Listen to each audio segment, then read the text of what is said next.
This is Audible.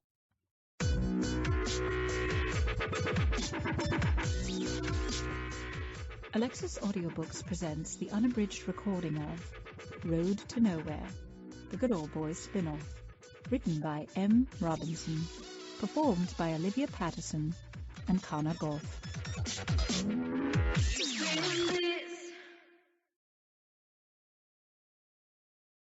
Prologue. Creed. Me a rider.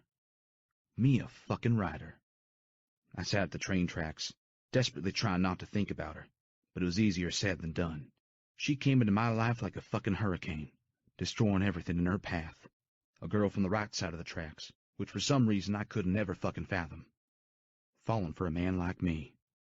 I had made mistakes, too many to fucking count, but life didn't give you a do-over.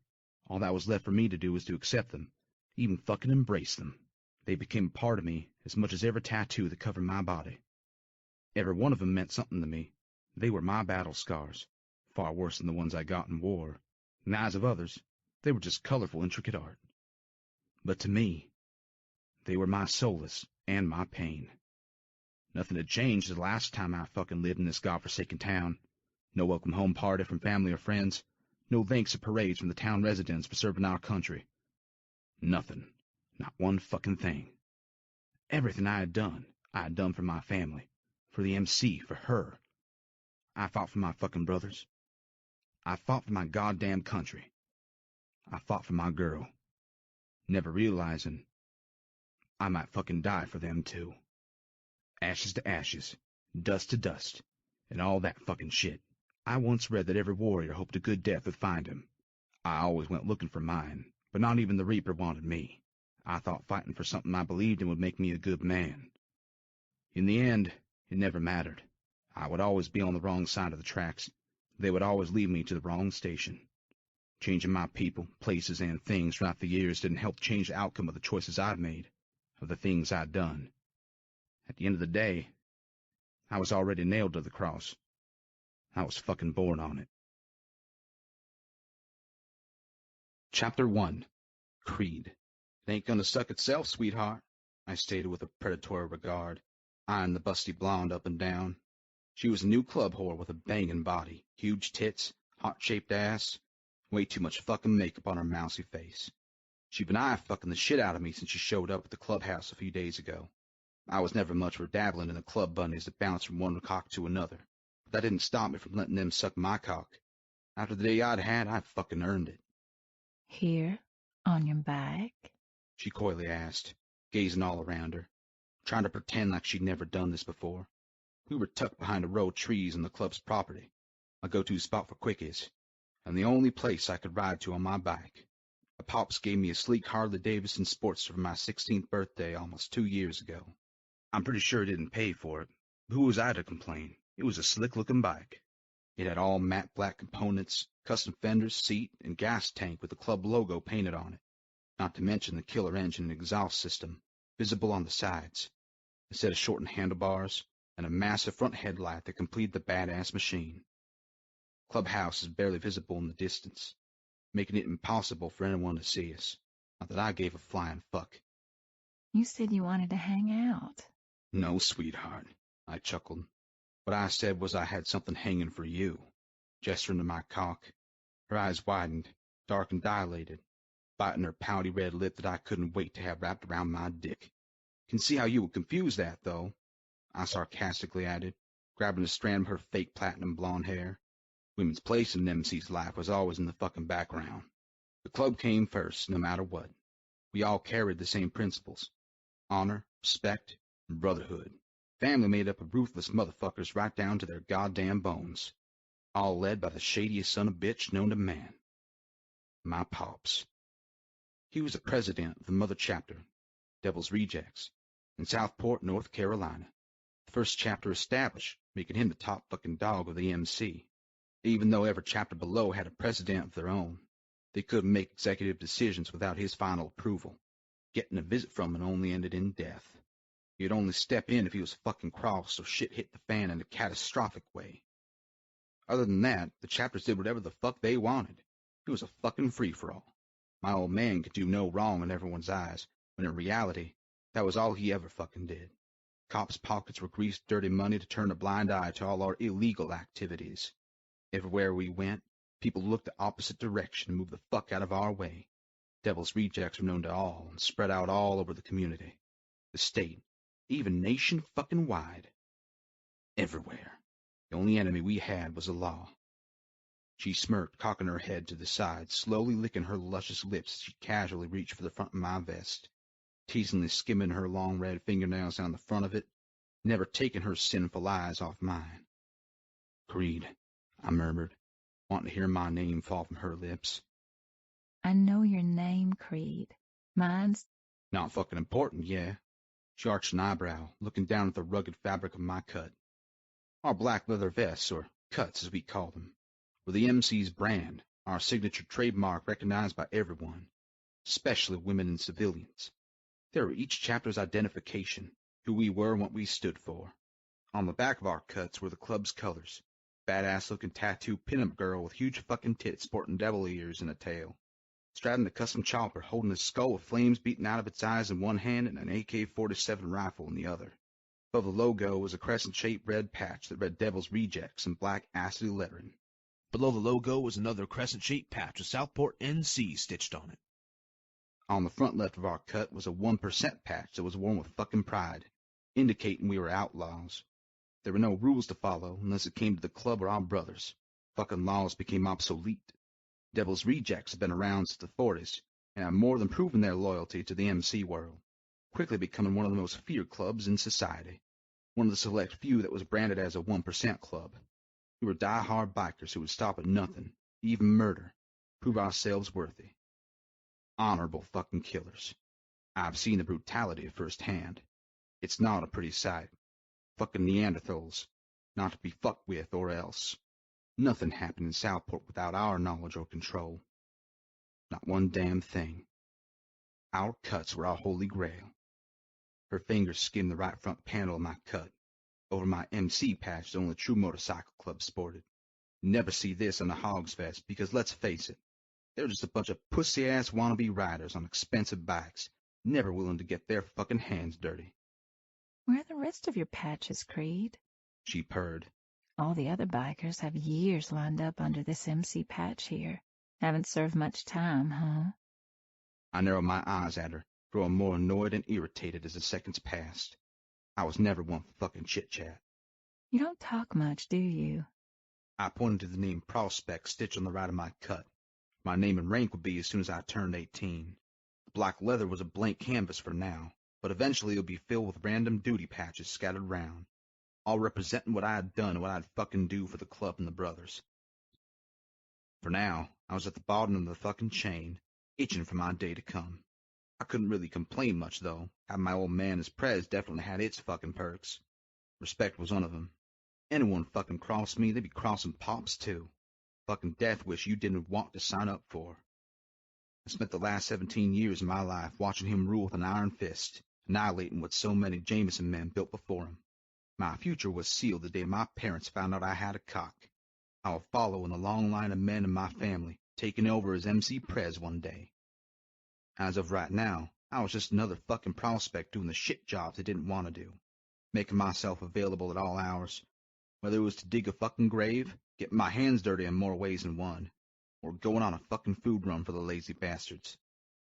I'd seen and done more shit than my mother would ever be proud of. That never mattered. I was thrown in with the wolves too many goddamn times to count, just to see if I would come out alive. I did every fucking time, with a fat-ass smile on my motherfucking face, just as ruthless as the rest of the brotherhood. I was proving myself worthy to the club, mostly to my father. He wouldn't just let me sign my life away. He wanted my fucking blood on it, holding the shit I had done for the club over my head, reminding me, if I ever stepped out of line, just how easy it would be for him to use the leverage he had to make me march right back in line where I belong, following him, the prez, his rules, his authority, his final word, once again. One day soon I'll patch in as a brother, whether I wanted to or not. It wasn't a lifestyle, it was a way of life. The only one I'd ever known. I slipped my hand behind her neck, gripping tight and tugging her toward me, not moving from the place I sat on my bike. causing a gasp to escape from her lips at the sudden change in my demeanor. Patience was never one of my fucking virtues. It was a Jameson trait that ran deep in my blood. I determined the who, what, when, and where in life. Anyone who didn't approve could go fuck themselves. Bottom line, I lived and breathed for my mother and my baby brothers. Luke, who was 14 years old, and Noah, who was 11. Everything else was just a means to an end for me. Shh, silencing her with my index finger, brought my mouth inches away from her lips. Her breathing hitched the closer I got. My warm breath assaulting her senses. Only thing I want from this mouth, I paused, pecking her lips, is for it to be wrapped around my cock, I rasped, emphasizing the last word as I guided my thumb into her pouting mouth. She sucked it like a goddamn pro, eagerly reaching for my belt and unbuckling it.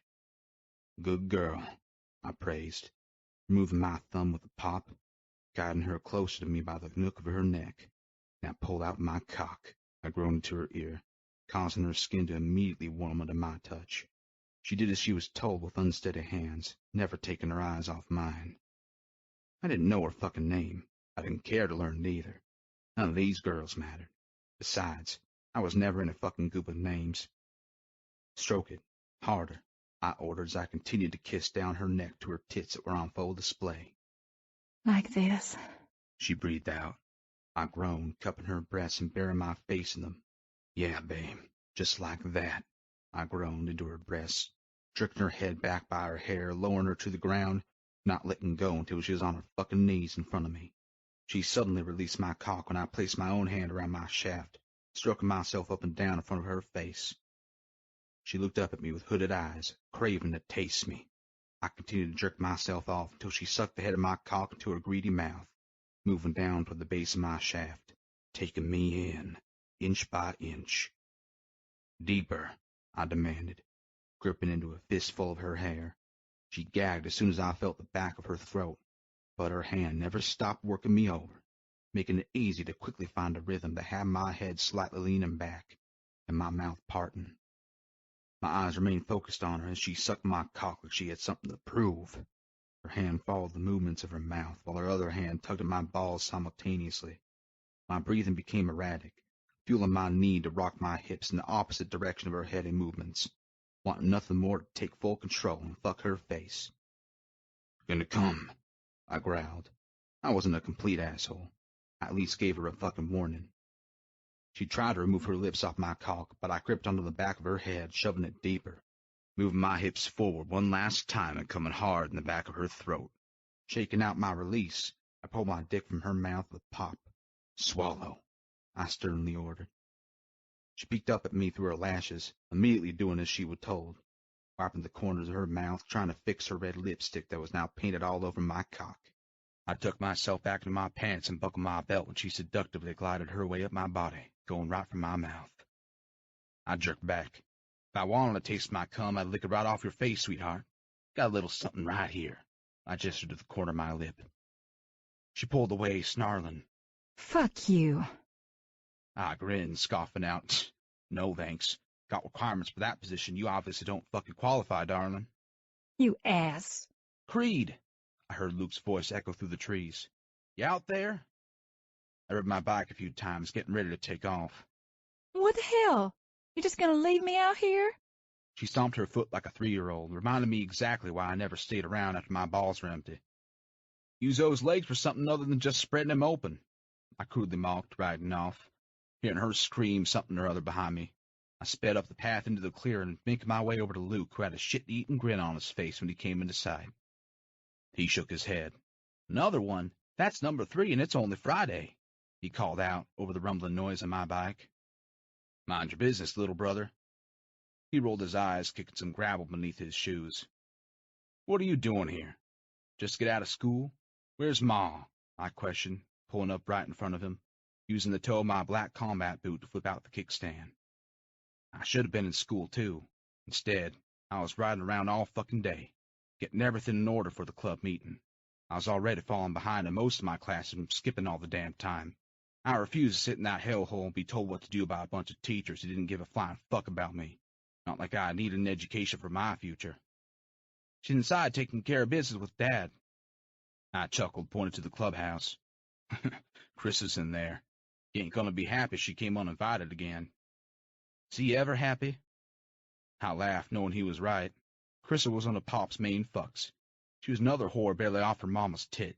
I witnessed my old man fucking club whores more times than I cared to fucking count. The bastard never bothered hiding the fact that he stuck his cock in every slut that spread her legs for him.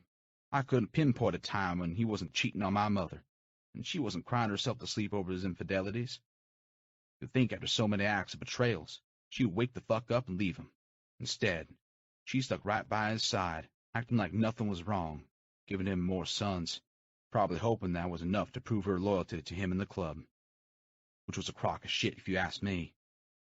Or maybe she just wanted to remind everyone that she was still his old lady, except old ladies weren't allowed on the property unless invited, usually during big parties when they were eating in the kitchen where they belonged, cooking for the members. On those days, it was a free-for-all. The rule allowed the brothers freedom not to worry about catfights that would break out due to their dicks getting wet by a pussy that wasn't their wives.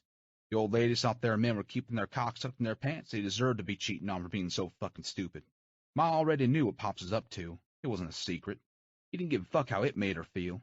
He knew she had too much to lose by leaving him.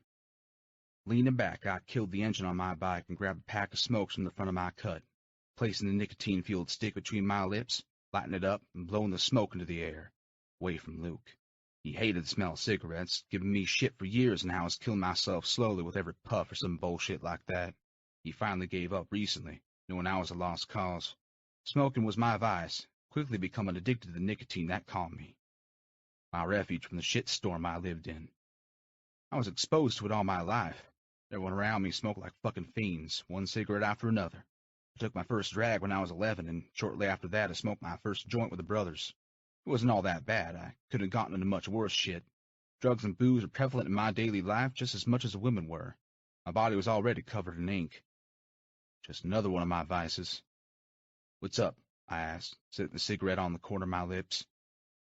Well, I mean, he stumbled over his words, shuffling his feet around, looking everywhere but at me. Out with it, Luke. He visibly took a deep breath, finally locking eyes with me and blurted, I need some advice. I cocked my head, curious. On, life and stuff. Pussy, I stated with raised eyebrows, cutting to the chase. Never mind, forget it. He abruptly turned to walk away from me, but I wasn't going to let him get away that easy. I got off my bike and grabbed him from the arm. Not so fast. Spill. He turned back around to face me. How do you know I want to talk about a girl? I grinned, letting go. It's always about a girl. You hit it or you want to hit it. I got a girl, Creed. You got a dick, Luke. That's what you got. Stop pussyfooting around and tell me what I can advise you on, other than whether or not you're going to put it in. Sure as fuck better put it on, I reminded, referring to him wrapping it up. Yeah, I know. Gonna be 15 soon. Ball's gotta drop any day now. I mean, when did you... 11. Woke up in the middle of the night with my dick in her mouth. Lasted about 20 seconds when she started riding me. I laughed, remembering how much of a one-pump chump I was. Was she... Couldn't tell you what she looked like in the dark. Pops needed to make sure his firstborn son loved pussy as much as he does, and he wasn't raising a homo. He jerked back, surprised by my revelation. Those were the exact words my father had used the next morning.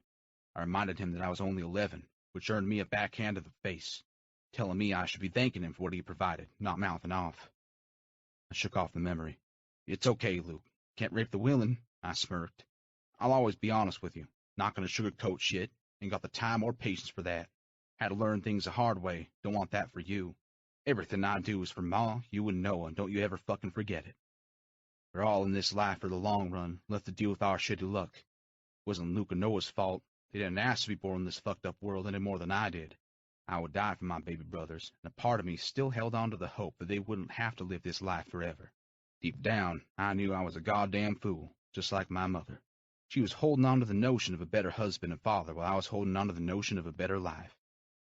Pops would give his last dying breath for his sons to follow in his footsteps.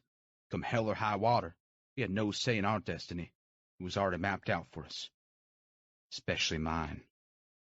I know. I really like her, I don't want to mess it up. So you're saying this ain't about pussy, it's about love? I chuckled uncomfortably.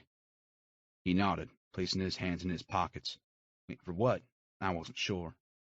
I walked past him to sit on the top of the old wooden picnic table in the far back of the clubhouse, rested my elbows on my knees, flicking the ashes from my cigarette down to the grass.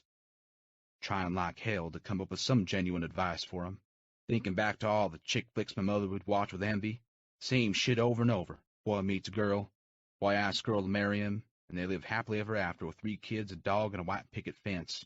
Bunch of fucking bullshit that wasn't real life, but there had to be something I could pull out of my ass to tell him. Look, Luke, don't think I'm the best person to be asking love advice from. Love is fucking... I shrugged, taking another drag of my cigarette, not knowing what to say. The sounds of motorcycle engines revving suddenly filled the air around us from the front of the clubhouse. Soon this place would be crawling with the elite of the fucking elite, and I was due inside at any second. It's fine, just go. I only have obligations with the pops in the club, he sighed, disappointed, watching me twist my watch around my wrist. I ignored him. You like her? Like, want to date her and see where it goes, yeah? Yes, he simply stated, hopping up onto the table next to me. She's different, Creed. Not like the girls from around here, that's for sure, he admitted, rubbing the back of his neck, trying to act like a man when he was still such a kid. I don't think I would ever be able to see my baby brothers for anything other than my responsibility. It had been that way since the day they were born. My mother wasn't a bad mom, she just had too much of her own shit to worry about. At the end of the day, she just didn't know any better. Raising 3 boys wasn't easy, and my dad was no help. All she did was fall for a guy from the wrong side of the tracks, get knocked up young with me, trying to grow up ever since. She did love us, though, and tried to show us affection often, making up for my father's lack of. He didn't give a shit about anything but the MC. She's just moved here from Dallas, Texas, Luke informed, pulling me away from my thoughts. I took another drag of my cigarette, flicking it out in front of me. Her daddy's in some kind of sales. Makes good money, that's for sure. She wears nice clothes every day, has long brown hairs, blue eyes, and smells so fucking good. I smiled, glancing over at him, watching his face light up as he talked about his girl. I'd be lying if I said it didn't make me proud that he wanted to do right by her, that her upbringing hadn't jaded his thoughts about women in love like it had me. Anyway, we've been hanging out at school. I haven't even kissed her yet, so I just figured he had a lot of experience with girls. Maybe you could give me some advice. I have wanted to ask you if maybe you could pick her up tomorrow night and drop us off at the movies. I'd ask Ma, but she'd embarrass the shit out of you. We both laughed, knowing it was the truth. Tell me if I'm following. You don't want to just fuck her, but you want to play fucking house, yeah? He leaned forward, cocking his head to the side, and nodded. Feeling okay? I reached over, trying to feel his forehead. He jumped down from the table out of my reach. Oh, you're Jameson, right? I laughed. Fuck you. Forget about it. Forget I ever said anything. I'll figure this out on my own, douchebag. Shoved my shoulder, and I immediately groaned in pain, grabbing onto it, trying to deter the throbbing ache. Ah, hell. Can't take a joke now, little brother? Man up, I let out, laughing it off. What happened to you? He instantly asked, reaching over, pulling my hand, cut and shirt away from my shoulder. Why is your shoulder all bandaged up? Luke, I'm fine. Bullshit. Did you get shot at? Where's Dad sending? I pushed him away. Don't need babying, Luke. I'm fine. Promise. I reassured, holding 3 fingers in the air. Scout's honor. So when are you a Boy Scout? Say ate a fucking brownie. Now get your skinny ass back over here and finish what you were saying. He chuckled even though he was still worried, sitting back down next to me. You know how you feel? I questioned, changing the subject.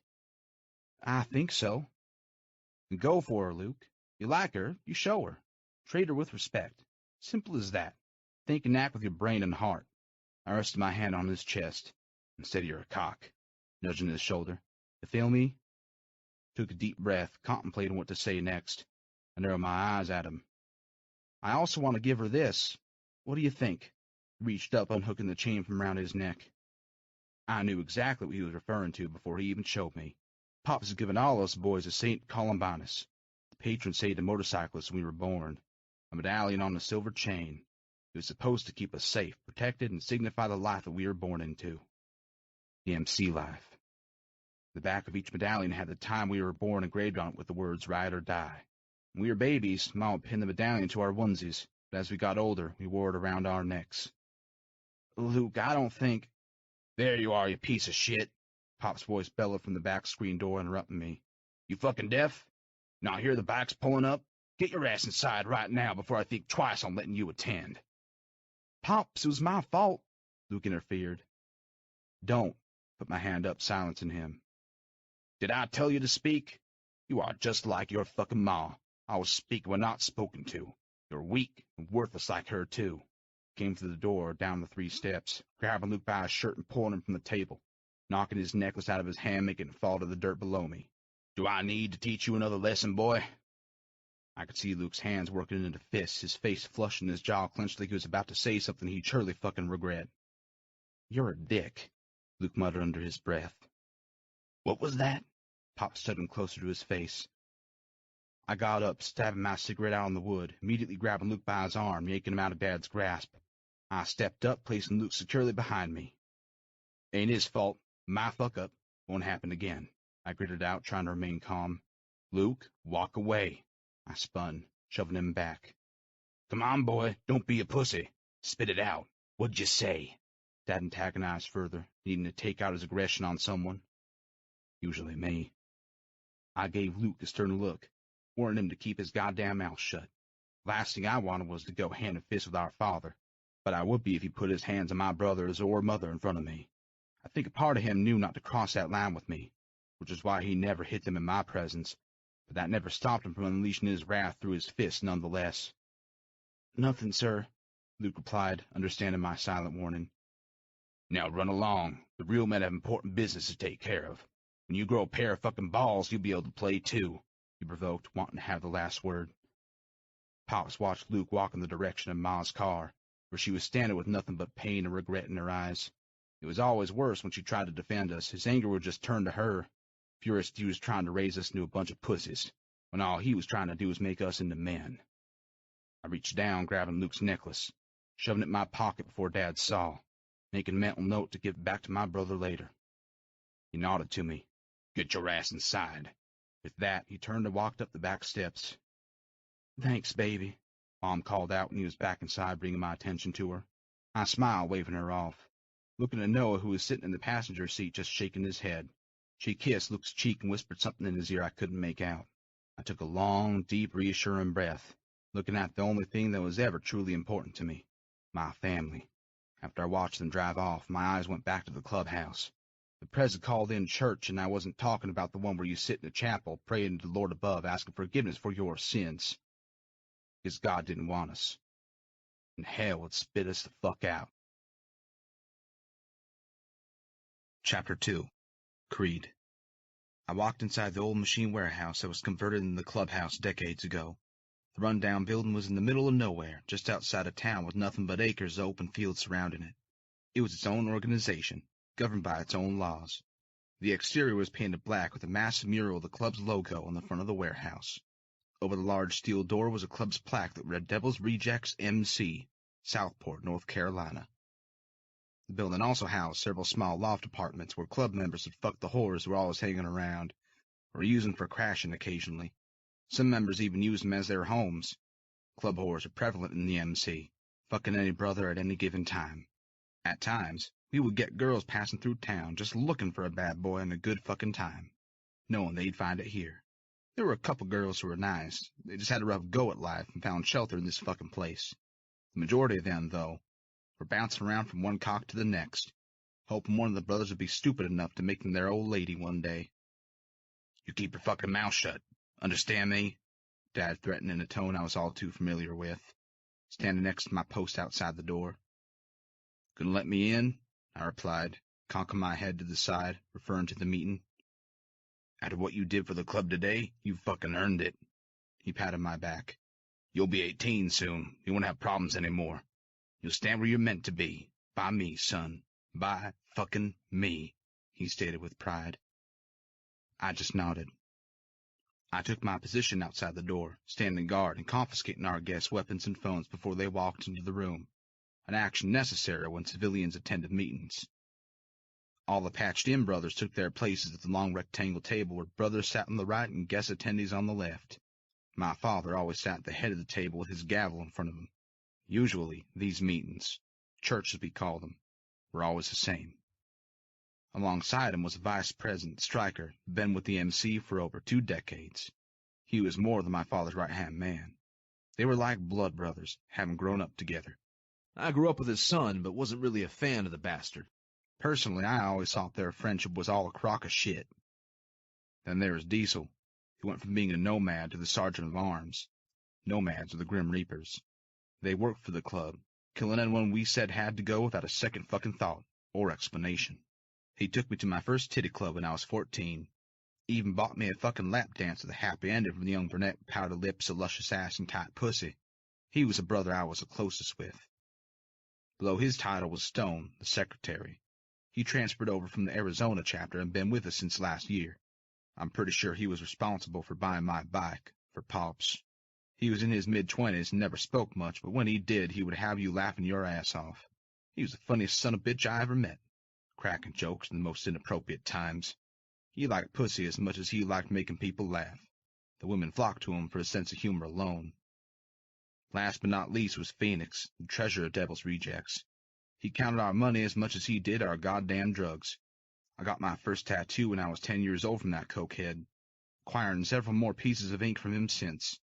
I stopped counting how many a few years ago. It was hard to say no when he offered all the damn time. He was a dope-ass artist who was high as fuck all the time, but only made him better at what he did. Monthly meetings with just the patched-in brothers were less formal compared to the ones when civilians attended. Pops preferred that Church of Business Associates be held on our turf, so he could still remain in control. In case shit ever hit the fan, which happened from time to time, the brothers would have direct shots from across the table. Not only were each of them loaded, there were guns rigged under the table where they sat as well. No one went in strapped other than the brothers. No one. Finish up here. Should only be a few more we're expecting. Gonna start in about 15 minutes. Lock the artillery up and come in. Stand in the back, pay attention, keep your fucking mouth shut, you hear? I nodded again, not really listening to a damn word he said, focusing on getting the guns checked. He walked into the meeting room, and just as I was about to lock up shop, I saw a black limo with dark-tinted windows pulling up to the front and the security screen above the door. I didn't have to fucking guess who it was. I knew exactly who sat behind the glass. His driver got out and opened the back passenger door, letting out several men, including a tall man with jet black hair and tan skin, only confirming what I already knew. Alejandro Martinez. He was a corrupt gangster straight out of New York City. He was feared by everyone who had ever crossed paths with him. They called him El Diablo or some shit. I didn't care for him. I never had. But he was the only man I ever saw my father somewhat cower down to, which probably should have meant something to me. It didn't. He'd show up from time to time unannounced, stepping out of his chauffeur limo, wearing his fancy fucking suits and designer shoes, not a hair out of place, always rolling up deep with several bodyguards at his sides, all of them strapped and ready to kill, or be killed, for him. I couldn't figure out why my old man was wary of him. To me, he just looked like a pussy hiding behind an expensive suit and his men. Pops couldn't figure out that Martinez worked for us, not the other way around.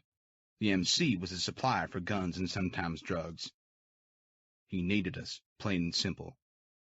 He buttoned his suit jacket, covering up the guns he had holstered underneath, and signaled for his men to stay put like fucking dogs, heeling behind their goddamn owner. Well, if it isn't Creed Jameson, Martinez announced, walking through the steel door toward me. Last time I saw you, you were still on your mama's tit. He paused, eyeing me up and down with a patronizing regard. Very nice tits, if I remember correctly, he baited, standing tall in front of me with his hands in the pocket of his slacks, the smug look plastered on his fucking face. Do you know who I am, son? I didn't falter. I didn't give a flying fuck who he was. No one came onto my turf disrespecting my mother. Not your son. I nodded through a clenched jaw, crossing my arms over my chest, sizing him up. I'd be lying if I said his solid muscular build, evident through his black three-piece suit, hadn't taken me back a little. We were the exact same size, 6'3", broad and stocky. Except I had fucking youth on my side. Martinez had to be in his late 40s, but still had that pretty boy fucking face. I know exactly who you are, I stated, not backing down, speaking my goddamn mind. A pussy who hides behind his expensive fucking suits. Those goons suck your cock, too? He let out a throaty laugh, his head falling back. You have a set of real brass balls, son, he mocked, trying to brush past me, bumping into my shoulder. I stiff-armed him with my good arm right across his chest, stopping him before he reached the door.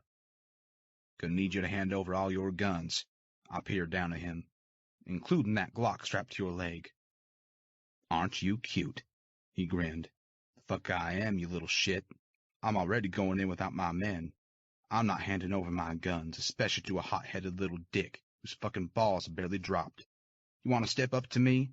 I won't hesitate to put a fucking bullet in one of those balls. He spewed close to my face. I didn't waver, grabbing onto the lapels of his suit, getting right up into his face. Read the sign, motherfucker. No weapons beyond this point. You respect the club, or you get the fuck out.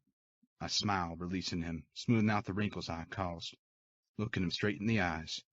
Let's try this again. Hand over your guns, I repeated in a cocky tone. The fuck is going on out here? Pops roared, barreling through the double doors, stopping when he was face to face with Martinez. I'm disappointed, Jameson. You should really teach your boy here some manners.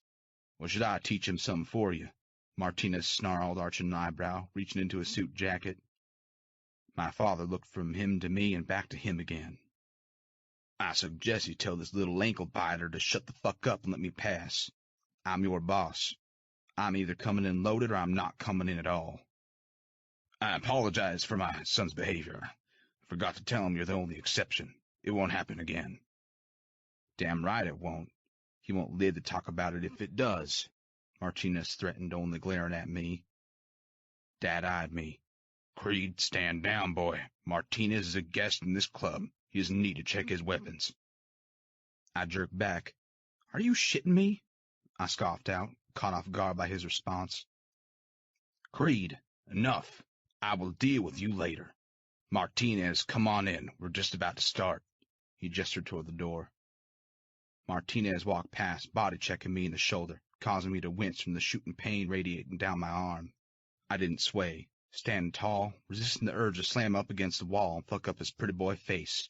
My pissed-off old man followed close behind him, shooting me a warning with his glare. I backed away, shaking my head, surprised by the turn of events.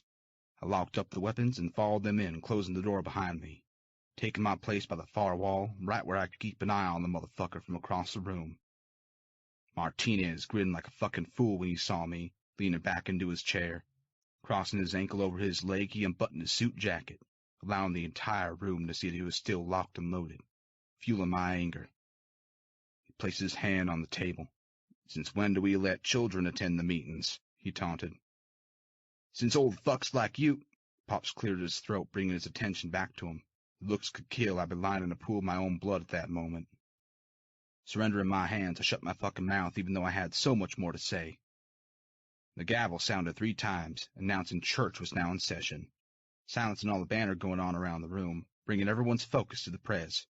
It was the first time I was ever allowed in on church with other associates present, and I watched with a fascinated regard as my father took center stage.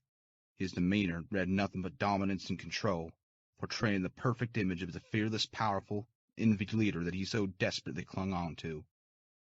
The older I got, the more my mother loved to remind me how I was a spitting image of him, from our deep-set gray eyes, narrow face, high cheekbone, square jaw, and pointed nose, to our stubborn, bull-headed personalities. With our dark brown hair that was always long on the top and shaved on the sides, reminded me of a military cut. Only Pop said was speckled with grays. We were both tall, slender, and had ripped, tattooed bodies. He would have me work out with him since my voice changed and I was able to carry my own, teaching me how to shoot everything from handguns to assault rifles, hitting targets at 75 yards out since I was 14. Let's just cut through the bullshit and get right to the problem at hand. Disagreements have arisen in the past few weeks, which led us to find out a group called Sinners Rejoice had stepped foot into our territory, trying to steal our business, our women, and acting as if they are one of us, going as far as using our goddamn name. He paused, looking around the room until his intense stare fell on the striker. You wouldn't happen to know anything about these allegations, would you? All eyes went to Stryker, our VP, and probably one of the shadiest son of bitches and devil's rejects. He stood, just in his balls, shoving more chewing tobacco in his mouth before replying, Ain't heard shit, Prez, but tell me who I need to find and I'll have that fucker in the ground before dawn. Pop's laughter echoed through the room. I beg to differ, motherfucker. The lights dimmed and the picture illuminated on the far wall behind my father. I didn't have to look at the images to know what they were. I spent the last few weeks trailing his ass, taking those exact pictures. The same reason why my old man was so fucking proud of me. So tell me, Stryker, what the fuck do you think you're doing in those pictures? 'Cause it sure as shit ain't selling Girl Scout cookies. It ain't what it looks like, Prez, he stated, looking at the images of him with rival gang members leaning into each other, exchanging words. Is that right? My father drawled out. What about this one? It ain't what it looks like either. Another picture clicked over to Stryker, handing the same man an external USB stick. One picture after another, adding to the incriminating evidence that slowly brought down a trusted member. Stryker put his hands up in a surrendering gesture. No, there's a misunderstanding. My father stood. You what? Gave the enemy intel? Betrayed every single person in this room? What, Stryker?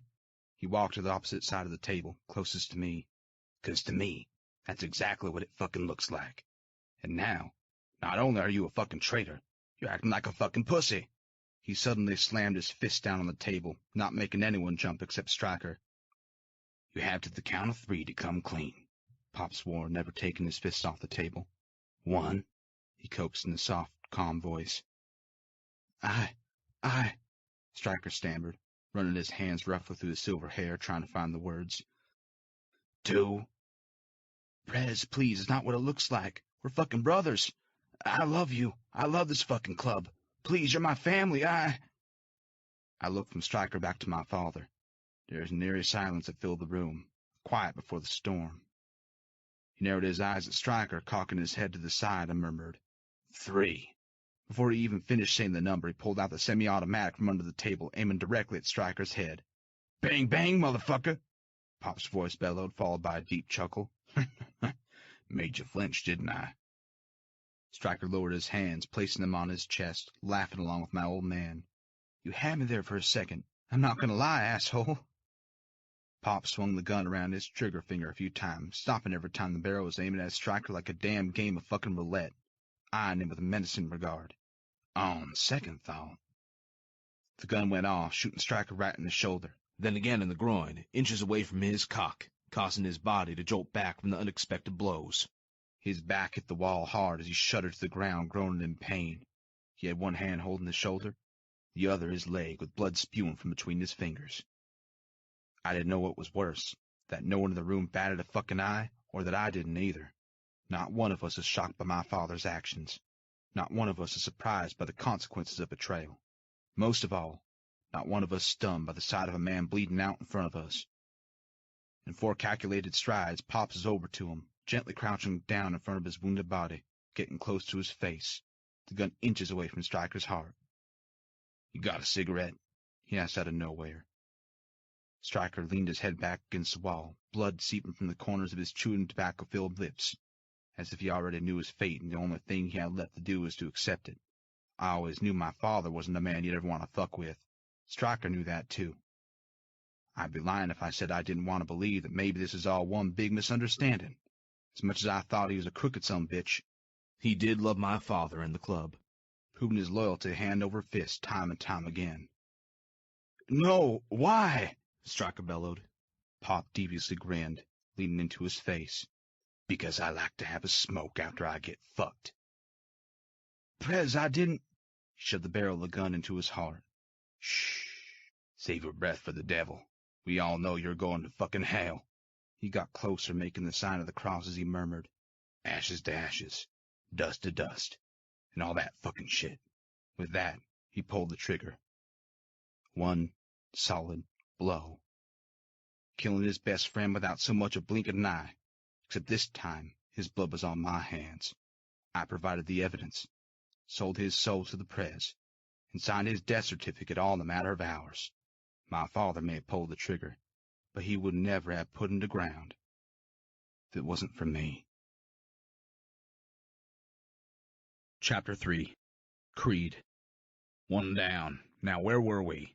Pops declared, sitting back down at the head of the table, cracking his knuckles one by one, exercising his power and getting off on the fact that he just killed a man point blank, thriving on the adrenaline that only taking someone's life always gave him. No one gave a flying fuck that there was a dead body in the room. This wasn't the first time I saw someone murdered in cold blood, and it wouldn't be the last.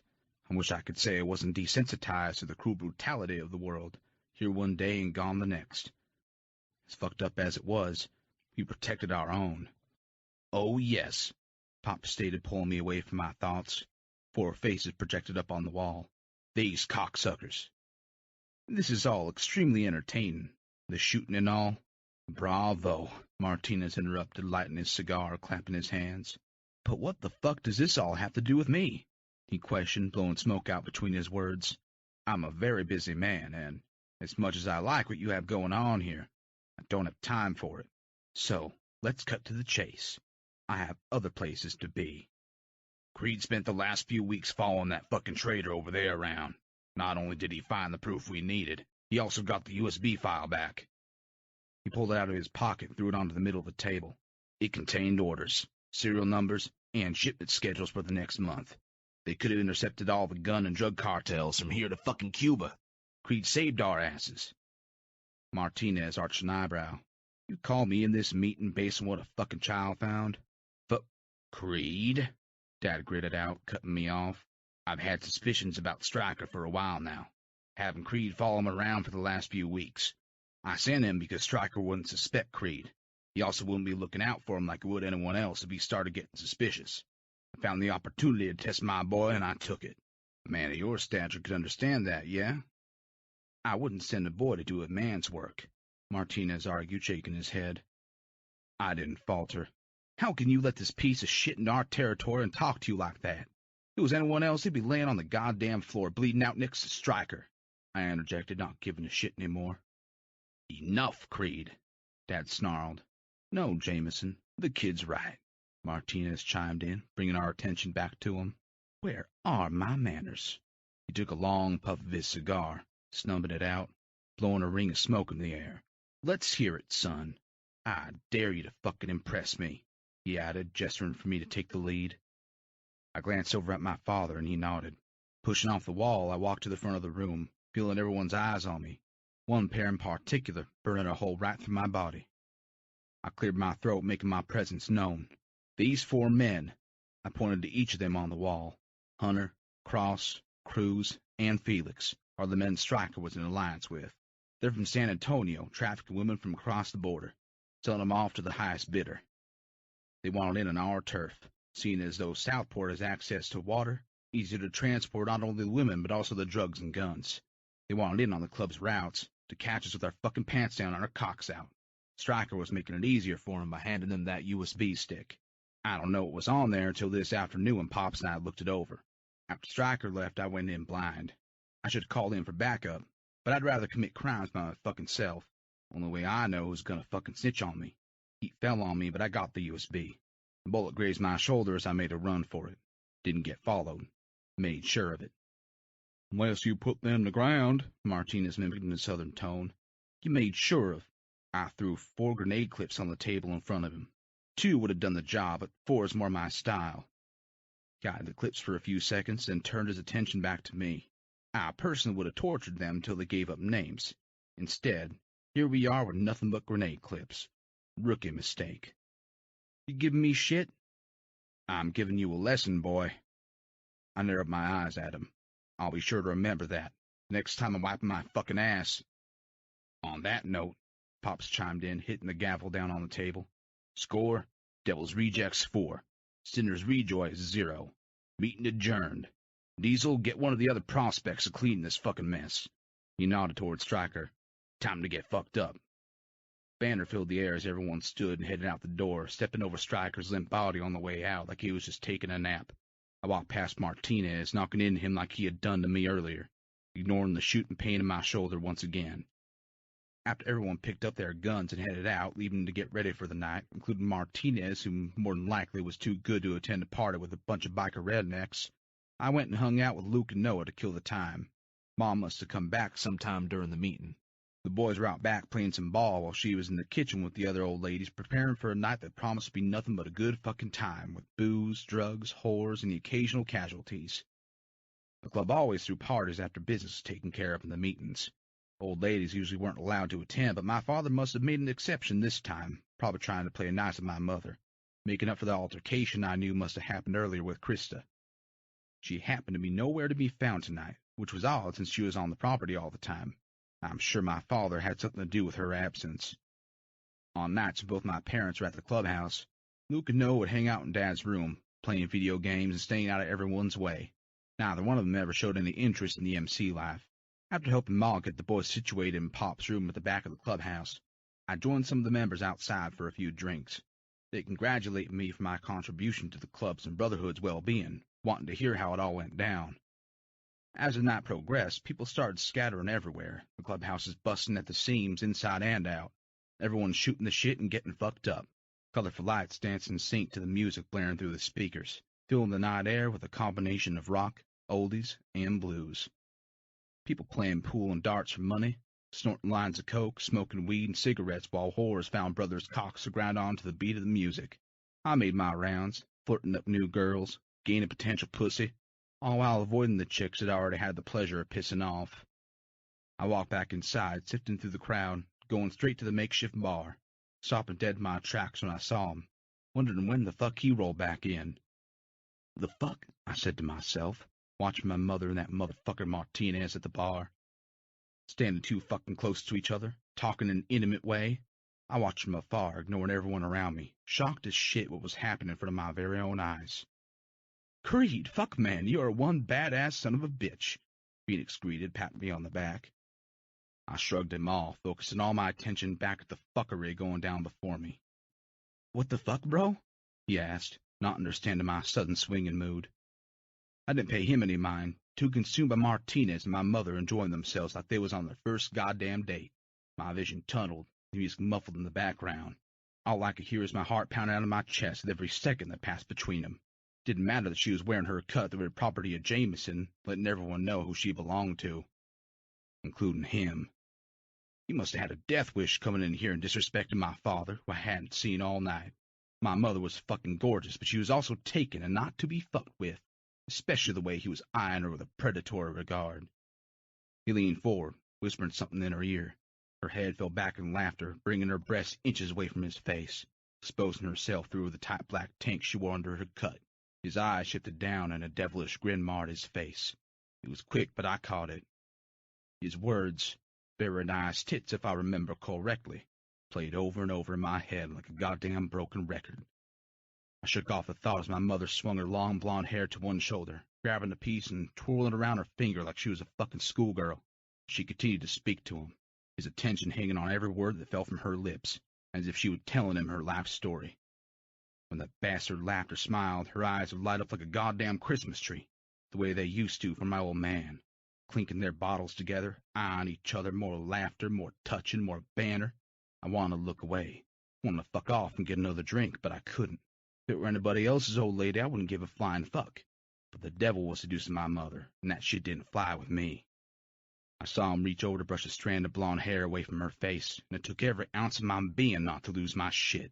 He let his fingers linger there a little too long, caressing the side of her cheek with the back of his hand. It wasn't until he leaned in and kissed where his fingers had just been. That made me snap. Before I realized what I was doing, I rolled up to Stone, who was on the opposite end of the bar.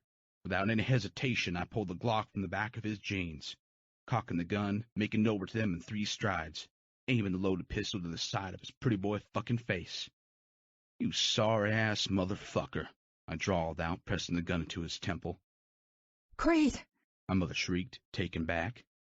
Stone came running over. "Creed, back the fuck down now! You don't know who you're fucking messing with!" He grabbed a hold of my injured shoulder, trying to turn me so he could grab the pistol. "Ugh, motherfucker," I growled out in pain, but I didn't falter. "We need to stop meeting like this, son," Martinez casually said, not fazed by the loaded gun to his fucking head. "I ain't your fucking son." Creed, put the gun down, now. Mom pleaded, reaching for my arm. I roughly pushed her hand away, causing her to stumble. "You should really listen to your mother, boy. She's the only smart one in your family." He winked at her, only fueling my urge to splatter the walls of his fucking brains. I chuckled.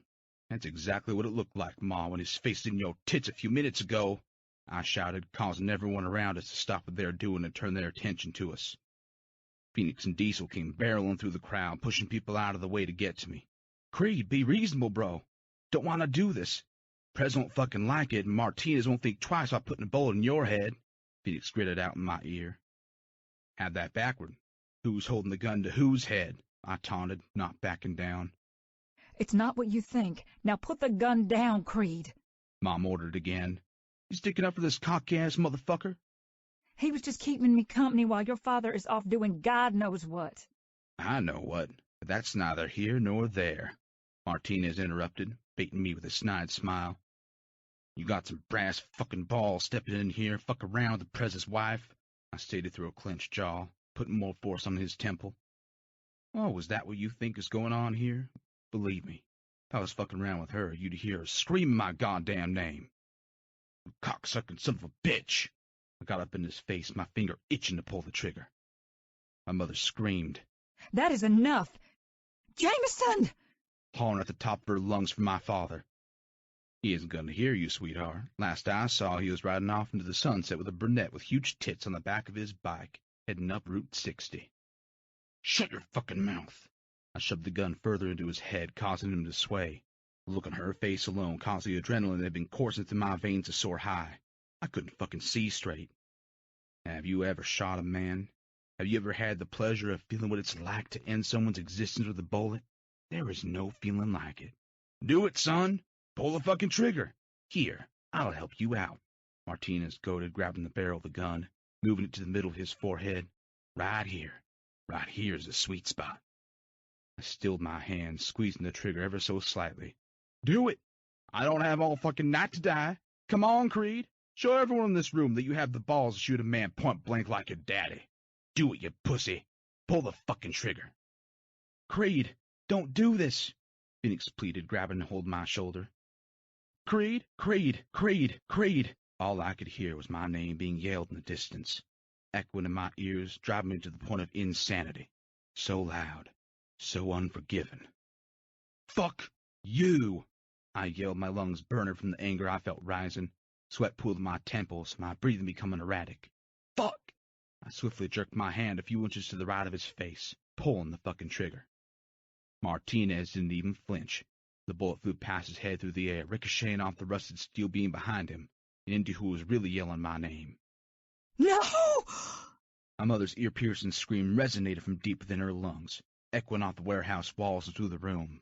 Her body almost caved to the ground in unbearable pain. I glanced over at her, narrowing my eyes, searching deep into her petrified expression. I had never seen that look on her face before. It immediately had my heart pounding against my rib cage, racing hard. Her trembling hands covered her mouth. What did you do, Creed? What the fuck did you do?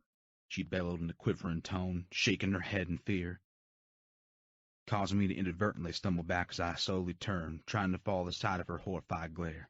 My chest heaved, unable to hold back my hammering heart any longer. I could hear the drone in my ears loud and clear. Everything that followed happened in slow motion, like reels from a black and white movie, projecting out in front of me, the sound of the bullet replayed in the background. I jerked back when the scene came into focus, the image that would forever haunt me for the rest of my sorry excuse of a fucking life. I shuddered. The gun fell from my grasp to the floor with a loud thud as all eyes went to the horrid mess before him. Chaos erupted, people running to and from the room one right after the other. Women screaming out in terror, brothers ushering bystanders out, pushing them to the doors quickly. The music ceased, and all the lights came on, only illuminating what I had done. Do something! Don't just stand there! Ma begged, looking around the room. Black-streaked tears ran down her cheeks, pooling on the floor beneath her. My world was caving in on me. My walls crumbled down, and the floor felt like it was swallowing me whole. Bile rose in my throat, threatening to exit my body at the sickening display in front of me. My life as I knew it was over. Luke's eyes widened as he lost his footing, trying to remain upright. Creed, he cautiously breathed out, looking at me with a gaze in his eyes that will forever be etched in my mind. As if the man standing in front of him wasn't me, his brother. As if the man standing in front of him wasn't his own flesh and blood. As if the man standing in front of him hadn't protected and defended him all his life, but instead a stranger who had just shot him in the chest. Chapter 4. Creed. I couldn't move. I couldn't breathe. I couldn't take my eyes off the antagonizing expression written across my baby brother's face. As his hands moved down toward his chest, so did my eyes, following the trail of blood that was seeping through his white shirt. He slowly lifted his shaking hand, placing it near his heart, gasping for air, peering back up at me as blood trickled out of his mouth. "Help me," he sputtered, reaching his now blood-soaked hand from me like we were the only two people in the room. No! Mom fell apart. The terror in her voice ran deep in my being. My mother's worst nightmare came to life. Before I knew what was happening, she was lunging across the room, catching Luke's limp body as it collapsed to the ground. He was unable to hold himself up any longer. Jameson! She yelled, calling out for my father. Do something! Creed! Help! No! Please, God, no! She hysterically repeated, trying to stop the bleeding with her shaking hands on Luke's chest, cradling her baby in her arms, rocking him uncontrollably. I acted on pure impulse, my body moving on autopilot as I rushed at them, falling to my knees at the last second, ignoring the instant sting the hard cement brought on. His body started to convulse, more blood spewed out of his trembling lips as he looked up at me with vacant eyes. I placed my hands over my mother's, trying to help her stop the blood from gushing out, searching to find where the bullet hit him. "Everyone out!" Phoenix ordered. "Now!" I heard people scattering around us, like a herd, leaving a path of destruction in their wake. "Luke, buddy, you stay with me, goddammit. Do you hear me?" I demanded with tears sliding down my face onto his broken body, letting my eyes roam over what I had done. Quickly removing my cut, I pulled my T-shirt over my head, balling it up and pushing my ma's hands out of the way. I gently laid him on the floor, my eyes blurred with nothing but tears, making it hard to see what I was doing. "Stay with me, Luke. Do you hear me? Stay with me." I felt his face in my hands, blood smearing on his cheeks. "Fight. Fucking fight." I ripped his shirt open and found where he had been hit, discovering the gaping hole right above his heart, hastily shoving my blood-soaked shirt in his wound. "Hey, look at me. I need you to put as much pressure as possible on this, Ma." I grabbed her hands, placing them back on the wound. She looked up at me with swollen eyes. "Now." Stumbling up to my knees, I tore off my belt, immediately rolling him to his side to wrap the belt around his chest and pulled tight. More blood rolled from the corner of his mouth onto the floor. "Luke, look at me. Come on. Open your eyes. Stay with me." I slapped his cheeks. Nothing. Silence. I was shaking so fucking bad. My heart thumped in my chest, vibrating throughout my entire core. Every last part of me was dying right along with him. I'd done some shady-ass shit, been in some life-or-death situations, and never been so scared of my fucking life as I pulled Luke into my arms, checking to see if he was still breathing. Checking to see if he was still alive. Creed. Mom wept, her voice broken and torn, looking up at me with pleading eyes to save him. God, please take me instead. She pleaded over and over. "Luke," I cried, cradling his frame against my chest. He was unresponsive. "Fuck, we're losing him!" I held my dying brother in my arms while I watched my mother slowly dying on the floor in front of me. Someone call 911. She urged, desperately looking around the room. "Somebody! Help! Why is no one helping? Why are you all standing there? Do something!" I screamed over and over again until my throat was burning and raw. No one budged. They all knew what calling 911 meant. Cops being called to the clubhouse is never allowed. It was a code of conduct no one would fucking break, even if it meant innocent lives were lost. "Fucking call 911, you fucking pussies!" I locked eyes with the brothers, silently pleading for them to break. "Oh my God, I'm so sorry. I'm so fucking sorry," I bawled, rocking Luke in my tight grasp. Mom trembled, wrapping her arms around him, still putting pressure on the wound with a shaking hand. Please, God, please help my baby. Please, I'll do anything. Don't take my baby. Please, not my baby. Jameson! She took him out of my arms, cradling his limp body, holding on to him for dear life. Mama's here. Stay with me. I can't lose you. You hear me? Stay with me. she whispered, still trying to get the blood to stop. Fuck! Jameson, help! Where are you? She pleaded, pulling him closer, rocking him back and forth, blubbering incoherent words while trying to comfort him, holding on to hope that this was all a horrible nightmare she'd wake up from soon. Creed, they aren't doing anything. Call 911 now! I sprang into action, running to the phone that was on the far wall, my hands shaking as I started to dial. Bloody fingerprints covered the numbers. "Give me that!"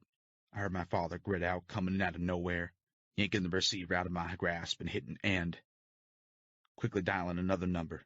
"Yeah, Joseph," he said calmly to the on-call doctor he had on payroll. "I need you here, stat." He hung up like this was normal, like he didn't fucking care that his son was lying in a pool of his own blood. Joseph, why aren't you calling? He peered back at my mother, rendering her speechless. "Jesus Christ, what the fuck happened?" he snapped, running his hands through his hair, taking in all the gore that lined the room.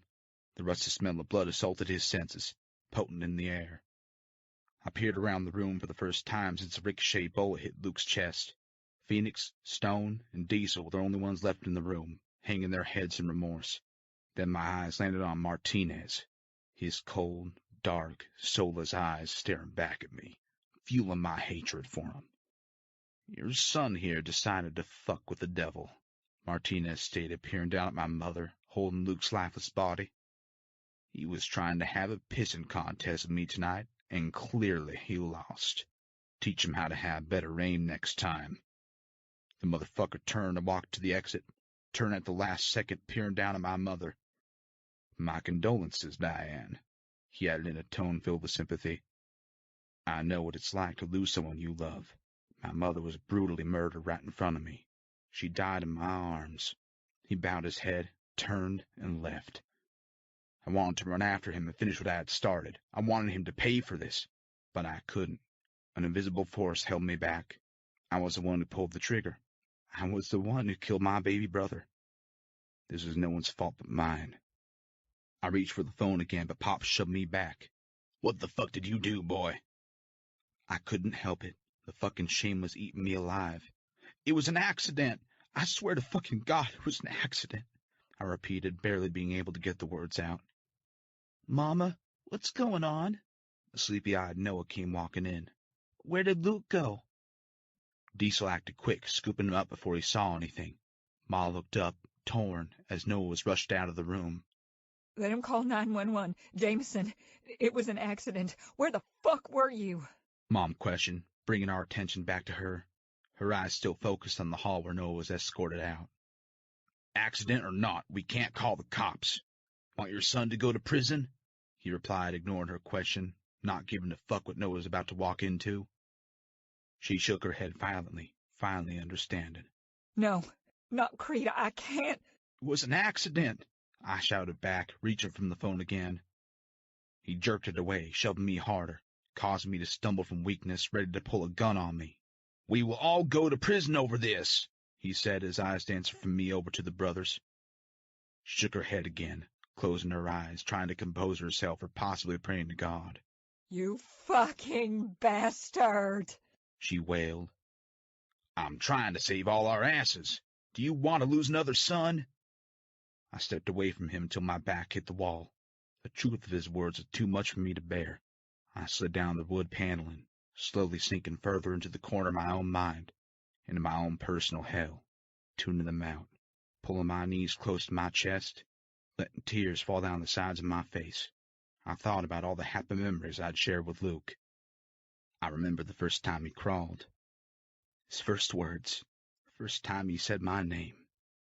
I opened my eyes, locking them with his. I willed myself to look away, but I couldn't. I forced myself to face what I had done. Remembering the love those eyes once held, every time I told him I loved him, and the first time he said, "I love you," back, and every time since, telling him how I'd always be there for him no matter what, promising to always protect him, how earlier that day we were shooting the shit about girls and life. I reached in my pocket, pulling Luke's necklace out, holding it up to my lips, clenching his protector in my hands and bawling harder. The irony wasn't lost on me. All those memories were gone in the blink of an eye, now replaced with blood. So much fucking blood. Blink. Joseph hurried in with MC brothers behind him. Blink. Pull my baby brother from my mama's arms. Blink. Performing CPR. Blink. Mama praying, sobbing, falling apart. Blink. Luke's lifeless eyes staring at me. Blink. Joseph filling syringes. Blink. An MC brother picking Mama up off the floor and taking her out the door as she kicked and screamed. Blink. A black bag being zipped, swallowing Luke's bloody body. Blink. Chaos. Blink. More chaos. Blink. Nothing but chaos. Blink. An MC brother trying to stand me up. Blink. Blink. Blink. Blackness. Luke was buried on Thursday, September 26th in the middle of the night. 4 a.m. to be exact. Phoenix, Stone, and Diesel carried him in a black body bag to the furthest field beyond the woods, located behind the clubhouse. A few other MC brothers babysat my mother, who was sedated on the couch inside. Pop slipped a Xanax in her water a few hours before. It was the only way he could get away with burying Luke the way he did. He was going to let her come to the makeshift grave once the dirty work was over and there was no evidence left of my brother. Only memories. Every time I closed my eyes, all I could see was Luke's lifeless eyes staring back at me. I remember every step I took, falling behind my father. I remember the thick, suffocating fog in the night air that came after the rain we had gotten the day before, the way the wind blew a cool breeze through the trees, skimming the surface of my overly heated skin. I remember the sounds of twigs cracking beneath our boots, the noises from the birds and owls along with whatever else lurked in the woods. Most of all, I remember feeling so much fucking hatred for my father for not giving Luke, his son, a proper burial, just wanting to throw him in a field along with countless other bodies the club had taken. Luke deserved better. He didn't fucking deserve that. I watched Phoenix, Diesel, and Stone start digging his grave, and I swear to God all I wanted to do was dig my own fucking grave beside him. I would take being buried alive over having to live with what I had done. My father ordered them to stop digging, took the shovel right out of Stone's grasp. You did this. He's dead because of you, boy. Now, I'm not going to make my brothers pay for your sins. You dig that grave and lay your brother to rest in it. I want you to remember that he's 6 feet under because of you. Next time you better keep your goddamn mouth shut. Mouthing up to Martinez, you piece of shit. Could have cost a huge alliance. He threw the shovel at my face, daring me to defy him. I didn't argue. I didn't say a word. He was right. I gripped the shovel tight, welcoming the pain from the blisters forming on my palms, and dug Luke's grave while everyone watched. I could sense that the brothers didn't agree with what my old man was making me do, but they knew better than to open their fucking mouths, not wanting to end up like Stryker. I knew this was the real reason he drugged my mother. There was no way in hell she would allow him to punish me this way. I kept my emotions in check, forcefully driving the blade into the hard ground over and over again. I didn't deserve to mourn the life I had taken. I deserved far fucking worse than what was happening to me. The closer I got to finishing digging my brother's grave, the more pissed off I got. The thought of Luke's body rotting away in this black, insect-infested hole without any barriers to protect him where he would just rot away. A day, a month, a year from now. All that would be left of him were his bones. I prayed to God he already took Luke's soul and he wasn't left to wander the world as a spirit, unable to rest in peace. I tried to tell myself the Lord couldn't be that cruel, but in the end, what fuck had he done for me? Not a goddamn thing. That's enough, Dad ordered, pulling me away from my thoughts. Get your ass out of that hole and come get your brother. You're gonna carry him into the ground by your damn self, and then you're gonna bury him by your fucking self, too. Prez, we can... You can shut your fucking mouth. That's what you can do. He cut Phoenix off, looking from me to him and back to me. I'm not gonna tell you again, Creed. Get your brother and lay his fucking ass to rest. His large hands grabbed me by the front of my shirt and lifted me out, shoving me over by Luke's body. I regained my footing before landing on him. Taking a deep breath, I did as I was told. It took everything inside me not to fall apart when I picked up Luke's body into my arms, carrying him over to the hole, stalling, wanted to remember every last second before I gently placed him in his purgatory. I wanted to unzip the black bag. I wanted to see his face one last time to properly say goodbye. There was so much I wanted to say, but no words would make things right. No amount of time would bring him back. So all I did was cradle his cold body as close as I could to my broken heart. Wanted to, at least, remember the feel of him in my arms. I'm so fucking sorry, little brother, I whispered, my voice cracking with each word that left my lips. Let go of him, Creed, and get your ass out of that hole. Pops gritted his teeth. Please, let me say goodbye. Just fucking allow me that. I don't give a fuck what you're pleading for. The only thing you deserve is to be lying in the ground instead of him. To get your ass back up here so you can bury him. Jesus Christ, just let me... Fucking hell. He jumped into the hole to pry Luke out of my arms, ran me back as hard as he could, making my back connect with the uneven earth. I winced in pain, welcoming the sting from my wounded shoulder, needing to feel anything other than the remorse and ache in my fucking heart. He wrestled Luke's body from my grasp and just threw him to the ground as if he were nothing, as if Luke meant nothing. He fell with a loud thump, landed in a contorted position that could be seen clear as day, even though he was in a black fucking body bag. I immediately stepped toward him, wanting to lay my brother in a more peaceful position. I didn't take a second step before my father punched me in the damn face. My head whooshed back as I stumbled. He gripped the front of my shirt, jerking me forward, getting right up in my face. Prez, come on, that's enough, Stone coaxed. Yeah, Prez, leave him alone. He's been through enough, Diesel added. You listen, good boy, Dad clenched, ignoring the brother's pleas. I don't give two shits about you or what you're feeling. You're lucky I'm saving your sorry ass from serving a life sentence in prison for murder, you ungrateful dick.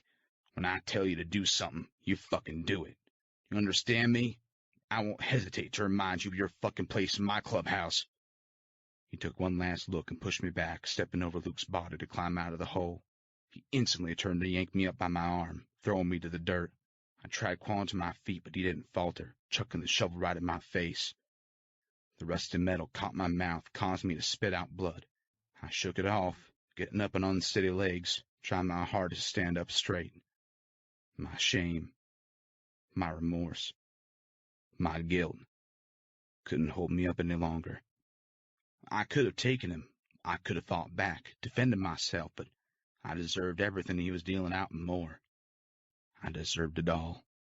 I picked up the shovel once again, letting the dirt fall over Luke.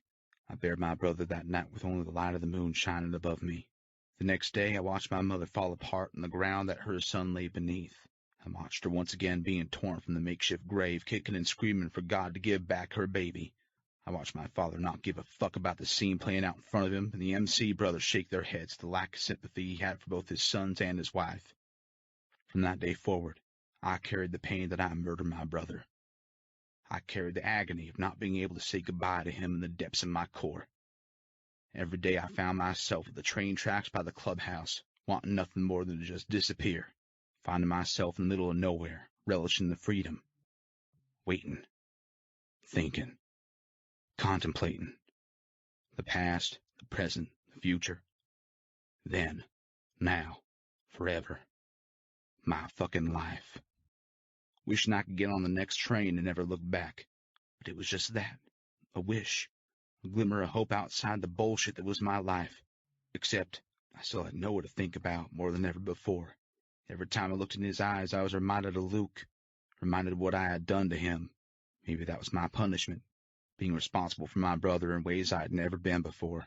With each passing day, I felt the same guilt I did the day I took my brother's life. Mistakes and regrets. Choices and decisions.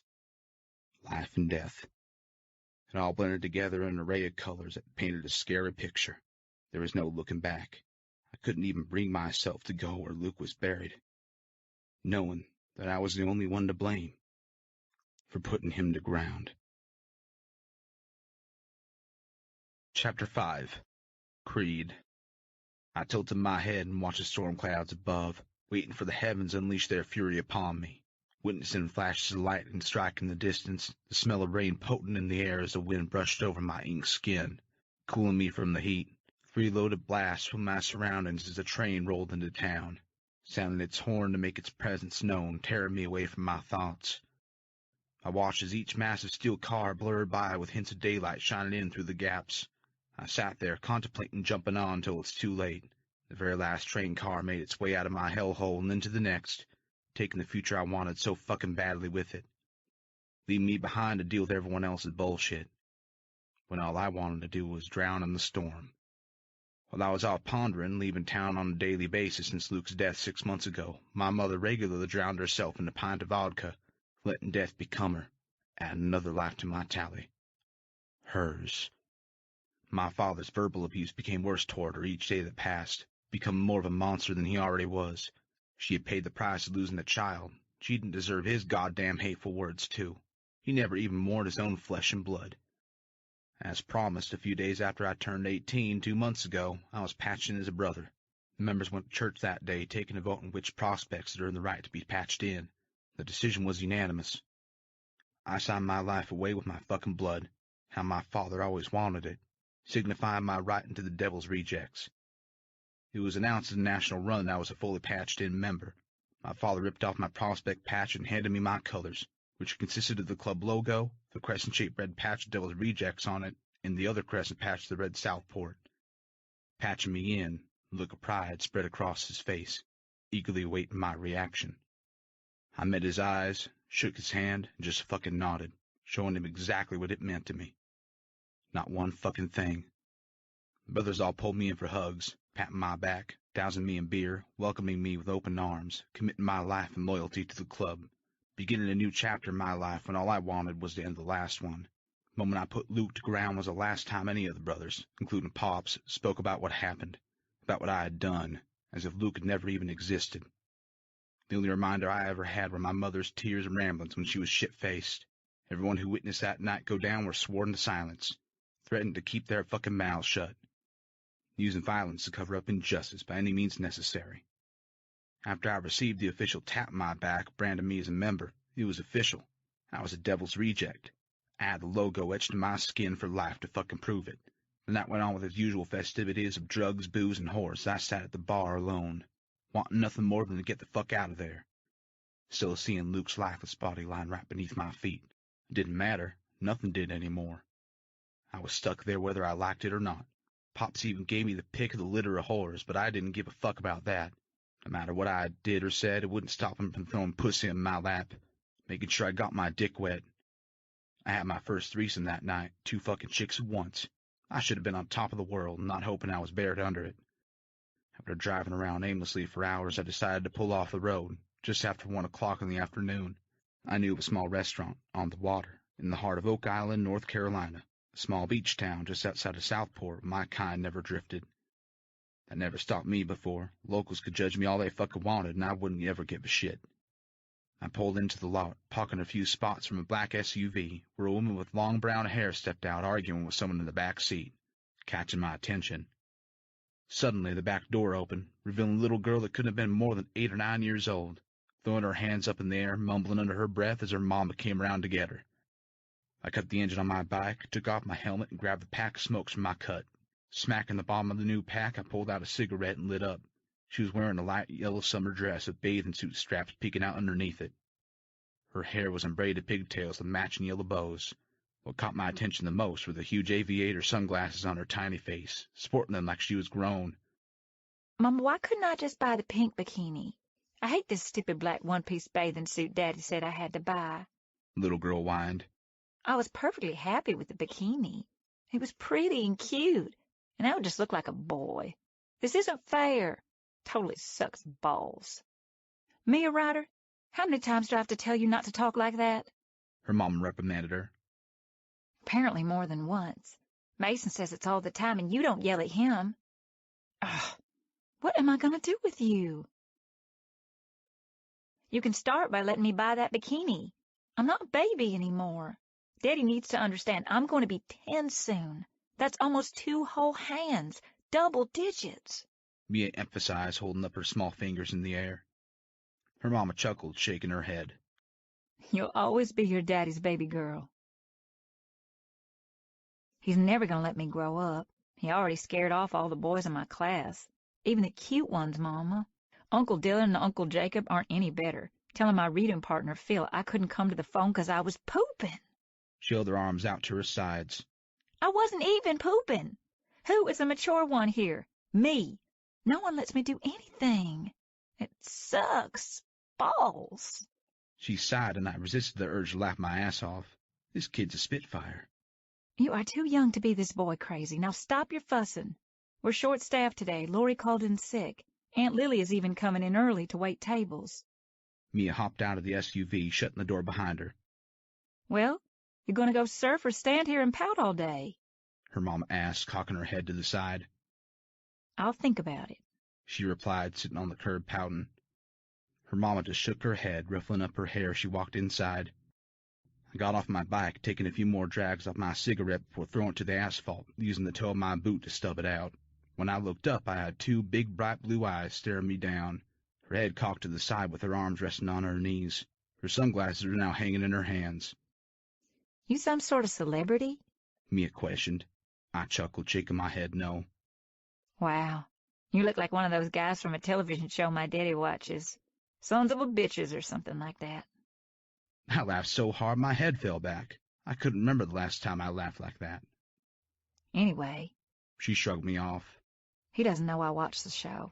I sneaked down into the theater room and peeked through the door crack. The guy with long blonde hair is cute. I really like him. I just nodded, trying like hell not to bust out laughing again, thinking to myself, damn, her parents would have their hands full of this'n. Do you have a voice? Or do you just do the shake and nod thing like you're too cool? I grinned, walking over to her. She looked up at me, shielding her eyes from the sun, waiting for my answer. I talk. I just don't talk to strangers, sweetie. I winked, walking past her, opening the door, leaving her there wide-eyed. I found a table in the far corner, away from judgment. The place wasn't too busy yet, but I still had suspicious eyes on me. Hi there, the waitress greeted. I'm Lily, the entertainment-turned-waitress today. What can I get you to drink? She eyed me up and down. Water. You're not from around these parts, are you? She asked, tapping her pen on the order pad. What gave me away? The motorcycle out front, my cut, my tattoos, or is it just my overly rugged good looks? She laughed. Actually, it was the Southport patch on your vest. Dead giveaway. Entertainment, huh? What sort of entertainment do you do? From the looks of the place, you ain't a stripper. Could be a comedian, but I'm gonna go with musician. You're tapping the hell out of that pen to the beat of the music playing right now. I paused, arching an eyebrow. Hot or cold? Very hot. Why, thank you. She laughed again, throwing her head back. You're good. Well played, Creed, she said, pointing her pen to my name patch. You best contain that flirting around here, though. I'm a married woman, and this is my sister-in-law Alex's place. I'd hate for you to have a run-in with the good old boys. My brother Lucas will lose his shit, and my husband won't be too far behind. Is that right? Thanks for the warning, darling, but I can hold my own. She smiled. I'll be right back with that water. I spent the next hour eating, bullshitting with Lily, and watching the surfers come in and out the back, wondering if the little girl Mia was out there. I wandered out the back, finding a place to sit, removed my socks and boots, digging my toes into the sand, trying to remember the last time I was at the beach. It had been forever. Ma used to take us all the time when we were little to play with Autumn. She was a daughter of my mom's best friend, Laura, and they lived in Southport, just a few miles away from us. My mother, Laura, and their other best friend, Stacy, were all originally from New York. Growing up together in Manhattan until Stacy moved to North Carolina her sophomore year of high school. Autumn's parents got a divorce a few years back. That's when Laura decided to move her and Autumn to Southport to be near my mom and Stacy, needing the support while going through a nasty divorce. Autumn's father, Carl, was the chief of the New York Fire Department. He still lived there in Manhattan, so she went back to stay with him often. She had always been a daddy's girl, even though her parents weren't together. That never changed. I known Autumn all my life. We'd grown up together. Our birthdays only a few months apart. We spent family vacations, summers, and holidays with one another in North Carolina or New York every chance we got. It was the only time I ever felt somewhat like a normal kid. I always looked forward to hanging out with her. Mom wasn't the only one thrilled when they upped and moved here. I sat there in the sand for I don't know how long, watching the waves crash on the shore, spotting Mia, the little girl from the restaurant, fucking slaying the waves. I couldn't take my eyes off of her, memorized how something so small could ride the waves like she did and not be swallowed up by the ocean. She clearly had no fucking fear, beating grown-ass men, stealing their waves, and cutting them off without blinking an eye. Paddling way out beyond the safe points, owning the waves like they were her bitches, falling and getting right back up. She had me grinning like a goddamn fool, laughing every time she'd fuck someone over, making them crash and burn. It was probably the first time in 6 months I felt something more than remorse, shame, and sadness. That 9-year-old killing waves was the breath of fresh air I needed, even if it only lasted for a little while. After about an hour of kicking ass, a short stack emerged from the water, dragging her huge-ass bright pink board that was easily twice her size under her arm. Pigtails bouncing in the breeze, she made her way up the beach, heading in my direction. I couldn't help but laugh at the sight of her. What are you laughing at, punk? Mia stopped right in front of me, dropping her board to the sand as she placed her hands on her little hips, cocking her head to the side, barely blocking the sun with her tininess. I raised my hands in the air, surrendering them as I continued to laugh my ass off. Not the shrimp that just carted an adult-sized board up the beach, most likely not the little Spitfire who is blocking my sun, and definitely not the baby girl who has a sticker on her board that says Surfer Bitch with bright pink lips. I pointed to one of many stickers that covered her board. Your mama know you have that? Whoa, you do speak. She shifted her weight to the other hip, sassing me. I guess we're not strangers anymore. Ignoring my question, plopping down in the sand next to me. How long you been surfing like that? She tapped her index finger to her lips, thinking. Since forever. It's in my blood. My daddy had me on a board as soon as I could walk. I'm better than both of my brothers. I'm better than all my cousins. I'm pretty sure I'm better than anyone in Oak Island. Maybe even the world. I struggled, trying not to laugh again, nodding my response, looking back out at the waves. I liked her confidence, cocky but in a sweet way. There wasn't enough of that in the world. Why are you so sad? She questioned out of nowhere, randomly shifting gears like most women did, unable to focus on one subject at a time. Why are you so nosy? I glanced over at her. Duh, I'm a girl. She replied, rolling her eyes. Do you collect patches? She pointed to my cut, once again moving on to her next question. Not collect, I earn. Oh, like a Girl Scout. How cool. I have over 100 on my sash. My mama says I have to stay in Girl Scouts because it will build me into a courageous, confident girl, even though I already have all that. I was born awesome. Plus, I don't know how sitting around a campfire singing Kumbaya whatever will give me anything but mosquito bites. But hell, what do I know? Kiss your daddy with that mouth? I chuckled. She shrugged. My brothers talk like that all the time. My first word was shit. She smiled, proud of herself. Daddy yells at them, but they never listen. They get away with everything because they're boys. Personally, I think that's stupid. Girls are way better than boys. We're smarter, we smell nicer, and if it weren't for girls, boys wouldn't even be here. So boom! She exclaimed, making her hand explode. Anyway, I'm a brownie now, so I have so many patches. I have the perfect one for your sash. I threw my head back laughing. This kid was too much. What? You don't like brownies? I know for a fact boys like brownies. My daddy loves them, my brothers love them, and my uncle loves them too. Even that boy who picks on me in class loves them. He's always trying to steal mine. Daddy says if I ever give him my brownie, he will hurt him. He said he used to eat all kinds of brownies all the time, and Mama didn't like that very much. So then he started to eat just hers. She had me laughing so damn hard my sides started to hurt. Don't think he meant... Never mind. You always talk this much? Oh, let me get you my patch before I forget. She grabbed her pink backpack that was nestled in the sand next to her.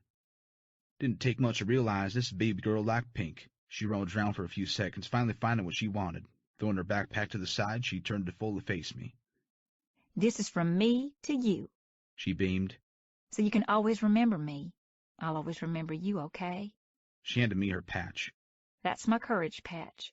You can have it since I already have enough of that to go around. Can you put it next to this one? She pointed to my honor patch. I think they'll look good together. I was taken aback. I didn't know what to say or what to fucking feel. No one had ever given me anything like this before. No one ever cared enough. I looked from her to the patch in my hands, fumbling around, and just nodded, unable to form the words to express the sense of love I felt from this little girl I had only just met. You gonna answer my question? Nah, you're a baby girl. Wouldn't understand. Who you calling? Creed? A familiar voice interrupted Mia. I looked up to see Autumn walking over to me. I stood, brushing the sand from my pants. Damn, ain't you a sight for sore eyes? I greeted, pulling her into a hug. I hadn't seen Autumn since before Luke died. I've been avoiding her, not wanting the sympathy and compassion I knew she would provide. I didn't fucking deserve it. I'm so sorry about Luke, she whispered in my ear, squeezing me tighter. My happy mood suddenly seeped into the sand between us. Mere mention of Luke's name threatened to bring me down, but I wouldn't let it. I quickly shook off the unease and pulled away, giving her a half smile. Mia cleared her throat from behind me, bringing my attention back to her. She was giving Autumn the evil eye, a look I was more than familiar with when it came to women. She may have been just a kid, but that didn't stop the jealousy she may have been feeling. I winked at her for a reason I couldn't explain. I wanted her to have the reassurance she needed. Immediately feeling protective over her. "Mia!" a voice yelled out, causing her to startle. "How many damn times do I need to tell you not to cut off other surfers?" I turned, following the voice, seeing Mason come run up behind Autumn. It isn't my fault y'all are slower than molasses, Mia responded, shrugging him off. "You're lucky you're a little girl. Stealing waves like that could get your ass kicked." Well, lucky for me I can outrun your asses. "Watch your mouth," Mason shouted, coming up to her, turning his attention away from her when he saw me. "Creed, I didn't know you were heading down today." He dropped his board, pulling me in for a side hug, patting my back. "Been too long, brother. I see you met my baby sister, Mia," he said, nodding to a very pissed-off little girl. "She your baby sister? Makes sense now. Got a mouth on her, like you." Baby? Who are you all calling a baby? Mia stood, placing her hands on her hips. Creed, this is my big but not better brother Mason, she declared, rolling her eyes. "Don't like your brother?" I chuckled. No, he is mean to me. No, he is mean to me. "Not mean, Mia. I'm just watching out for you like any big brother would." I don't need anyone looking out for me. I can take care of myself. Where's Giselle? Go find your girlfriend and let me be, she countered, only looking at Autumn. I shook my head, stifling a laugh. I'd known Mason as long as I'd known Autumn. His mom was Stacy, my mother's other best friend. I'm not gonna lie, at first we fucking hated each other, trying to prove who was the alpha dog before our fucking balls had even dropped. It was touch and go for the longest time, but as we got older we became close friends. Went to the same school, that was, when we decided to actually go. Mason was the poster child for being a fucking rebel. A punk ass that did the opposite of everything his parents told him to. Other than school, Mason and I would hang out when he'd be at his mom's, smoking weed, drinking, fucking around with girls, and getting into trouble. Autumn was never too far behind us, joining our festivities. Giselle, his girl, came into the picture a few years ago. She was the daughter of a narcotics detective who had more than a few run-ins with the MC. Her father was tight with Mason's old man, Lucas. Which is why we never made our relationship known to his dad and stepmom, Alex. I had never formally met either of them, and probably never would. Mason's parents never married. They had a complicated relationship. Rough start, but they found a way to co-parent and make it work. Stacy was like us, from the wrong side of the tracks. She passed no judgment. Alex and Lucas, though, were a different story. They would never approve of their boy hanging anywhere near someone like me, especially not with the son of Devil's Rejects, Prez. Mia, Daddy's here to get you. Grab your things, baby girl, her mama called out from the restaurant. I am not a baby, she mumbled under her breath, grabbing her board, peering up at me. See you around? I nodded, and a big smile spread across her face before she turned and left. I would learn through the years of Mia Ryder. Mia fucking Ryder. Well, I would live and die for her. Chapter 6. Mia. Happy birthday, dear Mia. Happy birthday to you. Everyone finished singing, clapping their hands, hooting and hollering. "Now blow out your candles, baby girl," Dad said, swiping my hair back, nodding toward my chocolate surfer-themed cake, complete with a girl riding a pink board like mine that Mama had specially made for my 10th birthday. Shutting my eyes as tight as I could, I bit my bottom lip, placing my hands in prayer gesture out in front of me, concentrating really hard, focusing all my efforts on my birthday wish. I blew out all the candles in front of my family, silently hoping it would come true. What did you wish for? Aunt Lily asked. If I tell you, then it won't come true. And I really want it to come true. I blushed just thinking about it. I opened my presents next while everyone ate a slice of cake on the back patio. My favorite present was the guitar Aunt Lily got me. She had been teaching me how to play for the last few years, and I was getting pretty good. I told my parents I didn't want a birthday party, but Mama wasn't having it. She said it was my first birthday in the double digits, and we needed to celebrate. I just think it was another excuse for her to throw a party. She loved to entertain. If it were up to me, we would have just had my family over for a barbecue. But instead, our backyard was decked out with pink balloons, streamers, and a giant bouncy house. I didn't have a lot of friends, But it never bothered me since I had so many cousins. Our ages were scattered all over the place, but that never mattered. We got along just fine. We were all born and raised together in Oak Island, just like our daddies and my mama, who were all best friends since they were in diapers. Everyone called them the good old boys, with their half-pint, my mama, following them around like she was a boy, too. Looking at her now, I would never have guessed she wanted to be a boy. My daddy and Aunt Lily were brother and sister. She was married to one of the boys, Uncle Jacob. They had 2 kids, Riley and Christian. Aunt Lily always told me that Daddy didn't like that Uncle Jacob fell in love with his baby sister.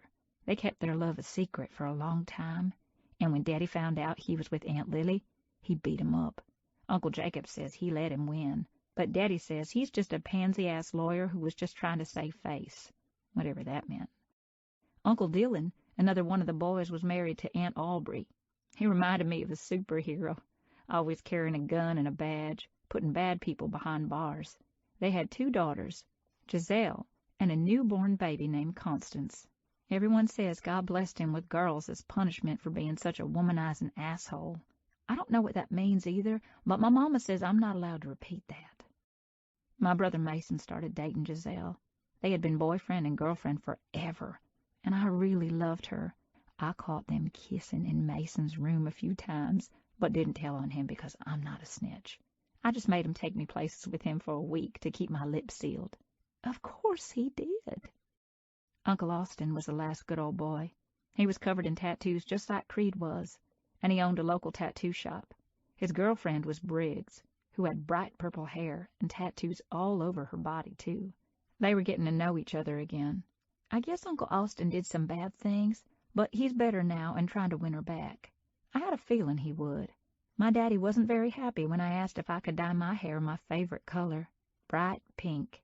He looked at me like I had grown 2 heads before saying no. When I told him I wanted to get my pink surfboard tattooed on my foot, he said not while he's alive and breathing. Daddy didn't let me do anything. Ever. I didn't care that some of my cousins weren't blood related. They were the only family I'd ever known. I loved each of them with all my heart. Daddy, can I go to the Southport 4th of July festival with Mason next month? I asked, while helping Mama clean up after everyone had left. Mia, I already told you no, he replied, not looking up from the blueprint in front of him on the kitchen counter. My daddy owned his own construction company and was the best damn contractor in the tri-state area. His words, not mine. Yeah, but I asked you when I was 9. Newsflash, I'm 10 now. The answer is still no, Mia. Watch that lip, young lady. Why? It's not fair.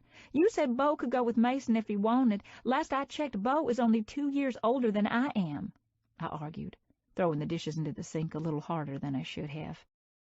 That's different, Dad simply stated, still focused on work. Why? Because he has a wiener? Mia Ryder, you cannot say stuff like that, Mama shouted, walking back into the kitchen. I could hear Mason and Bo laughing their butts off over the movie they were watching from the living room. I rolled my eyes, frustrated. Daddy sighed, dropping his pencil and finally looking up from his paperwork. Mason, Bo, how many times do I have to tell you to stop talking like that around your baby sister? I'm not a baby, I yelled, stomping my foot. Mason came strolling into the room, his hair all messy from Giselle scratching his head on the couch. Dad, she's like a damn parrot. He caught himself. Most of the time, I don't even realize she's around till it's too late. He opened the fridge, grabbing the jug of milk, and started drinking right from the carton. Mason Ryder, where are your manners, boy? Mama reprimanded. Oh, I'm sorry. Did you want some? He held up the carton to her. She gave him a look that had him putting it right back in the fridge. Daddy, I could have said the word dick like he does, but I used wiener instead because I'm a lady. Mason busted out laughing, quickly clearing his throat when Daddy gave him a stern look. And this is exactly why you're not going to the festival with Mason and his foul-mouthed friends, he justified. Lucas, Mama coaxed. Half-pint. Don't start, my baby girl. Our baby girl, she interrupted, looking over at him as she loaded the dishwasher. I'm not a baby, I repeated much louder that time, smacking my hand on the counter, needing to have my voice heard. It's not fair, Daddy. You know all you're doing is pushing me away. I'm going to start doing things without asking you first because you never let me do anything. I'm not always going to be your baby girl. He cocked his head to the side. Is that right? Yes, that's right. I knew I was pushing his buttons. I knew I was crossing the line. I knew I was going to get in trouble. I just didn't care anymore.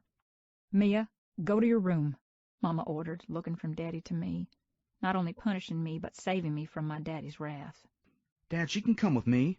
Mason chimed in. I'll make sure everyone is on their best behavior. My heart soared. Mason never stuck up for me before.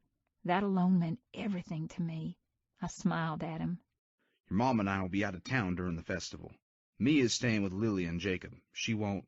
I don't want. Time out, Mama interrupted all of us. Everyone out. But... Mia, now! Dad roared, bringing my attention back to him. Fine, I mumbled under my breath, turning to leave the room, resisting the urge to slam my door once I walked into my bedroom. I grabbed my notebook off my desk and made my way through the double doors out onto my balcony that overlooked the water. I spent the next few hours sitting in my lounger under the moon, listening to the soft lull of the waves crashing into the shore, welcoming the salty breeze coming off the ocean. The water always had a way of calming me, no matter what I was feeling or going through. It was my happy place, my own piece of heaven, my escape. I should have been in bed sleeping like everyone else in my house, but it was summer break, and I didn't have a bedtime. I was a night owl anyway, always had been. I scribbled thoughts, lyrics and doodles in my notebook for I don't know how long, finding myself writing Creed's name in bubble letters and practicing my cursive over and over again, surrounding his name with pink hearts on every page, suddenly realizing I had my first crush. I snuggled into my throw blanket, looking up at the stars, wondering if my birthday wish would magically come true, wishing again that it would. I yawned, my eyes growing tired from the long day I'd had. I was about to go inside and go to bed when my window shook from Mason's bedroom door shutting. His room was next door to mine, and I could hear everything. He must have just gotten home. I picked up my notebook, looking back out at the water one last time when I saw him. He was walking away from my house toward the ocean, wearing the same vest he had on the last time I saw him. I immediately wondered if he was wearing the courage patch I gave him a few months ago. I giggled at the sight of him wearing his combat boots on the sand. He stopped at the shoreline, looking up at the sky, placing his hands in the pockets of his black jeans. He looked as huge and stocky as I remembered, maybe even bigger. Before I gave it a second thought, I ran into my room, grabbing my backpack and digging around in it, grabbing what I was looking for and my throw off my bed. It was chilly out on the water. I slipped out of my bedroom quietly, being extra careful not to wake anyone. I'd be in big trouble if my daddy woke, since I wasn't allowed to leave the house by myself after dark. In my defense, I wasn't going to be alone. Creed was on the beach. I snuck out the back patio doors, closing them gently behind me, walking down the steps onto our private piece of beach. No one would be able to see us without trespassing. He had to have come in with Mason. My wish came true, I shouted over the noise of the waves. Ain't it past her bedtime? He coldly said, not turning around to face me. Didn't you hear me? I asked, wrapping the throw around my shoulders. My wish came true. You're here. He abruptly turned, narrowing his eyes at me, taken back by my confession. I continued on. It was my birthday today. Well, yesterday, seeing that it's after midnight. Anyway, before I blew my candles out, I got to make one wish. I closed my eyes tight, wishing I would see you again, and here you are. Shouldn't be wishing for me, Pippin, he stated, turning his attention back to the water. Pippin? He suddenly turned back around, reached over and tugged on the end of one of my braided pigtails. Oh, like Pippi Longstocking. She was like Peter Pan for girls, never wanting to grow up. She's kind of my idol, a playful, unpredictable superhuman, a freak of nature, like I am on a surfboard. And she had a rad pet monkey, Mr. Nielsen. He nodded, still looking broody. I wanted to make him feel better. I wanted to see him laugh and smile like he did at the beach. For some reason, I felt as if he didn't do that very often. His eyes were still so sad, and I wanted to know why so badly. My mom always said I had the ability to make people happy, that there was something about my spunky personality that made people like me. I wanted Creed to like me more than anyone else ever had. I spoke honestly. But if I wouldn't have made that wish, I wouldn't be able to give this to you. I stepped forward, handing him another patch for his vest. I saw it at a little shop in town when my mama and I were shopping a few weeks back. When she was in the dressing room, I grabbed it and bought it with my allowance. It reminded me of you. He took it from me, murmuring, Don't follow me. I'm lost, too. He chuckled as he read it out loud. Not lost, Pippin. Haven't been found yet. He paused, looking down at the patch in his hand. Thank you for this. A small smile played on his lips as he reached into his pocket, pulling something out. Found this on the sidewalk today. He handed me a shiny penny. Consider it my birthday present to you. I gave him a questioning glare. Thank you.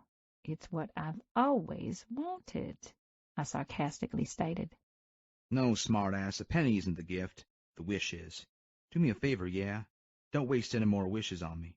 With that, he turned and walked away, leaving me alone and confused.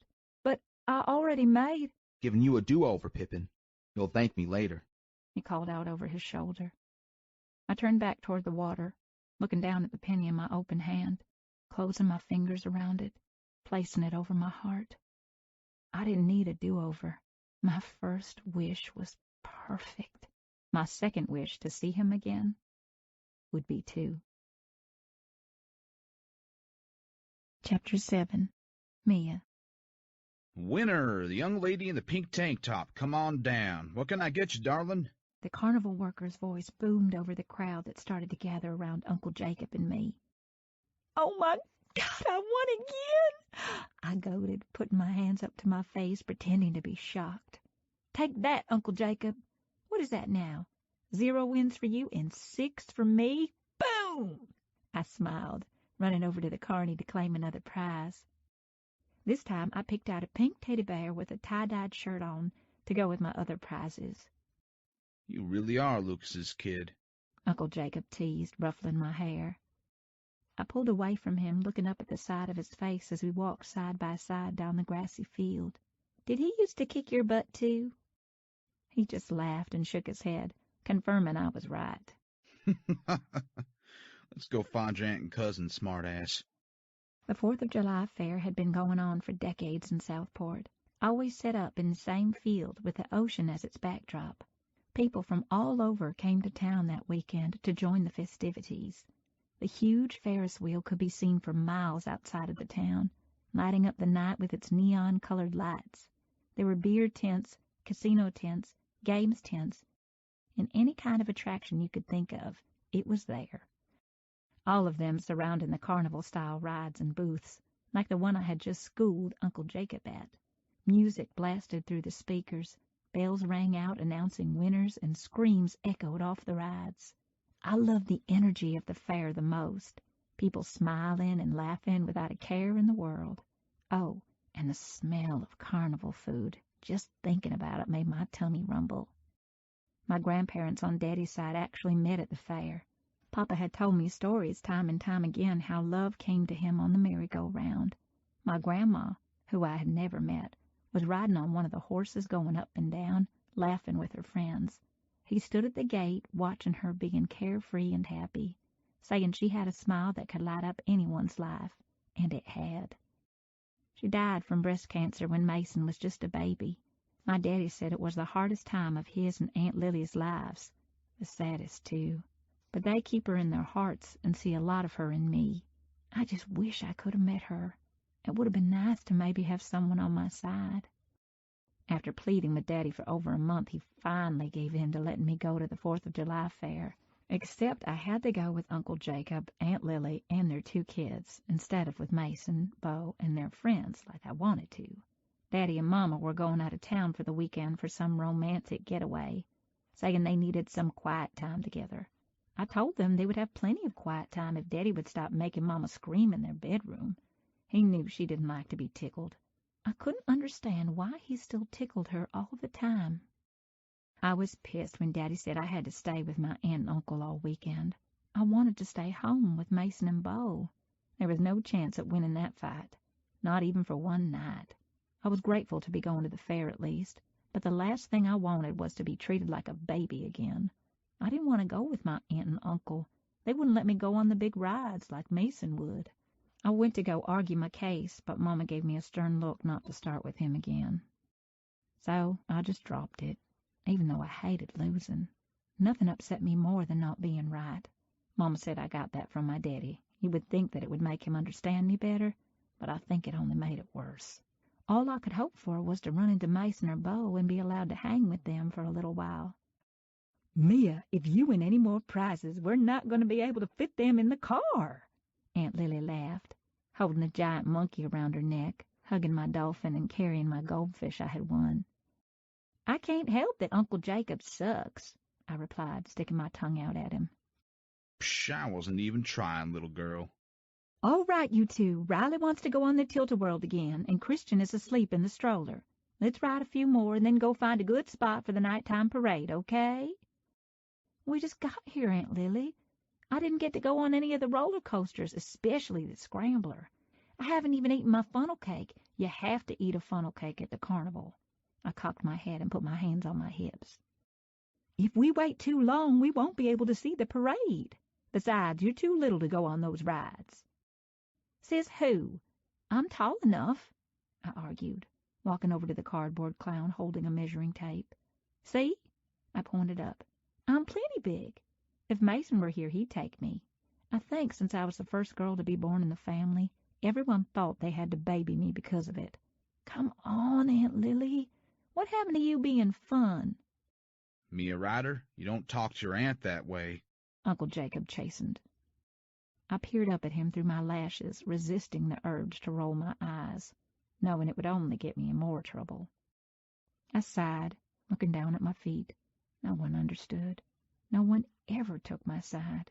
Papa, my grandpa, tells me all the time that the good old boys, Mama and Aunt Lily, never listened either. They were always causing trouble, but you'd never believe that now. I kicked around the dirt, eating my funnel cake, following close behind them, watching people get on and off the rides I wanted to go on, annoyed the entire time. We went on a few more kiddie rides before Aunt Lily found an open spot next to one of the bars. I watched all the people gathering around, excited for the parade that would lead to fireworks. The Southport Festival had the best firework display in North Carolina, winning awards for years. Uncle Jacob, can I? Bright headlights illuminated behind his tall frame, and the loud sound of motorcycle engines revving broke my train of thought. I immediately peered behind him. Tons of Harleys came into view. There had to be at least 20 to 25 bikes filing into the parking lot next to the bar, wearing vests exactly like Creed's. Unfucking believable, Uncle Jacob gritted out, turning his head toward the noise.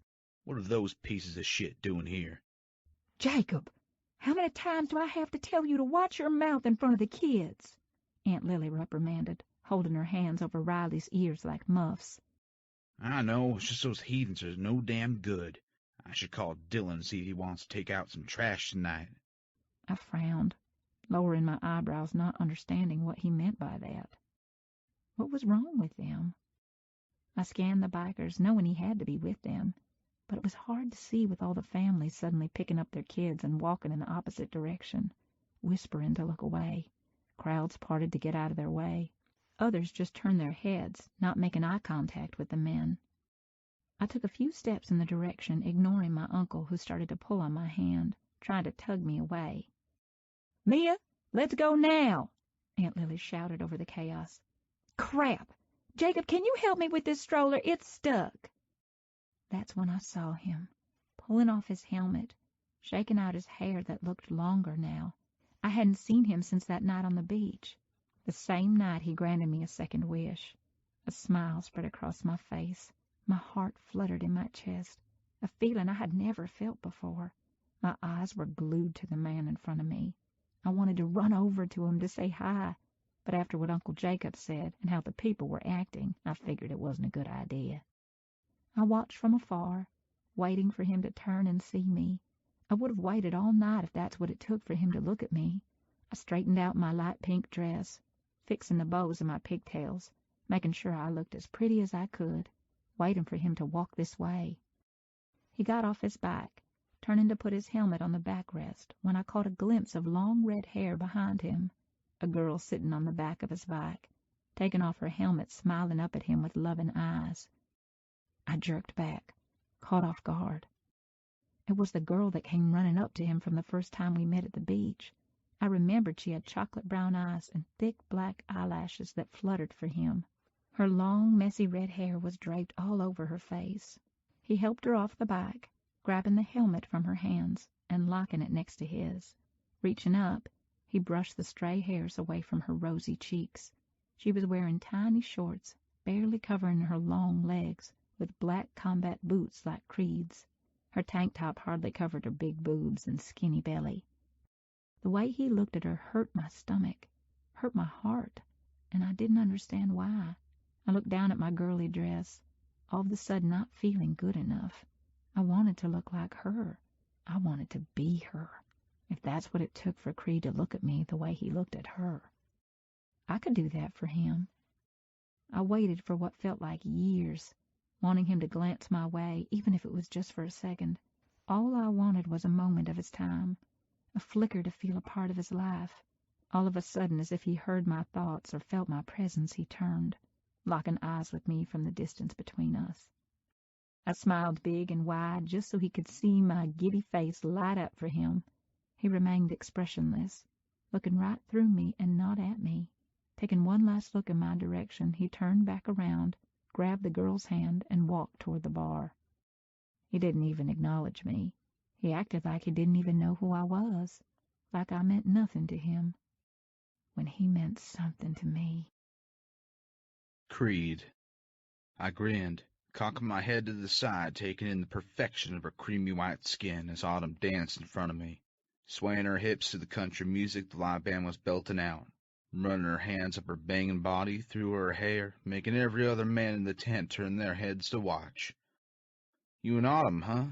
Mason asked, peering over at me, bringing my attention away from her.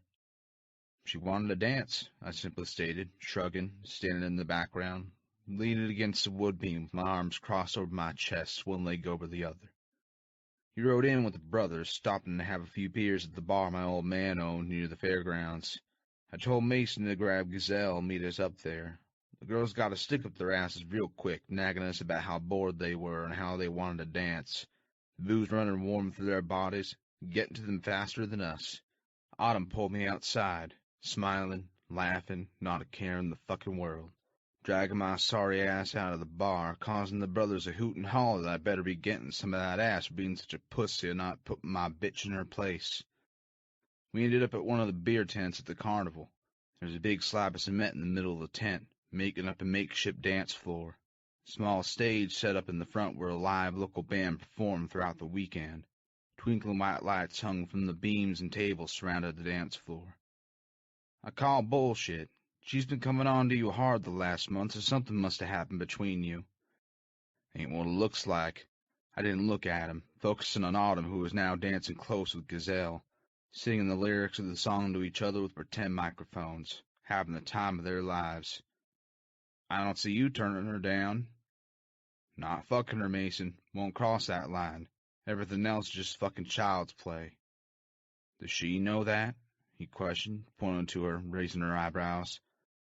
"She knows me." Autumn had been throwing herself at me since that night in my bedroom. I'd be lying if I said my cock wasn't interested. She was a fucking knockout with huge tits and nice ass and legs that went on for days. Pouted little lips that I used to think about being wrapped around my cock when I first started jacking off. Her loving, free-spirited personality alone was sexy as fuck to me. She turned me on in so many ways, but I knew better than to fuck around with her. It'd only lead to her getting hurt. We'd been there for each other since we could walk. It was only natural for us to be drawn to one another. Law of attraction, all that fucking shit. Except things were different now.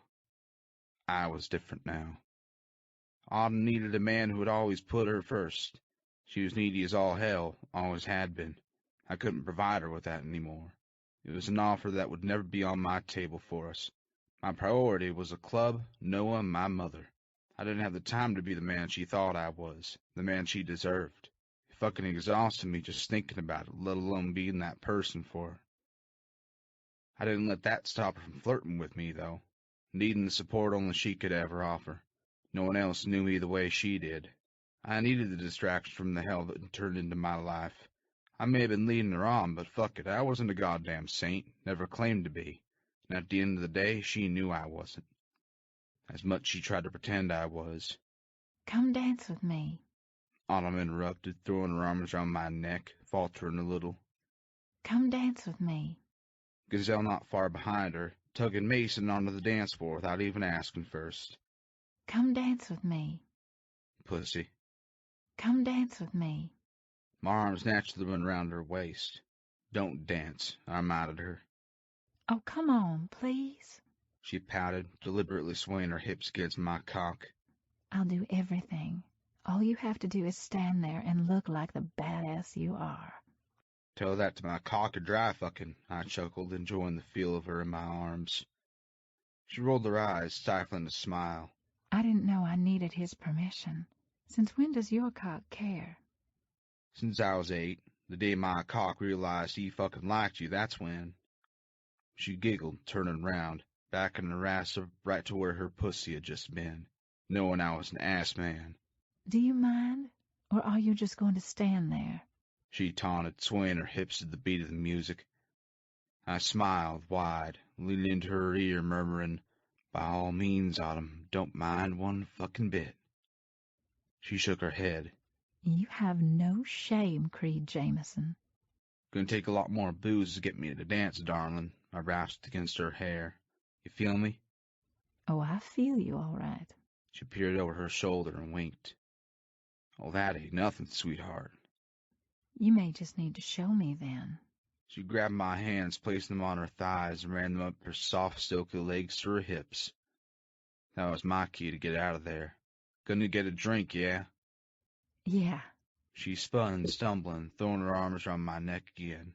Bring me one of those girly umbrella drinks, okay? I cocked an eyebrow, looking at her like she couldn't be serious. Fine. Bring me water. She added, pulling away. I grabbed her hand at the last second and twirled her around in a circle, showing her the only dance move I knew. Don't fucking stray. Stay with Mason. Be right back, smacking her ass.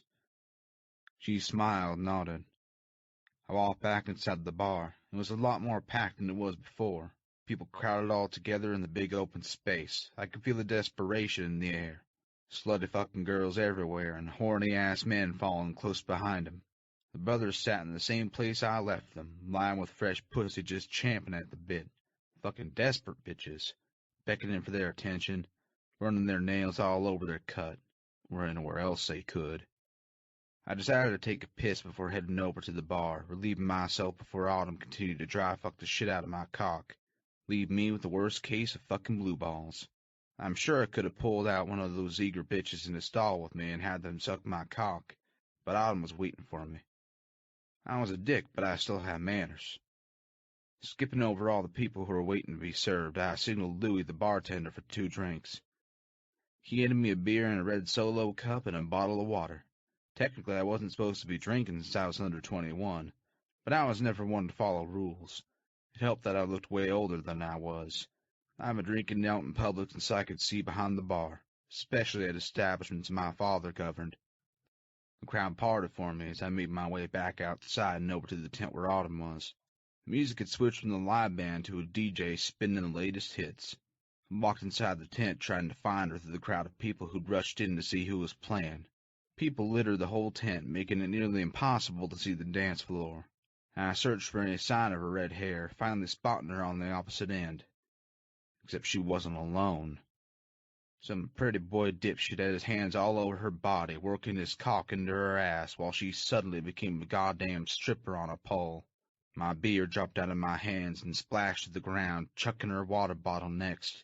I hauled ass across the dance floor, shoving people out of the way. I was a ticking fucking time bomb about to explode the longer it took to get to her. Taking down anyone who was in my path of destruction, needing to get to her as fast as I could. My fists pulled back as I took my last step, and it connected with the motherfucker's jaw before he even saw me coming. His head snapped back, taking half of his now limp body with him. Autumn screamed as she was pulled to the ground by the fucker who didn't let her go. I leaned forward, grabbing her by the waist, saving her ass from meeting the concrete below, pulling her up to my chest, snaking her body behind mine. "Don't touch what fucking belongs to me," I snarled, kicking him in the stomach while he was down, squatting in front of his body, grabbing a hold of his fucking polo shirt, getting right up in his bloody face. "You got any idea who the fuck you're dealing with? Whose territory you're fucking pissing on?" I cocked my fist back again, ramming it into his face. His head fell back on the ground with a thud. "Come on, pussy! Get up!" I roared, lifting him from the ground again when I suddenly felt Autumn's hand on my shoulder. I shook her off, causing her to stumble back into Gazelle. "Fucked with the wrong man," I gritted out, close to his face. I had a short fuse, my temper always getting the best of me. Seeing violence all my life didn't help my anger issues. "Creed!" Mason yelled out, stepping his way through the crowd, crouching down in between us. "Not here! Let's go!" he ordered, nodding behind me. I turned around, seeing security heading in our direction. Immediately standing, I kicked the son of a bitch one last time. "Fucking welcome," I growled, grabbing Autumn's hand, forcefully pulling her away from Gazelle, through the tent and out to the lot. "Thought you didn't mean anything," Mason whispered, bumping into my shoulder when we were outside and out of sight. "Come back to my house in case they call the cops. Won't take long for them to figure out who you are. My parents are out of town." I nodded, practically throwing Autumn on the back of my bike. Creed? "Not one fucking word, Autumn." I shoved her helmet at her and threw mine on, too. Pissed as fuck. The Mason was right. Chapter 8. Mia. "Thanks, Aunt Lily. See you later," I said, closing her car door behind me. I ran up the stairs to the front door of my house, turning to wave at her one last time before unlocking the door and walking inside. I called Mason, waking him up around 8 after I'd had breakfast, letting him know Aunt Lily was dropping me off within the hour. I don't think he even paid me any mind, grumbling that he was home, sleeping, and not to wake him up again. I knew our parents would be home in a few hours, so he'd be up eventually. He must have been up late last night, doing whatever he wanted, like always. I dropped my key in the dish by the door and kicked off my sandals, not bothering to put them away. It was still early, and the house was completely silent, confirming my brothers were definitely passed out. I booked it up the stairs, taking 2 at a time, stopping by Mason's door, debating on barging in and jumping on his bed to wake him, but I decided against it. The last time I barged into his room, he didn't have any clothes on, and let's just say that was when I learned how boys were different from girls. I ran down toward Beau's room and peeked in. He was sleeping too. My brothers would sleep all day if you let them. I continued down the hallway, abruptly stopping at my room, caught off guard when I saw my bedroom door was closed. I never left it closed. I turned the knob, slowly pushing it open, peeking my head around the door first. My eyes widened as I took in the scene in front of me. Creed was sleeping in my bed, my pink sheets pulled up to his waist, one muscular arm lying beneath my pillow, the other placed on his bare stomach. He had tattoos everywhere, colorful ink etched all over his skin. Not a bare patch could be seen. I stepped in, gently closing my door behind me, wanting to get a closer look. My fluffy pillows, stuffed animals, fuzzy throw blanket I loved were all scattered over the floor, like he just threw them off my bed and passed out. His shirt, vest, and jeans were sitting on my desk, his black combat boots placed at the foot of my bed. The closer I got to him, the more I realized how big he really was, taking up my entire queen-size bed. He had muscles everywhere on his body. I didn't know a person could look so scary and beautiful at the same time. I wanted to take a closer look at his tattoos. I wanted to know every design that was severed into his skin, and I wanted to trace them with my fingers, just to see if they felt as smooth as they appeared. He looked so peaceful while he slept. I didn't want to wake him up, even though I wanted to talk to him, ask him why he was so mean to me the night before, why he treated me like I didn't exist, like he didn't even know me. I shook off my questions, grabbing my notebook, a pen, and my guitar from my desk instead, quietly searching through my backpack to find the other thing I was looking for, shoving it in my pocket. I walked out onto my balcony, slightly closing the door behind me, not wanting to wake him. I placed my lounger where I could see my bed, wanting to wait for him to wake up. I didn't want him to leave without getting the chance to at least talk to him again. So I sat there, softly strumming the strings of my new guitar, finding the right tune. After a few minutes, he started to stir. I thought he was waking up, but his eyes started fluttering and his body shuddering. He started shaking his head side to side like he was having a bad dream. Luke, tell me where you are, he muttered, his voice laced with pure panic and desperation, a tone I'd never heard before. I didn't know what to do or how to help him, so I just started strumming a lullaby that Aunt Lily used to play for me when I was little. A soft, tranquil melody filled the air around us, soothing and comforting him the same way it had for me. It only took a few minutes till his labored breathing soothed out and he stopped panicking. Sleep had once again taken over, and I smiled, knowing I was able to ease him out of the darkness that plagued his mind and stop his nightmare.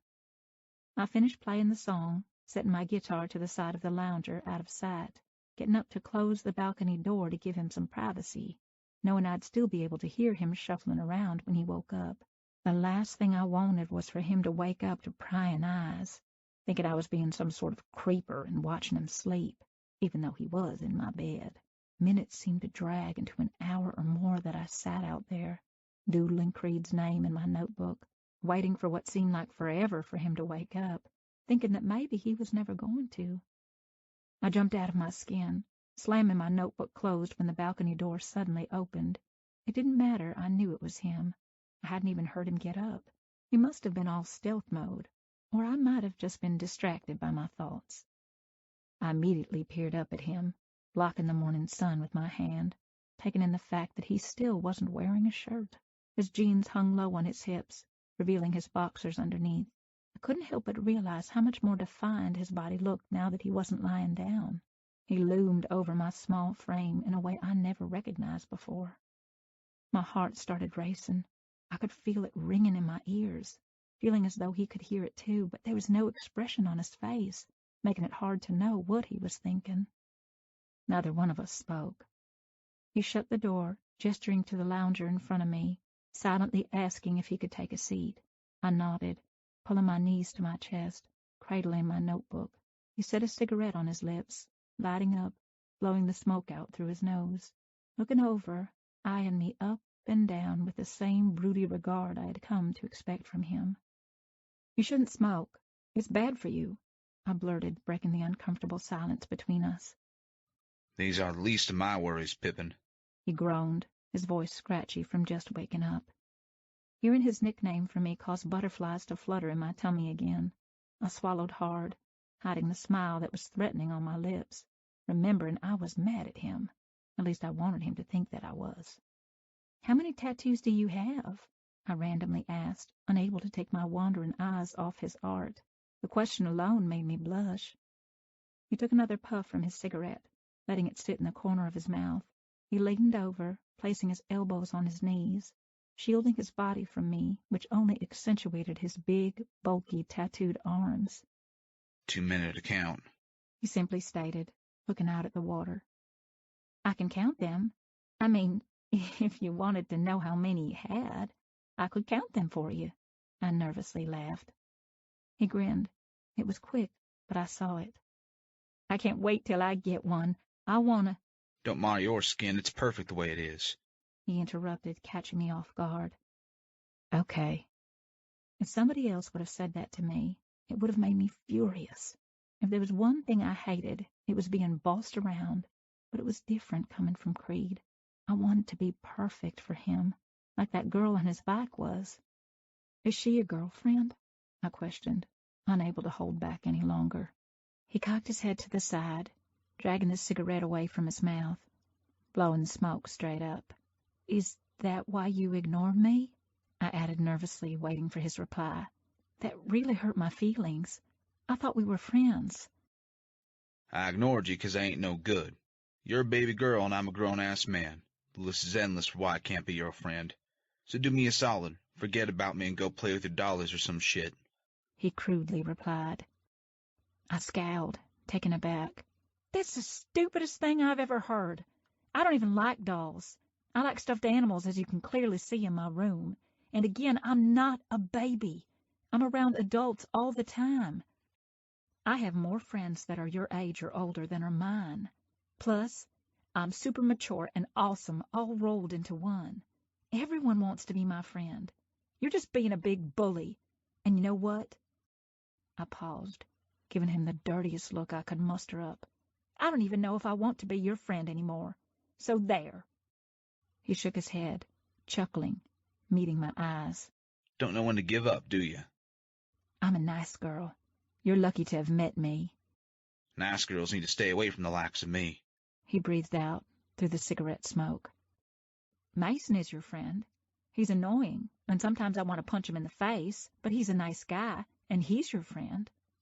That's different. Why does everyone always say that? I'm sick and tired of that being the only answer anyone can ever give me. Like it's supposed to make sense or something. Why is it different? Because he's a boy is not an answer. That's just a cop-out. Like when Mama says I can't eat any more ice cream because it will make my tummy hurt. How does she know it's going to make my tummy hurt until it happens? You think just because you're older and bigger than me, you know everything. Well, you don't know anything, especially not what's good for me. He narrowed his eyes at me, looking at me in a way he never had before, causing my belly to flutter again. I didn't understand how he could make me feel so many emotions without even saying a word. You always throw a temper tantrum when you don't get your way? He asked in a teasing tone. You always act like an asshole when you're trying to get yours? He didn't falter, spewing out. Every time. Usually, adults yelled at me when I cussed, and I half expected him to do the same.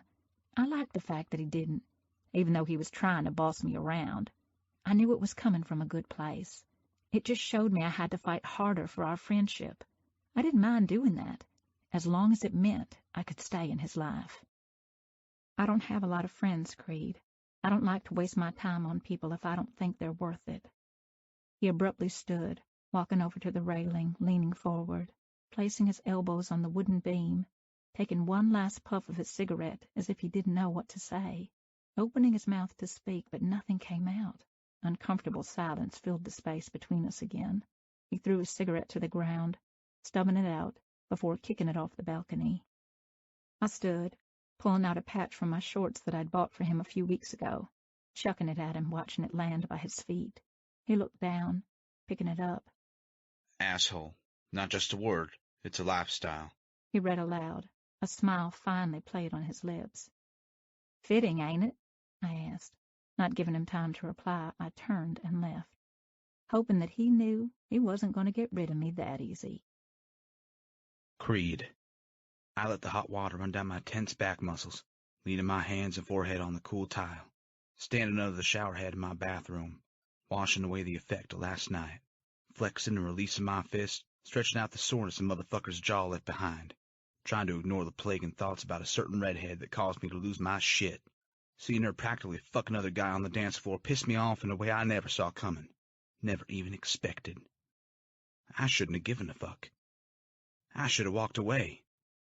But instead I ended up beating a man's face in, jumping over the invisible line from being a friend to being a rage jealous dick. Except she wasn't mine to feel that way over. I'd always been protective over Autumn, even when we were little. I was territorial. Last night proved that some things never changed. My biggest regret was feeding into her fantasy of us ending up together. I couldn't hate myself more for leading her on, even though I was just being myself. It was who I was. Somewhere along the line, the boundaries blurred, not knowing what was right or what was wrong anymore. After we left the fair, I took her back to her house. She was off my bike before I even had the kickstand down, ripping her helmet off and throwing it at me. The fuck was that? I snapped, catching the helmet before it hit my face. The hell is your problem? You're my problem, she yelled, turning to leave. Are you shitting me? I was off my bike and over to her in 3 strides, grabbing a hold of her arm, turning her to face me. She roughly pulled away, narrowing her eyes at me. Don't touch me with another man's blood on your hands, Creed Jameson. Whose fucking fault is that? 'Cause it sure as hell ain't mine, I gritted out. How about a fucking thank you, instead of giving me lip for saving your ass? Saving me? For going apeshit on a man I was just dancing with? I didn't ask you to do that. I don't want blood on your hands because of me.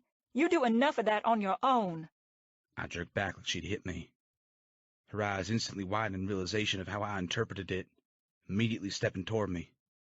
I moved back, stopping her. Creed, I didn't mean it like that. You know I didn't mean it like that. I nodded toward her house. Don't forget to lock the door. With that, I left, hearing her call out my name as I rode off. Mason and I stayed up for a few more hours, passing the pint of whiskey back and forth between us. I bought it from one of the brothers' liquor stores down the street from Autumn's. I was drunk as shit by the time I passed out, waking up in a heap of pink sheets, confused as fuck as to where I was. It took me a minute to remember Mason told me to crash in Mia's room. She was at her aunt's.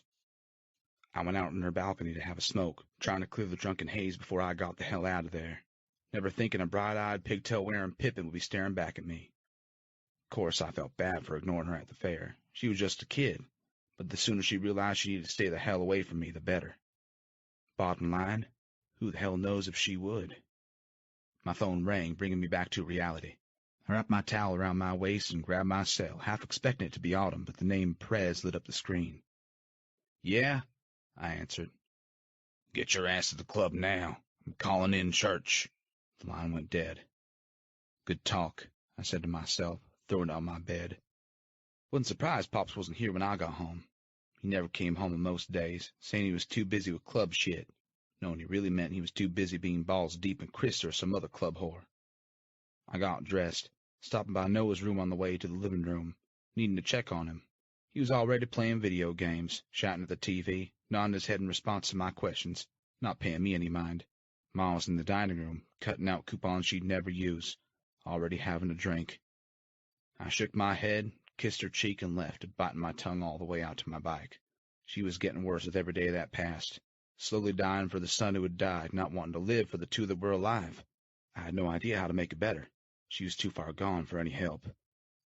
There were times she looked at me, and I swear all I saw in her eyes was blame for killing Luke. The source of her drinking problem stared her in the face every single goddamn day. Me. I'd come home every night to find her at the dining room table passed out. I'd scoop her up into my arms and put her to bed. A few times Laura or Stacy tried to broach the subject, I shut it down real fucking quick, letting them know my mother was not up for discussion. I refused to let anyone talk badly about her. I knew she was sick. I knew she was depressed. I knew she neglected us, but she wasn't always a shitty mother. Deep down, I held on to the hope that she would one day come back to us. The light that was once in her eyes would shine again. Until then, I would take care of her. I would take care of Noah. I would take care of everything. I rolled up to the club just after 12 in the afternoon.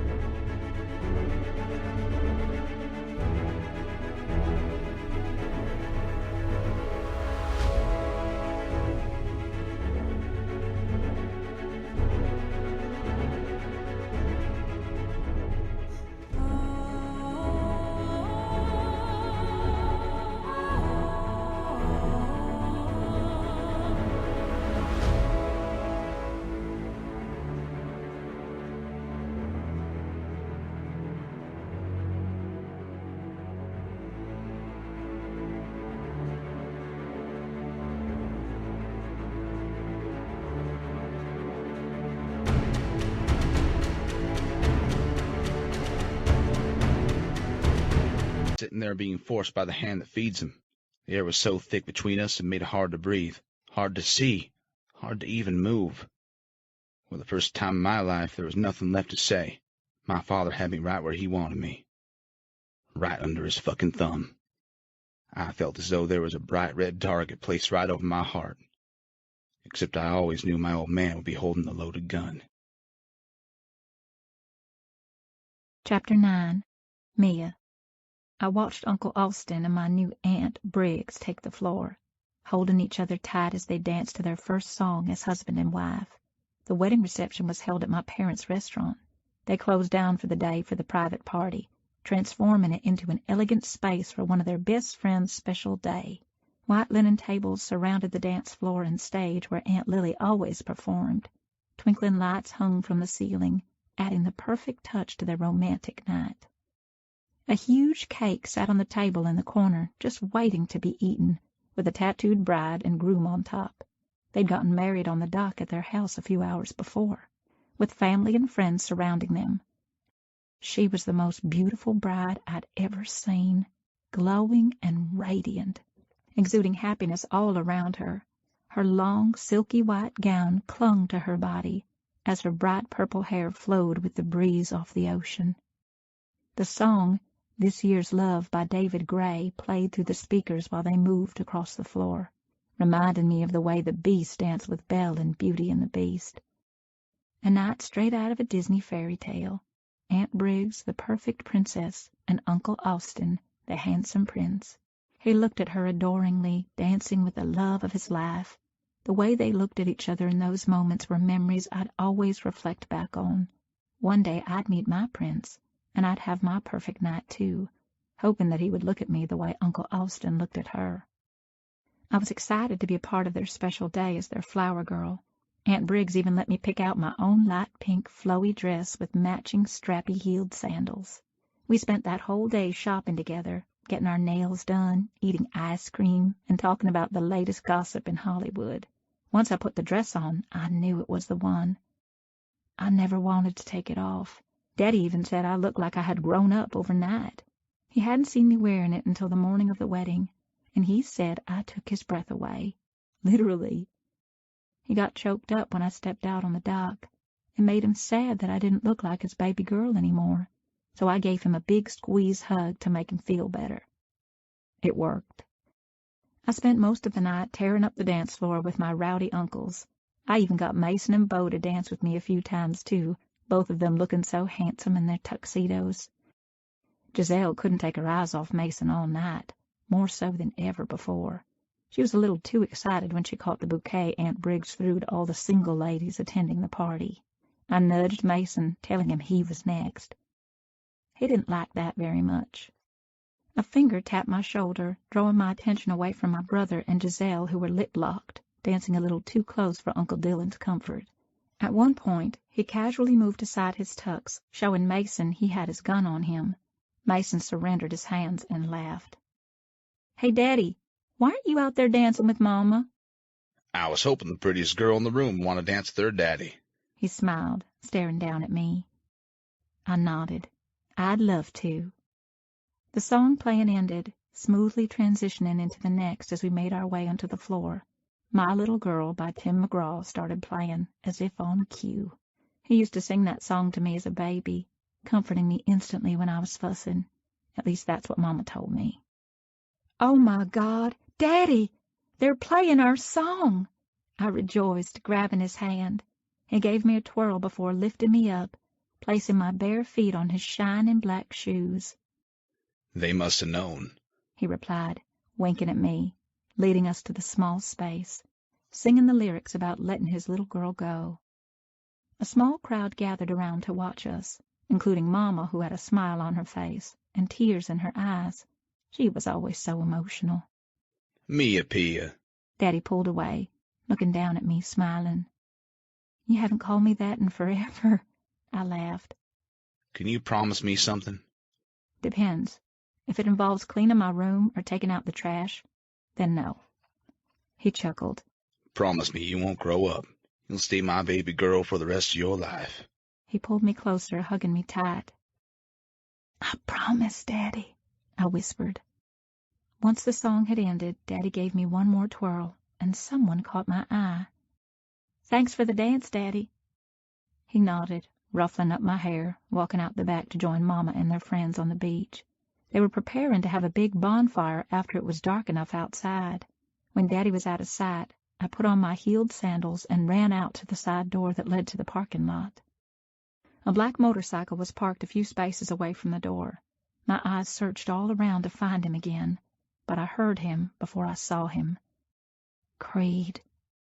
It had been 1 year, 2 months, and 3 days since I last saw him. Not that I was tracking it.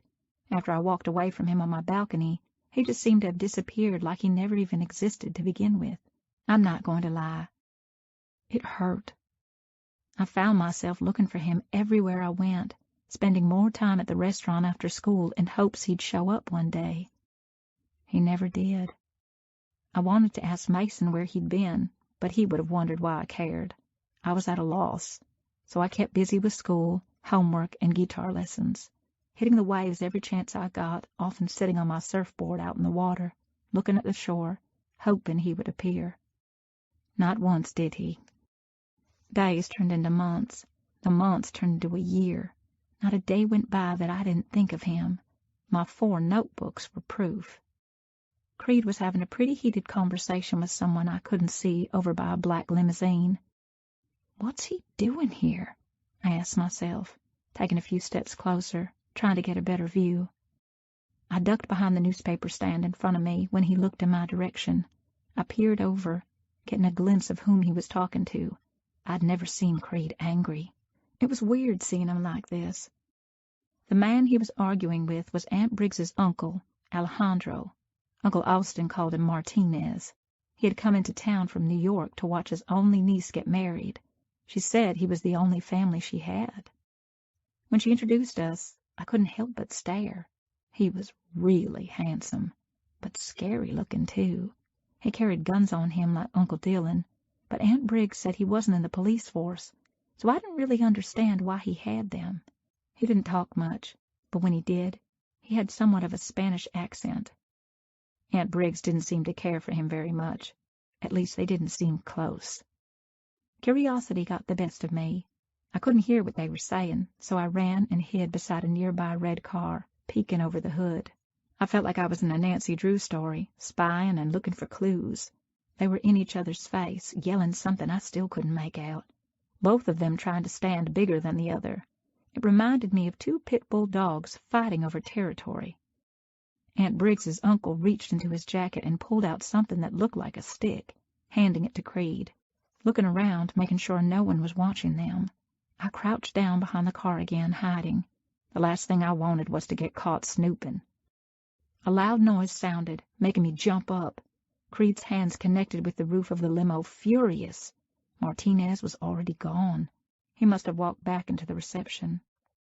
I don't know why, but there was something about the way Creed looked that scared me, kind of like Aunt Briggs's uncle scared me.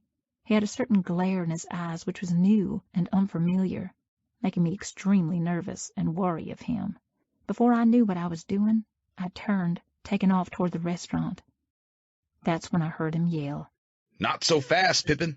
I immediately stopped. I took a deep breath, spinning back around to face him. "Was being nosy, up to no good," Creed interrupted, making his way over to me, his shadow looming over my small frame. How did he get so much bigger?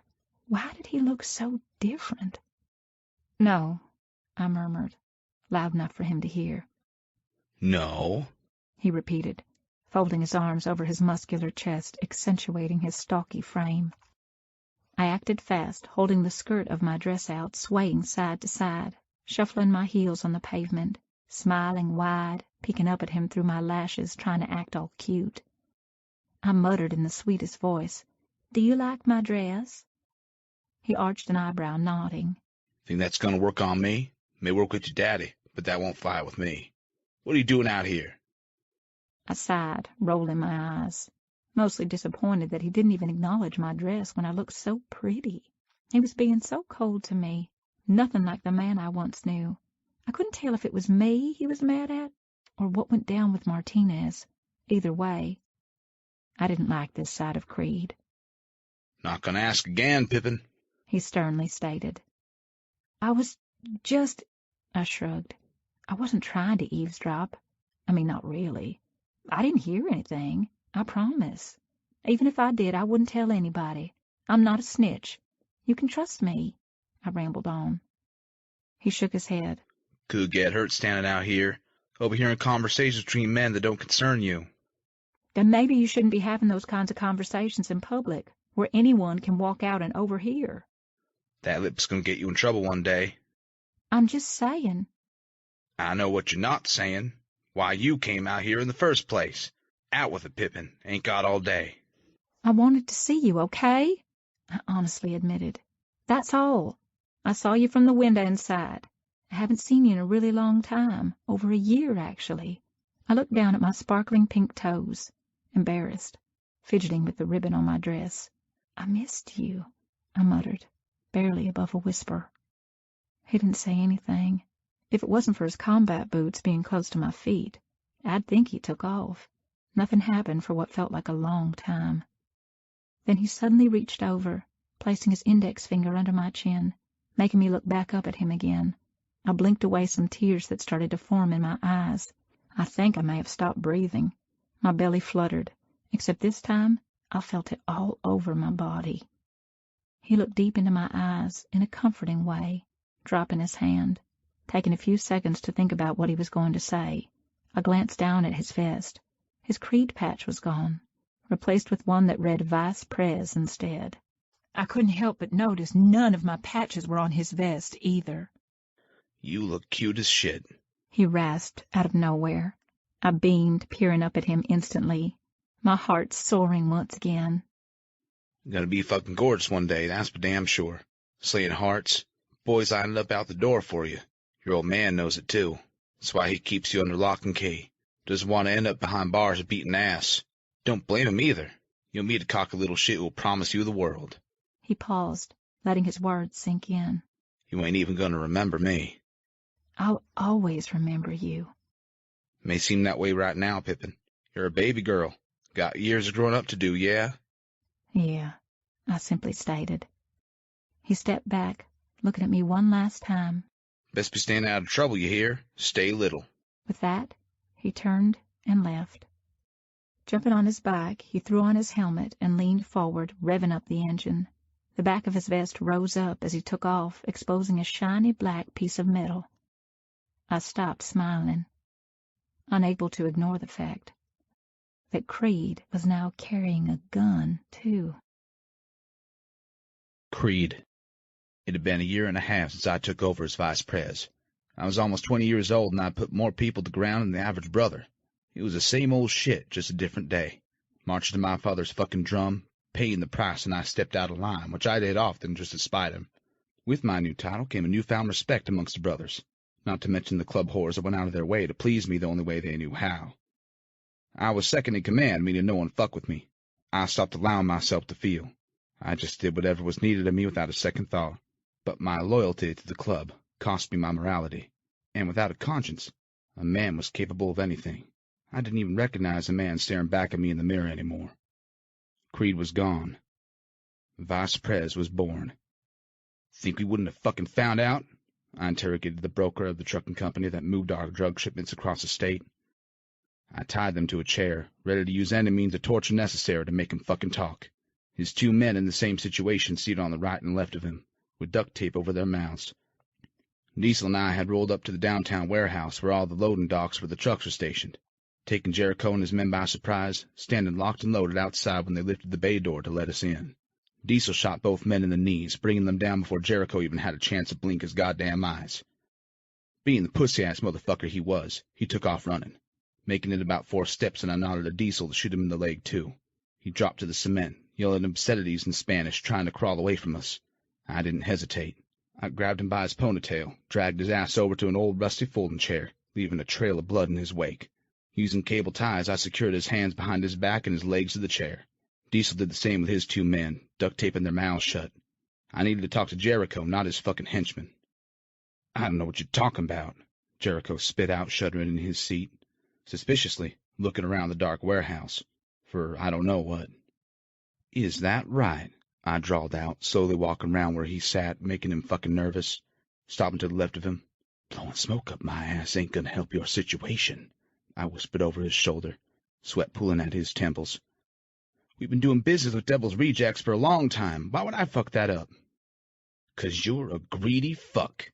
Taking the barrel of my gun, I jabbed it into his good kneecap. Don't appreciate being lied to, especially to my fucking face, I scoffed out, pulling the trigger. Ugh! Motherfucker! He screamed in pure agony, struggling to get his hands free. That's for lying to me. There are plenty more where that came from. I suggest you man the fuck up and tell me why you're trafficking drugs over the border for these sons of bitches sent as rejoice when you work for us, I reminded, crouching down to his level, getting right up in his face. So stop feeding me your crock of bullshit before I decide I don't want to play fucking nice anymore. Listen, he coaxed with a quivering jaw. I'll be honest with you. The Cinders did approach me, but I told them straight up, essay, he accentuated in a thick Spanish accent. We only do business with you. Were you only doing business with us last week when Pedro here? I nodded to the other motherfucker in the chair beside him. Moved 20 fucking kilos of blow on our route for him? It's our fucking territory, Jericho. Been our turf for a long fucking time. Think you could drive your trucks through our rounds and us not know about it? Thought you were smarter than that. Hate to be proved wrong. Creed, it's not what it looks like, he justified, looking me dead in the eyes. Oh, so you do know what I'm talking about. You fuck. He opened his mouth to say something, but I backhanded him with the butt of my gun, silencing him. Give me a name, I ordered through a clenched jaw. The grenades I used 3 years ago killed their prez and vice prez. We thought the club was gone till recently they popped up out of nowhere, maybe stronger than before, but we had no intel on them. I needed to know who had taken over and who was running the goddamn show. I needed names, and I needed them right fucking now. Creed, it's... I stood, grabbing him by the back of the head, slamming my knee in his face several times, practically knocking him the fuck out. His head bobbled as he tried to blink through the haze, Jericho's bludgeoned face becoming unrecognizable from all the blood. The door slammed shut and footsteps drew near. Boss, you all right? A man questioned, appearing out of the darkness.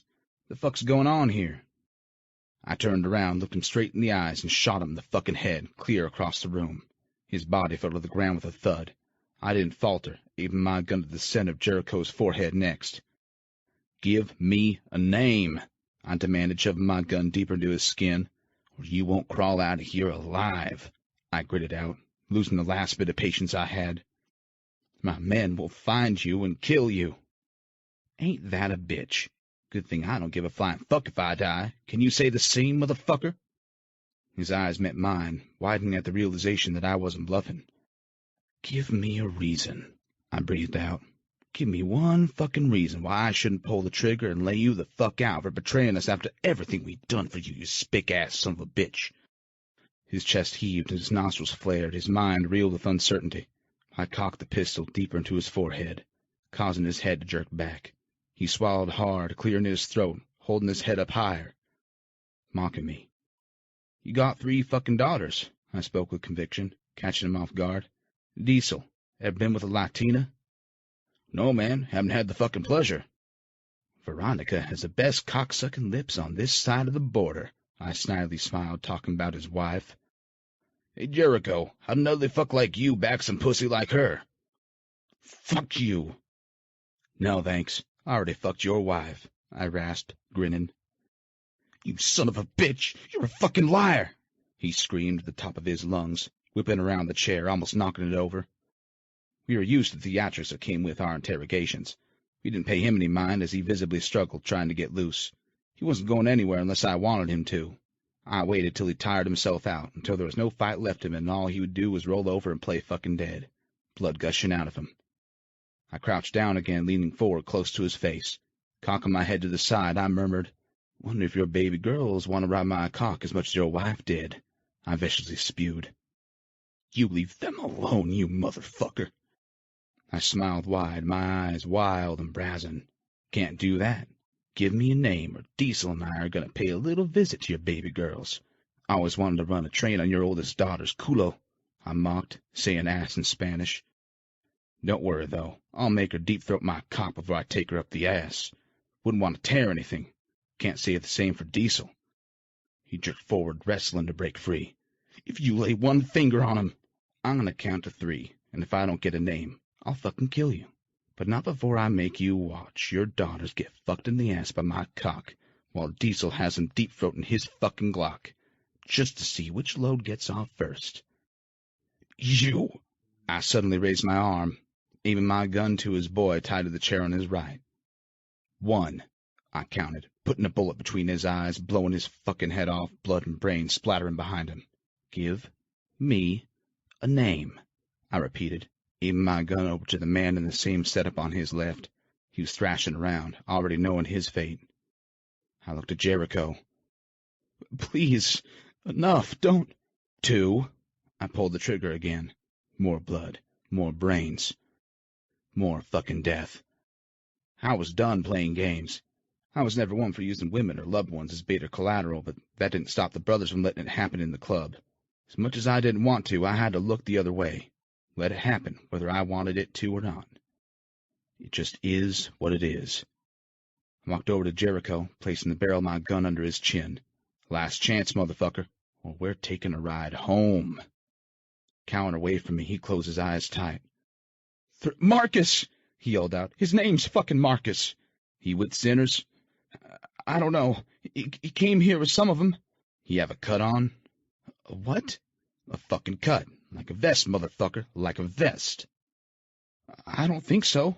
You don't think so, or you don't know? I don't know. I don't remember. I didn't waver. I aimed the gun to his right inner thigh and pulled the trigger. He screamed out in pain, gasping for air, convulsing right in front of me. Next bullet will go 3 inches to the left, I warned, gesturing to his cock. Quivering lips, he trembled. He had on a cut. I grinned. Thought that would jog your memory. Funny how that fucking works, yeah? He nodded, grinding his teeth. I took one last look at him, growling, "Fuck you very much." Turning to leave. On second thought, I spun back around, shoving my gun in his mouth, and roared, "You don't fuck with the devil's rejects and live to see another day." I pulled the trigger, needing to end it once and for all. I got what I came for. End of story. I nodded to Diesel, and we got the hell out of there, expecting retaliation as soon as we got on our bikes, ready to go to war, not giving a shit that more people would die. There was no conscience left inside of me. It died the day Vice Prez was stitched on my cut. Chapter 10. Creed. Jesus Christ, Autumn, how many damn times do I have to tell you that I don't want you here when I'm not around? I snapped, pissed off that she didn't listen to me. Again. The last thing I wanted was to worry about her, too. I had enough shit on my mind. Between the club, Noah, and Ma, my plate was fucking full. Noah would be starting high school in the fall, and God only knows the kind of trouble he was going to start getting into. He was already a little shit in middle school, having countless infractions sent home. Ma would get phone calls weekly, but she was too drunk to give a fuck. He barely had any supervision as it was. As much as I wished I could be in more places at one time, my priority was the club. Ma and Noah came in a close second. Noah was already starting to rebel, going toe-to-toe with me a few fucking times, wanting me to see him for the man he felt like he was. Pops is no help when it came to him either. Proud as fuck that he was mouthing off in the first place, not taking shit from anyone, except him. I didn't want Noah to grow up and be a troublemaker like I was. I wanted a better life for him, but there was only so much I could do. I wasn't around a lot. I had to travel all over the place just to make sure other chapters in the Devil's Rejects was running smoothly. Just when I thought things might slow down and I could find a balance, some goddamn normalcy, unexpected shit would happen. I'd be back on the road again. It had been 2 years since I became VP, and I was on the road more often than not. Noah needed a role model in his life, someone to look up to. Scary thing was, I knew he wanted to be just like me. Why do you worry so much? All I do is walk into the clubhouse, go into your room, and wait for you. I barely see anyone on my way in, and let's face it, no one's going to mess with me anyway, Creed. They know I'm yours, she said, pulling me away from my thoughts. You ain't mine, Autumn. You ain't my property. I haven't claimed you and ain't planning on doing it either. Not going to fight with you about this again. You're beating a dead fucking horse, I argued, taking off my cut, throwing it on the couch. I have my own room at the clubhouse now, complete with a kitchenette and an ensuite bathroom. It wasn't much, but it was mine, even though most nights when I was in town I went home, wanting to see how Ma was coping and check on Noah. It was pointless, really. I didn't even recognize her anymore. She had aged at least 10 years. Her hair speckled with gray, wrinkles all along her once flawless face. She couldn't have weighed more than 100 pounds. There was nothing left of the mother I used to know. Now she was just a drunk, adding to the guilt that was buried deep in my fucking heart. I hadn't walked back through the woods behind the clubhouse since the night that Luke was buried there so undignified. I couldn't bring myself to do it. The dreams never stopped. They became worse, only tallying all the lives I had taken since. Autumn walked over to where I stood by the counter, pressing her hands against my chest, looking up at me. That's only because you're so freaking stubborn. If you would just let us happen, you would see that we could make it work. I know your life story. I know what you do. I know exactly the kind of man you are, and I love you for it. Always have. I'll wait as long as I have to, Creed Jameson. You're worth it to me. She stood on the tips of her toes, pecking me on the lips, beckoning my mouth to open for her, sliding her hands down my chest toward my cock, never taking her eyes off mine. I caught her wrists, pushing her back. Ain't gonna happen. She scoffed out, rolling her eyes. Right. I forgot. You don't need me for that, do you? I'm a man, Autumn, I simply stated, causing her to pull her wrist from my grasp and take a few steps back, not expecting my reply. Made you no goddamn promises. Not one. Don't fucking try me. You won't win. She grimaced, taking a deep, visible breath. You don't love those women. Don't need love to fuck, babe. You're being an asshole. An honest one. I paused, let my words sink in. What you want from me is something I can never give you. Why can't you understand that? It's why I won't take you to bed. I respect you for more than what's between your legs. So stop fucking throwing it at me. If I want pussy, all I have to do is step outside. You feel me? Yeah, Creed. I feel you. I feel the way you look at me sometimes when you think I can't see you. I feel the way you become calm when I'm around. I feel the way you worry about me when I'm not close by. I feel the way you need me to comfort you, support you, fucking love you. And I feel the way you love me too. Is that enough fucking feels for you? Always been my best friend, Autumn. Always will be. She shook her head, disappointed with my response. It was the truth. Every last word that fell from her lips was the goddamn truth, and I wasn't going to argue with that. So I gave her the only answer that was as real to me as she was, even though I knew it would do nothing but hurt her. She needed to realize that all I would do was cause pain. I was no good for her. I sit around and wait for you. Do you know that? I wait for you to call, to tell me that you need me, to tell me you miss me, to tell me all the bullshit that comes out of your mouth when you're lonely. You're leading me on, and I'm the fool for letting it happen. I'm not doing that anymore, you dick. I'll go date, sleep around, be with other men like you are with other women. How about that, huh? We will see who was right and who was wrong. Don't fucking threaten me, I warned. Not leading you on. You just keep coming back, I blurted, regretting my words immediately. She gasped. Her mouth dropped open, her eyes widened, instantly watering. Autumn was never much of a crier. She had tough skin, so I knew I fucked up. I took a step in her direction. Babe. She turned and left, slammed my bedroom door behind her without another word. Fuck! I yelled, pulling my hair in a frustrated gesture. Wanted to rip it the hell out. I didn't know what to do when it came to her, what to say or how to handle her. Not one damn thing. I needed to figure out how to make it better without making it worse. I paced around my room like I would suddenly find the answers written on my walls or some shit. I was at a loss. I grabbed beer from the fridge, twisted off the cap and threw it on the counter, chugging it back as if it was water, needing something to calm me the fuck down. I slammed the empty bottle down onto the counter when I was done, looking at the door where a huge piece of my life had just walked out. A faint shadow caught my attention from the corner of my eyes, reflecting on the wall. The rest played out in slow fucking motion.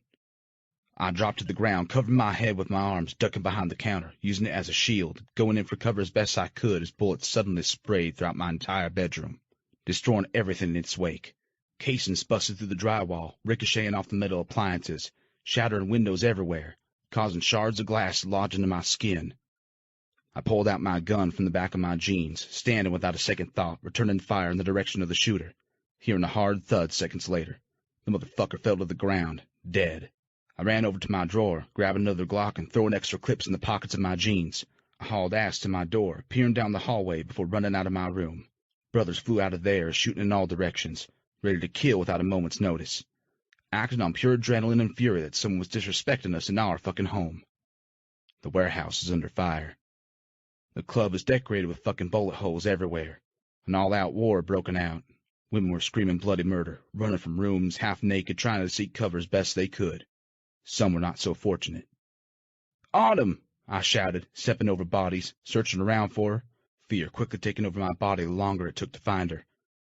I sprinted down the hallway into the living room, trying to ignore all the bodies, gore, and blood surrounding me, fucking praying to God I wouldn't find Autumn amongst them, opening fire, shooting men I didn't even know or hadn't ever seen before, There was an endless stream of bullets coming at us from all directions. Our clubhouse unrecognizable from the mayhem, and the sons of bitches were bombarding our joint. Blood flying everywhere, not knowing if it was theirs or mine. I was numb. "Autumn!" I called out again. "Where the fuck are you?" "Creed, behind the bar! I saw her behind the bar!" Diesel yelled as he took out 2 more men. Nodding a silent gesture to go to her, that he was covering my back. He threw an assault rifle at me, knowing I was going to need it. Chucking one of my empty guns to the ground, I tucked the other one in the back of my jeans, darting toward the fucking bar. Rush of adrenaline coursed in my veins, throbbing into my bloodstream, taking over every inch of my fucking body. My heart pounded against my chest as I tried to make my way over to her. Diesel and I took down every motherfucker who was in our way. No one was going to stop me. They could try, but they'd fucking lose. "Fuck! They're swarming the club like fucking cockroaches! Get some!" Diesel seethed. Bullet after bullet after fucking bullet.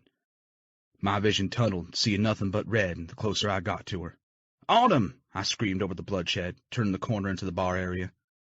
She was sitting in the furthest corner behind a keg barrel as if she was trying to become part of the wall, her head tucked in between her legs, her hands covering her ears, rocking back and forth. I'd never seen her look so fucking terrified. It rocked my core. I was over to her in 2 strides, crouching down in front of her as Diesel took position to lay out any motherfucker who came near. "Babe," I coaxed, slowly reaching for her, needing her to see it was me. I didn't care if the air was still filled with rapid fire. I needed to make sure she was responsive and not going into fucking shock. "Creed!"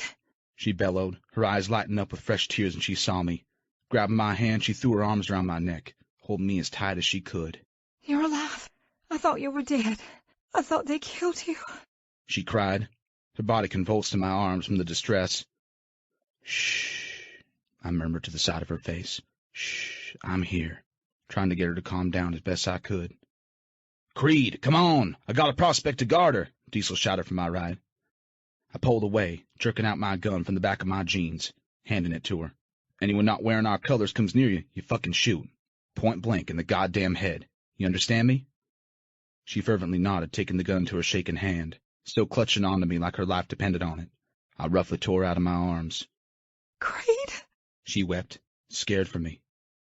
"Be right back, babe. Right fucking back," I reassured, nodding to the prospect to come switch places with me, threatening his life if he let anything happen to her. Diesel and I held our guns high, waiting for the next string of fire to ring out. I looked around the corner to my left while he did the same to his right, making sure the coast was clear before we left the safety of our spot behind the bar. "See you on the flip side, brother," he declared, taking off in the opposite direction. I made my way over to the game room, the commotion getting louder with each step I took. Pausing at the door, I listened before kicking it in. Shot after shot ripped from my hands as I stepped into the room, bullet casings flying past my face, one right after another. Ruthless and unforgiving. Perpetrators falling to their deaths, all for the name of the fucking colors in their cuts. Sinners rejoiced for making their presence known, letting us experience they weren't fucking around. Not only did they want our territory, they wanted our goddamn souls. Coming into our club, trying to show us who was boss, only to realize that their MC ain't got shit on us. I lost count of all the men I'd killed, put to ground that day. I wasn't any fucking better than they were, fighting for my brothers with my last breath if I had to. Bottom line, it was who I fucking was now. Taking a deep breath for the first time since the first shots rang out, the smell of blood assaulted my senses. Nothing but the sounds of Harleys taking off in all directions could be heard, fire ceasing all around me. They were riding out from the hell and anarchy they brought to us, with fewer men than they walked in with. It didn't matter. This wasn't over. It was far from fucking over. It had only just begun. I walked back into the living room, stopping at the doorway. Diesel, Pops, a few of the other brothers stood there with their weapons down, silently staring at a man that was lying in a pool of his own blood in the center of the room. Pops turned round when he heard me, revealing it was one of our own. Phoenix. Memories of the first tattoo he ever gave me immediately played in my mind, and each one since then. My father crouched down, closing Phoenix's eyes.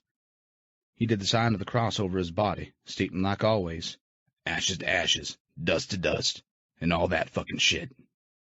I peered up, locking eyes with Autumn across the room, who was walking in with the prospect. A smile lit up her face when she saw I was alive, but it was quickly replaced with a frown when I didn't return the gesture. She followed my stare, taking in the sight of Phoenix's dead body. They'd killed one of ours. "I'm sorry," she mouthed from the distance between us. A shadow appeared out of nowhere. I saw it before it actually happened. The man I knew in my fucking gut was Marcus. Reached up behind Autumn, aimed his gun, and pulled the trigger. "No!" I shouted, running as fast as I could. Images of Luke's death flashed in front of my eyes. The screaming, the blood, the chaos all coming back, hit me like a ton of fucking bricks. A blood-curdling scream snapped me out of one nightmare into the following. Next thing I knew, I was lying on the floor, the brothers all around me, blinking away the throbbing pain, realizing very fucking quickly that I just took a goddamn bullet for my father. Chapter 11. Creed. "Just fucking do it," I ordered, tossing back the bottle of whiskey, sweating and shaking profusely from the bullet lodged in the right upper quadrant of my abdomen. I was lying on the right side of my bed, propped up with a few pillows. "Creed, just let me numb the site so I can extract the bullet and stitch you up. You won't feel shit with a few more swigs of this shit either. Do it," I interrupted Joseph, the doctor we had on payroll, taking another drink from the already half-empty bottle. God damn it, Creed Jameson, why are you being so stubborn? You're not Superman. Let him numb you up, Autumn demanded, worry evident in her tone, eyeing me up and down from the place she sat next to my bed. "Don't need babying. I took 3 more swigs from the head. Not going to tell you again." Joseph sighed, nodding before pouring rubbing alcohol on my open wound. I gritted out through clenched teeth, arching my back off the bed. "Motherfucker, little warning next time." "Diesel, I'm going to need you to hold him down," Joseph ordered, ignoring me. "He can't move, or I won't be able to find the bullet." Diesel grabbed the whiskey out of my hand, taking a few swigs himself, placing it on my bedside table when he was done. Joseph positioned my right arm across my chest, pushing me onto my left side for better access. Gesturing for him to get ready, Diesel knelt on the bed, hovering over me, putting one hand on the arm of my chest, securing it, the other on my waist to hold me down. "Here goes nothing," Joseph said before slicing the blade into my wounded skin. I could hear my skin tearing as he reached in the wound, digging for the bullet. "Fuck," I groaned out. The prospect in the room stood, rushing over. Grabbing the whiskey bottle off the nightstand and placed it to my lips, let me chug the amber liquid down till there was nothing left. Autumn grumbled, standing up. I can't watch this. You're fucking ridiculous. You all are. Unbelievable.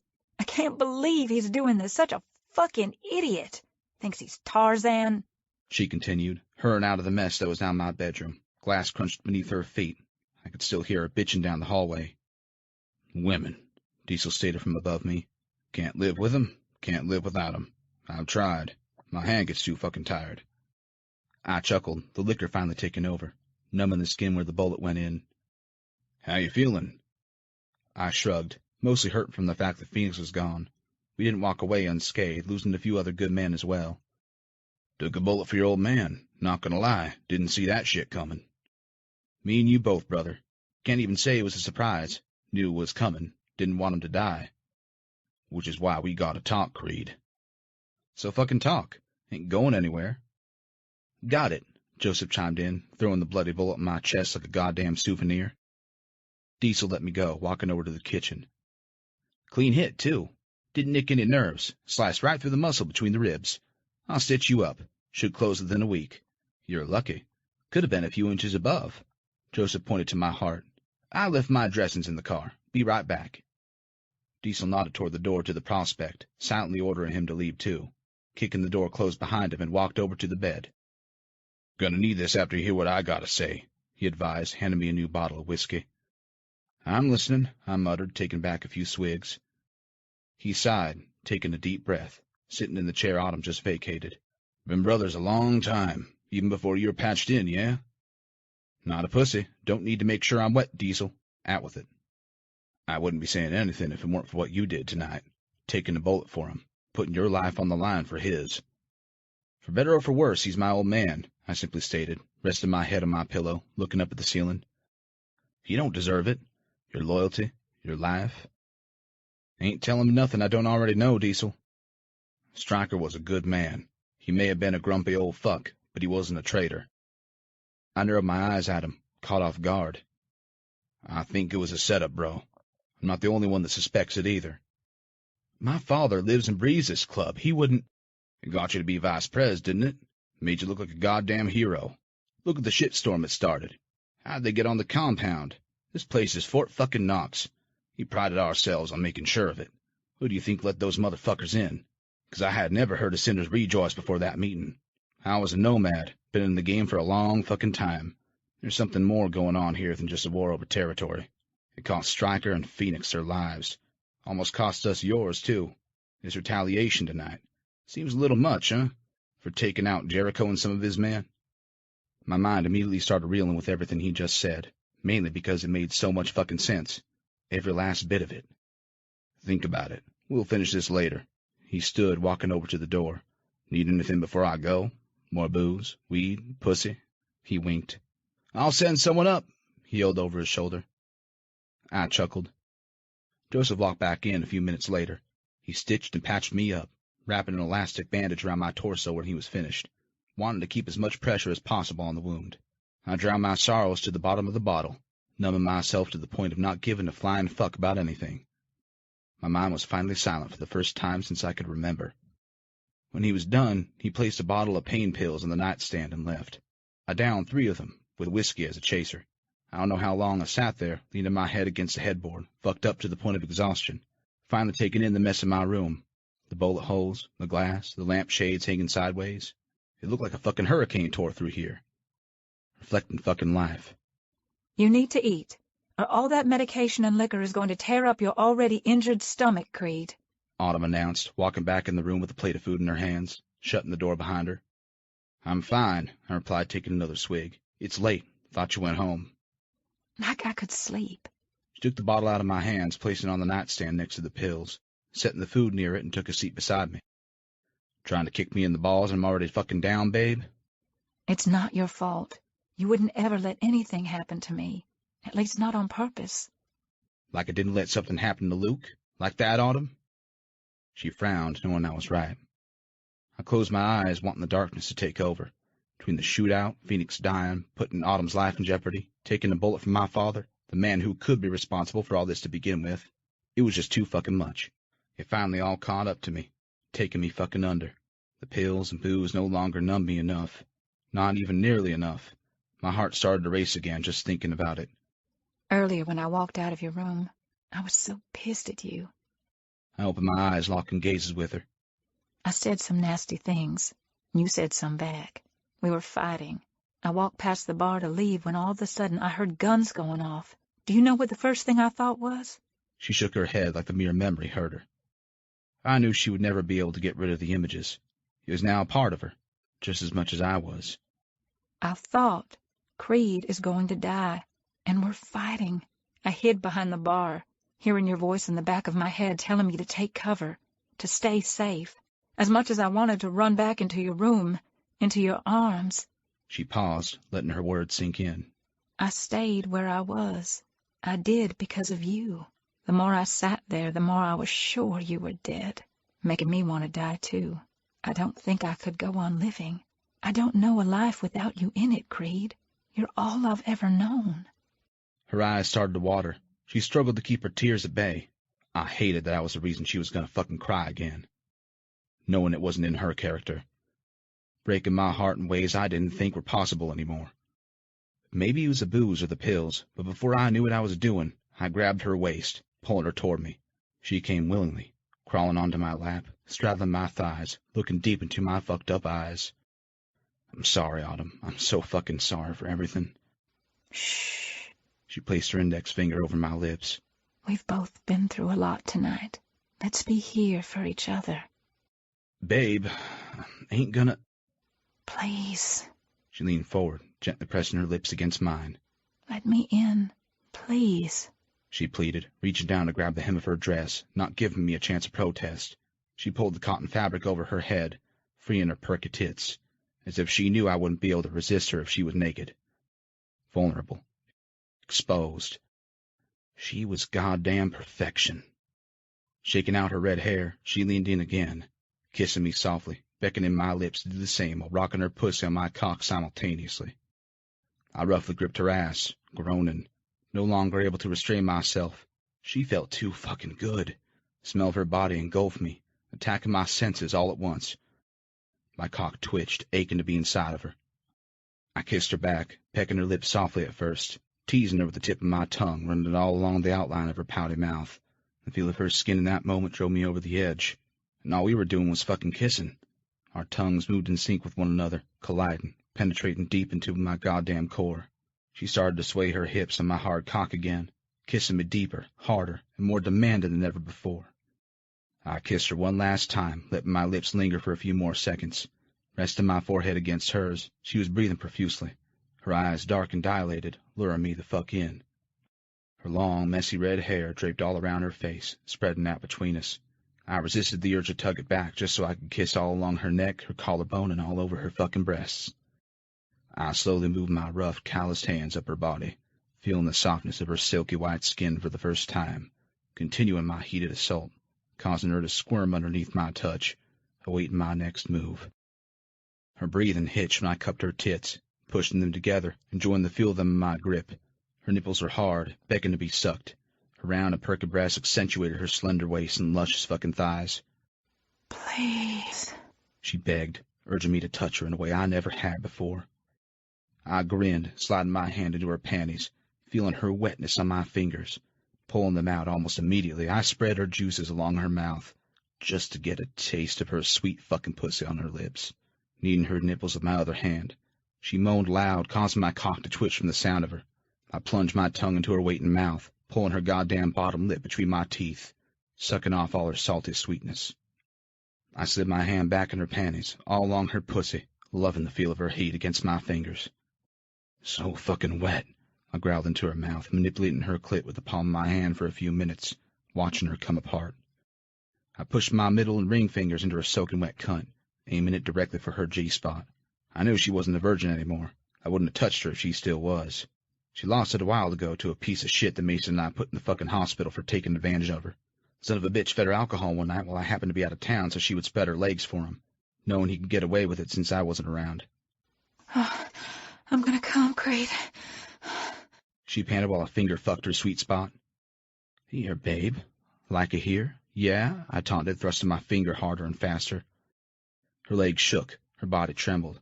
She was close to losing control, shuddering, opening her legs wider, clawing her nails into my bare chest.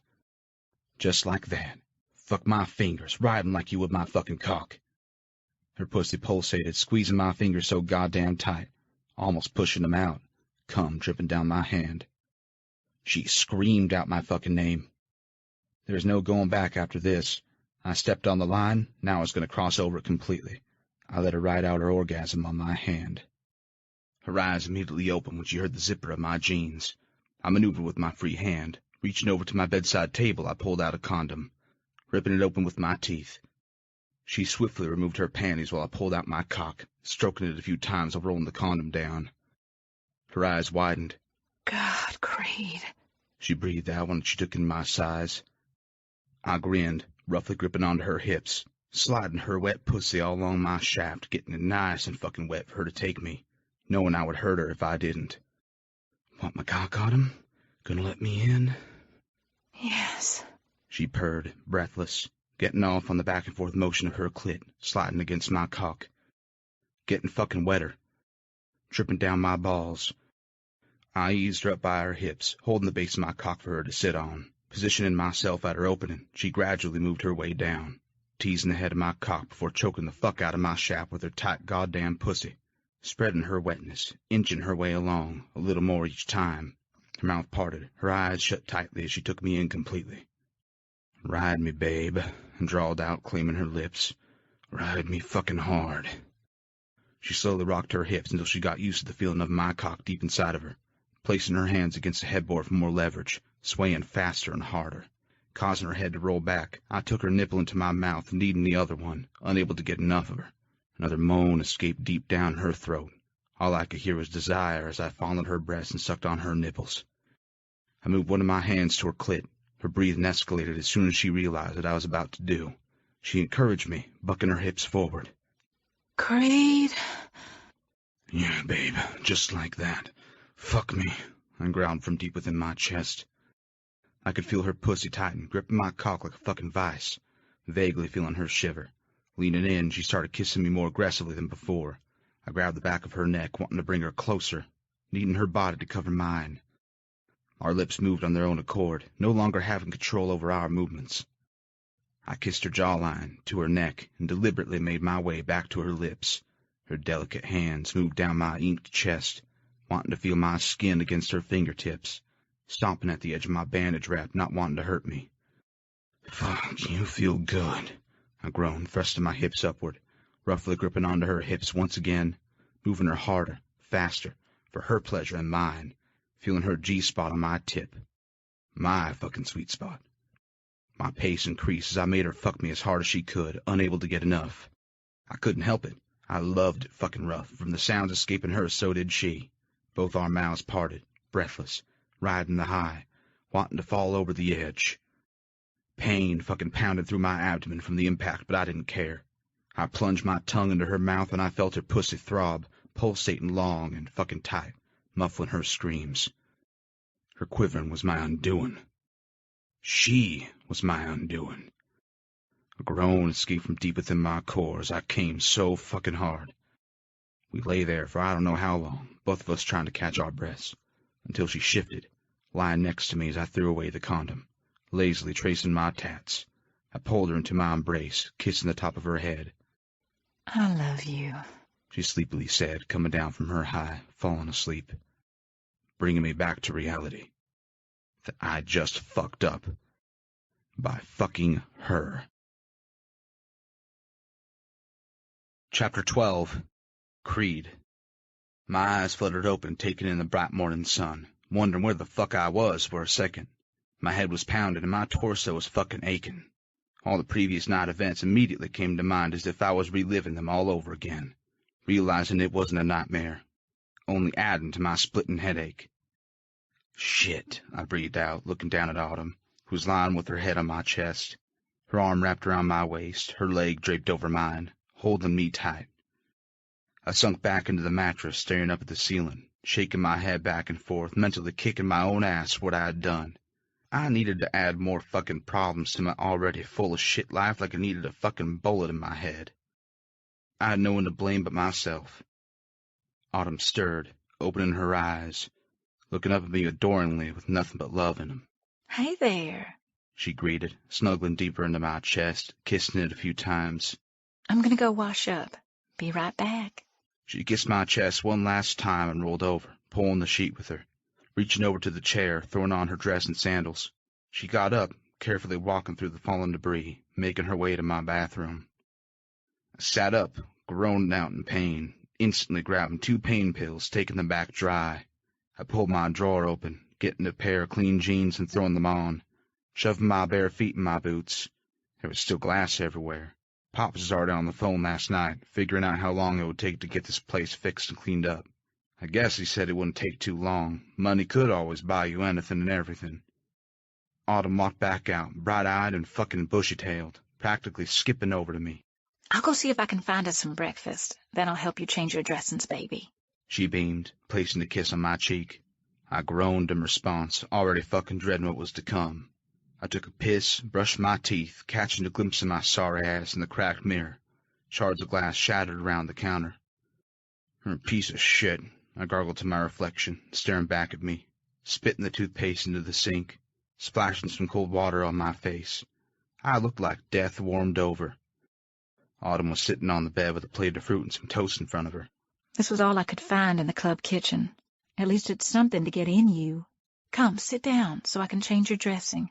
It's soaked in blood, Creed. You don't want it to get an infection. I'm fine. Creed. Autumn, I'm fucking fine, I grumbled, grabbing my cigarettes, lighting one up, needing the nicotine to shake off the haze. She sighed, defeated. Jesus. Even when you get laid, you're still not a morning person. Good to know. We need to talk. About what? She asked, throwing her strawberry in her mouth. I walked over to her, sitting on the edge of the bed beside her, not wanting to drag this out any longer. Listen, I fucked up. Last night, I was drunk, high, and just fucking hurting, feeling like shit that you were hurting too. Shouldn't have been here, Autumn. Could have been hurt. Really hurt. I hesitated, unable to say the words. The thought of another life gone because of me was too much for me to bear. I took another drag of my cigarette, letting the smoke seep out through my nose. Shouldn't have seen what you did, putting your life in danger for me. Can't happen anymore. Glancing over at her, trying to be as kind as I could. I love you. It's that simple for me. I don't care. I grimaced, swallowing hard, finally stating, last night was a mistake. What? Why? Was I not good? Jesus Christ, babe, for fuck's sake, you were amazing. I breathed out, leaning my elbows on my knees, holding my pounding head. But it ain't about that. I know I'm not as experienced as you're used to, but I can... I looked back up at her. I love you, Autumn. You fucking know that. But I ain't in love with you. And you know that, too. She abruptly stood, hovering above me with her hands on her hips. You're lying. You're just scared. I don't care. I just want to be with you. Why can't you open your eyes and see us for what we are? We're great together, and you know it. Last night only proved that to you, Creed. You're just trying to push me away. We're more than just best friends, and we always have been. Don't make this harder than it already is. Tears streamed down her face, driving a knife into my heart. I stood up, reaching over. Stop wasting those on me, I murmured, wiping away her sorrow. Not fucking worth them. She shoved my hand away. Fuck you, Creed. After everything we've been through, you're going to treat me like just another piece of ass? She bellowed, stepping back away from me. If that were true, I would have told you to get the fuck out of my bed after I came. Wouldn't have slept in my goddamn arms last night. She shook her head, disgusted. Don't worry. I get the fuck out now. She turned, but I grabbed her arm, stopping her. Don't touch me. She snapped, shoving me away as hard as she could. Fuck! I roared, hunching over, wrapping my arm around my torso from the stinging pain. She took one look at me, scoffing out. Good. Now we're both hurting. She turned again and left, leaving me with the indisputable guilt of fucking her over. I spent the rest of the day getting my room back in order, rejecting help from the countless whores that I knew Diesel kept sending up. I wanted to be alone. The next few days were much of the same thing. The brothers fixed what they could throughout the warehouse, while Pops kept calling in for some reinforcements. We were being extra cautious, identifying workers that were coming in and out, spending all hours of the day and night trying to get the compound back in working order. Pops didn't want the shootout to bring down the club's morale or the brotherhood in which we stood for. He wanted nothing to be jeopardized because some of our own were put to ground. In true form, he threw a fucking party. The whores cleaned up the joint as best they could, making sure the house was stocked with liquor, beer, and food. Diesel and Stone took care of getting an endless supply of fucking drugs. It was a free-for-all. We were celebrating the life and death of our brothers. This is some good shit, Stone exclaimed, handing me a blunt. We were sitting on one of the couches in the game room, shooting the shit, acting like nothing had happened in that room days prior, pretending to have a good old fucking time. The coffee table in front of us was lined with rails of coke. Brothers and whores stopping to get their fix of the free drugs. People were walking around everywhere, smoking weed, popping pills, fucking out in the open, and kicking back an obscene amount of booze. We were all on the same page, wanting nothing more than to just forget and have a good fucking time. Most of the women showed up half naked or not dressed at all, dancing on poles, brothers and each other. I took the blunt to my mouth, sucking in long and hard, holding the smoke in, trying to get as fucked up as I could. The guilt was eating me alive. As the night went on, so did the usual festivities. I was never much for doing drugs, only occasional blunt here and there. I was always more of a drinker, been drinking ever since I could see over the damn bar. I never felt so empty and hollow in all my life. But as a VP, I had to put on a good front. There's one thing after another lately. The club, my dad, now Autumn. Everything was a fucking mess. The walls were closing in and I had no way out. My life was leading me on a road to nowhere. The underlying demons never leaving me alone, my fucking companions, always sitting right next to me, waiting for the turmoil of more devastation to take over. More lives, more blood, more fucking death. For what? For fucking nothing.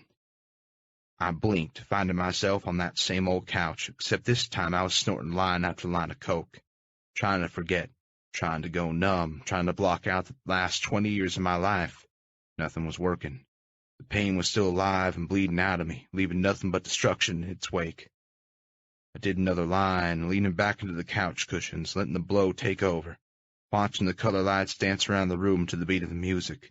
The distinct taste of the drip from the blow ran down the back of my throat, but I chased it down with a bottle of Jack Daniels. Hey, Creed. Some blonde with huge fucking tits purred, making herself at home on my lap, bringing her brunette friend with her to sit down next to me. Just then, realizing Stone had left. I'm Lola, and this is Candy. Blonde informed me, biting her lip in a seductive way, twirling her fingers in her hair, grazing a long red manicured nail along her friend's breast. Candy forgot to put on a bra tonight. Slightly pulling down her friend's skin-tight white tank, she exposed a perfectly round nipple, circling her finger around it, making it pebble even more. She also forgot to wear panties, she added. Burnett spread her legs open as if on cue, propping her one stiletto heel on the table, licking her finger before reaching between her legs, exposing her clit. I cocked my head to the side, taking in her pink bare pussy. Not complaining, I rasped. How about Candy and I show you a good time tonight? She's new here, and I think you will really like her. She whispered in my ear, sucking my lobe into her mouth, flicking it with her tongue. Her friend looked up at me with piercing bright blue eyes, licking her lips, slowly circling her clit. Baiting me. What makes you think I ain't already having a good time? I asked, never taking my eyes off the brunette, eye-fucking the shit out of me. You are sitting here all alone. I figured you could use some company. The blonde responded, kissing along my jaw. Think y'all worth my fucking time?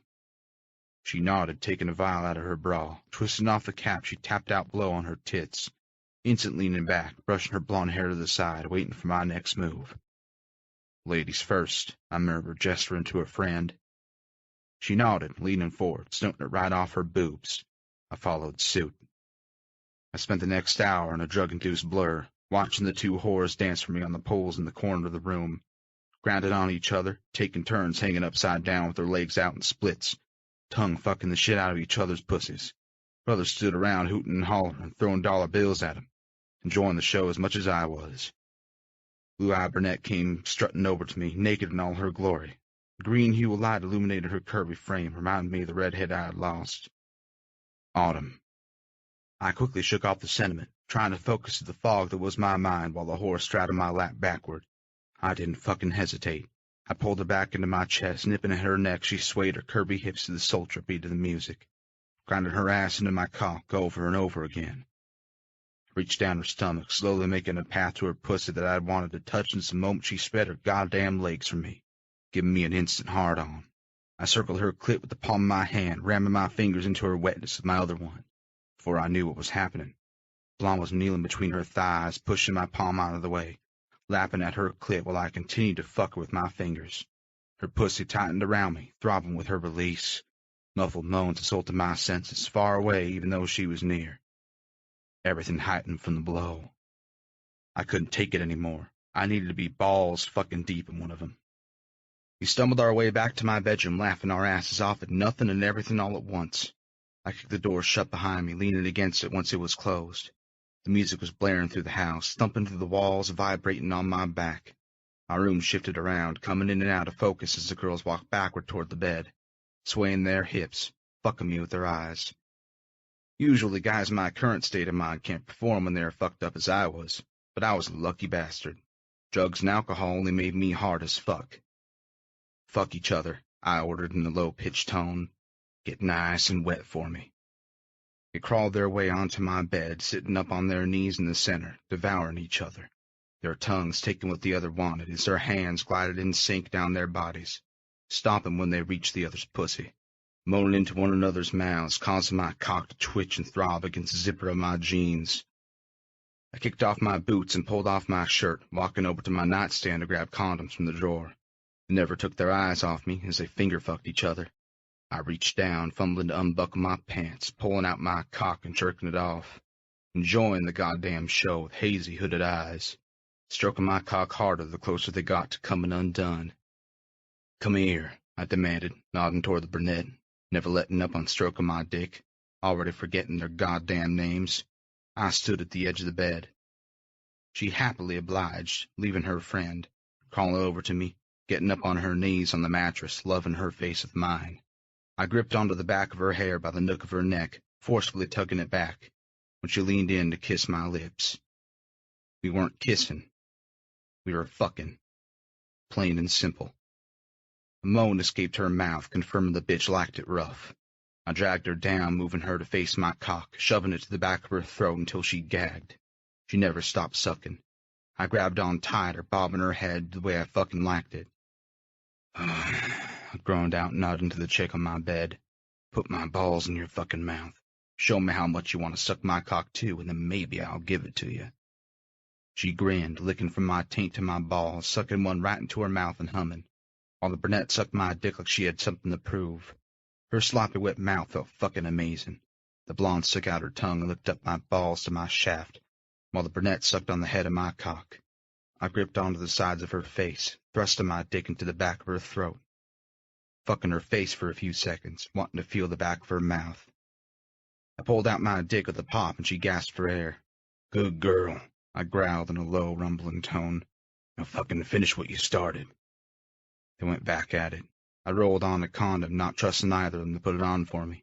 Last thing I wanted was getting trapped by a club whore. This is a means to an end for me. I wanted to come. I didn't give a fuck about them. Making my way onto the bed, I grabbed whoever was closest to me. It just happened to be the blonde. Eat her pussy, I ordered, gripping her hips, roughly shoving her head down till she was on her hands and knees in front of me. In one swift movement, I was balls deep inside her, taking her from behind, smacking her fucking ass, enjoying the feel of her cunt wrapped around my cock, fucking her to the beat of the music still going strong outside my room. I smacked her ass again, causing her to buck her hips, backing her ass onto my cock, all while burying her face in her friend's pussy, caressing her tits at the same time. Moans escaped both of their mouths. The brunette's back arched off the bed in ecstasy, writhing out her orgasm in the blonde's fucking tongue. I twisted her hair in my hand, roughly pulling her up to her knees. I'm done with you, I groaned in her ear, releasing her, shoving her forward. Your turn, sweetheart. I grabbed her friend's ankles, pulling her toward me. The blonde grinned, kissing her friend's lips, savoring the taste of her own cum, before climbing on top of her to sit on her goddamn face. I placed the brunette's legs on my shoulder, rubbing my cock between her pussy lips. Positioning my dick at her opening, I thrust in, fucking her hard, fast, with much more determination, hearing the slapping sound of my balls against her bare ass cheeks. I pulled back out, nudging my cock into the pucker of her asshole. She moaned, wild and unashamed. I chuckled to myself. You like things up your ass, yeah? Mm-hmm. She hummed, never letting up on eating her friend's pussy. Take my fucking cock, then. Pushed in the head of my dick, teasing her, causing her to shudder while she took every last inch of my cock. Good girl, I growled loud and hard once I was fully inside her. She was so fucking tight it made my balls ache. Her legs trembled as I thrust in and out of her, matching every stroke, taking what wasn't mine. My head fell back, completely immersed in drugs, booze, and fucking her in the ass. On the verge of coming. You son of a bitch! The girls gasped, causing me to jerk back, not grasping what the fuck was happening. I pulled my cock out of her ass, immediately looking over to the door where the voice came from, narrowing my eyes, trying to blink away the drug-induced haze.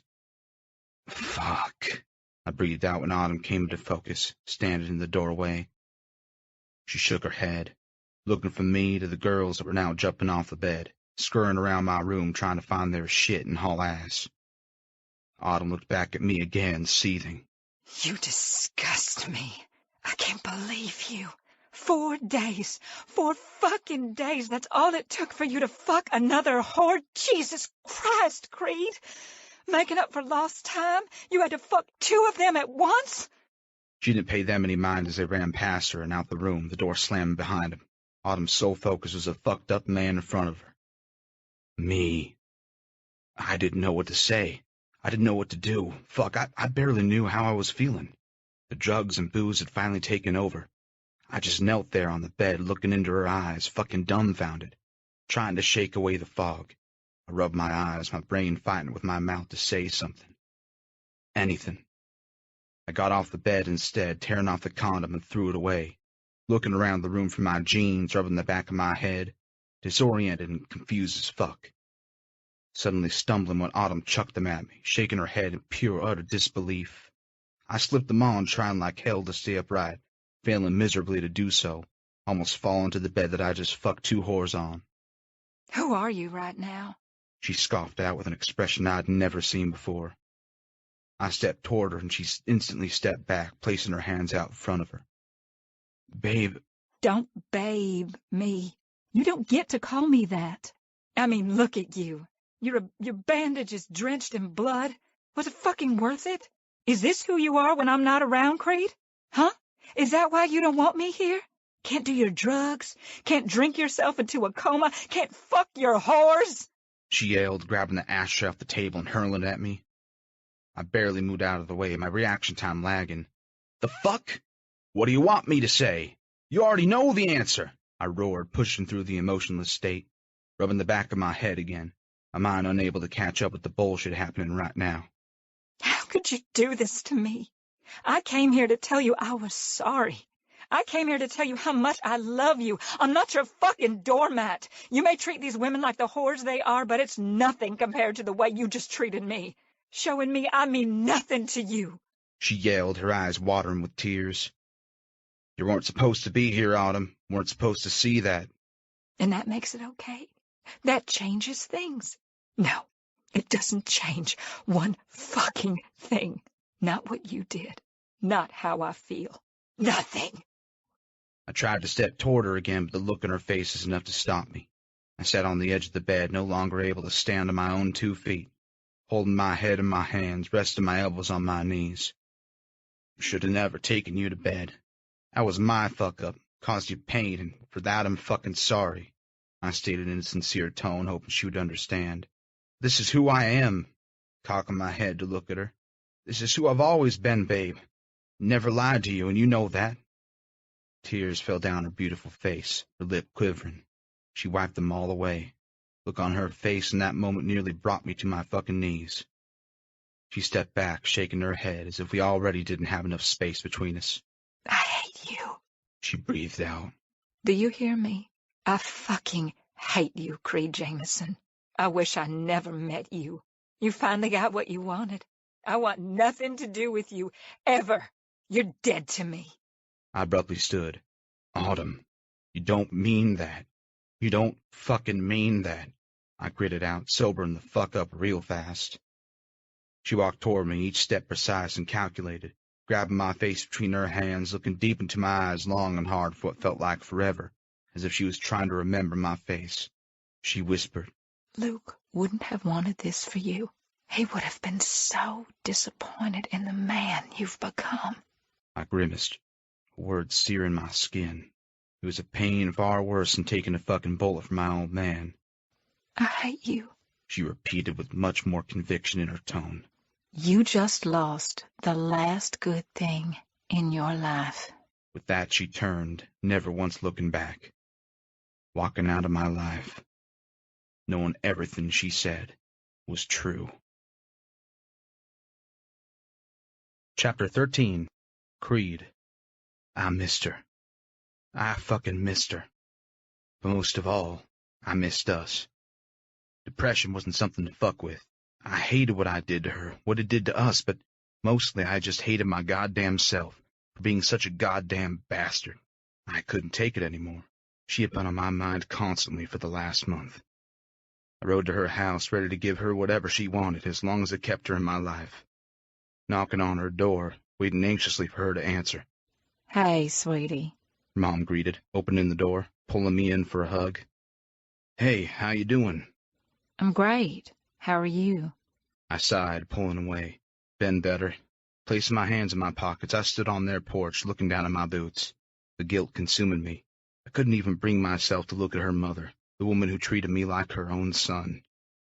I glanced at her, and she knowingly smiled, cocking her head to the side. Is she around? No, honey, she's not. I nodded. Listen, I know she don't want to see me. I don't blame her either. But I gotta talk to her, Laura. Can't go on like this anymore. I miss the hell out of her. I know. She misses you too, Creed. I smiled, needing to hear that. Can I see her, please? She shook her head. Honey, she's not here. Where is she? I'll go find her. Just tell me where she is. Need to make things right, Laura. She's in New York. I jerked back, not expecting her to say that. New York? What's she doing there? She's living with her daddy now. Living? I questioned, feeling as if she kicked me in the balls. The news hitting me fucking hard. She nodded, muttering, She moved there about 2 weeks ago. She just needs some time, Creed. She paused, letting her words sink in. You really hurt her. Broke her heart. She wanted a fresh start. Her daddy has been begging her to come back to New York for years. You know that. Shaking my head, I scoffed out, she wanted away from me. I did this. Laura didn't say a word, knowing I was right. I didn't think twice about it. My mind was made up the second she said Autumn was in New York. You still live in Lower Manhattan off of Parks? I asked, stepping back, making my way back over to my bike. Yes. I spoke with execution. You tell her I'm coming for her. I spent the rest of the day getting everything in order with the club, letting them know I was taking a much-needed vacation. Pops wasn't happy about it, but what could he do? I was a grown-ass man. I took a red-eye flight, wanting to get to her as fast as possible. I was going to fight for her, and if that didn't work, I was ready to drag her ass back home, kicking and screaming if I had to, using any means necessary. She didn't belong in New York. She belonged by my side. By the time I landed, I was fucking exhausted, almost passing out on the cab ride to my hotel. The Residence Inn downtown Manhattan wasn't far from where she lived. I knew this part of New York pretty well, having spent a lot of summers and holidays with her family. Autumn loved showing me everything and anything she could, even the shit that bored the absolute hell out of me. After I checked in just after 3 in the morning, I took a shower, cleaning up from the late flight. Before hitting the sack, I sat out on the balcony, smoking a cigarette, looking out at the bright lights of the city that never sleeps. I always loved New York at night. There was something about the scenic view only Manhattan could provide. Breathing in a deep drag off my cigarette, I could physically feel the energy all around. Wanting to get a few hours of sleep before seeing Autumn, I finally passed out about an hour later. My phone rang, waking me up early the next morning. I reached over, grabbing it off the nightstand, not bothering to see who it was. Yeah, I groggily answered, wiping the sleep away from my eyes. Creed? Creed, oh my God, are you here in New York? Autumn hysterically wailed into the phone. I shot up out of bed, feeling as if my heart was in my fucking throat. All I could hear were emergency sirens all around her, cars honking their horns, and people screaming. Autumn, what's going on? You all right? Where are you? I frantically asked, throwing on clothes and my boots, hurrying around the room, grabbing my wallet and room key, ready to head out the door, needing to get to wherever she was. My mom told me you were coming. I didn't believe her. I can't believe you're here. You're really here? I'm here, babe. Now tell me where you are, I asked, trying to remain calm. Oh, God, Creed, turn on the news. Just turn on the news right now. I'm in the car with my dad. We were going to breakfast. They just radioed him for an emergency. We're on our way over. Just please, turn on the news. It will explain it better than I can. I can't believe this is... Calm down. I can barely hear you. What the fuck is going... Just turn on the damn news, Creed. I turned around, grabbing the remote off the nightstand, clicking on the television and turning it to the first news station I could find. My eyes widened at the scene playing out before me. The fuck? I murmured to myself. We have unconfirmed reports that a plane has crashed into the North Twin Tower moments ago. We are affording more information on the subject as it becomes available. The broadcaster declared. I flipped a few more channels, all reporting the same thing. You are watching live coverage of the North Twin Tower clearly on fire. Something devastating has happened. Again, unconfirmed reports that a plane has crashed into the North Twin Tower. A 2-engine jet has crashed into one of the Twin Towers. More information as it becomes available. A plane has crashed into the World Trade Center. What a catastrophic day for New York City. A plane has flown directly into the World Trade Center. Holy shit, I breathed out, taking in the live images of the smoke billowing out of the sides of the North Tower of the World Trade Center. Flames lit the side of the building, producing dark gray clouds that blanketed the bright blue morning skies. A gaping hole marred the side of the tower where a plane crashed, lodging itself into the steel frame, taking out several floors in its destruction. My eyes searched out the time, 11 minutes to 9. An uneasiness I hadn't felt in years washed over me, picturing how many innocent lives were taken, and how many more would perish in the coming hours. My goddamn humanity that I turned off came back full force, seeing the horrific scene in front of me. Autumn's panicked voice brought me back to reality. Creed, are you there? Did you see? I shook my head as if she could see me, running out of the room, heading for the stairway. Where are you?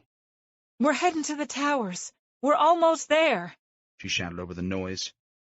Autumn, you listen to me. You stay on the phone, you understand me? You stay on the fucking phone until I get to you. Okay, she whimpered. I ran out of the hotel building, searching for the streets left and right, taking in the calm before the storm. Chief, are you en route? We need you here now. It's anarchy. All shit is breaking loose, and we have no correspondence of what the fuck just happened. I heard a man's voice yell over the radio through the phone. I'm on my way. I have my daughter with me, but I'm on my way. My ETA is about 5 minutes. I'm turning down the road now. Get the crew assembled. Meet you in the front lobby of the North Tower, her dad Carl replied in a steady tone. Autumn! Autumn, can you hear me? I took off running down the street in the direction of the East River toward the Twin Towers, trying to decide the fastest route to get to her. Busting a left on Liberty Street, I came face to face with mayhem. Flashing lights, sirens echoing off the skyscrapers that were a part of the Manhattan skyline. There was so much noise, so many fucking screams coming from every direction, debris falling down from the heavens like snow, covering everything in its wake. All I saw was chaos and disorder erupting all around me. Local business alarms sounded from the impact of the explosion. People stampeded the streets and sidewalks, abandoning their fucking cars to run to safety, trying like hell to get to and from the building as I tried to make my way through. The closer I got, the more debris floated through the air, and my visibility started to fog. I ran faster, pounding my feet into the pavement, ignoring the burn in my lungs, the stinging in my sides, making my way through the streets, plowing through everything and everyone that stood in my fucking way, shoving reporters out of my face, hounding me, asking me if I saw what happened, if I could describe what I had seen to them, what I was feeling, what I thought was happening, but all I could think about was getting to her. Getting to fucking Autumn. Creed, I'm so scared. I'm really scared. Where are you? She bellowed through the noise into the phone on the verge of hysterics. On my way to you. Just stay on the line with me. No matter what, you stay on the fucking line with me. Chief! I heard someone shout from a distance on the phone. Autumn, you guys there? Where are you? Tell me exactly where you are. I shouted into the phone, running as fast as I fucking could down the street, pulling my t-shirt over my mouth and nose, the smog becoming too much. My boots pounded against the pavement with nothing but adrenaline keeping me going.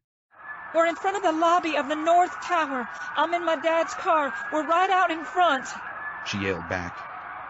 The plane crashed into the North Tower, Chief. I heard someone say over the phone again. Floors 90 through 99 are covered in smoke and engulfed in flames. We can't get in there, though. The main stairwell has collapsed between those floors. We're going to try the other emergency exits. Do we know how many are trapped? No, Chief. We need to move fast. The fire is out of control. People are starting to hang out the windows up there. Okay, get in the floor plans for the North Tower, now. Suit up, we're going in, I heard him order. Autumn, what's going on? She didn't answer. All I could hear was her cries. Dad, don't do this! Why are you putting on a uniform? Where are you going in there? You're the chief. You don't have to go in there. What are you doing? Autumn panicked, screaming to her father. I ran fucking faster, dodging police cars, ambulances, and people running in the opposite directions, shoving them out of the way. Baby girl, I need to go in there. I need to lead my men. This is my job, what I'm trained for. This is what I do. You stay in this car, do you understand me, Autumn? You do not get out of this car, Carl ordered to his daughter. No! Don't go in there! Please, please, please don't go in there! Please! She pleaded in a desperate tone I could make out clear as day, even with all the madness around me. Creed, you there? Yes, sir, I responded to her father. I hadn't spoken to him in years, but he still sounded the same. On my way, almost there. About 5 minutes if I can get through. You make sure she stays in the car. She does not go into that building. You both stay out of that building. You have my word, I swore, meaning it with every last fucking fiber in my being. Daddy, don't do this to me. You can help. Just stay right here with me. You can still help, please. Autumn, I'll be right back, I promise. Creed is almost here. You do not get out of this car. I heard the door slam shut, and then Autumn broke down, crying uncontrollably, beating her hands on the window, pleading for him to come back. Babe, almost there. Shh, I'm almost there. Calm down. He can't go in there. It's bad, Creed. It's so fucking bad. I don't want to lose him. He's my father, Creed. I can't do this. I can't just sit here. Babe, I love you. I fucking love you, I declared without a second thought, trying to distract her before I made it to her. She sniffled. Do you mean that? I missed the hell out of her, finally understanding the meaning of absence makes the heart grow fonder. This last month was fucking brutal without seeing or hearing from her. After that night she'd walked in on me, I kept to myself, focused on my vice pres duties, turning down every piece of ass thrown my way, spending every fucking night staring at my ceiling, wondering what she was doing, what she was thinking, and most of all, praying she didn't really fucking hate me. I did love Autumn, and maybe with time I could grow to be in love with her, but I would tell her anything she needed to hear in that moment to keep her fucking safe, even if it meant I was lying. I missed you. I missed you so fucking much. Need you back in my life, by my side, on the back of my fucking bike, yeah? Yeah. She wept like it was all she ever wanted to hear as I dodged more and more people evacuating the area. Almost there, I can see the building. Okay. Suddenly, a piercing boom sounded from the building, causing me to pull the phone away from my ear. Autumn! I shouted back into the receiver, checking my screen to see if there was still a connection. Babe! Autumn! Oh, my God. She faintly muttered. You okay? What was that? What's going on? The building was right in my sight, and so was the cause of the noise. People fell to their deaths, making the choice to jump, knowing there was no other way out. I swallowed the bile that rose in my throat and pushed myself harder to get to her.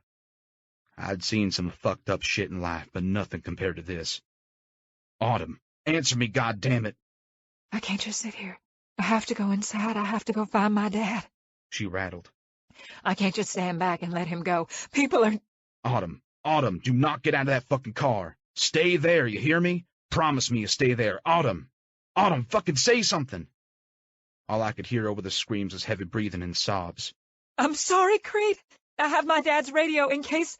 I heard the car door slam shut and more commotion take the place of her sobs over the phone. Sirens blasted louder and louder. Autumn, stay in the fucking car. Beep, beep, beep. The line went dead. Fuck! I yelled out, frustrated that she never fucking listened. Not thinking twice about it, I hauled ass over a car, sprinting down the street, needing to get to her, praying I would find her before she got up the nerve to enter the tower. Knocking people down, not giving a fuck anymore. Real fucking fear coursed in my veins for the third time in my life, throbbing through my bloodstream, taking over every last inch of my body. My heart pounded against my chest as I tried to cross the street and make my way over to the building. Over to Autumn. My vision tunneled, seeing nothing but Luke staring back at me, flashes of Autumn's face intermixed with his. I tried to shake them away, but they were merciless and unforgiving. I spotted her dad's car, confirming my worst nightmare. She was gone. I darted to the front of the building, dreading that I wouldn't be able to find her. There were people everywhere, covered in ash and blood, stumbling out of the entry where the doors used to be. As soon as I got close enough, all I could see were the fire trucks and emergency vehicles, all lined up on the streets. Emergency personnel grabbed the injured, running them to safety, if such a place even existed anymore. There wasn't an inch of space that wasn't surrounded by something or someone. I searched the area for any sign of her, jumping up on an abandoned car to my right, desperately trying to find Autumn in all the goddamn mayhem. Autumn! Autumn! I screamed as loud as I could when I spotted a girl near the entrance that was Autumn's build. Autumn, no, stay there! I took off running, dodging people left and right when a strong arm came out of nowhere, stomping me cold. Sir, you can't go in there! The firefighter shouted, blocking my way with a few others. Need to find Autumn. I need to get in there. Get the fuck out of my way, I roared, shoving my way through. Sir, I understand, but you need to let us do our job. Some fucking job you're doing. You let her go in there. What the fuck were you a few minutes ago? I seethed, grabbing him by his uniform, getting right up in his face. You let me by, or I'll fuck you up. You have no idea who you're messing with. I shoved him away from me, getting ready to cock my fist back. Creed? I agitatedly turned around, coming face to face with Carl's ex-partner. His family and him used to come on vacations with us. Fuck, I hadn't seen him in years either, but I never thought I'd be so happy to see him again in that moment. Troy, Autumn went in there. She went in the fucking building. He jerked back, stunned. Shit, he breathed out. Need to get in there, Troy. Need to find her. She has her dad's radio. He abruptly turned, cutting me off, gesturing for me to follow him.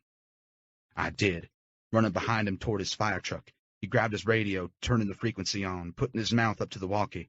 He pressed the side button, stating, Come in, Autumn. Are you there? It's Troy. Can you hear me? The static noise of the radio faded in and out. Screams and chaos ran through the receiver. She was inside. I swear I stopped fucking breathing as I waited to hear Autumn's voice, for some indication that she was okay. She was alive. Troy? Radio crackled. More screaming. I'm here. Can you hear me? My heart soared back to life, roughly snatching the radio out of his hand, visibly taking a deep breath, stressing out, Babe, where are you? Creed? Creed, is that you? People are on fire. Oh, my God, Creed! I can't find my dad! More crackling. More loud booms. More chaos and cries.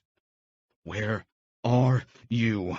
I demanded, on the verge of fucking losing it, hanging on by a goddamn thread. Nothing but static radiated from my hand. I peered all around me looking for an opening to bust through, taking matters in my own hands and getting her the fuck out of there, taking down anyone who fucking stood in my way, praying to God that this would soon be over, ready to get on my hands and knees and beg for mercy for Autumn's safety, for Carl's, pleading for his forgiveness for all my sins. A loud noise caused me to look up at the sky. It was then that I knew my nightmare had only just begun. It was then that I knew the life I'd been living was over. A passenger plane appeared out of nowhere, disappearing into the south tower, crashing into the other side of the building. As more minutes passed, thicker black smoke flew out of the windows. Glass shattered into the air, raining down on the streets of Manhattan. More chaos erupted, and bystanders started to scream and run for cover all around me. Another explosion hit the building and caused me to duck, throwing my arms over my head, falling to the ground onto my shoulder, dislocating it. Grabbing my throbbing arm, I peered up from the ground to see people running out of the building, making the sign of the cross, praying for the people who were stuck and couldn't get out, or who had already fucking died. I put the radio up to my mouth. Autumn! I coughed out. Autumn, please answer me! Autumn! I spent almost the next hour trying the radio, looking through the masses of people for some sight of her, refusing medical treatment for my arm. I would endure the pain the rest of my life just to see my girl's face again, to know she was all right, not lying somewhere hurt, scared, and alone, praying she'd found Carl and that they were safe, praying the Reaper that I always wanted to take me didn't fucking take her instead. I was about to give up all hope. I could physically feel her slipping away from my existence, exactly like I felt Luke so many years before. Firefighters, cops, ambulances, health professionals all stepped up that day trying to help, giving their lives for others, complete strangers. Nothing could even come close to describing what I saw, what would forever be ingrained in my mind till my fucking time was up.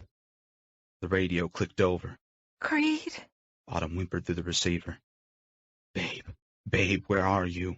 I urged, running toward the building, ignoring every fucking person who got in my way. I'm hurt.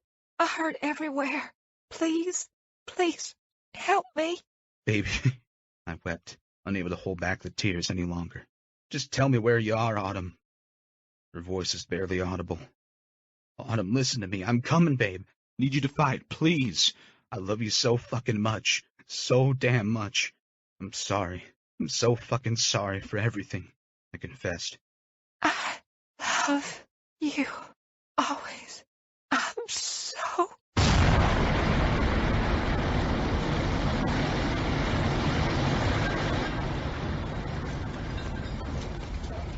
The loudest sound spread over Manhattan, breaking the sound barrier, traveling from the towers to the streets in waves like a bomb went off, jerking me back with an unexplainable force. Buildings started to explode as a rescue team was pulling me away. Panic and pandemonium surrounded me, engulfing me in nothing but sorrow and desperation of what just happened. Debris falling everywhere. Dark plume of smoke billowed out of the buildings as if hell had officially taken over, swallowing the 11th day of September and everything down into the black abyss. It was an endless stream of havoc and destruction.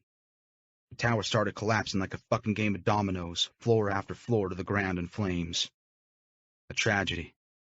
A devastation. The loss of faith in humanity. In my fucking world. As I knew it. Chapter 14. Creed. The day that changed America, President Bush declared during his speech from Ellis Island, commencing the one-year anniversary of the terrorist attacks in the World Trade Center. For those who lost loved ones, it has been a year of sorrow, empty places, newborn children who will never know their fathers here on earth. For members of our military, it's been a year of sacrifice and service far from their homes. For all Americans, it has been a year of adjustment, coming to terms with the difficult knowledge that our nation is determined enemies, and that we are not invulnerable to their attacks. I've been walking the streets surrounding Ground Zero all day, since I landed early that morning, reflecting on my life, remembering those who had fallen under the hands of terrorists, including my best fucking friend. The side of the once thriving tower is nothing but a pit in the ground. Across the street, there was a wall lined with victims' pictures, some who were found in the rubble, others who weren't so fortunate. A makeshift memorial of letters to loved ones, flowers, stuffed animals, candles, all filled the space, acting as a place to grieve for those who lost a huge part of their lives in seconds. Watching families break down even after a year lost in that tragic day September 11th was like reliving it all over again.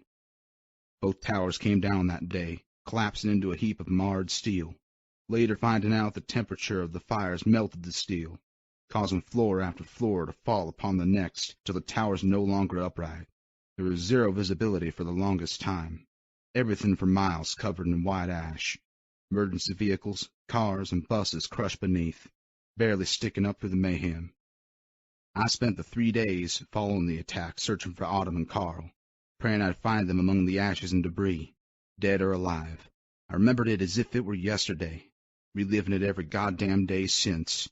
Diesel and some of the other brothers rode in the next morning, riding out all fucking night, just so they could help me search for the woman I knew was gone. Mayor Giuliani, along with thousands of other citizens in New York City, rummaged through the 2,000 tons of steel for days, or going to sleep to try and save lives that were hanging on by a fucking thread. Death was all around me. It had been all around me all my fucking life.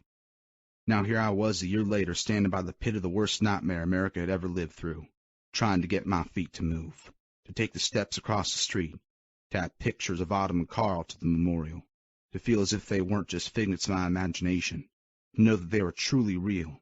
It took me all fucking day to walk across the street to do just that. I lit a candle for their souls, praying they are resting in peace. I never found their bodies under all the mangled metal. I never found any sign that they actually existed, just dust and ashes. All I had left was my tarnished memory of them, like a broken mirror that was nothing but shards of glass. I never slept anymore, hearing Autumn's voice play over and over in my head like a broken record I couldn't stop, I couldn't pause, I couldn't fucking forget. I love you. Always. I'm so... The boom jolted me awake every fucking time. Sometimes I felt like I had died right along with him. Sometimes I wish I had. September 11th, 2001 will always be a fixed point in the life of America. The loss of so many lives left us to examine our own.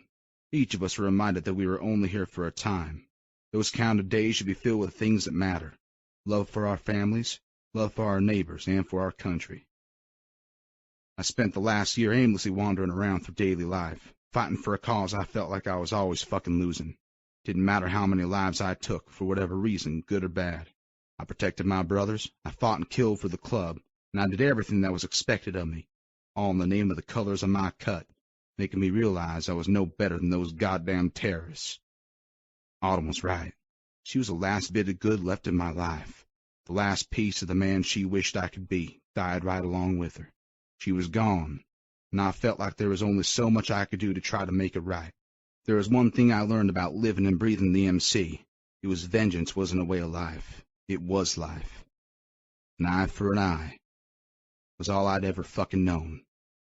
I might have been struggling with a decision, going back and forth an endless amount of times, contemplating what was right or what was wrong. Thoughts consumed me until there was no doubt left inside me, knowing the only good that could come of it was my own peace of mind. I checked in on Laura often, hoping it would drown out the remorse, alleviate some of my guilty conscience, making sure she was all right, helping her any way I could, being responsible for her only daughter's death stemmed from me. Autumn would have never been in New York if I hadn't pushed her away. Her mother was coping as best she could, but each day seemed like a struggle, some better than others. I swear there were times she looked at me the same way my mother did, blaming me for another innocent life I had taken. I walked around aimlessly, needing the distraction. Sidewalks filled with endless amounts of people, civilians, police, first responders, and military. Men and women dressed in fatigues, there to honor the fallen, including their own who lost their lives fighting for our country, all gathered together to remember another day that will forever fucking haunt me.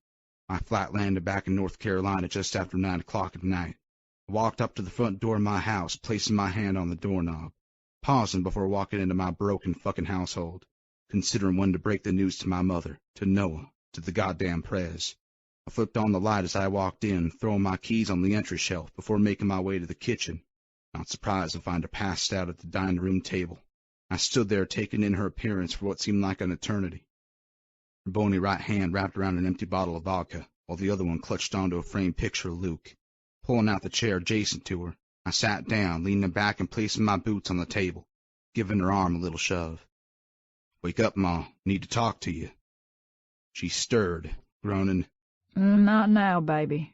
I'm so tired. She yawned. Oh, it's been a really long day. We can talk tomorrow. She placed her head back down on the table, completely dismissing me. I abruptly stood, my chair hitting the wall behind me with a thud. Tired my ass, I gritted out, hovering above her, working my hands and fists at my sides. My patience was wearing very fucking thin. There was only so much more I could take.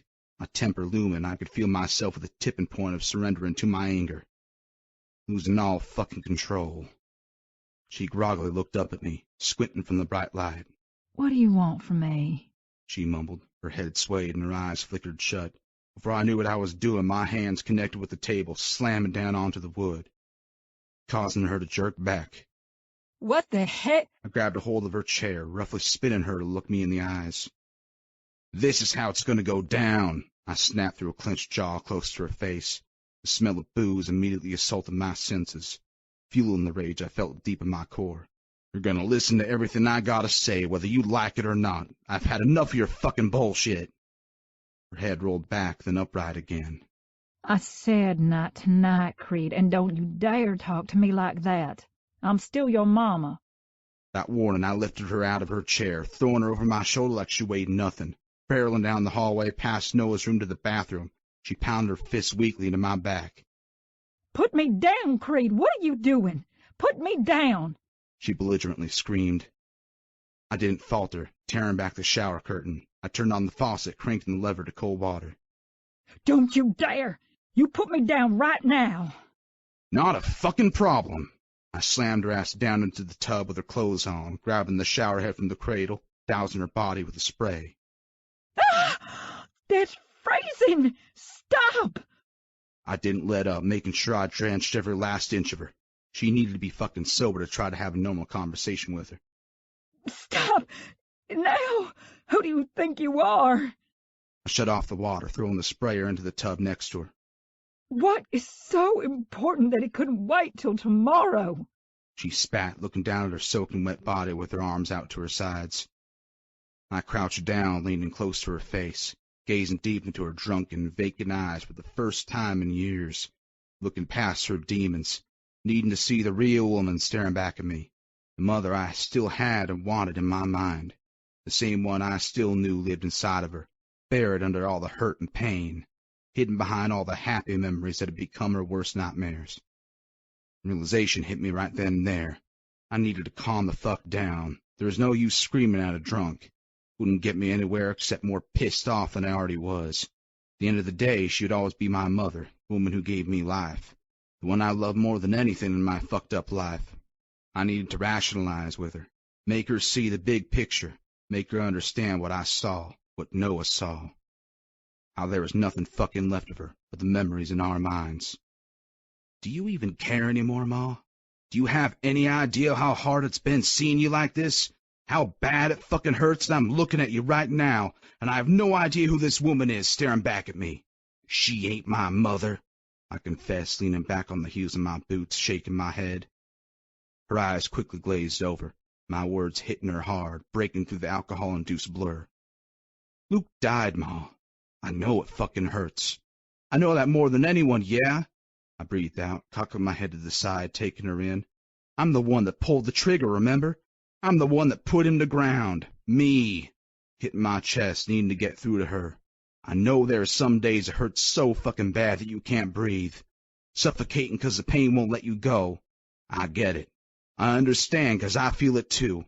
There hasn't been a day that's gone by that I haven't. She winced, biting her bottom lip to control the trembling, allowing her emotions to seep through, finally permitting herself to mourn the death of her son. Autumn died, Ma. She fucking died. Her eyes watered with tears, nodding. I know. Could have fooled me. Haven't said a word about it. You're barely coherent through her funeral, I reminded, remembering how I put her belligerent ass in the cab after the service, ordering a prospect to follow and put her to bed since she could barely stand on her own. I rubbed the back of my head, peering down at the ground, lost in my own thoughts. I'm trying so fucking hard to keep it together, pushing through all the bullshit, all the hurt and pain, keep my emotions in check by throwing myself into the club, into being VP. This is my life, Ma. violence and death. There was no turning back for me. I spoke sincerely, taking a deep breath before continuing. I keep making excuses for you, enabling you, and I can't fucking do it anymore, Ma. It ain't right. I scoffed out, pausing to let my words sink in. Looking up at her tear-soaked face, we locked eyes. You're nothing but a drunken and sorry-ass excuse for a mother. Noah deserves better. With that, I stood, grabbing the towel off the rack, throwing it at her, immediately feeling like shit that I just said that to her, knowing it was my fault to begin with. She caught it mid-air, her chest rising and falling, contemplating what to say. I could see her mind spinning out of control, opening her mouth to say something, but nothing came out. I couldn't look at her any longer without saying something I would fucking regret, so I just turned around, leaving her to battle her own demons. I couldn't protect her anymore. I walked onto the back porch, leaving the door open, needing to get some fresh air to clear my head, listening to her sobs wreak havoc on her frail body through the bathroom window. I sat on the steps, resting my elbows on my knees. I pulled out a cigarette. Bringing it to the corner of my mouth, I flicked back the lighter, inhaling long and hard, searing the filter, allowing the nicotine to burn its way through my lungs before blowing out a wad of smoke. Creed, Ma whispered, crying from behind me. I didn't bother to turn around. Her fucking shame was already burning a hole in my back. I don't know how to stop. She bellowed, sucking in air, trying to find her breath. I was his mama, for God's sake. My only job was to protect him. I failed. You may have pulled the trigger, baby, but he was only there because of me. He should have been home in bed. What kind of mama am I? I don't deserve you or Noah. I don't deserve anything. I closed my eyes, leaning my head back against a porch railing, needing a minute. I always knew she felt responsible for Luke's death, but hearing her actually say the goddamn words was almost too much for me to take. Heavy footsteps filled the silence, coming up the driveway, echoing through my thoughts. I didn't have to wonder who it was. Neither one of us did. I took one last drag of my cigarette, waiting until the footsteps stopped out in front of me, already fucking dreading the outcome of what I was about to say. I took a deep breath, speaking with conviction. Gonna enlist in the army, I divulged, opening my eyes and looked up, meeting my father's stare. The fuck you are, Creed, he instantly drawled out. I immediately stood, flicking out my cigarette, not backing down, coming face to face with him. Jameson, Ma coaxed, slowly stepping up beside me, fixing her wet dress and wiping away her tears. Don't want to hear your shit tonight, woman. Do you hear your son? Where the fuck did this come from? What bullshit are you telling him? nothing. I haven't told him anything. Leave him alone. He wants to do some good in his life. He's your son. Start treating him like one. I give my boys everything. The fuck you talking about? And Luke? Jesus Christ, back to this shit again. He viciously spewed, eyeing her up and down. It's been one less mouth to fucking feed. I ain't even sure that little shit was mine.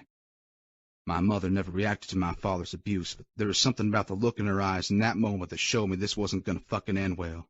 You son of a bitch! You piece of shit! She screamed, lunging at him off the porch, using all her strength to scratch, punch, and kick him, doing anything and everything she could in her power to physically hurt him. Her fist connected with his temple, stunning him for a second. I sprang into action, stepping in before he regained his composure and was able to really hurt her. Grabbing a hold of her waist, I roughly jerked her flailing body off of him, holding her in my arms. It's your fault. It's your fault he's fucking dead. Your godforsaken club is just violence and death. You did this, and I hope you burn in hell for it. She seethed, trying to fight me off. Ma, enough! Enough! I yelled, trying to calm her down, locking my arms tight around her. You stupid bitch. Look around. I have given you everything because of that godforsaken club. This is how you treat me? After everything I've done for you? After taking you back? After you... I wish I would have stayed. I wish I had never come back to you. That was the worst decision of my life. She wrestled her way out of my grasp, getting right up to his face. You aren't half the man you think you are. You're nothing like he... The barrel of his gun was right under her chin, rendering her speechless. The cool metal didn't faze her one bit. She didn't back down. The alcohol and fury running through her veins was all the liquid courage she needed. I didn't falter, moving fast, getting over to them in 2 strides, forcefully pushing her body out of the line of fire. Her tiny frame fell to the ground, but all that mattered to me was that she wasn't on the other end of that fucking barrel. When I turned back around, the gun was now pointed at my chest. Creed, no, I shoved her back down. Do it! Want to kill someone? Then fucking do it, Prez! I mocked, gritting my teeth. Pull the trigger.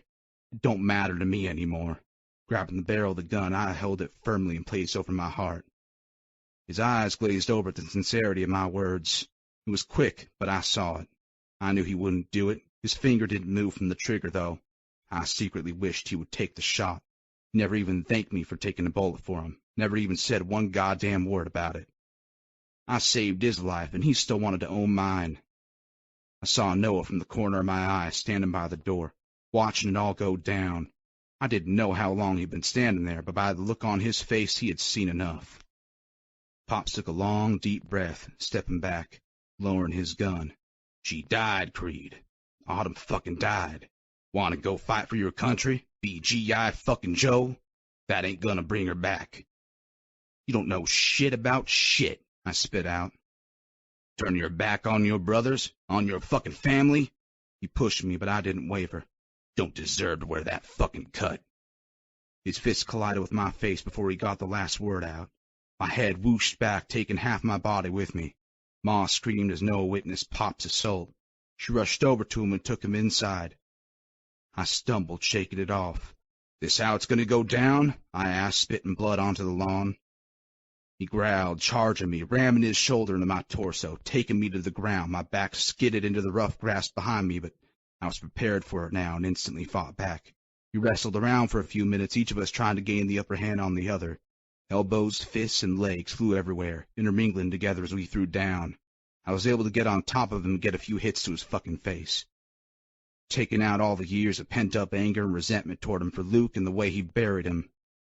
Don't want to fucking fight you old fuck. Calm down and let me explain. He hit me in the gut, causing me to fall to the side, using the momentum of his punch to flip me over, locking me in with his weight. I immediately guarded my face, but it didn't matter. He punched me in the ribs, the stomach, getting a few good hits to the side of my face, too. God damn it! I roared, blocking another blow. Not taking off my cut. Don't want out of the club. I earned these fucking colors, you dick. I just need this. Not just for her, for me. I'm fucking losing myself, old man. He abruptly stopped with his fist midair, both of us panting heavily, sweating profusely.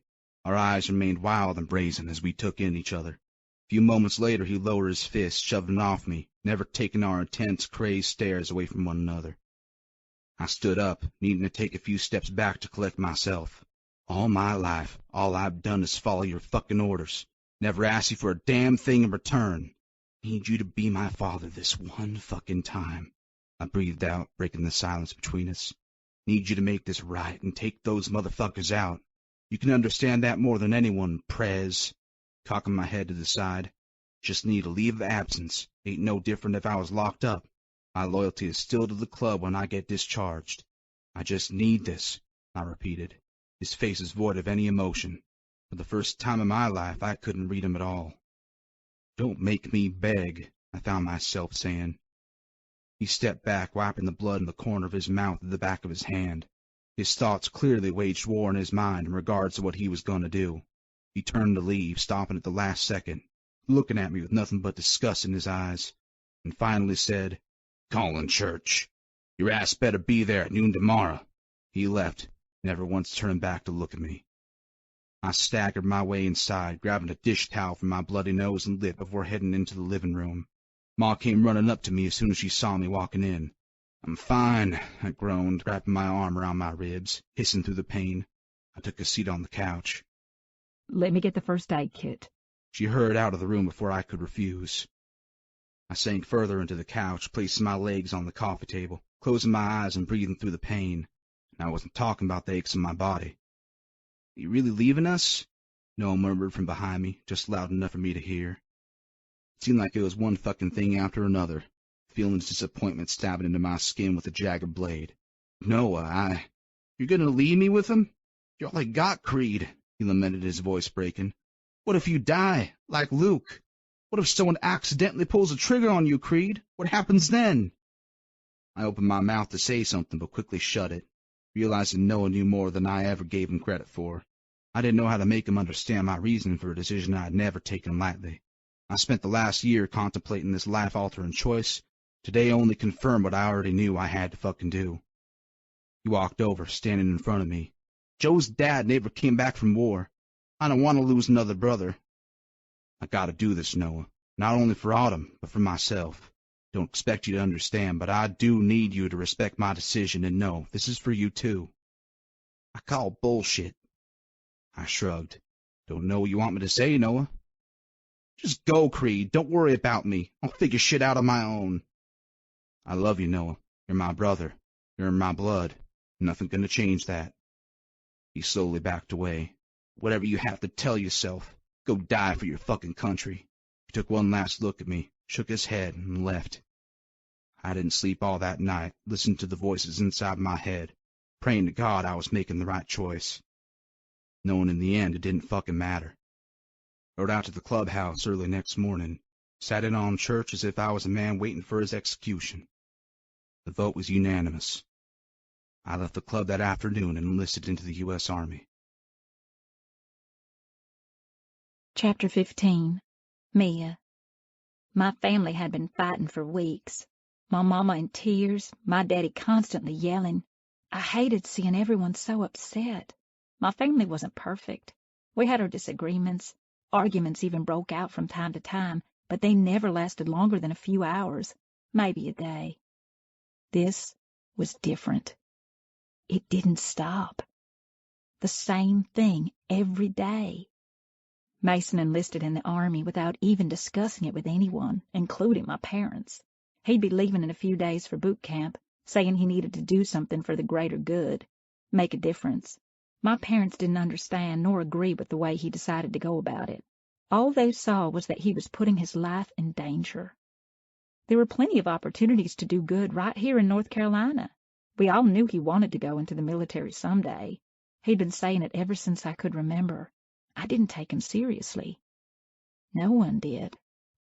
It had been a year since some terror guys took down the World Trade Center in New York. I didn't understand what that meant, or why anyone would want to hurt people they didn't know. Why couldn't we all just get along and spread love, not hate? Daddy said the world wasn't made like that, but people like me are what made it better. Everyone kept saying it was a day America would never forget, especially my brother. His friend Autumn, the girl Creed was always around, was killed in the North Tower that day. The news took a toll on Mason, giving him the excuse he needed to enlist. Fighting for our country was his calling. Protecting the ones he loved was his mission. The tension was on high alert in my house, making it become our own war zone since he told them. Giselle wouldn't even speak to him. From what I gathered, eavesdropping at his door, he didn't discuss this life-changing decision with her either. Aunt Aubrey and Giselle came over one night to hang out, and all she did was cry to my mama about Mason. I felt so bad for her, but my brother had always been an asshole. This behavior was nothing new. I wasn't allowed to say that about him, but it didn't change the truth. Giselle thought they were going to get married, start having babies, and be a family together. And then he enlisted. See? Asshole. My older brother, Bo, started working at the restaurant after school and on the weekends, bussing tables and helping in the back. The day he turned 14, he asked Mama for a job, so she gave him one. I started hanging out at the restaurant more, too, riding to work alongside him on our bikes. Daddy said since I would be 12 in a few months, he would let me go with Bo. I think it was more because he didn't want me in the house, hearing them fight all the time. I took all my sadness out on the waves, spending all my free time in the water, being able to relish in the free feeling of being pushed along by nature's force, riding the perfect waves, and be one with the ocean. There was no feeling in the world that could describe it. The ocean had always been my happy place. I sat on the beach, watching the sunset, not paying attention to anyone around me, enjoying the peacefulness before having to go home to the madness. I glanced over when I felt someone sit beside me. Hey, Pippin, Creed greeted, grinning from ear to ear, making me instantly smile back. I hadn't seen him in what felt like forever. He looked older and bigger, if that was even possible. I haven't seen you in a while.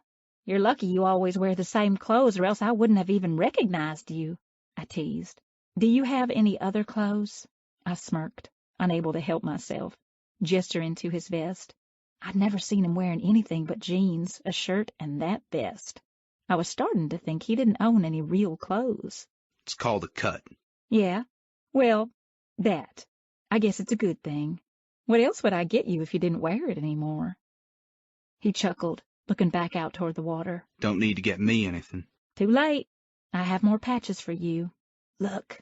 I grabbed my backpack, reaching around until I found them, gesturing for him to put his hand out. I guess you can put them wherever you put the other ones, I suggested, wanting him to know I noticed they weren't on his cut the last time I saw him. He grabbed them out of my hand, reading the first one out loud. Ain't nobody got time for that. When I saw it, I thought it was perfect. He was always in a rush, telling me to hurry up, that he had places to be, whatever that meant. He read the next one. Do I look like a people person? Cocking his head to the side, giving me a knowing look. I laughed. I thought that one was pretty self-explanatory. He went on, reciting. Here I am. What are your other two wishes? Smiling, remembering why I got him that one. He moved on to the next reading. Bad example. Smiling again, knowing it was because he kept telling me he was no good. I finally handed him the last one I kept clutched in my hand. This one's for your girlfriend, Autumn, I stated, as he took in the "In Memory of 9/11, Our Fallen Angels" patch. I'm really sorry, Creed. He nodded, holding back his emotions. Thanks for these. Placing them in his pocket, he grabbed his cigarettes and lit one up, blowing out the smoke to the side of him away from me, resting his elbows on his knees, bowing his head, deep in thought. I resisted the urge to tell him those were bad for him again, feeling as though he was trying to comfort himself the only way he knew how. Not gonna see me for a while, Pippin, he said out of nowhere, shuffling the sand around with his boot. Longer than the last time? I asked, confused. Gonna go fight the bad guys, he confessed, nodding his head to me. My mouth parted and my stomach dropped. Now I would have two people to worry about. You're going with Mason? I breathed out, my heart in my throat, already knowing the answer. Got your brother's back. Don't worry about him, he whispered, as if reading my mind. What about you? Been taking care of myself for a long time. Don't need to worry about me either. I had so much to say. But mostly, I just wanted him to know I'd miss him, more than I already had. Pinky promised me you'll stay safe, that you won't be reckless, and if you get scared, you'll run. You won't try to be a hero. Promise me, soldier, I urged, holding my little finger out in front of his face. Waiting. He hooked his pinky with mine, looking deep into my eyes with a lopsided grin, making my belly flutter like he always did. I wrapped my other arm around my tummy, hoping he wouldn't notice I was trying to calm myself, trying to focus my attention on the roughness of his hand, the scars etched into his skin, noticing how much bigger it was than mine. He could easily swallow it in his whole fist and still have space. I leaned in and kissed our pinkies for good measure. He never said the words, but it didn't matter. A pinky promise was legit business and not to be messed with. Gotta go. Meeting Mason. Just saw you sitting out here and wanted to say goodbye. He started to stand. Can I write you? He sat back down, giving me a puzzling expression. You know, with a pen and paper, like pen pals. I'll write you, you write me back, so you know you have a friend waiting for you when you come back home. He scoffed out, taken aback. We'll see, yeah? Yeah, I replied, trying to hide my disappointment. He stood, brushing the sand from his black jeans. I followed suit, needing to head back inside. Without giving it any thought, I threw my arms around his waist, laying my head on his rock-solid stomach, feeling the hard metal tucked in the back of his jeans, digging into my skin. I didn't care. I just wanted to remember how he smelt, how he felt. Most of all, I wanted to give him a hug before he left. Scared I would never see him again. He froze, caught off guard by my sentiment, but I didn't care. I just hugged him harder, squeezing him tight. He finally relaxed after a few seconds, placing his arm around me, lightly hugging me back. I smiled through the tears that threatened in my eyes. I couldn't help it. I was getting through his icy, broody demeanor, and that was something to be happy about. He pulled away first, tugging on the end of my pigtails. Stay a little. You feel me? I feel you. He nodded one last time and turned to leave. Creed! I called out, stopping him. He looked back at me. It's not goodbye. It's just an I'll see you later. I saluted him. He smiled, nodding, saluting me back. I watched him leave with a heavy heart, silently praying for him and Mason to come home, safe. Chapter 16. Creed. I walked onto the bus around 6 in the morning on a Sunday, waiting for Mason. They're transporting us 7.5 hours away to Fort Benning, Georgia, for 19 weeks of hell, then on to Fort Bragg to begin our job training for at least a year. My recruiter helped me get my GED so I was able to enlist. We didn't want to be just any soldiers. We wanted to be special operations soldiers. I wanted to be a weapons specialist, already knowing so much about guns, while Mason wanted to be an engineer. I watched from the window as his whole family hugged him goodbye, including Pippin, who had tears streaming down her little face. His mom, Stacy, and stepmom, Alex, stood behind her, trying like hell to keep it together but failing miserably. No one showed up to see me off, not giving a fuck I was leaving. Mia's eyes found mine, and she could sense my stare, immediately wiping away her tears, not wanting me to see her cry, proving to me that she really was just a baby girl. Her eyes held so much worry, so much sincerity in that moment, not only for Mason. For me, too. A kid I had only seen a handful of times in the last 3 years cared more about me than my own blood, in ways I had never seen or felt before. The emotion shown in her bright blue glossy eyes heightened the connection between us that I hadn't never realized before. I reached into my pocket and pulled out the first patch she ever gave me, placing the word courage on the window for her to see. She instantly smiled, and it lit up her entire face. I couldn't help but smile back. She was just too fucking adorable not to. Basic training, a.k.a. boot camp, was an adjustment to say the fucking least. I went from doing whatever the hell I wanted in Devil's Rejects to beyond strict, no bullshit, daily regimens in the military. As soon as we stepped foot on that fucking base, we were no longer civilians, but soldiers, getting stripped of our normal clothes and thrown into a chair for a military buzz cut. The further we got into training, the more brutal it became. We went from the classroom learning the ropes of being an army soldier to the field where our drill sergeants pushed us to the breaking point, testing our strength, endurance, most importantly, our fucking sanity, pulling us out of bunks at all hours of the night in the shittiest conditions possible, running drills and crawling obstacles, digging holes just for the hell of it, being belittled to the extreme of wanting to fucking hang yourself. I learned quickly not to speak unless spoken to. What the fuck, we all groaned out, being woken up at 2 in the morning to bright lights and yelling, "Come on, you pansy-ass sons of bitches! "Get the fuck out of bed and suit up!" Drill Sergeant Emery's voice boomed through our sleeping quarters. "I ain't got all day! Move, move, move!" Everyone was half asleep but still managed to hop off their beds, throw on clothes and boots, and line up in front of their bunks. "Your fucking grandma moves faster than that, Paulson, you lazy-ass motherfucker!" he spewed in the private's face. "My meemaw's dead, Drill Sergeant." "Did she die waiting on your sorry ass to get her to the goddamn hospital?" "No, Drill Sergeant." "Drop and give your meemaw 20, Private, and count 'em." Paulson fell to the linoleum and started counting out loud. "Nice of you to fucking join us, Private Jameson," he called me out, not even looking in my direction. "Why you dragging ass? Don't tell me it's because you needed your beauty sleep." He walked over to me, getting right in my face.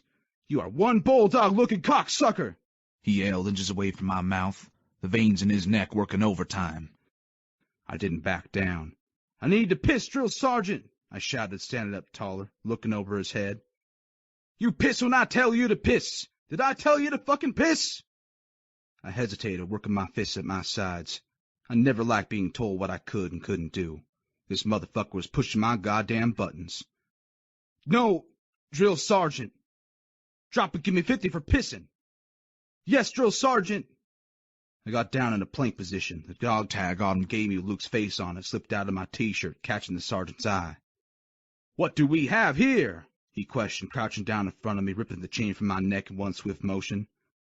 Before giving it any thought, I jumped to my feet, shoving my superior hard in the chest. "Don't fucking touch those!" I roared. "Creed, stand down," Mason gritted in a low tone only I heard, knowing shit was about to hit the fan. "You have some brass balls, Private? This your son?" He held up the necklace. I shook my head no. "I asked you a fucking question, Private Jameson. When I ask you a question, I expect a fucking answer. Now, was this your son?" "Little brother, drill sergeant," I replied through a clenched jaw. "Aw, ain't that sweet? You can get this back after you earn it. No personal effects swore on your body. Already breaking fucking rules, Private. Trust me, you'll pay for this today. Now drop and give me 100. You got 5 minutes. You go over 1 second, you'll start again. Now let's see how long it takes you to be a real fucking man." I completed them in 3, and I swear the son of a bitch grinned as he walked away from me. Mason and I completed basic and job infantry training with flying colors, moving on to airborne training in which we'd be learning to jump out of planes and shit, becoming paratroopers and gaiting our wings. I couldn't fucking wait to make that jump. That's where we met Owen, a ruthless motherfucker from Arkansas. He happened to be the same fucker I had a run-in with at the Oak Island Fair tent, because of Autumn a few years back. He was there, vacationing with his family. Didn't take long for me to realize how fucking small the world truly was. We were unpacking our shit at new headquarters when a picture of Autumn fell to the floor. "This your girlfriend?" Owen asked, holding up the Polaroid. "Something like that." I tore it from his grasp, throwing it on the dresser, not wanting to explain or get into that with a complete goddamn stranger. "Wait, let me see that again." He helped himself, reaching over to take a closer look. "Where'd you say you were from?" I didn't. "Aw, man, I'd recognize those tits and ass anywhere. She's a feisty redhead I met in Oak Island a while back. Would have fucked her if it weren't for—" I had him pinned up against the wall by his throat before he got the last word out. "Me? Beating your fucking face in? I suggest you choose your words wisely. I won't hesitate to fuck you up again." I released him with a shove, going back to unpacking. "That was you. I knew you looked vaguely familiar. Put me in the damn hospital for days. You broke my fucking jaw. My mouth was wired shut for weeks." "Not even sorry." I walked out of the room. Owen and I eventually put our differences behind us, both wanting to make our country proud and take down the fuckers who took so much away from us. Especially me. I wasn't just fighting for the United States. I was fighting for Autumn. My men had my fucking back, and I had theirs. When our 19 weeks at Fort Benning were completed, we got stationed at Fort Bragg, North Carolina, together for Special Forces job training. I was top of my fucking class when it came to speed. I could draw my gun in a matter of seconds, taking out anyone who stood in my fucking way. All those years of handling guns for the wrong reasons with the MC came in handy. I had the eye of a sniper with a quick hand. No military-issue guns at the back of my hand brought me to where I was now, my job. No one fucking crossed me. Upon completion, we were all assigned to the same barracks, the building that housed us. We got orders for our first deployment to Afghanistan right after we finished training. At the time, I thought I was a badass motherfucker who was invincible. I was on top of the fucking world, ready to go in with guns fucking blazing, killing the fuckers who took so much away from me, from us. I was trained to kill. I was trained to not ask questions. I was trained to turn off the last bit of my humanity. But no amount of training prepared me for the things I was forced to witness. Things they don't tell you about before you enlist and devote your life for the greater fucking good. Things they don't show you on the news or read about in newspapers. They don't show you the fucking bad. Only the good. I thought I had seen it all, but I couldn't have been more fucking wrong. Watching the aftermath of women and children being raped, beaten, and shot by their own insurgents because the men wouldn't join their cause.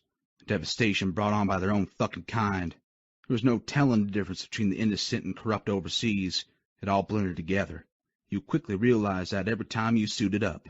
Every time you threw on those army fatigues, it was life or death. It was their lives or yours. Special ops were trained fucking killers. Every mission we were assigned to was top secret. We didn't even know what we were being dragged in for until we got there. Being deployed on any given day without warning. Couldn't say shit about anything either, especially when we came back. Our main mission that never changed was to fucking find them before they killed us. Kill or be killed. Exactly like the fucking MC. Being in Special Forces meant being deployed more often, but for shorter increments. Typically, they only lasted anywhere from 4 to 6 months, depending on the unit, location, and need. I've been back at Fort Bragg in North Carolina for a month. I was stationed for about an hour and a half from home. I didn't know when I would be shipped out again, so I was planning on taking advantage of the little freedom I had as best I could. As I sat in my barracks, though, my mind replayed scenes I wish I could erase for good. I lit a cigarette, inhaling the nicotine, immediately feeling the rush of the toxins course through my lungs, leaning my head back, blowing a puff of smoke into the stale air, thinking of all those memories that plagued my soul. My unit was called out to a small run-down village to search out insurgents and collect intel on Osama bin Laden's whereabouts. It was pouring rain, God unleashing his wrath upon the battlegrounds, when a group of kids came sneaking in out of an abandoned concrete building. 2 boys dressed in uniform, and 3 elders about 2 yards out, heading north, Owen's voice rasped over the radio. I got a visual, I replied, talking into my shoulder, never taking my eyes off them. Creed, it's your call. Looked like they were holding something, bro. It's not a good time to be a fucking pussy. Pull out your damn tampon, grow a pair of fucking balls, and take them the fuck out. Motherfucker, I seethed, making my way closer, my eye trained on them through the scope of my gun. They stopped dead in their tracks, exchanging some words, looking all around them, searching for I don't know what. Then the elders suddenly pulled out grenades from their jackets, handing them to the boys. I jerked back. Fuck, I breathed out, knowing what I had to do. I didn't hesitate, pulling the trigger till they were no longer little boys in school uniforms, but the enemy I was trained to take out. Here 1 minute, gone the next. The casualties of war. That was the first kill under my belt on my first deployment to Afghanistan. The military desensitized me, more so than I was before, or maybe I'd already been numb to it all. I had new nightmares, new ghosts of men, women, and sometimes children I'd killed for my country, haunting me. Kids as young as Noah, some even younger.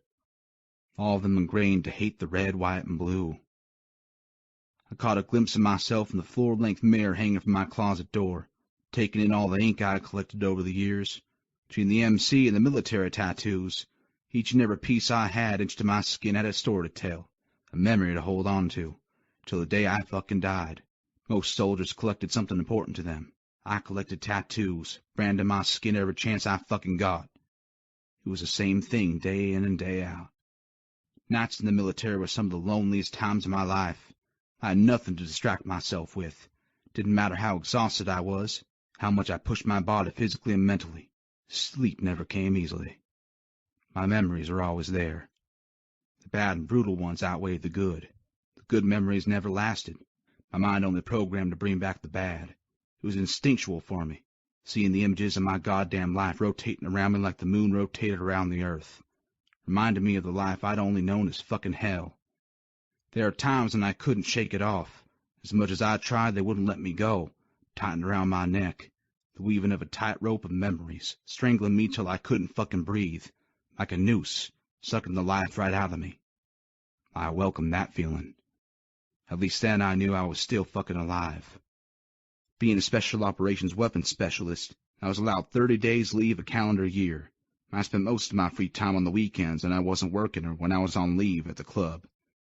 Diesel had stepped in as acting vice pres till I could return. I still paid my dues and was involved in as much as I could be, and they kept me informed and up to date on everything that was going down. I tried to see Noah every chance I got, except he never wanted to fucking see me. In the event I did see him, he refused to talk, letting me do all the talking. I could feel the resentment oozing off his pores. He was 16, acting as if he was a grown-ass man, spending more and more time at the clubhouse against my wishes. I went from one fucked-up situation to another. My mother seemed like she was trying to get her shit together. She kept me in the loop when I was away, writing me letters often, telling me about her journey to sobriety, telling me she was attending meetings and had found a sponsor, busying herself with Stacy and Laura, too, barely ever mentioning my old man as if he didn't exist in her life anymore. I saw Mia more often than I saw Noah, driving in with Mason so he could kiss Gazelle's ass, who hadn't forgiven him for enlisting in the first place. Pippin was still the smart-ass baby girl, wise beyond her fucking years. I found myself looking forward to the next time I saw the now 14-year-old Spitfire. One morning, a few weeks after I left, they said my name during a mail call. It shocked the shit out of me. I never expected to receive mail from her, not in a million years. But when Mia sent her mind on something, come hell or high water, she was gonna make it happen. There was an envelope with pink handwriting from Mia Ryder, a.k.a. Pippin. She wrote me letters every so often, each time sending a new patch, telling me all about what was happening back in the States, what was going on with her life, how her daddy still didn't let her do anything, how surfing was her only source of freedom, telling me she had placed first in a local surfing contest, taking down some of the best, kicking their asses, and how much she prayed for Mason and me, missing us both. I actually started looking forward to her letters, taking in a little bit of happiness and fucking sunshine she brought into my life. She was a breath of fresh air in this death-infested land, but on most days I was just left alone with only my thoughts and memories, fighting my demons as I protected my country. Chapter 17. Mia. There was a small man-made lake just off Pepperbush Drive in Woodland Parks. I ride my bike there often, just to have some peace and quiet, a secluded place I could be alone with my thoughts, away from the busy beaches of Oak Island. I had discovered it after Uncle Austin bought his house on the property, exploring the area one day when we were there for a barbecue. I took the dirt road down to my special spot at the lake, parking my bike near the willow tree. I grabbed my sunglasses, radio, and headphones from my backpack, and headed down to the water's edge. Slipping off my sandals near the shoreline, I waded through the tall grass into the murky, warm water, letting the hot sun beam down on me as I listened to the crickets chirp, finding peace amongst the world's chaos. I climbed up onto the rope swing that hung just above the water off a willow branch, put my headphones on, scrolled through my songs, and found what I was looking for. I started to swing to the soft melody of Broken by Seether, watching the ground beneath me blur into one, singing at the top of my lungs when the song hit my favorite part. When all of a sudden, the swing jerked back, almost sending me into the water. I let out a scream, turning back to see who was behind me, never expecting to see him. Creed! Got some set of lungs on you, he chuckled, letting go of the swing. What the hell? You scared the shit out of me, I exclaimed, immediately hopping off the swing, kicking water up, splashing him. He grinned in that Creed smart-ass sort of way. Cocking his head to the side, he challenged. Don't start a war you can't win, Pippin. Oh, yeah, soldier? I never took my eyes off his as I tossed all my stuff next to my sandals on the shoreline so it wouldn't get wet.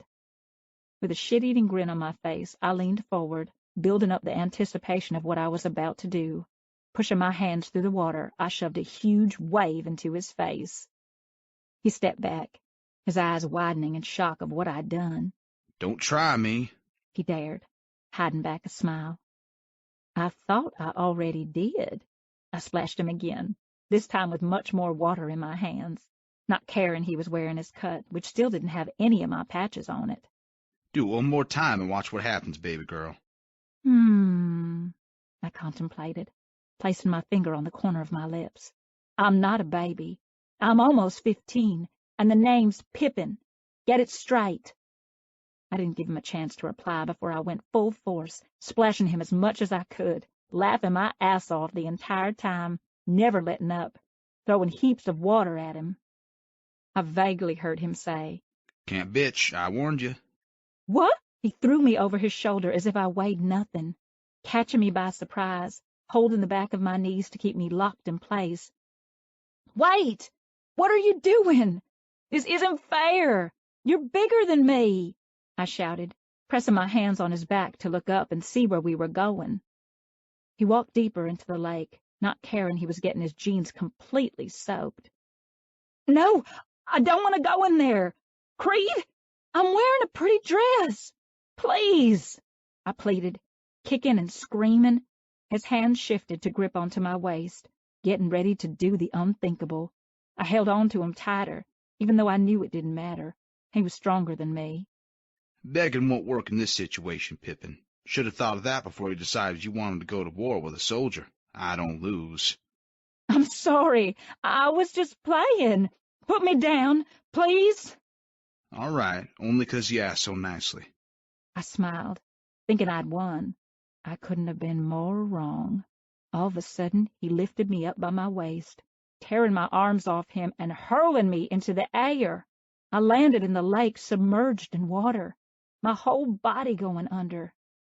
You asshole! I shouted, coming up from under the water, swimming back over to him. Stumbling to my feet, once I was standing in knee-deep water, I looked down with my hands out at my sides. Look! Look what you did to my pretty white dress. It's ruined now. I peered up, glaring, ready to give him hell, but the expression on his face rendered me speechless. His eyes roamed my soaking wet body, starting from my hips to my chest and up to my face with a predatory regard. Our eyes locked for a split second, and he reached up, wiping a droplet of water from my cheek. His warm thumb stirred emotions deep inside of me, causing my lips to part and my body to shudder. I swear I could see his walls slowly crumbling down, revealing a look I had never seen from him before. As fast as it happened, it was gone. He shook it off, clearing his throat, stepping back and looking away from me, lost in his own thoughts. He rubbed the back of his head while an uncomfortable silence filled the air between us. I didn't understand what had just happened, or what earned me that look. All I knew was, I liked it. A lot. I followed the wake of his stare, looking down at my dress again, finally realizing the white flowy cotton clung to my body like a second skin, accentuating my curves and breasts. The outline of my cream bra and panties showed through the very see-through fabric. I swallowed hard, suddenly feeling exposed and vulnerable, but I didn't move to cover myself up. For the first time in my life, I felt as though someone was looking at me as the woman I was becoming, and not the baby girl everyone kept saying I still was. It wasn't just anyone. It was Creed. And I loved that more than anything. My dress! He took off his coat, throwing it on the shore beside my things, reaching for the hem of his white shirt next, pulling it over his head and taking it off. Here, He interrupted, throwing it at me, still looking away. I grinned, bringing it up to my nose for a second before slipping it on, wanting to memorize his scent, giggling as I took in my appearance. I look like I'm wearing a potato sack. He turned, facing me again, crossing his arms over his chest. Just when I thought it couldn't get any more uncomfortable, this added a whole new spin on the awkwardness. My mouth almost dropped open at the sight of the man standing in front of me. His body was so tense from what just happened between us, showing off every sleek muscle and tattoo. He was covered in ink, from his sculpted chest down to his carved abs, emphasizing his 8-pack. His boots were submerged in the lake, soaking the bottom of his jeans. The heaviness of the water dragged them down his slender waist, showing off a V right above his happy trail, which, that in itself, did all sorts of things to me. His tattooed arms were defined, toned, and bulky, only adding to his tall, husky frame. He was a real-life bad boy. I couldn't breathe.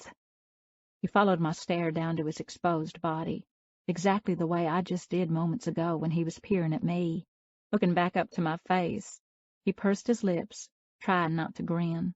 It was my turn to look away from him, even though I didn't want to.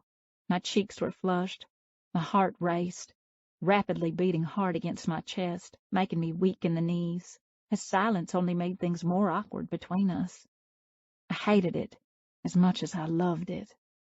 don't look bad wearing my shirt, potato sack and all, He remarked, finally breaking the silence. I blushed, looking back over at him. Smirking, I replied, You make it a habit of following girls out to the lake? Not since I was 12. He drawled out, placing his hands in his pockets, accentuating his strong build. It was baffling how a grown man could look bigger every time he came around. I didn't see him or my brother very often, even though they were only stationed in Fort Bragg, 2 hours away from Oak Island. Both of them held high positions in the Army, which had them deployed on missions or in training a lot. Creed was Mason's sergeant in their Special Forces unit. He was a weapons specialist, and Mason was an engineer who blew shit up. I would always count down the days for their return, even if I only saw them for a few hours. Mason would come home on leave for a few weeks, but I never saw Creed when he did.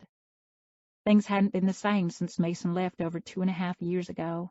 My mama and Stacy were a nervous wreck on most days, worrying if their baby boy was okay, especially when they were off on missions or deployed.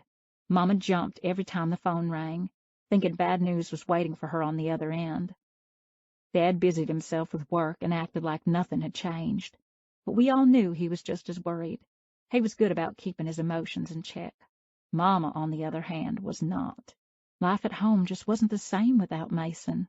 It was definitely quieter, though.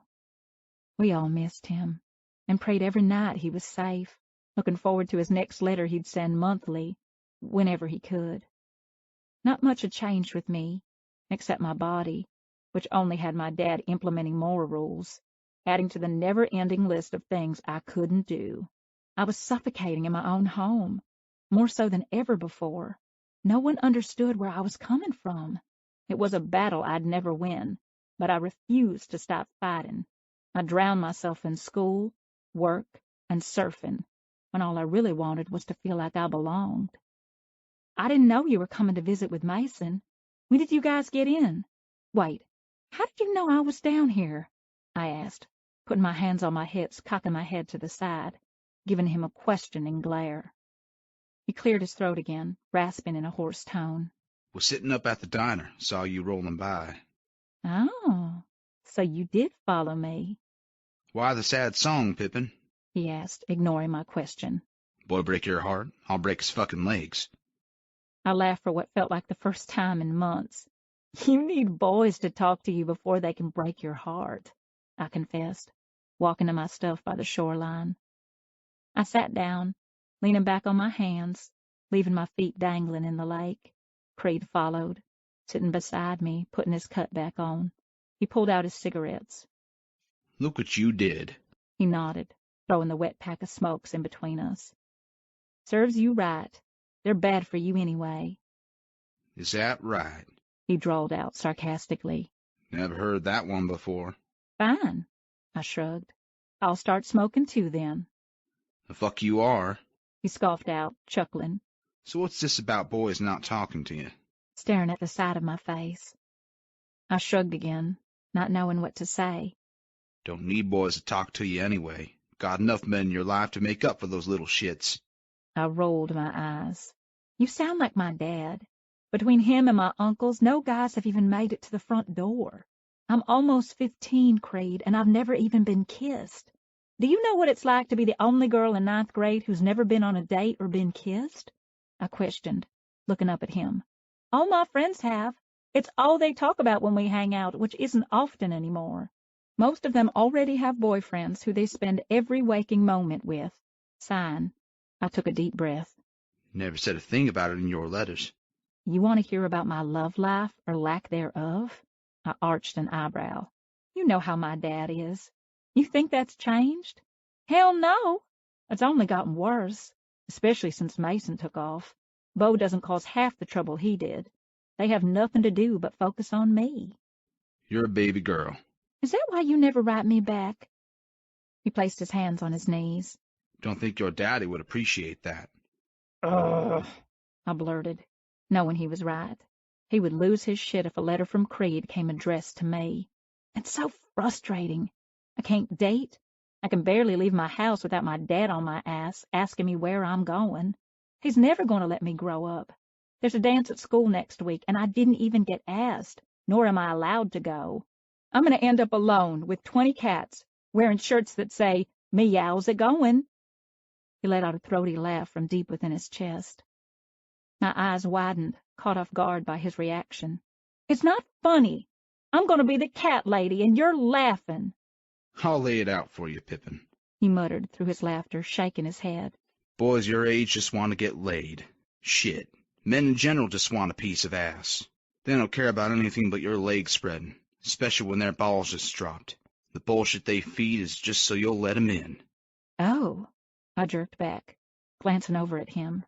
Were you, did you do stuff, like that too? Nah, sweetheart, I'm an honest asshole. What about Autumn? I thought she was your girlfriend. She was gorgeous. I wish I looked like her. He narrowed his eyes at me, contemplating what he was going to say. Don't ever try to be something you ain't. You're perfect the way you are, yeah? My belly fluttered, but I warily nodded, looking back out at the water. To hell with those little shits who won't stand up for you. You'll meet a man one day who'll love you and show you, taking names for whoever steps in his fucking way, and he'll be one lucky bastard to have you as his woman by his side. You really think so? I know so. You're only gonna be 15, sweetheart. Got your whole life ahead of you. I smiled, big and wide. I knew I was still young. I knew Creed was a lot older than I was, always would be. I knew we were from opposite sides of the tracks, always had been, probably always would be. But I also knew right then and there I wanted him to be that man in my life, the one he just described with so much sincerity and love in his voice. Knowing with every last beat of my still young heart, I always had. Chapter 18. Creed. I walked into the debriefing tent just after 0400 in the morning to receive instructions on our next mission. It was the tail end of my third deployment to Afghanistan since entering the military for over 3 years prior.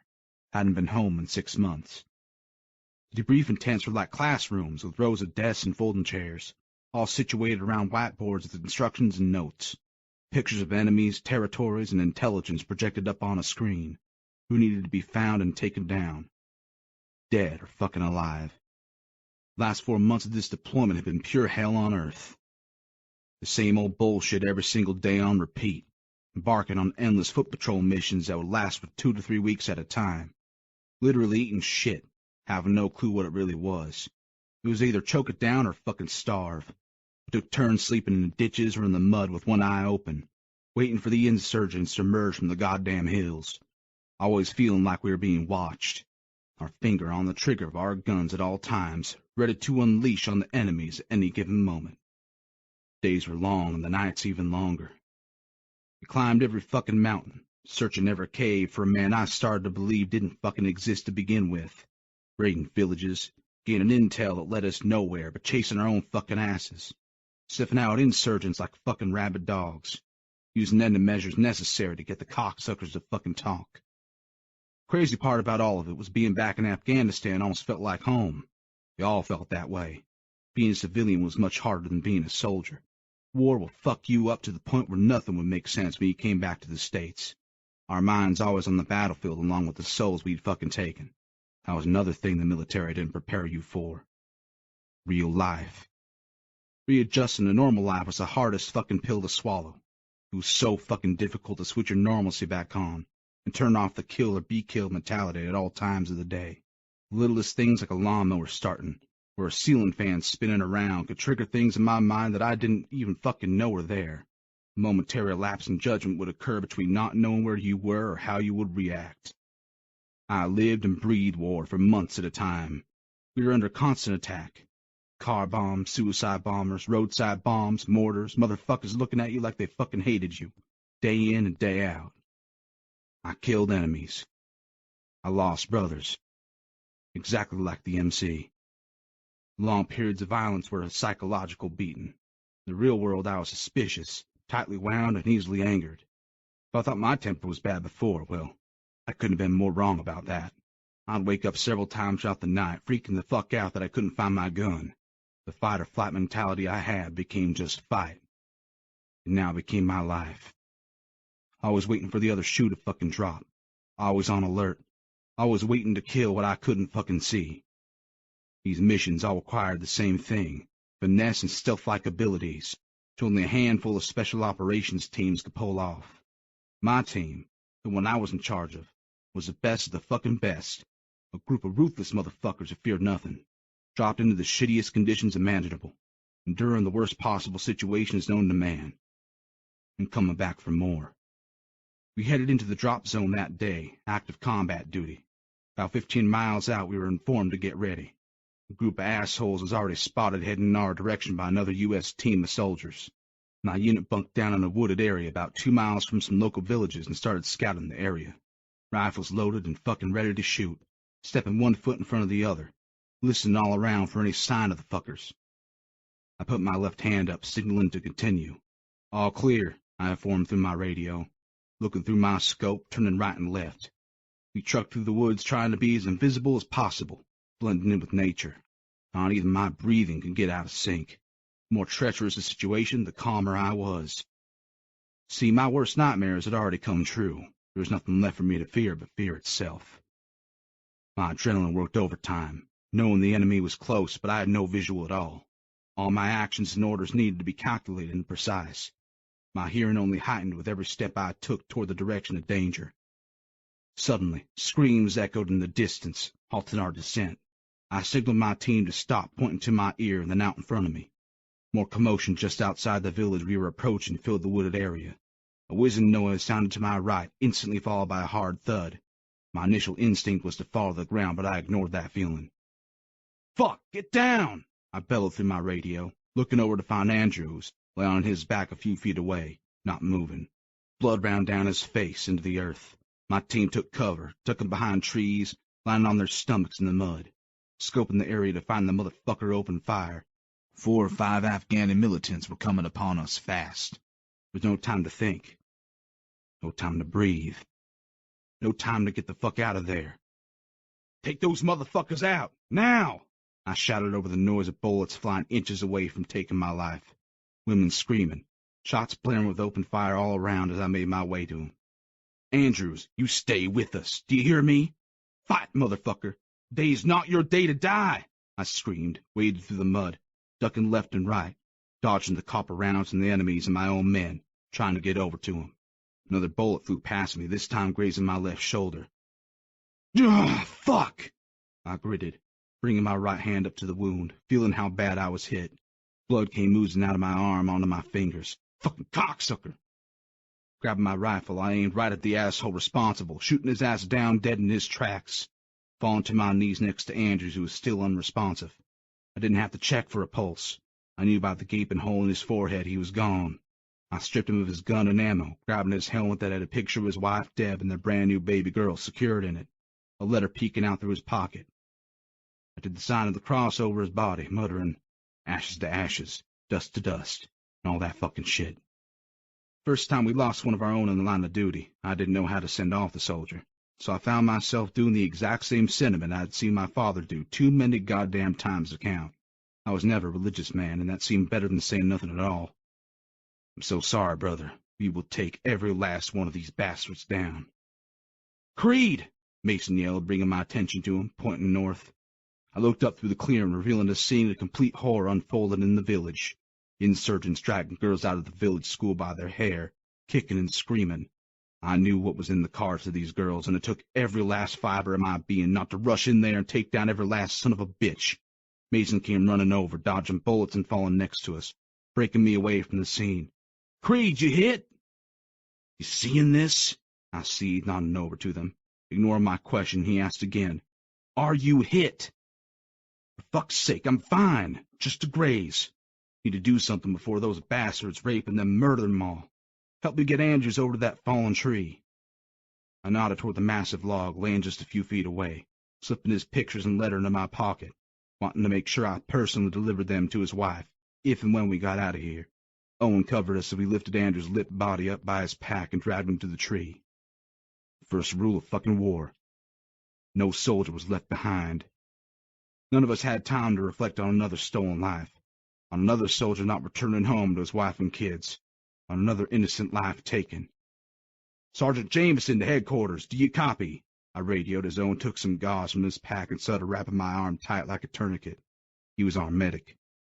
"Copy, Jameson. This is Major Douglas from headquarters." "We got 1 soldier dead and several wounded," I informed, cupping my ear to muffle out the sound all around us, searching the area. "We're near Hezarak, located 33 degrees 59 minutes 49 seconds north, 69 degrees 2 minutes 23 seconds east of Logar." "We have a visual on the village. Several Taliban men are raiding an all-girls schoolhouse. Fucking pulling them out by their goddamn hair, beating them and doing God knows what else. We're going in. I repeat, we're going in." "Stand down, soldier." "What?" I jerked back, holding the receiver closer to my ear, thinking I didn't hear him correctly. "You heard me. You stand the fuck down." Major Douglas's voice screeched through the radio. "That village is none of the U.S. government's concern. It is not part of your mission, Sergeant. Do you hear me? You stand the fuck down. That's an order. Do you copy?" You shitting me right now? We're not going to sit back and watch innocent little girls get fucking raped and killed when we can help them. We got visual of another U.S. Army troop right outside the premises. We could take these motherfuckers down, complete our missions, be back by dinner. We're going in. Once the coast was clear, I stood, ignoring the surge of pain radiating down my arm and the blood dripping from my fingers. Creed, you heard him. Stand down, Owen yelled after me. If you want those baby girls' lives on your conscience, you're one fucked up soldier. Grab your shit and let's go, you fucking pussy. Won't tell you again. That's an order. Major Douglas's voice came back over the radio again. The fuck you are, soldier. Stand down. They have orders not to return fire, not to engage in any way. You go in there, you are dead. You must pick and choose our battles, and this is not our battle to fight. Now stand the fuck down, Jameson. I didn't hesitate. I ran as fast as I fucking could, but not fast enough. The little girl's agonizing screams filled my ears as I watched her take punch after punch to her tiny frame, her face nearly unrecognizable from the distance between us, covered in her own blood and dirt, muffled by the impact of his fists. My vision tunneled the closer I got. Another rush of adrenaline coursed through me as my heart pumped in my ears at a rapid speed, as if I was having a goddamn heart attack. All I saw was red. All I wanted was to save him, even if it would cost my life. Another Taliban towered over the girl, ripping her panties off, letting his artillery belt fall to the dirt as he unzipped his pants and pulled out his cock. That's an order! I heard the major's voice echo through the woods in the radio. You could take your order and shove it up your fucking ass. I barely got the last word out when a bullet struck my thigh, tripping me up. Time seemed to pick that moment to suddenly slow down. Everything happened in slow motion. I fell forward, screaming, "No!" as another bullet blurred past my face. An AK-47 from behind me struck an Afghani running toward me right between the eyes as I hit the ground. Mason may have saved my life, but what I was forced to witness in the coming minutes nearly fucking killed me in itself. Soldier down! I repeat, Sergeant Jameson is down!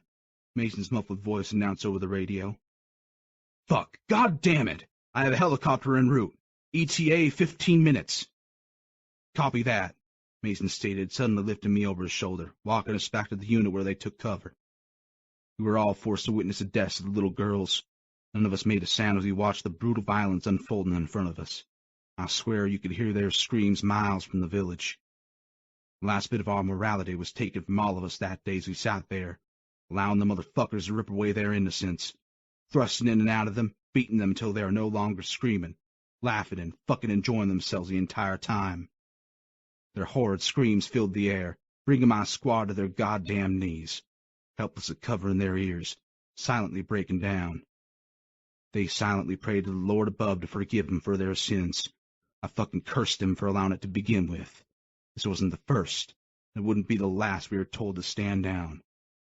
Only fueling my hatred for our government. Chapter 19. Mia. I went to school that day, never expecting what was to come. Rick was in a bunch of my classes that semester at school. Most of my classes were advanced. I was only a sophomore, but he was in junior classes. He was the only boy who paid me any mind, taking every opportunity to flirt with me, asking to borrow a pencil, or questions about math he didn't understand. I knew it was a ploy. I saw all his tests and assignments were A's when our math teacher handed them back. After the final bell rang at school, I went to my locker to put my books away, and a piece of paper fell to my feet. I picked it up, turned it over, and it said, You and me, Friday night, Rick. My stomach dropped, my cheeks warmed, and my hands suddenly became clammy. I peeked around my locker door and locked eyes with him. Grinning, he mouthed, So? From down the hall. I looked from him to the paper and back, nodding a little too excitedly, happy on the outside, but flipping the fuck out on the inside. My dad was not going to approve. Later that day, we had it out, to say the least. Hands were flying, feet were stomping, trying to talk some sense into his stupid head. Dad, I'm 15 years old. You can't keep treating me like a baby, I yelled from the kitchen island. He was helping Mama prepare dinner. Me, Alexander Ryder. You're not going out with that boy. End of story. You just full-named me. And no, the story has just begun. Dad, he's a good kid, Smart, athletic, loves fast cars. Did I mention smart? I don't care if he's the president of the chess club, has braces and zits. You're not going on a date. Come on, Daddy. You were 15 once. Give me a break. I'm not asking to get married. I'm asking to go hang out.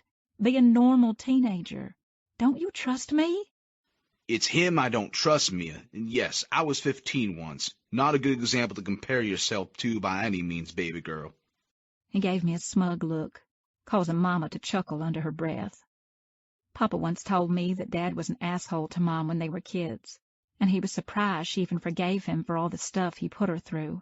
I bit my tongue, wanting to blurt this tidbit of information out, so he could see that he wasn't perfect, that I deserved a chance to make mistakes and learn from them like he did, but I decided against it.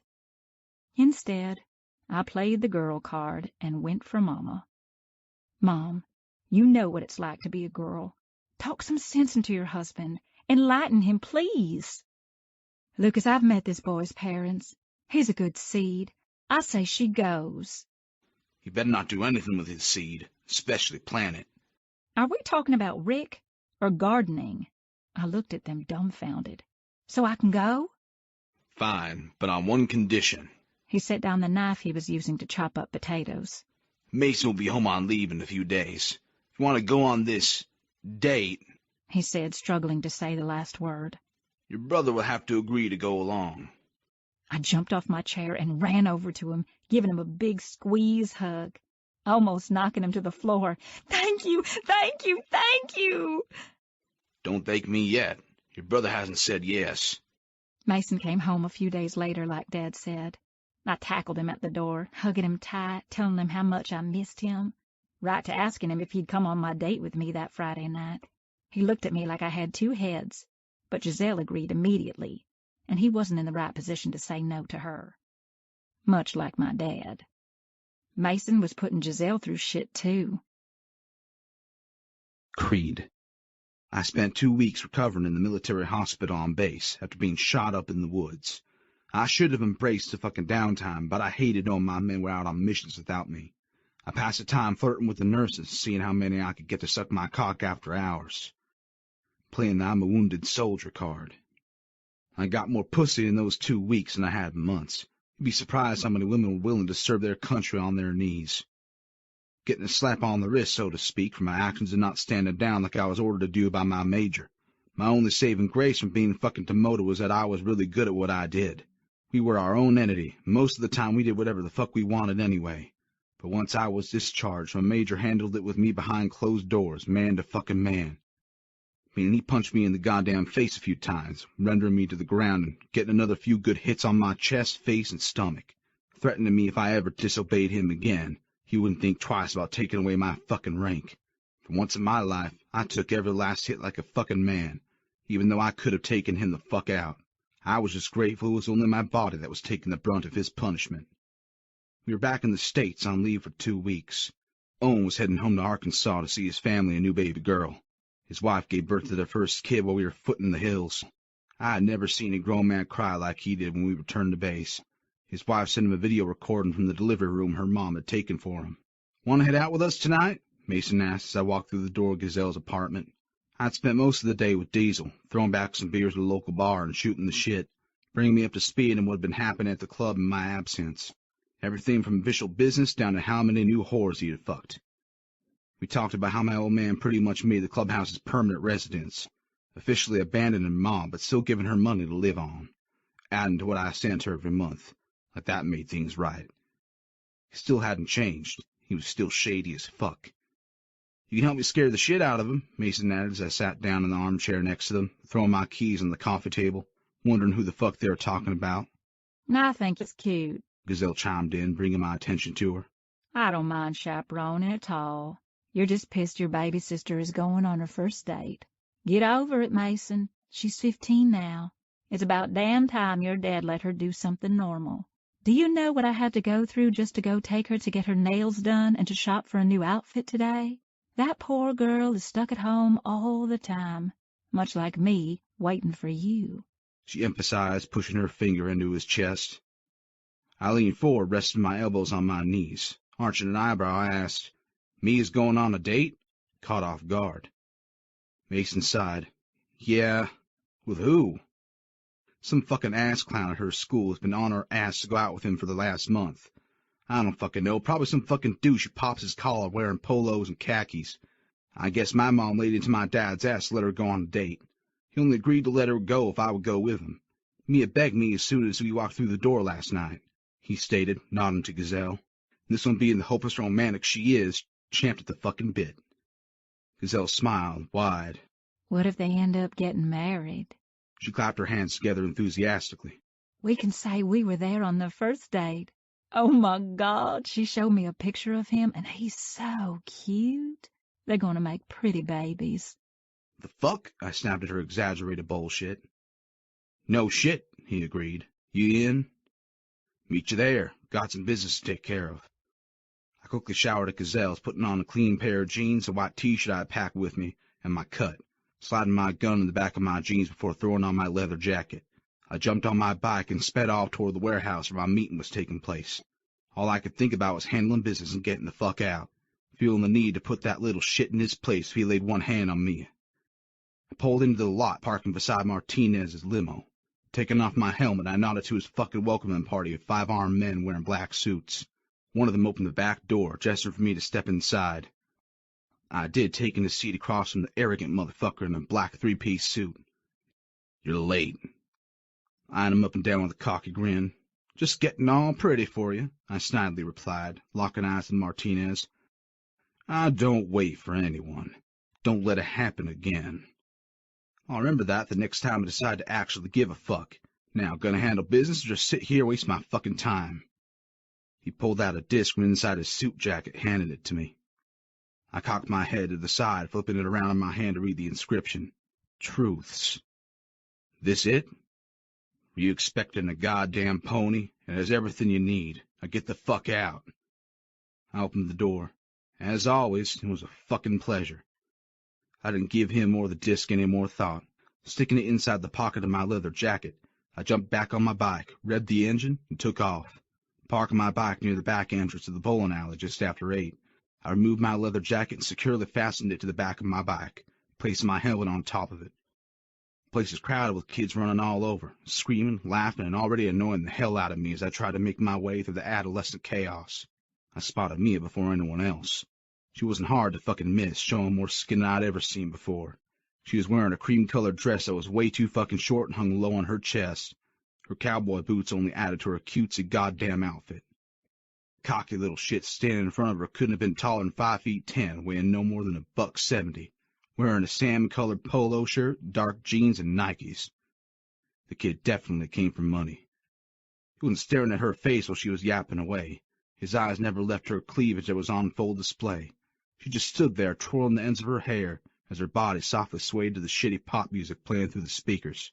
He reached up, brushing a stray piece of hair behind her ear, grinning. She gave the bastard a look I knew far too fucking well. Mason and Gazelle were nowhere to be found, and I instantly knew that was Gazelle's doing, probably saying some bullshit like they needed to be left alone. The fuck they did.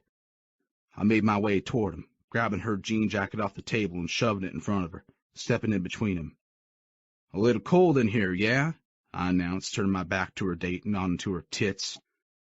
She jerked back, caught off guard, narrowing her eyes at me, following it up with a questioning glare. "I didn't know you slummed, Mia. Who's the guy in the vest?" Little shit behind me asked, making his presence known. I looked over my shoulder to lay into the motherfucker for his comment, but was stopped when I felt a hand on my chest, bringing my attention back to her. Mia shoved her jacket into my chest. "Don't ruin this for me," she mouthed. I crossed my heart with my index fingers, giving her a shit-eating grin. She sighed, rolling her eyes, and stepped around me and started to talk to her date again. I turned, putting my arm around her, placing the jean jacket on her shoulders. "What are you doing here?" she questioned, slipping it off her shoulders and draping it over her arm, knowing better than to put it back down on the table. "Aren't you going to introduce me to the boy?" "Oh, where are my manners?" she sassed, shaking her head. "Creed, this is Rick. Rick, this is Creed, one of my brother's best friends. Happy? Now what are you doing here?" "Nice to meet you, Dick." "Rick," he corrected. "That's what I said. Didn't Mason tell you he invited me? I wouldn't miss this. I paused, gesturing between her and Dick. For the world. She shot me a warning look. Said you needed babysitting. Where the fuck is he anyway? I backed away, looking around the arcade. Over there, finding us a table to eat while we wait for the lanes to open up, giving Rick and I some space to talk and hang out. You know, the things you do on a date, She stated, emphasizing the last word. Maybe you should go help them out. Nah, I'm good. She rolled her eyes again, trying to initiate conversation with the fucking pretty boy standing in front of her, talking about some bullshit that didn't matter. Mason waved us over to the table after a few minutes of her pretending like I wasn't even there. Ladies first, I insisted, gesturing for Mia to lead the way, stepping in close behind her so I could cut off her pretty boy date.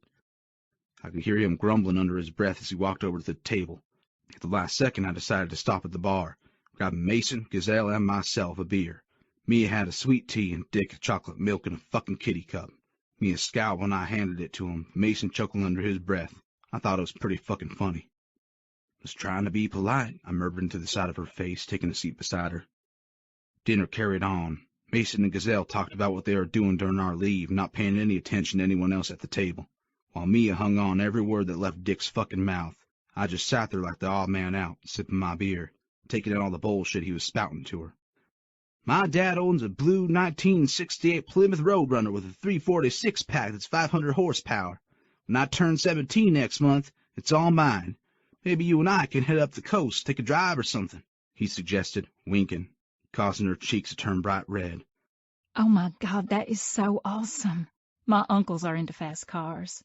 Mia replied, leaning over the table, twirling her hair around her finger, acting like she really knew what the little shit was talking about. Do you like fast things? He implied, cocking a smile, brushing his thumb over her hand on top of the table. I resisted the urge to break his fucking finger. Damn. At least know your shit when trying to impress your girl. A 1968 Plymouth Roadrunner with a 346 pack can only have 290 horsepower. That's like saying you got a 10-inch cock when it's really 5. I chimed in, shrugging, taking another swig of my beer, eyeing him over the rim. Mia choked on her drink, clearing her throat, bringing his attention back to her. I'd love to take a drive with you one day. She smiled.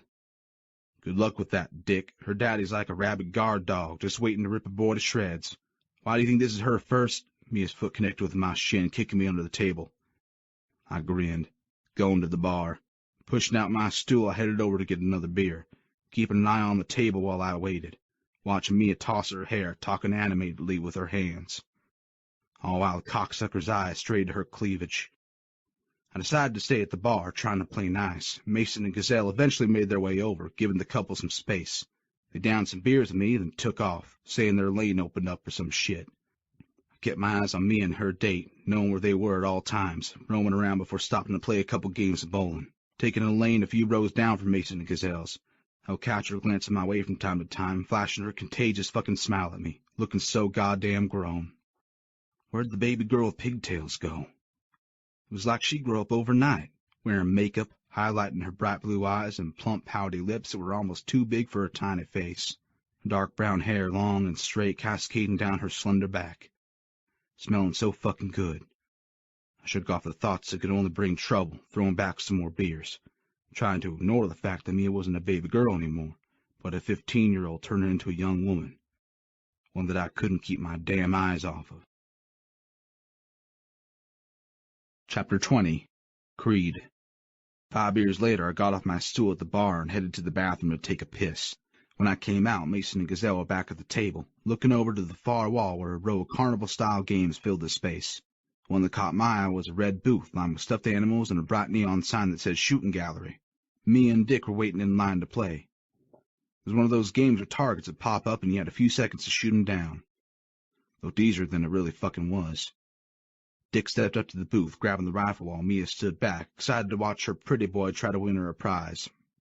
I took a seat with Mason and watched what this kid could do. He positioned the rifle at his shoulder and looked through the scope, waiting for the bell to ring. It did. One target after another started popping up as he took shots to get them to fall. Mia was jumping up and down like a fucking cheerleader, clapping her hands, rooting them on. Ping, ping, ping. The BBs hit the metal targets, missing about 10 when all was said and done.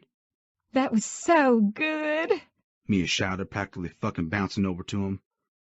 The little shit handed her a small pink stuffed teddy bear, and she threw her arms around his neck, hugging him a little too close and long for my fucking comfort.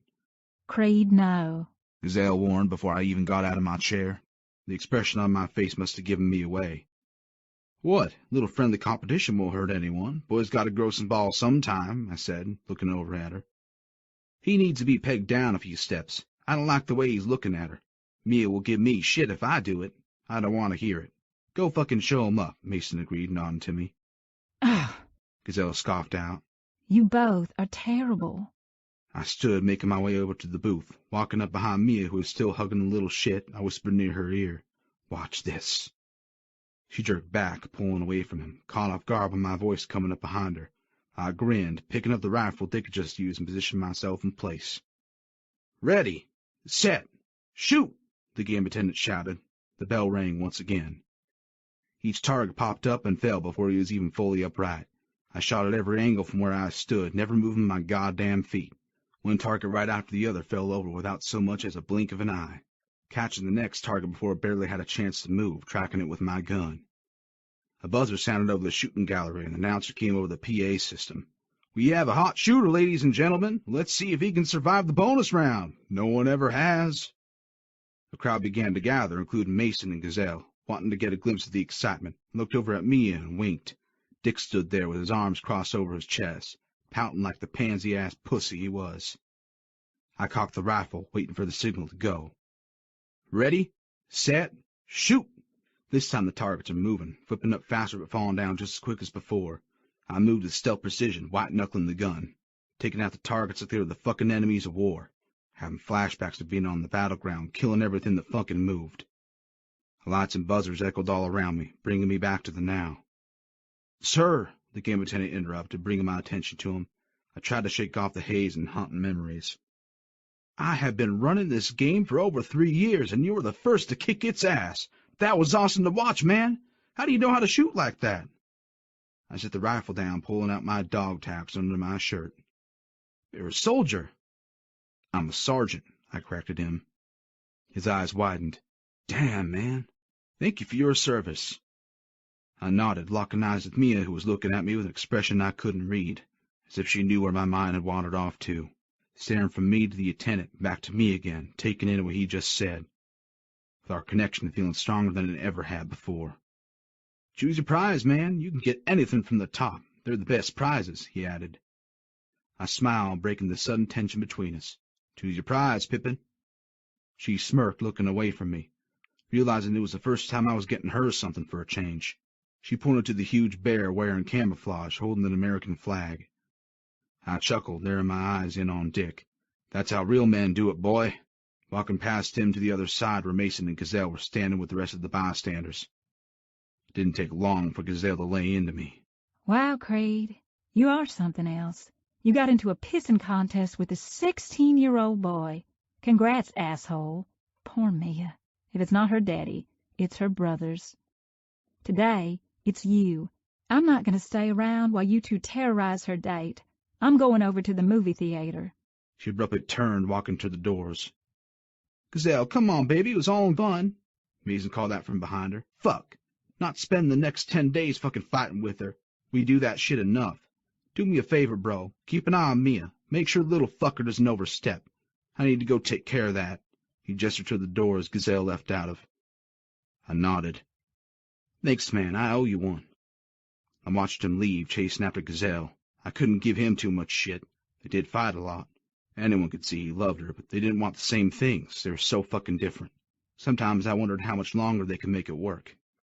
Pissed off, Dick caught my attention from the corner of my eye, rushed toward the exit in the back of the building where I was parked, with the concerned Mia following close behind him, hugging her bears to her chest.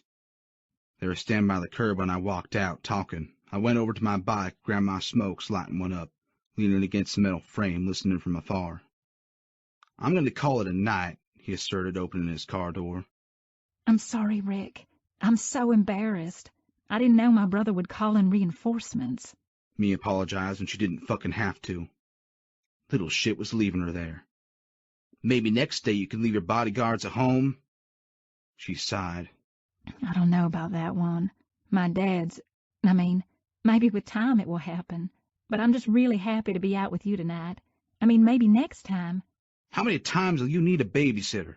He cut her off with a look I wanted to wipe off his sorry-ass fucking face. Mia jerked back, not knowing what to say. I didn't falter. The little shit hurt her feelings. As many times as it takes for you to realize she ain't gonna spread her legs for you, motherfucker, I chimed in from a distance. Creed! Mia turned, realizing I was there, glaring at me. Sorry, Mia. I didn't sign up for this.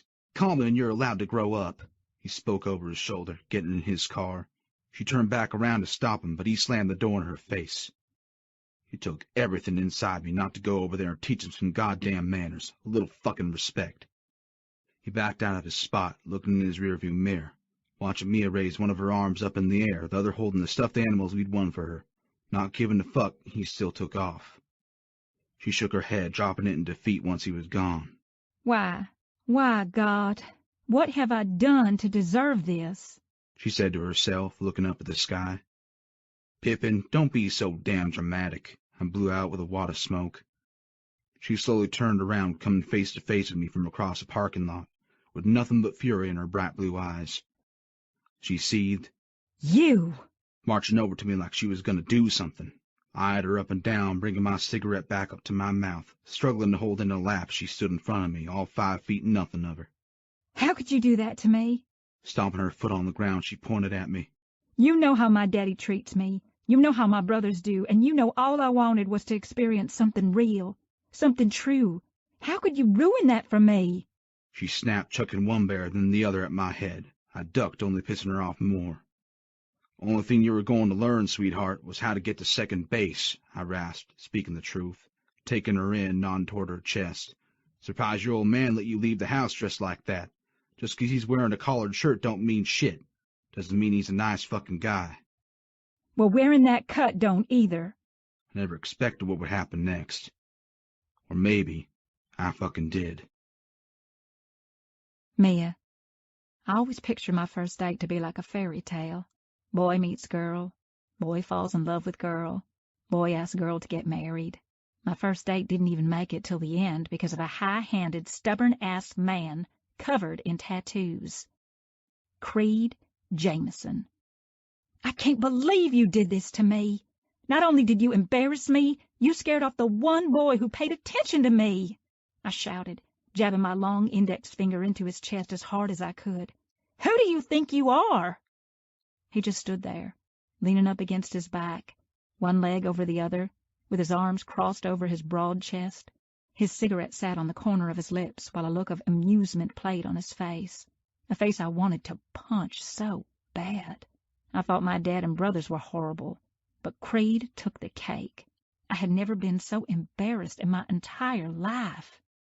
Everything was going great until he showed up. I felt him before I even saw him walk up behind me. I'd be lying if I said I wasn't shocked as shit that he was there. The bowling alley wasn't exactly the place a man of stature hung out at. I knew as soon as he opened his mouth, my fairy tale night would turn out a nightmare. He made a point to make Rick feel unwelcomed, uncomfortable, and unapproved of, taking every chance he got to make my life a living hell. I didn't falter, continuing on.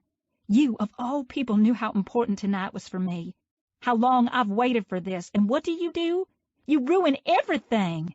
Not ruined, protected, he simply stated, taking a drag of his cigarette. I don't need your protection. You're about to need some, though. I shoved his chest as hard as I could. He didn't waver. Is that right? He drawled out, smoke seeping from his lips. Yes, that's right. I wouldn't have said it if it weren't. I didn't know what was worse, him standing there all cool and collected, or the fact I couldn't get a reaction out of him. The whole evening was an embarrassment, from him correcting Rick at dinner, insulting the size of his manhood, to showing him up at the shooting game, and all the endless jabs in between. Mason was no help either. He played along with Creed. Giselle was the only one having any sympathy for me. In a matter of a few hours, Creed drove Rick away, making him leave me on the curb with nothing but insults. All I wanted was to feel normal, to feel like a girl, wanting a cute boy in the 11th grade to like me. Most of all, I wanted to experience his lips on mine. My first kiss. I guess you couldn't always get what you wanted. Life wasn't all hearts, flowers, and unicorns, especially when a tall, broody man rolled into your life. What he put me through all night was unacceptable, but I couldn't help notice the look in his eyes. They spoke volumes over the chaos of the bowling alley. He watched over me like a big brother, but his eyes held something more, something that made my stomach flutter like it did all the time when he was around, and my heart race out of my chest. His penetrating glare could be felt deep within my soul from across the room, roping me in, taking a hold of my heart and not letting go. I was conflicted. My mind and heart raged a war on each other all night. My mind hated him for his actions, but my heart loved that he really did care. He was just jealous. I was over to Creed in 3 strides, standing on my tiptoes, getting right in his face. I was beyond pissed with him. His behavior was shitty. I wasn't his by any means. Rick's going to go to school on Monday and tell everyone. I'm going to be the laughingstock of the 10th grade. I'll never get asked to go out on another date, I yelled, shoving him even harder than before. Good, let him run his mouth. He's no good for you. We'll keep other little shits away, too. Oh, just like you're not good for me. So, tell me, Creed, will anyone ever be good enough for me in your eyes? Will I ever be good enough for you? I threw his words back at him, not giving him a chance to respond. He was nothing but a gentleman to me. You don't get it. Tonight was supposed to be perfect. I shoved harder. He still didn't budge. Pippin, he spent the whole fucking night staring at your tits. All he wanted from you was your pussy. He vulgarly blurted out. Before I knew what I was doing, my palm connected with his cheek, smacking him right across the face. You don't get to talk to me like that. His head cocked back from the impact. I ignored the stinging pain that radiated through my hand, pounding my fists into his chest, finally losing all resolve, not caring who was watching us outside the building. He took it all. All I wanted was for him to kiss me, to experience what every other girl has already done. You took that away from me, you asshole. You had no right. You ruined my fairy tale ending. I didn't let up on his chest, hitting him harder and harder again. Finally, over the fact that I wasn't getting anywhere with him, I stopped, glaring deep into his amused gaze. He nonchalantly brought his cigarette up to his lips, took a long drag, blew the smoke above my head, and flicked it to the ground. I never expected what happened next. Never in a million years. He stepped forward, closing the small distance between us. His rough hands reached up and grabbed a hold of my cheeks. The smell of cigarettes, beer, and mint immediately assaulted my senses as he pulled me up to his level, leaning in, laying his lips on mine. He kissed me. My eyes shut tightly, my breathing hitched, and my arms fell to my sides in defeat. All the fight in me was gone. I had no clue what to do, but stand there and feel what I had wanted for so long. His lips were rough, but smooth against mine. My heart drummed so fast I swear he could hear it. My knees went weak the longer his lips stayed on me. It was the most overwhelming, mind-blowing, consuming feeling I'd ever felt in my entire life. There would be no coming back from this, ruining me for every other boy that may come along. As if reading my mind, he slowly parted his lips, pulling me in closer. Placing my shaking hands on his chest, I parted mine, following his lead, matching the same rhythm he set. His tongue touched my lips, leaving the craziest sensation in its wake.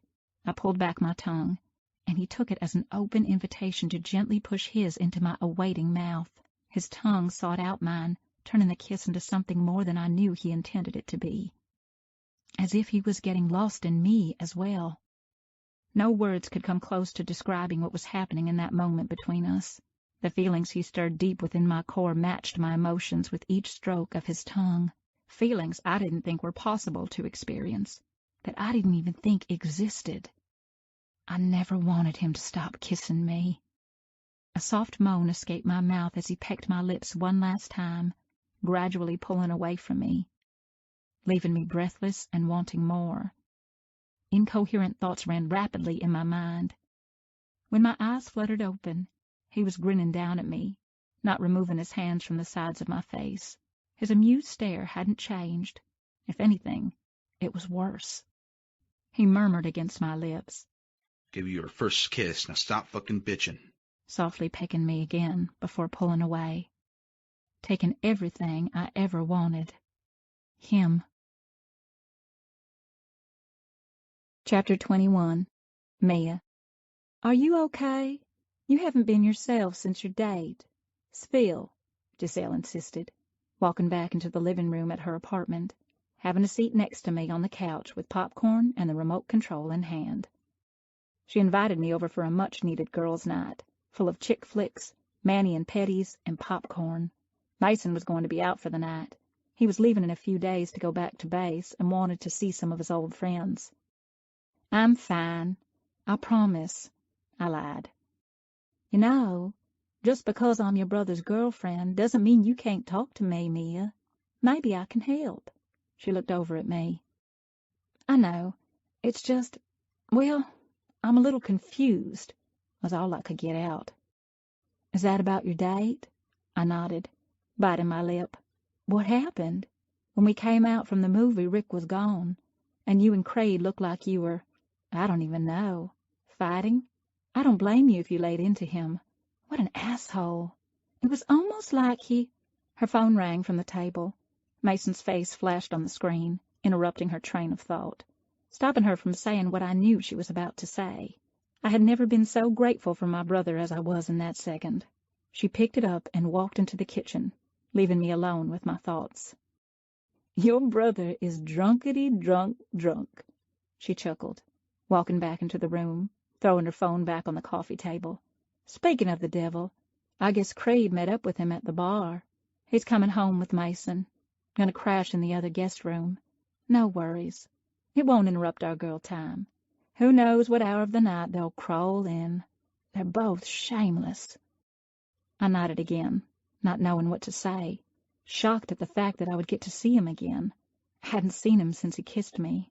I couldn't tell if he was avoiding me on purpose, or if he was just being Creed.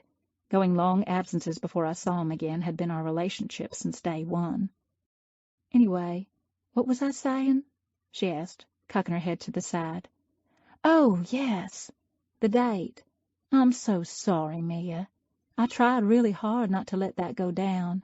I had no idea they'd turned into complete assholes and terrorized the kid. But you know your brother. He does what he wants and doesn't give two shits about what other people think. I know. How are you guys? I replied, trying to change the subject and take the heat off me. She sighed. Well, it depends on what day you ask me. Today, we are great. Yesterday, I wanted to kill him. Yeah. I love Mason. I love him with all my heart. I've loved him ever since the first day I laid eyes on him. I wanted to marry... Wanted to, I interrupted, narrowing my eyes. What? You just said you wanted to marry him, not want. She frowned. I did? Yeah. She looked around the room like she would find the answers written on the walls or something. Wow, she breathed out, looking at me embarrassed. I'm tired of putting my life on hold for him. I jerked back, surprised by her revelation. I feel like I have given so much of myself to him, and it's never been mutual. I'm still bitter that he enlisted in the damn army without even talking to me first. I feel like he constantly puts me in second place. We haven't even talked about his discharge. What's going to happen when he's done serving? He has less than a year left. I have a feeling in my gut, Mia. He wants to re-enlist, and that's why we haven't talked about what's next. If he's going to battle for the United States again, he's going to have to battle with me. I wouldn't be surprised if my brother became a permanent soldier. I had overheard some conversations he had with our parents, and I could tell he really loved his military life. He had no regrets, and this wasn't some phase for him. If he goes, I don't think I can sit around and wait for him any more, she confessed, looking down at her hands. Please, don't tell him I promise. He won't hear it from me. Looking back up at me, she smiled. Her worry immediately subsided. So, back to you. What happened that night? I don't even know, I blurted, speaking the truth. I liked Rick. He seemed like a nice kid. Has he tried to talk to you at school or anything? Not really, but I've been avoiding him. Too embarrassed to show my face. Do you like him? You know, like really like him. Butterflies in the stomach. Makes your heart skip a beat, sweaty palms. I shrugged. I've felt that before. Just not with Rick, I wanted to say. Listen, I'm only telling you this stuff because I'd rather you hear it from me and not some teenage hussies. Boys, men in general, are stupid, Mia. Their bottom head monopolizes their thoughts. I think you're old enough now to realize that. It's not like what you see in the movies by any means. I got lucky with Mason. But for a lot of my girlfriends, the first time they had sex, it was awful for them. Most guys don't know what they're doing, especially at your age. It's all about them. Totally selfish. But older guys do. They have experience, right? I found myself asking, turning beet red. She grinned. Rick's older, right? He'll be 17 next month, I answered, even though Rick was the furthest guy from my mind. Do you want to do any of those things, Mia? You can tell me. My eyes widened. Oh, my God, you do. She got on her knees, all excited. With Rick? Maybe, I lied, just to see where she was going with this. I would never tell you to throw yourself at a guy. That's just slutty. But if he likes you, and you like him, and you feel like he's a good guy, then date him. Have fun and take your time. Is sex and doing things that important in a relationship? If I didn't do things, would an experienced guy bother with me? I questioned, needing to know. It's not like I could talk to anyone else about these things, especially my mom. She was a saint. Of course, we talked about sex and stuff, but she just said I should wait until I was married. I guess that was every mom's advice to their daughters. Giselle was only 24. She was closer to my age and knew more about the way things happen now, compared to when my parents were growing up. It was nice to have someone to finally understand what I was going through and feel as though they weren't trying to baby me by telling me what I could and couldn't do. I appreciated her honesty. She felt like the big sister I never had. I wouldn't say it was the most important thing, but it's a big part of a relationship. It can be scary, but if it's the right person, then it could be amazing.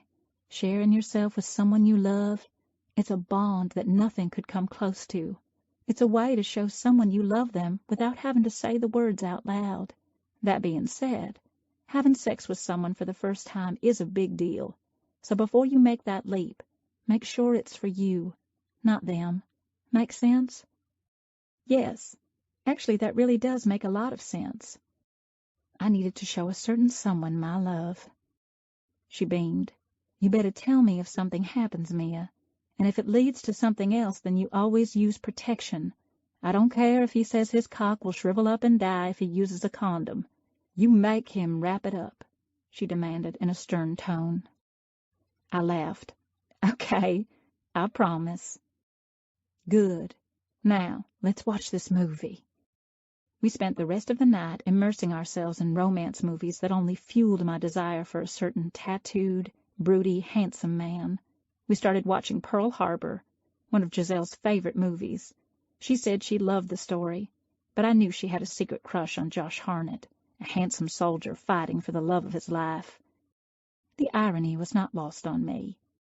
The further we got into the movie, the more it really resonated with me.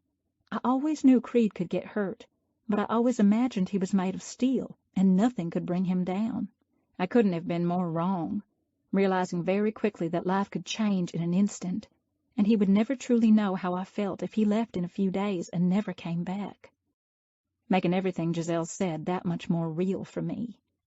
We went to bed a little after 3 in the morning. I brushed my teeth and combed my hair, taking a good look at myself in the mirror, debating if I was honestly going to do what I had been thinking about all night. I jumped when I heard the front door open and some commotion, peeking into the hall to see what was going on. Where's my girl? Mason called out, stumbling around, barely remaining upright. There she is. Oh, God, how much did you guys drink? You reek of nothing but booze and cigarettes, Giselle asked, walking into the foyer. I want to make you feel so good. Mason rasped, pulling her into his arms, causing her to smile and laugh. Okay, Romeo, let me take you to bed. Good night, Creed. You know where the guest room is. I peered over at Creed, who was looking at them the same way I was. Maybe it was the alcohol, but for the first time, I saw him look at them as though something was missing in his life, too. Love. I slowly backed away so he wouldn't see me, leaving all the doubt and hesitation at the door. I walked into his room. Creed. After Loverboy and his girl said good night and made their way to Gazelle's room, I went in the opposite direction toward the guest room on the other end of the apartment. I had spent many nights in that room.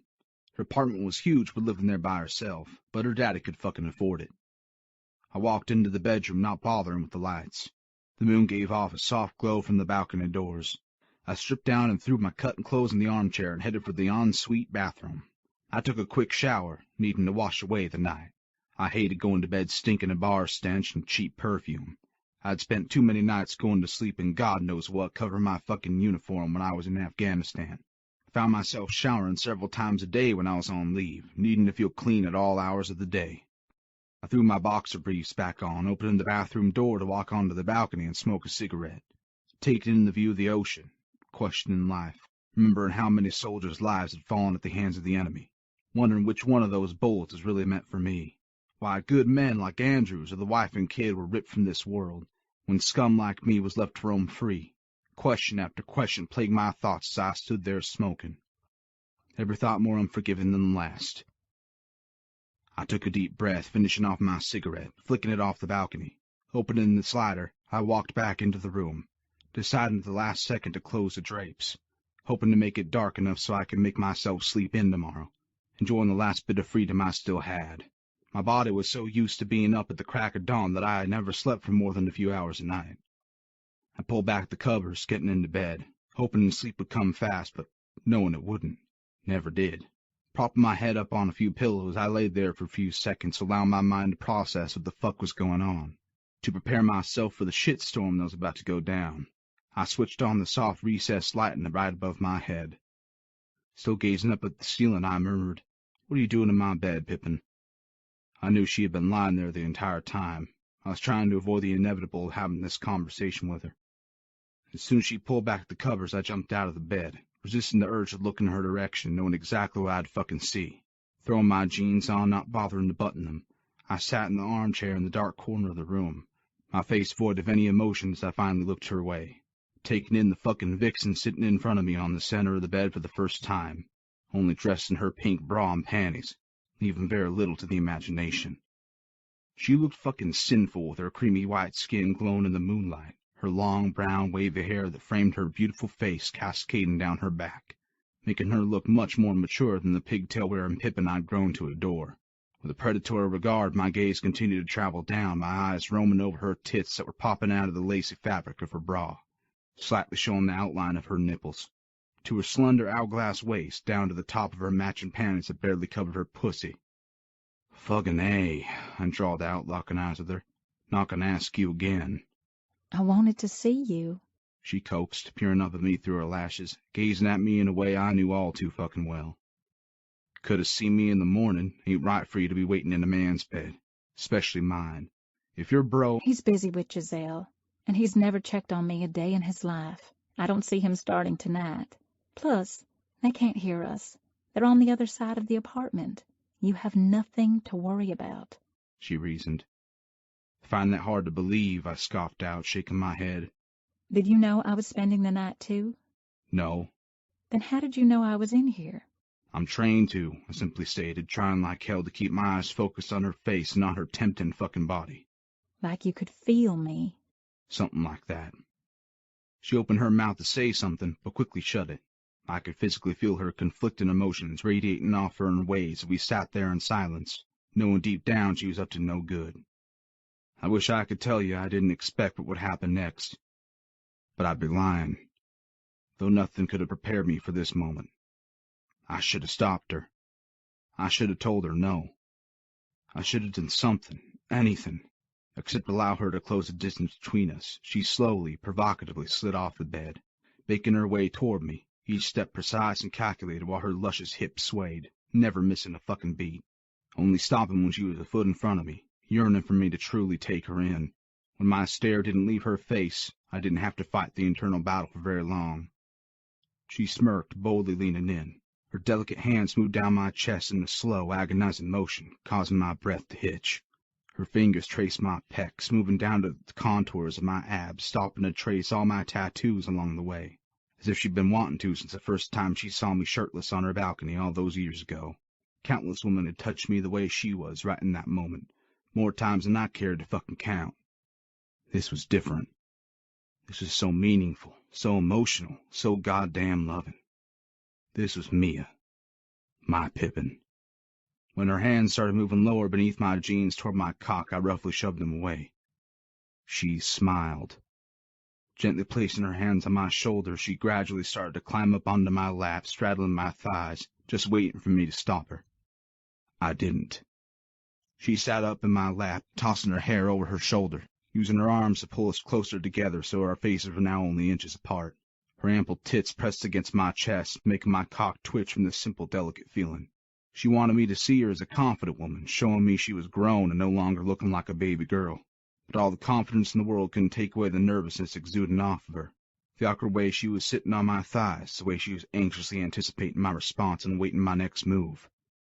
But then, she bit her lip, fucking baiting me.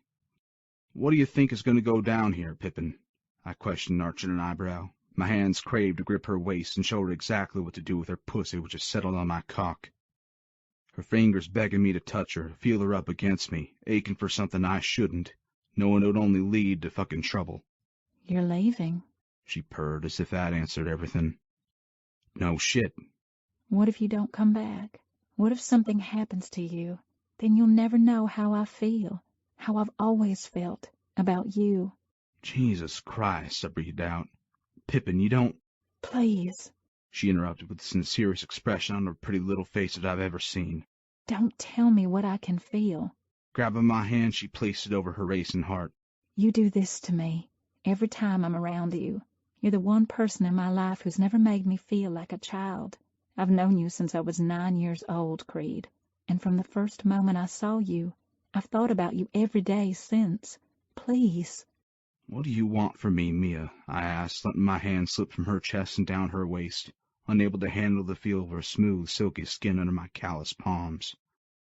I could see all the build-up, months of anticipation, longing, and desire in her eyes as she hesitantly leaned forward, placing her hands back on my chest, slowly bringing her lips to meet mine. It started off with just a peck until she opened her mouth, seeking out my tongue. This kiss was so much different from our last. It was all her now, showing me everything I had fucking taught her, just to shut her up.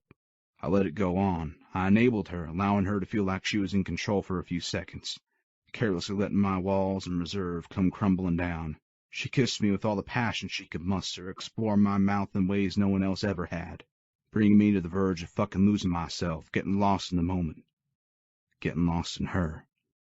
Forgetting who the fuck was straddling me, my hands gripped onto her thighs, itching to move up to the seam of her panties. Fighting the battle between right and wrong. But she smelled so fucking good. A man could only take so much, and I was at my tipping point. I no longer had any control over my movements as she was sitting in my arms for the first time, sliding my hands along her smooth thighs to feel her soft skin against my fingers, gliding them up toward her waist, my thumbs pressing higher on the wire of her bra. "You're the prettiest thing I've ever laid eyes on," I rasped against her lips, kissing her, claiming her, fucking devouring her. She smiled, rotating her hips against my cock in approval. I gripped her waist hard like I wanted to do the second she straddled my lap. She gasped when I stood in one swift motion, wrapping her legs around my waist in a sudden shift in power. I never stopped kissing her as I made my way back to the bed, laying her down on the mattress, hovering over her heady frame, causing her breathing to escalate when she realized she was now beneath me.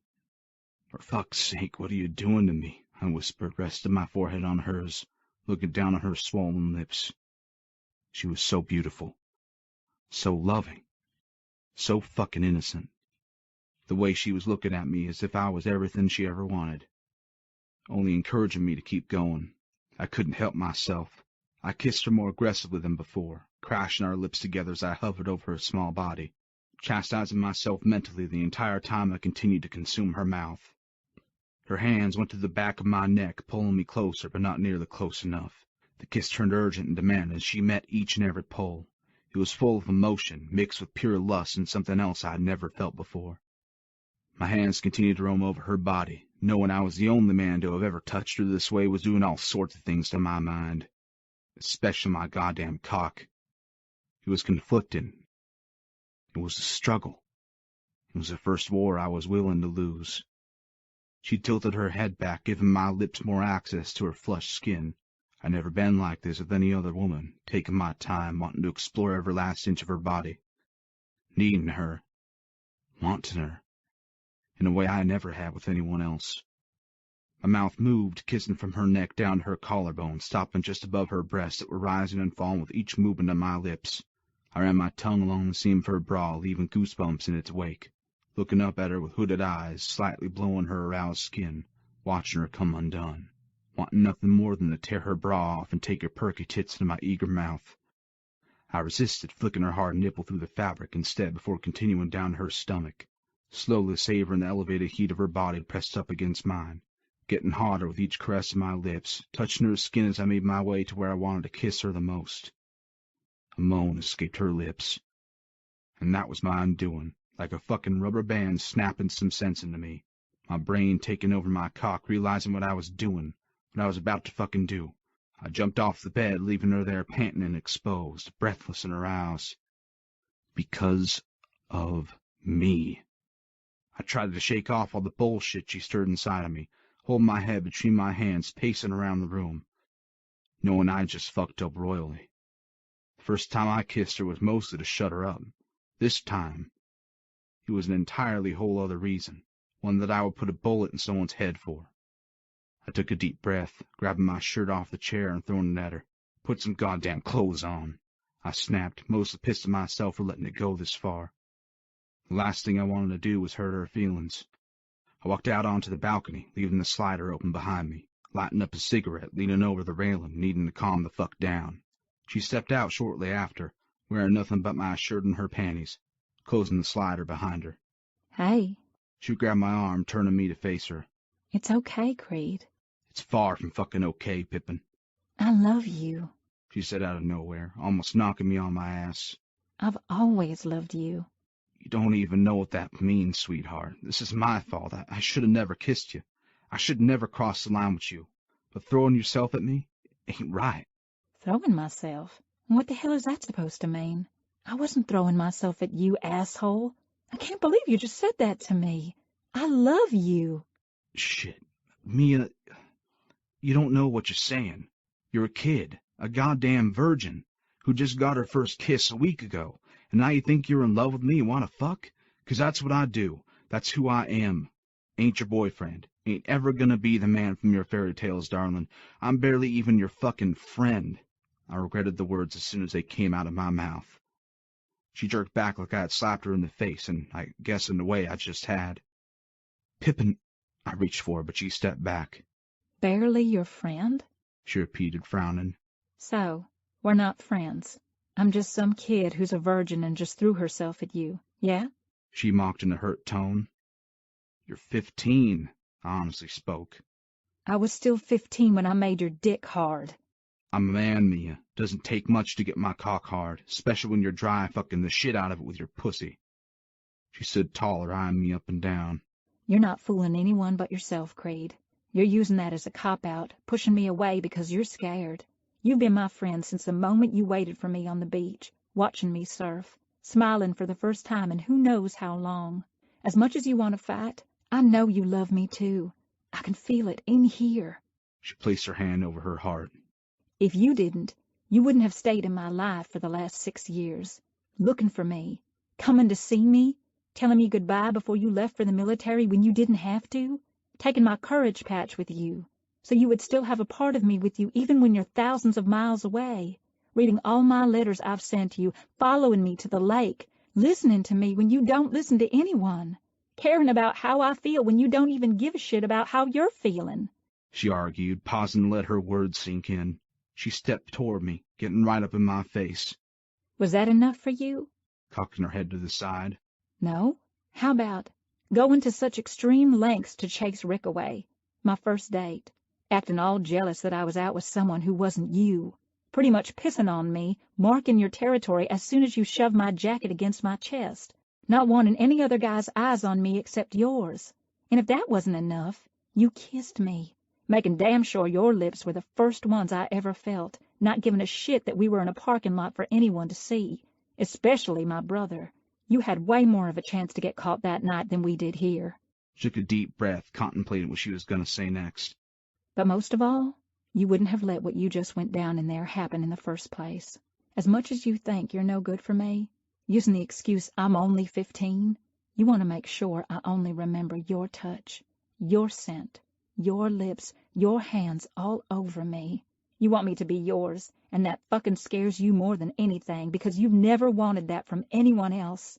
Not any of the women you slept with, not even Autumn. So cut the fucking bullshit, soldier, and man the fuck up. You're not hurting me.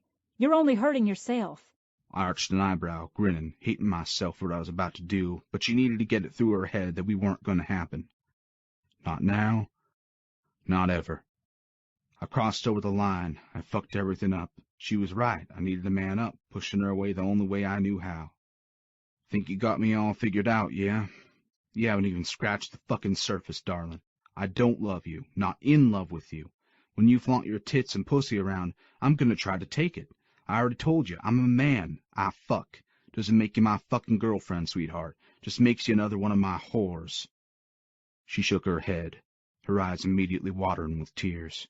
"You said enough. Can't you see? Are you that blind?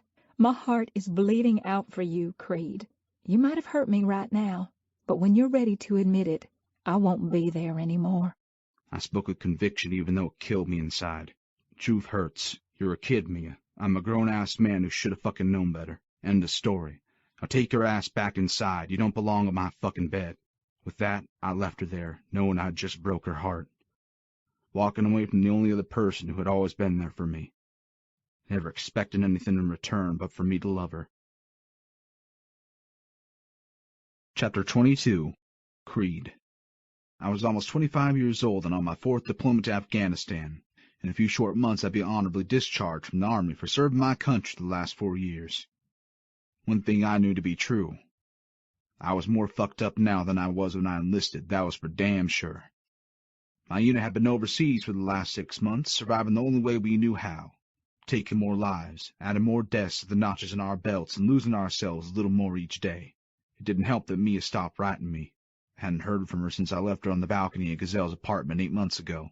I spent the last few days of my leave keeping my distance, busying myself with the club and my brothers, giving her space, feeling like the worst piece of shit for hurting her in the first place. I didn't expect her to stop writing me, not that I could blame her, but it fucking pissed me off nonetheless. I missed her.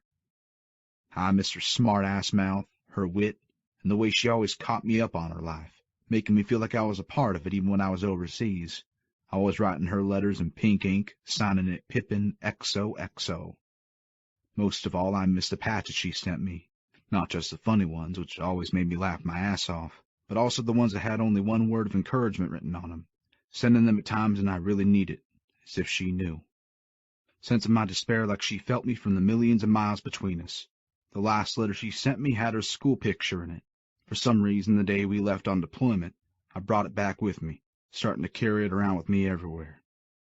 Realizing for the first time how much I needed her in my life, how she had been the only constant blessing I had since the moment I met her. Seriously, man, think about it. Had I not been forced to bend over and take it up the ass again, I'd either be eating steak or pussy right now, Owen stated, pulling me away from my thoughts. I chuckled, needing to laugh, even though I was on full alert, glancing around the empty streets with him following behind me. Mason and the rest of our unit were in the opposite alley, surrounding the building we were patrolling. An eerie feeling I knew all too well crept up my spine. I shuddered with the chill, protectively moving out in front of Owen. For a second I thought I saw movement out of the corner of my eye, but then the gusts of wind blinded me with a fine powdery dust from the dirt in the stale, dry air. "Shh, did you hear that?" I murmured, loud enough for him to hear me. "Fuck no, I didn't hear that. We've been here for 7 fucking days, patrolling the same fucking area, over and over and over, and I haven't heard a goddamn thing. Stupid motherfuckers. They don't give a fuck about you, me, or anyone else. It's all about the almighty dollar, Creed. You know it, and so do I. 3 more weeks, my friend. 3 more weeks, and they all can suck my cock." I turned and pushed Owen, trying to give him a look, ordering him to post. "Shut the fuck up, Owen." He didn't listen. Owen had been fired up since they fucked up our orders to go home a little more than a month ago. Or so they said. We all knew why we were here, and it had nothing to do with paperwork. Didn't take too many fucking brain cells to figure it out, but it didn't matter. We hadn't seen another soul on this mission for the last 7 days, making it easy for him to let his guard slip a little when he should have been on point. Owen fucking knew better. He was just pissed about being there when he shouldn't have been, letting it consume him to the point of carelessness. I understood his frustrations. I wanted to go home, too. I was exhausted, game fucking over, but I was too close to getting us the fuck out of there to fuck it up now. Owen coughed up fine dust, hacking up half a lung before continuing to be a goddamn idiot. "Chill, man, the whole unit has our back. Nobody's fucking here. You know the first thing I'm gonna do when I get home, Creed? I'm taking a fucking bubble bath of my wife's fancy-ass soap. I don't care if it makes me a pussy. I don't care if I smell like the poop fragrance she sprays after I take a shit in the bathroom. I'm fucking sitting in there, knowing, marinating in the fact that I never have to come back over here again, breathing in this fucking shit that who the fuck knows if it'll cause us fucking cancer one day, or the whiff of rotting dead bodies every time the wind shifts." He nodded behind him. "Did you see that shit?" I did see it. I saw everything, but I didn't need to turn my head to see where the foul stench had come from. Just like everything I learned in all my years of service, my peripheral vision was sharper than most. With my eyes focused on the corner building, I avoided glancing to the pile of dead bodies. From that point forward, it all became a blur, and not from the gusts of wind filling my eyes with dry sand. It happened so fast, yet it seemed so fucking slow. I pulled my gun on a dog running from an alley at the exact same time I caught the sniper out of the corner of my eye aiming right for Owen, quickly realizing the dog was a goddamn distraction ploy. I took action, shoving him back as hard as I could with my gun out in front of me. A bullet whistled through the desert air, just missing the back of my head. If I hadn't shoved him, if I hadn't moved him out of the way, things could have been different, but they weren't. I regained my balance and ran several feet forward, taking out the sniper before he had the chance to try to take out Owen, shooting a bullet in the center of his forehead like it was just another motherfucking day. "Shit!" Owen called out. "You just saved my life, Creed." He stepped forward at the exact same time I looked back. Boom! At first, I didn't even know what happened. My body jolted back from the impact of the landmine, roughly being thrown into a pile of rubble and rocks. Sharp pain radiated throughout my entire core, reaching places I didn't even know you could possibly feel pain. The wind knocked out of me with so much fucking force that I felt my lungs had collapsed and I was suffocating to death. Coughing, wheezing, gasping for my next breath. When I opened my eyes, I couldn't fucking see anything but bright white all around me. My head throbbed with a sudden splitting headache. A loud ringing in my ears blocked out all the chaos surrounding me. Piercing pain in my temples made me think my brain had just exploded, clouding my judgment, my strength, and my will to keep fucking going. "Creed! Fuck, man, Creed! You hit?" I heard Mason shouting from above me. "Bro, don't do this to me! Don't you fucking do this to me!" He patted my chest, down my arms and legs, trying to feel if I was hit. "Fine," I sputtered, my throat raw and burning, making it extremely difficult to get any words out. I carefully turned over to my stomach, struggling to catch my bearings, fighting a war with my body to do what it was trained to. "I'm fine. Owen, where is—" "Shit, I'll be right back. We're getting raided. Gonna go get those motherfuckers. Don't fucking move. Do you understand me? Stay right here. I'll be right fucking back."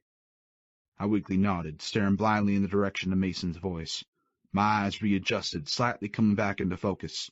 I sat up, pressing my hand hard against my chest, trying to breathe through the excruciating pain from the impact. Applying pressure on my sternum, wanting to alleviate some of the tension, some of the build-up. Feeling as though I was internally bleeding, my body was giving out on me. I slouched against the wall, looking down at the ground, gasping for the air that wasn't available for the taking. The sunlight and the dirty air were almost as blinding as a bomb that just went off in front of me. My eyes felt like they were bleeding, burning from the chemicals that radiated from the explosive. I reached up wanting to wipe away the debris, knowing it was fucking pointless. My hands were covered in God knows what. I blinked a few times, gradually looking up, adjusting to the light, looking all around me, needing to find Owen, desperately pushing through the disorientation and confusion of our location from where we were and where his body could have been tossed. Several explosions sounded nearby, and it felt like the seconds turned into minutes, and minutes turned into hours. I was frantically trying to see who else had been hit, if it was more of my men.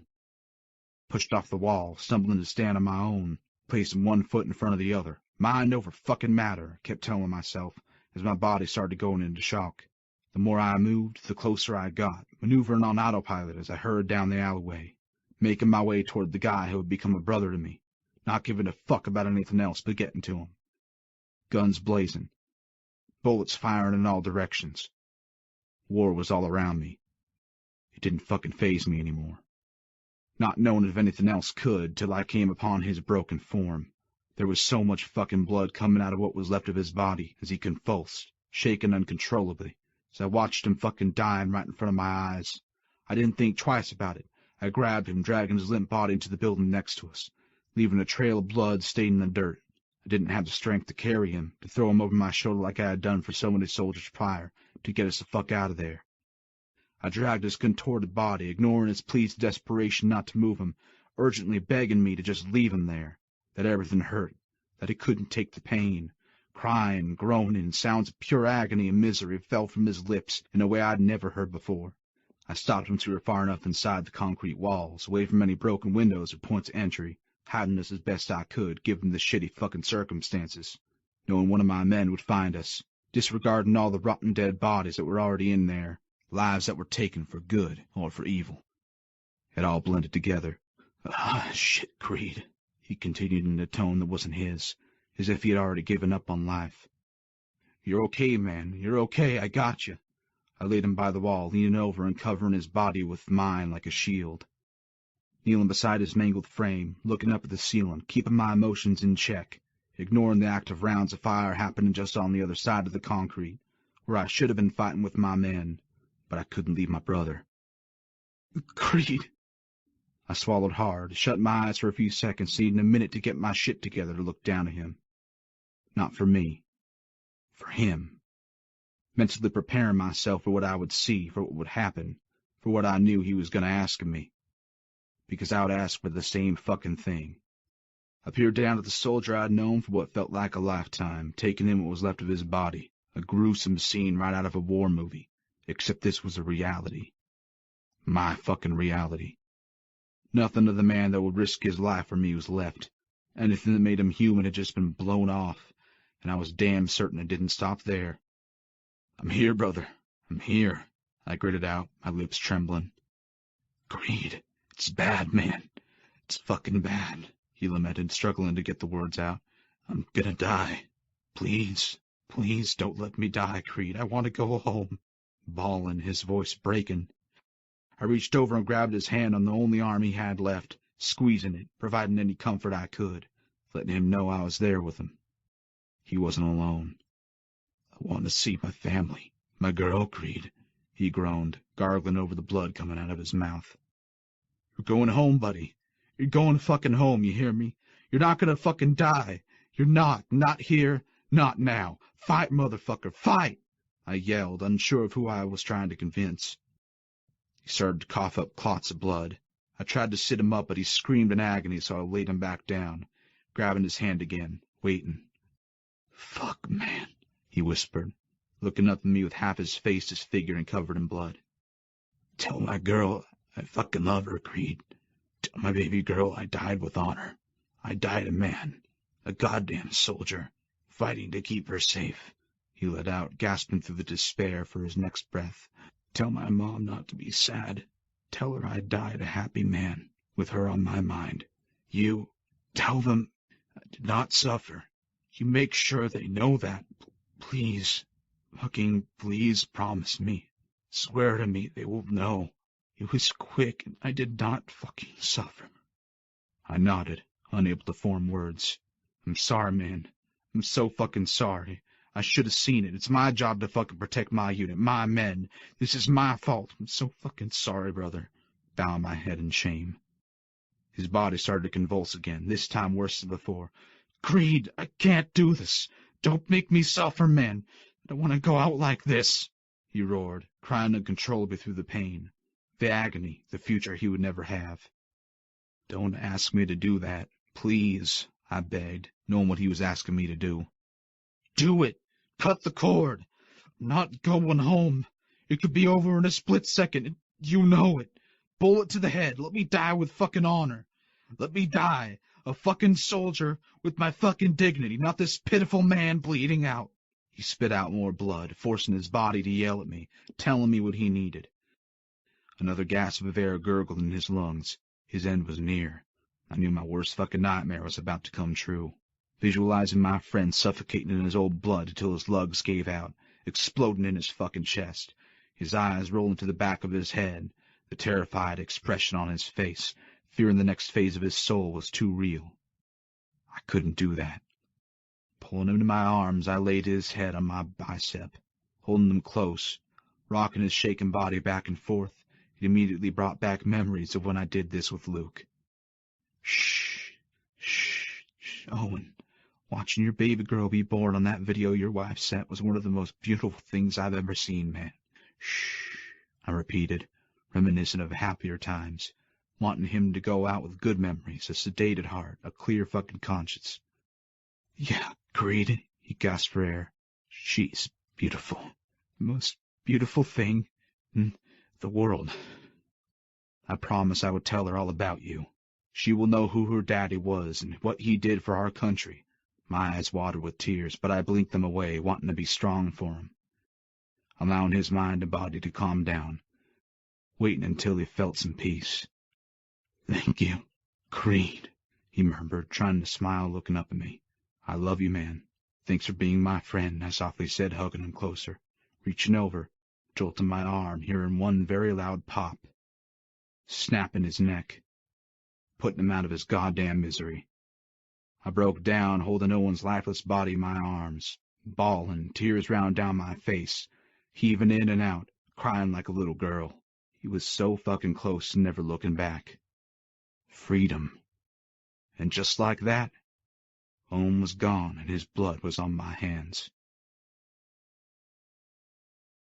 Chapter 23. Mia.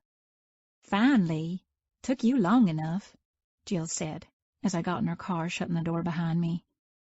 Jill was a junior from my AP English class. We hit it off after being paired together on our last assignment.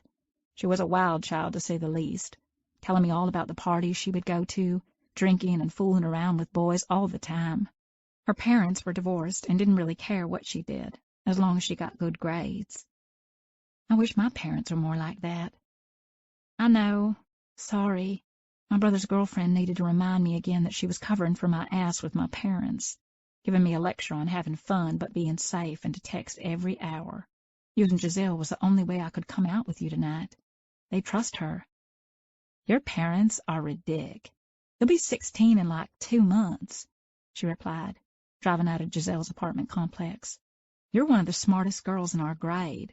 They should learn to trust you more. It's not really my mom. It's my dad. But whatever. I don't want to talk about them anymore. Where are we going? To one of the best parties you will ever go to. They have them all the time. So buckle in, biatch. You're in for a hell of a night.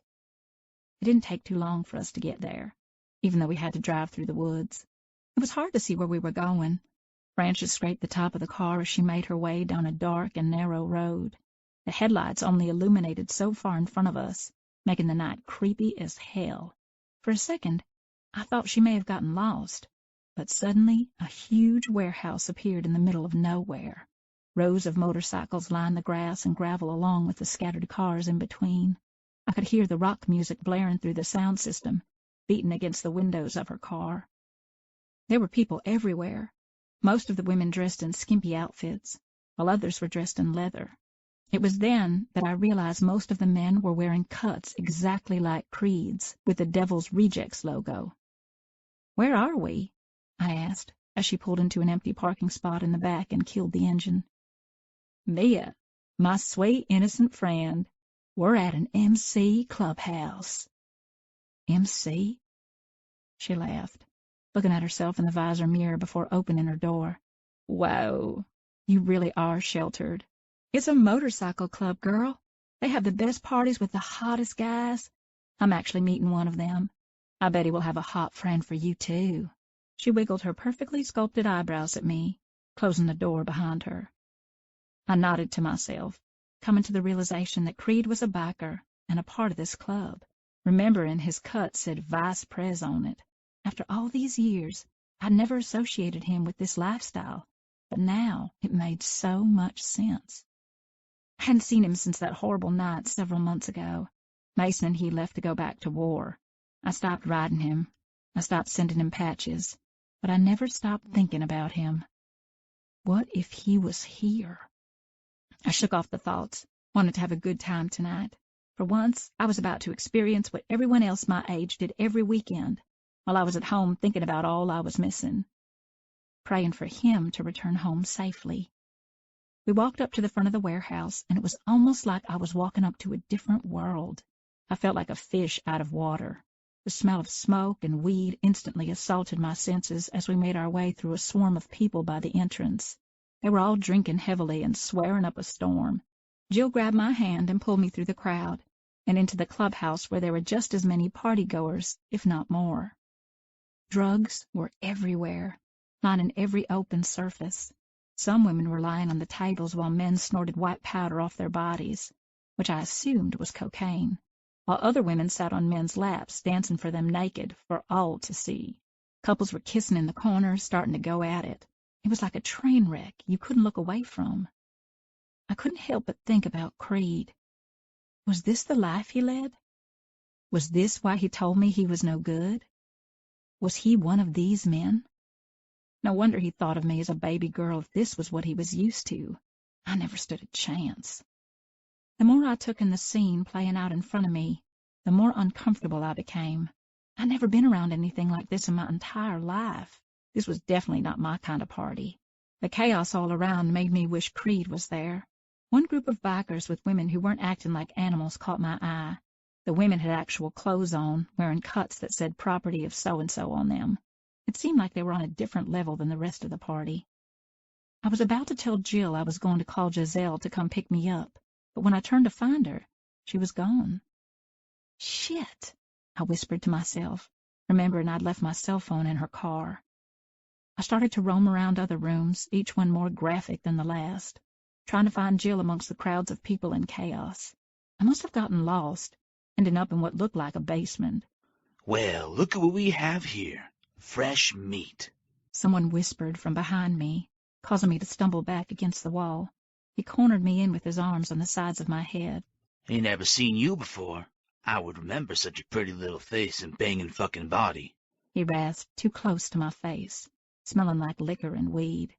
You got a name? Mia, I replied, feeling much more vulnerable than before. Pretty name for a pretty girl.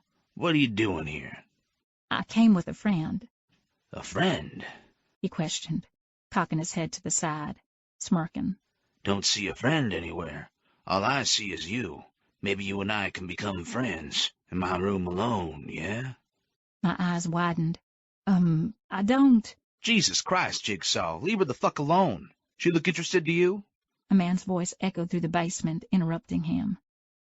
I had never been more relieved to hear a stranger's voice than I did in that moment. I released the breath I had been holding when Jigsaw backed away, turning around. We both looked in the direction of where the voice came from. A tall guy with dark brown hair that hung low around his eyes was standing by the door, wearing a cut that read, Prospect, on it. I looked back at the guy he called Jigsaw, and he was wearing the same cut with the same word patched on it. Mind your business, Rebel. You don't know shit. He grinned, looking in my direction again, nodding to Jigsaw. You want to suck his cock? I peered back and forth between them, sputtering, no, thank you. Rebel laughed, smirking wide, making me smile back. I couldn't help but notice how cute he was.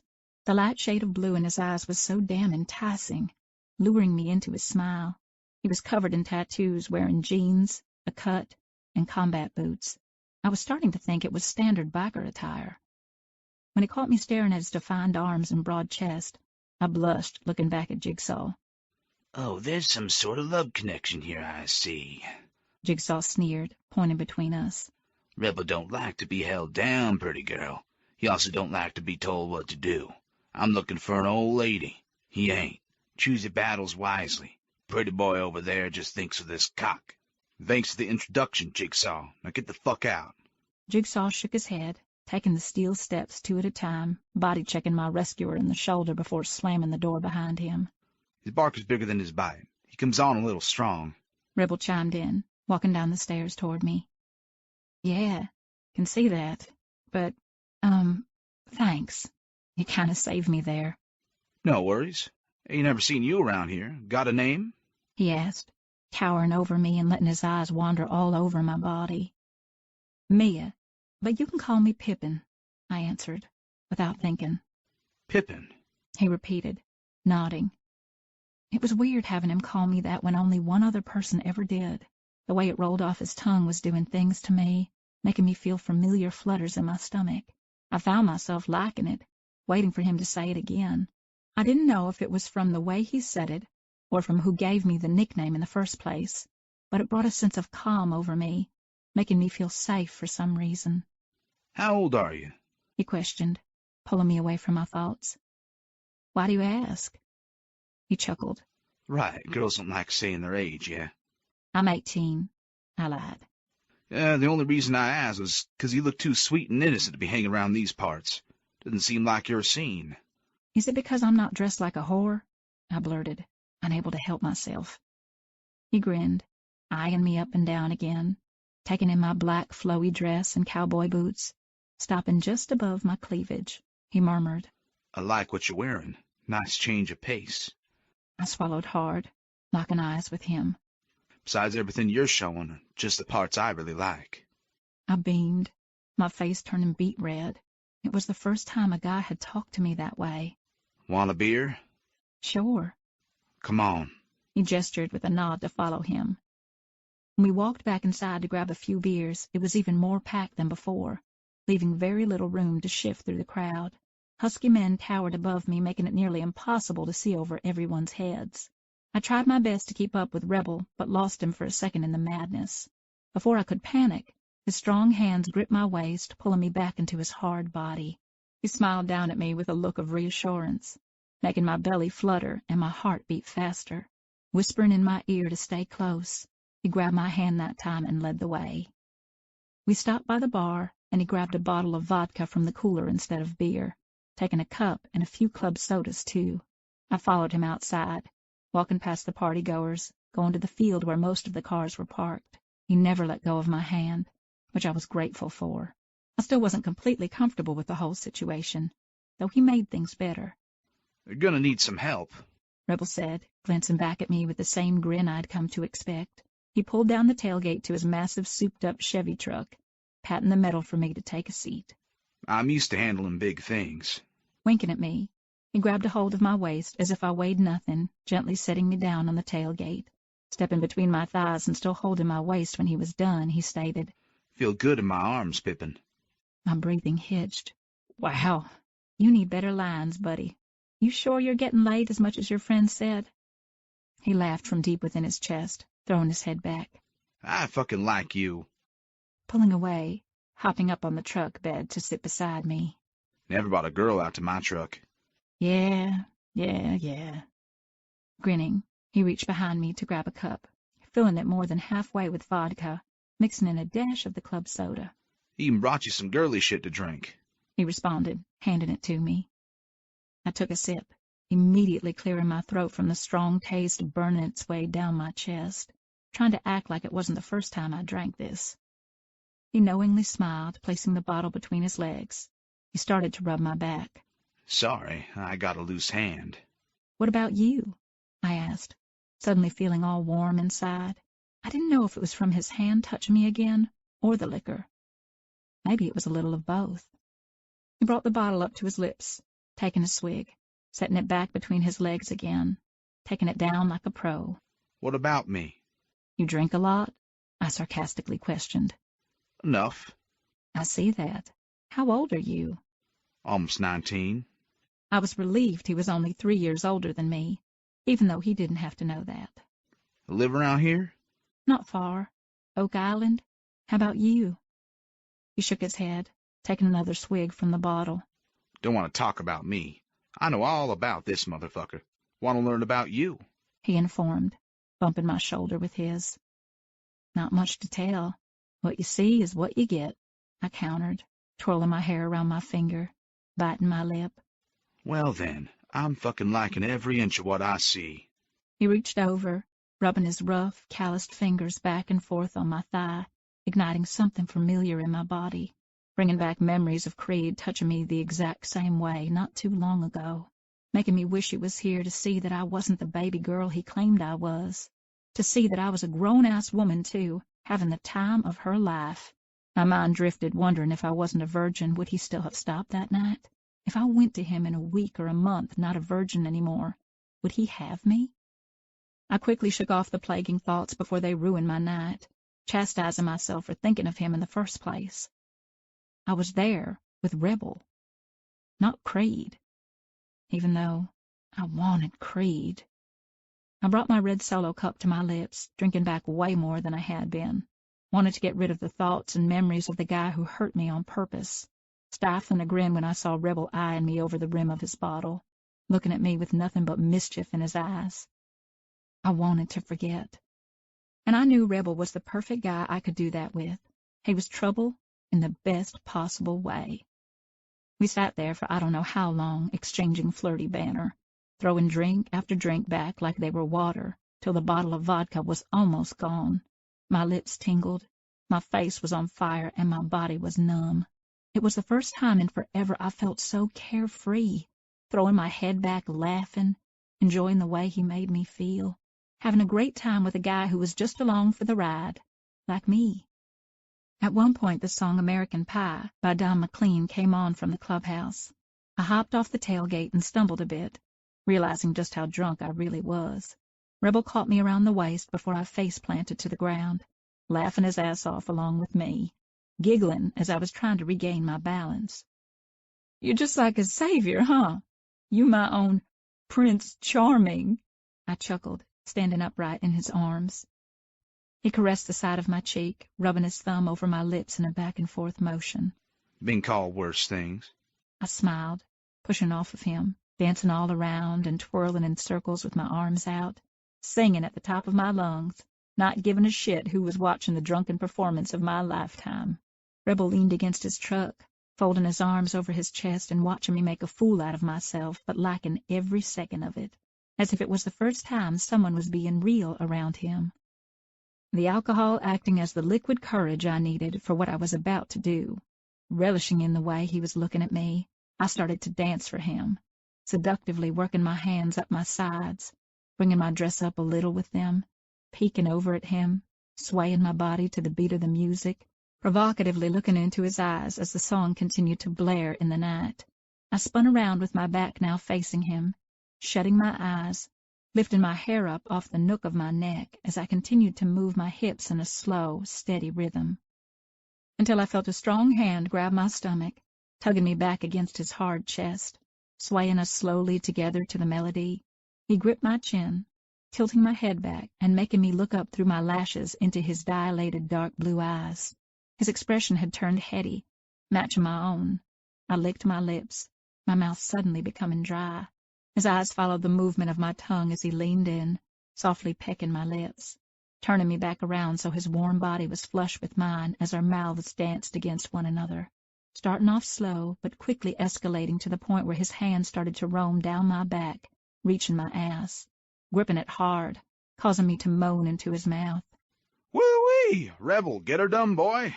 Someone yelled from the clubhouse. I jolted, immediately trying to pull away, but he held me firmer, not allowing me to move an inch. "Walk along, you fuck! Ain't nothing to see!" He yelled back, flipping him off, focusing his attention back on me. "So," I breathed out, wrapping my arms around his neck, still trying to govern my breaths, pretending like we weren't just interrupted. "Are you going to show me your room?" He grinned, without another word, crashing his mouth on mine as he lifted me in his arms and carried me toward the clubhouse, placing me down on my feet once we reached the partygoers, He took me by the hand and led me inside toward a long, narrow hallway. I made a mental note to remember where the front door was from his room. He opened the door into the dim lighting of the room, instantly kicking it shut and backing me up against it with a loud thud, as if he couldn't get enough of me, kissing me exactly the same way he had been all night. Our greedy hands never left each other's bodies as we stumbled our way toward his bed, knocking shit over, making things shatter to the ground. The only thing I knew to be true was that in that moment I wanted him. I wanted his kiss, his touch, his taste, and his hands all over me. Specifically, his dick. I reached for his cut, and he helped me pull it off of him, throwing it out of the way, continuing the assault on our mouths like we were glued together and couldn't come apart, not even for a second. I never felt anything like this before. I didn't have any control over my actions. My body desperately wanted something I'd never experienced. At the same time, it felt like I knew what I was doing, my movements instinctual, like they had become programmed inside me since birth. For the first time, I understood how my friends could have meaningless sex, how you could want to give yourself to someone, give into the moment that just felt really good. No emotions, no I love yous, just primal yearning for some sort of relief. My stomach clenched. My sex throbbed. I reached for the buckle of his belt. Hey, calm down. I'm not going anywhere. He groaned, smiling against my lips and reaching for the hem of my dress. I let him take it off, leaving me in nothing but my bra and panties, promptly pulling away, leaning back to admire my body, his eyes devouring me in ways I remembered all too well. I closed my eyes, shaking off the sentiment of the guy I couldn't stop thinking about, leaning in to kiss Rebel instead, needing the passion and desire to cloud my thoughts. I reached for his belt buckle again. This time he allowed me to undo it. You smell so fucking good. He groaned against my lips, moving us onto the bed. Anyone ever tell you that? I chuckled, shaking my head no as he gently laid me down on the mattress, hovering above me, continuing his assault down the side of my neck, placing soft kisses down to my cleavage. In one sudden movement, he removed my bra, tossing it aside, caressing and sucking my other breast, leaving me breathless beneath him. I could feel his erection on my sex, purposely moving his hips, creating an insane tingling I felt all over. He looked up at me with hooded eyes, working his way down my body, pulling at the seams of my panties, tossing them aside too. When I realized what he was going to do, I grabbed onto the sides of his face, bringing him back up to kiss me. It brought back too many memories of Creed, and he was the last person I wanted to think about in that moment. There, with Rebel. His hand slid in between my thighs. It didn't take long for my breathing to become heavy, feeling my chest rising and my back arching as he moved his fingers all around my core. My legs started to shake. I couldn't keep my eyes open, and I felt like I was going to explode. I couldn't take it anymore. The room started to spin and my breathing faltered. Falling over the edge. Ah! I gasped over and over again, not wanting the feeling to ever end. I rode the high for as long as I could until I heard a rustling of some sort to my right. Fluttering my eyes open, I realized he was tearing open a condom, pulling his shirt over his head and kicking off his boots and jeans. He half smiled as I tried to hide the surprised look on my face when I saw his hard dick spring free, deciding to look the other way as he was sliding the condom down his length. He crawled back over to my naked body, locking me in his arms, kissing me again, placing his dick at my opening. I let myself get lost in the feel of his body on top of mine, of his lips against mine, of the way everything felt so damn good. All those emotions were gone in an instant. In one swift movement, he was deep inside me, tearing through my innocence in a way I never expected it would feel before. My back jolted off the bed, yelping loud from the sudden intrusion and pain of it all. He immediately stopped, looking down at me, bewildered. I tightly shut my eyes, not wanting to look at him, even though I could still feel his penetrating stare on me. You're a fucking virgin? He stated, as a question in a shocked and pissed-off tone. I nodded, still not opening my eyes, mostly because I didn't want him to see how embarrassed I was. Fuck, he scoffed out, starting to remove himself from me. No, I opened my eyes, grabbing onto his shoulders, holding him in place. It's fine. I swear. Don't stop. He jerked back, arching an eyebrow, peering down at me, confused. What the fuck? Don't girls want their first time to be special or some shit? He paused, contemplating what he was going to say next, rendering him speechless, his conflicting emotions getting in the way of what I still wanted to happen between us. Taking a deep breath, he led on. Mia, I'm not that guy. I mean, I like you, but fuck, I'm not. You know, I don't. Shit, this is hard. He shook his head, thinking he was hurting my feelings, but I understood what he was trying to say. I'm not that girl, okay? You have nothing to worry about. I know this is just whatever it is. I don't expect anything from you. All I want is to have some fun. You're fun. I honestly spoke, hoping he would understand, but not knowing how much I could tell him to where he would. He sighed with wide eyes, tugging the hair back away from his face with his right hand, peering down at me with a look of concern. Jesus, did I mean, fuck, are you okay? I didn't know. I would have never. I mean, you're the first virgin I've ever. Fuck. He breathed out. How bad did I hurt you? I reassuringly smiled. I'm fine, I whispered, grabbing the back of his neck, kissing him again, the alcohol still coursing through me. He kissed me with uncertainty as I moved my hips, beckoning him to keep going. He still didn't move, and I started to worry that he was going to stop and get off me, but then I felt his hand move lower toward my core. I started to relax, appreciating he was trying to make this better for me. Seconds later, he began to move in and out as he worked my sweet spot. The sensations of his fingers replaced the uncomfortable feeling of his thrusts. Better? I feel good? He grunted into my mouth. Yeah, don't stop. It didn't take long for some of the tension and friction to reside, and for the heat to return. His fingers never stopped moving against me, controlling me as he continued to take what I so desperately wanted to save for someone else. I may have lost my virginity to Rebel that night, but my mind never strayed far from Creed. Chapter 24. Mia. Thanks for bringing me back over here, Jill. I really appreciate it. I know it's really early, I said as she pulled into the clubhouse.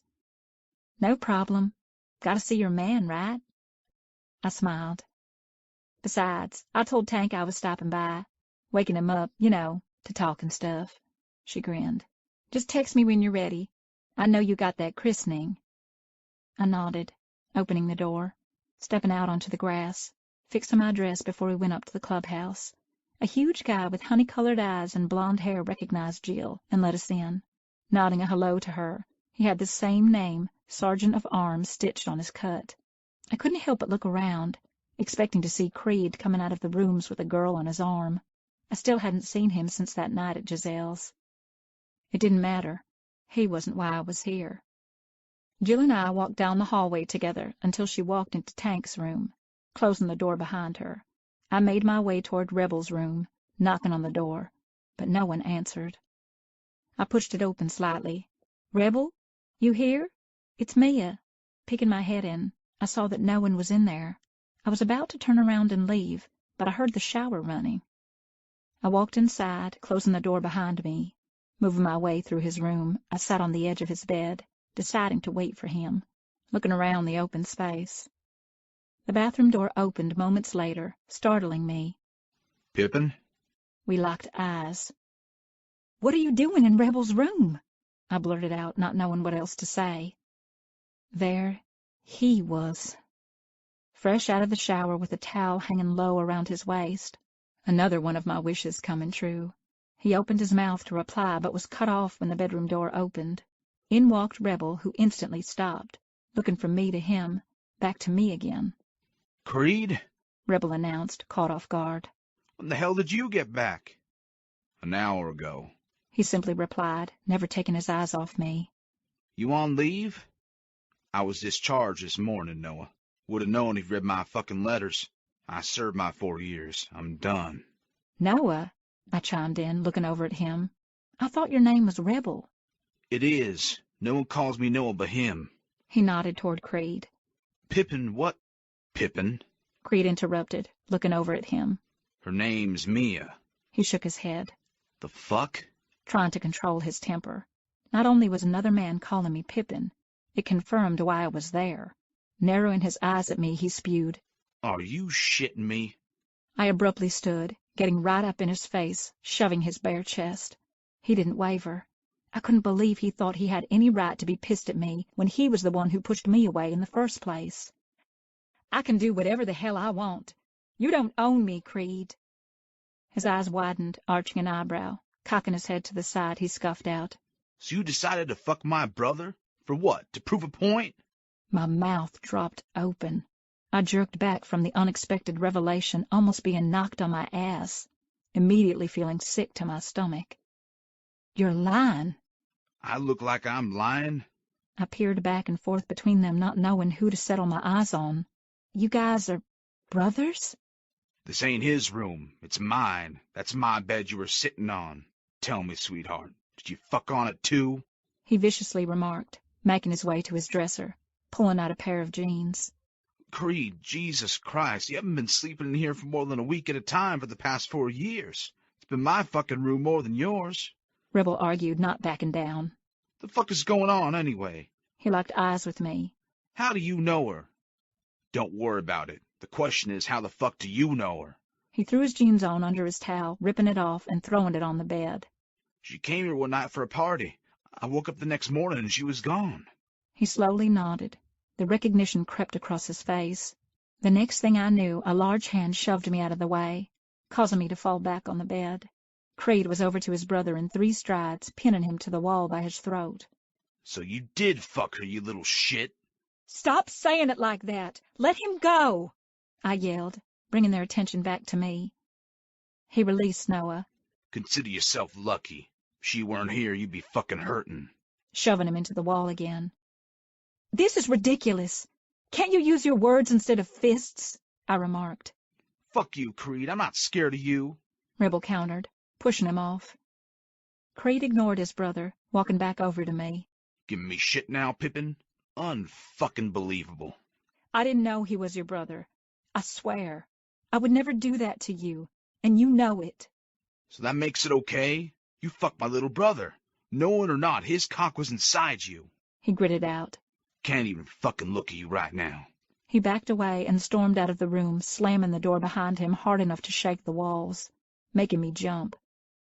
I sat back down on the edge of the bed, unable to hold myself up any longer, crouching forward, holding my stomach, trying to swallow back the bile rising in my throat. This was all just too much. Are you his girl? Rebel asked what I knew he had been thinking since the second he saw his brother go all apeshit. I shook my head. No.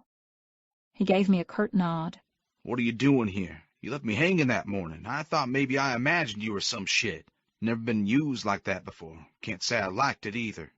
I'm sorry about that. I didn't use you, Rebel. Noah, whatever the hell your name is. I had a great time that entire night. With you.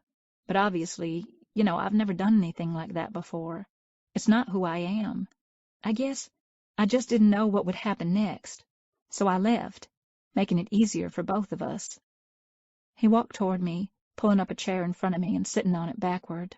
Looking me straight in the eyes, he asked, How do you know Creed? Long story. I got time. I took a deep breath, considering what I wanted to say and how to say it. I don't want to talk about Creed. I came here to talk to you. It was now or never. I needed to do this before I lost the courage. I would have to deal with Creed and him being brothers and all that brought about later. Right now, it was the least of my worries. I grabbed my purse, pulling out what I needed, and handed it to him. He narrowed his eyes at me as soon as he realized what it was, reading the one word I'd been staring at for the last 3 days. Positive. Raising his eyebrows, he breathed out, You're fucking pregnant? like he didn't want to believe it.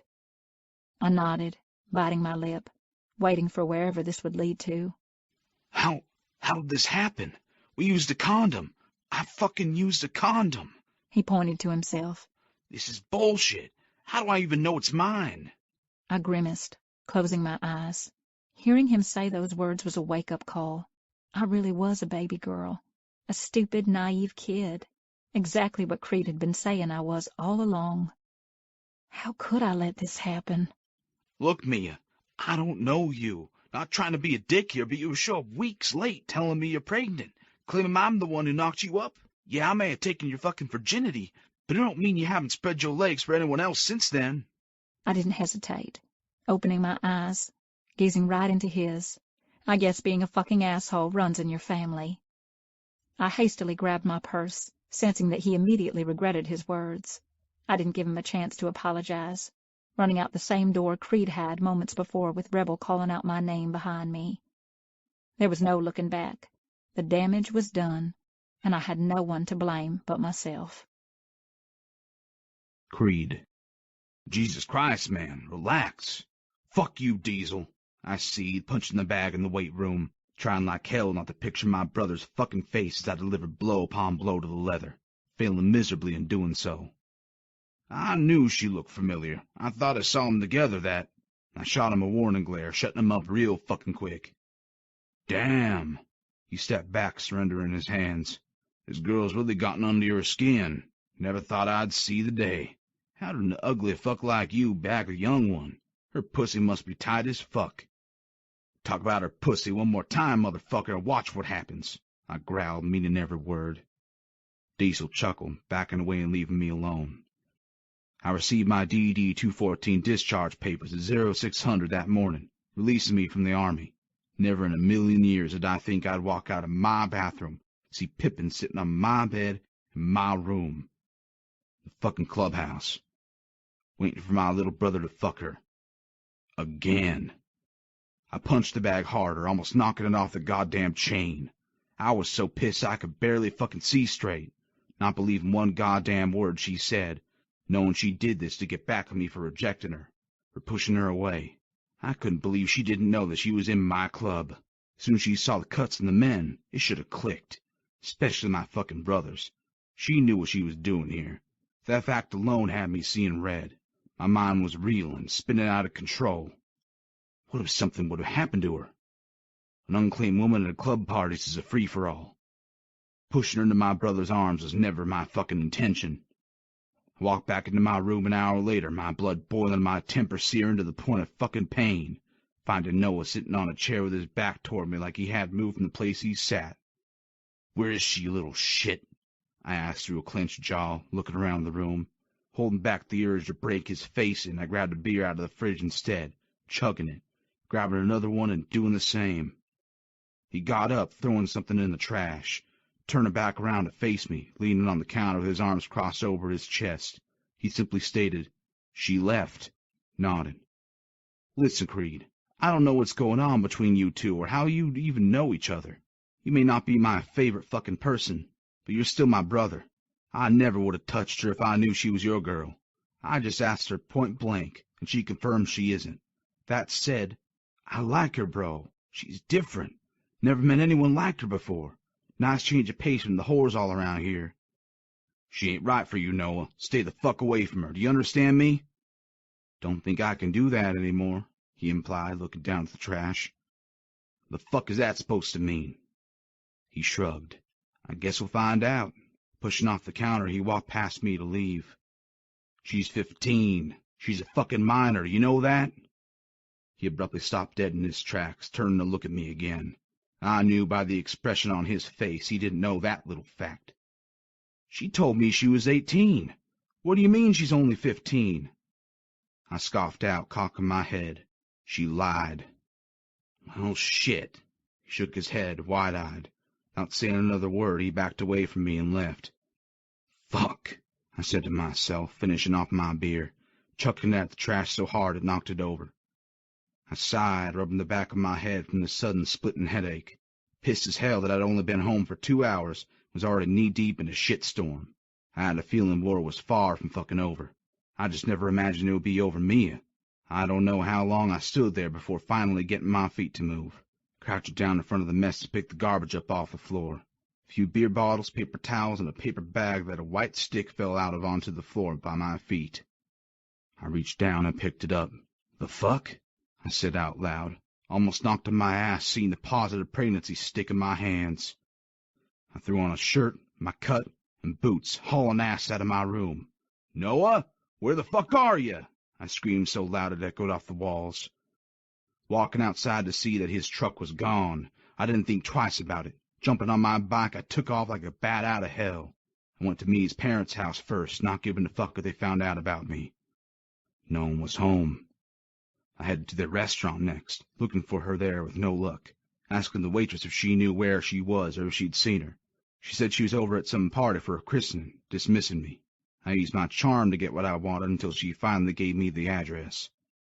I sped the entire way there, not giving a shit I was going way over the speed limit. My heart pounded the closer I got, but I was unable to get to her fast enough. There were cars everywhere lining the small private drive. I parked my bike right on the street, barely getting the kickstand down before rushing toward the house. Rage took over as I slammed the front door open, not bothering to knock. "Where is she? Mia? Where the fuck are you? I know you're here," I hollered, barreling through the door.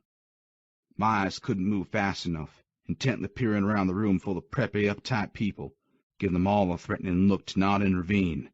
A few seconds later, I spotted Mia in the corner, shocked as shit to see me there. I was over to her in 4 strides, getting right up in her face, her bright blue eyes wide and anxious. Creed? She screeched, trying to back away. I didn't waver, grabbing her arm and holding her in place. It was the first time I ever manhandled her this way, but the moment I read positive on the white pregnancy stick, my patience was long fucking gone. I loomed over her small frame with a menacing glare, causing her to cower back. Afraid of me. "I found this in the trash," I gritted out through a clenched jaw, throwing the stick at her. "You did this on purpose, didn't you? You wanted this," I snarled, pulling her closer to me by her arm. No, I didn't. I swear," she stuttered, fervently shaking her head. "Look me in the goddamn eyes and tell me you didn't plan this." No, of course. I saw him from the corner of my eye before he came right between us without thinking of the consequences. I knew right then and there this is her fucking daddy. "Back the fuck up if you know what's good for you, and get the fuck out of this house," he ordered, eyeing me up and down with a threatening regard. I scoffed, matching his stare. "Fuck you. Now you want to be all protective? You're too late. Your 15-year-old daughter went and got herself knocked up. Congratulations, Grandpa." I shoved him, wanting him out of my fucking face. He barely wavered, ready to strike back. "Creed, enough." I recognized that voice. My eyes flew to Martinez, who was casually walking over to us. I jerked back, stunned that he was there. "This isn't the time or the place. There are women and children present." I scowled. "Since when the fuck do you care about any of that?" "Since this is my niece's home, and her kids are my blood. Me and your club have never had any problems. If you want to keep it that way, I suggest you take your ass outside and walk away." I took a look around, finally realizing Martinez was right. Pissed and my temper outweighed anything else. I stepped back, looking over at me again. "This ain't over," I nodded at her. And it wasn't. It was far from fucking over. It had only just begun. Chapter 25. Mia. The rumbling of his motorcycle as it roared to life shook the entire living room. Driving away, taking my heart with him. It hurt like hell when he ripped out the pregnancy stick in front of everyone, including my parents, throwing me under the bus and leaving me there to face the wrath that he unleashed. It didn't bother me half as bad as him thinking I'd done this intentionally to hurt him. I could swear on everyone's life staring at me in the room. I didn't know Rebel was his brother. I didn't even know he had a brother. It wasn't like he talked about his life all those times we saw each other. For the first time since I'd met him all those years ago, I was terrified of him. I'd never seen him that angry, that cruel or vicious, making me question if I ever really knew the man behind the cut. The real Creed. I couldn't blame him. I fucked up, ruining my life. Yet, I wanted to run after him. I wanted to punch him in the face. But most of all, I wanted to tell him how sorry I was. But I couldn't. My feet were glued to the damn floor with a few dozen eyes on me. "Mia," Mama coaxed, standing in front of me. Oh, my God. Is it true? You're pregnant? I stood there frozen in place, not knowing how to make it better. I didn't even know you had a boyfriend. And now this? What were you thinking? You got yourself wrapped up with an MC? How old is that guy? He has to be in his late 20s. Her eyes filled with tears as she brought her shaken hand up to her mouth. My father stood there with rage in his eyes, hands and fists at his side, his friends ready to hold him back from me. My glossy eyes wandered around the room, mortified, overwhelmed, not knowing what to say.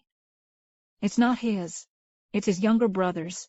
I'm so sorry, Mama, I found myself saying, running out of the back door. I needed to get out of there. I needed some fresh air. The walls were caving in on me. I ran all the way to my special spot on the other side of the lake, hunching over by the willow tree, emptying out the contents of my stomach, which wasn't anything new as of late. Looking over to the water, I tried to calm my nerves, picturing one of the happiest days of my life with him, here on this lake, thinking about where I went wrong since then, going from innocent Mia to a 15-year-old knocked up and alone. Wiping the corners of my mouth with the back of my hand, I took my phone out, calling the only person I knew that would be on my side. Hey, babe, what's up? Giselle, I need you to come get me, I cried into the receiver. Are you all right? What happened? Where are you? Please, just hurry. I'm over by Uncle Austin's, the far side of the lake by the willow tree. I just need to get out of here. Mia, you're scaring me. What's wrong? Why aren't you inside with everyone for the christening party? I was just on my way there, she rambled. Giselle, please! I broke down, sobbing, my emotions taking over. Stay put. I'll be there in 15 minutes. I hung up the phone, not saying another word, sitting on the rope swing, rubbing my non-existent belly, blankly staring at the ripples in the water from my tears, wondering what the hell I was going to do. Giselle pulled down the dirt road minutes later. I dried my tears the best I could, walking over to her car, opening the passenger door, and getting in. She instantly pulled me over the center console, hugging me tight. Why are you crying? What's going on? She questioned, pulling back, looking me in the face. I just shook my head as more tears ran down my cheeks. Oh, my God. Her hand went to her chest. It's Mason? Did something happen to him? My brother re-enlisted for another 2 years in the Army, much to her dismay.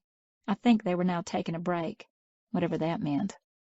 I shook my head no, unable to speak. Mia Ryder, you almost gave me a heart attack. I'm so sorry. Can you take me home, please?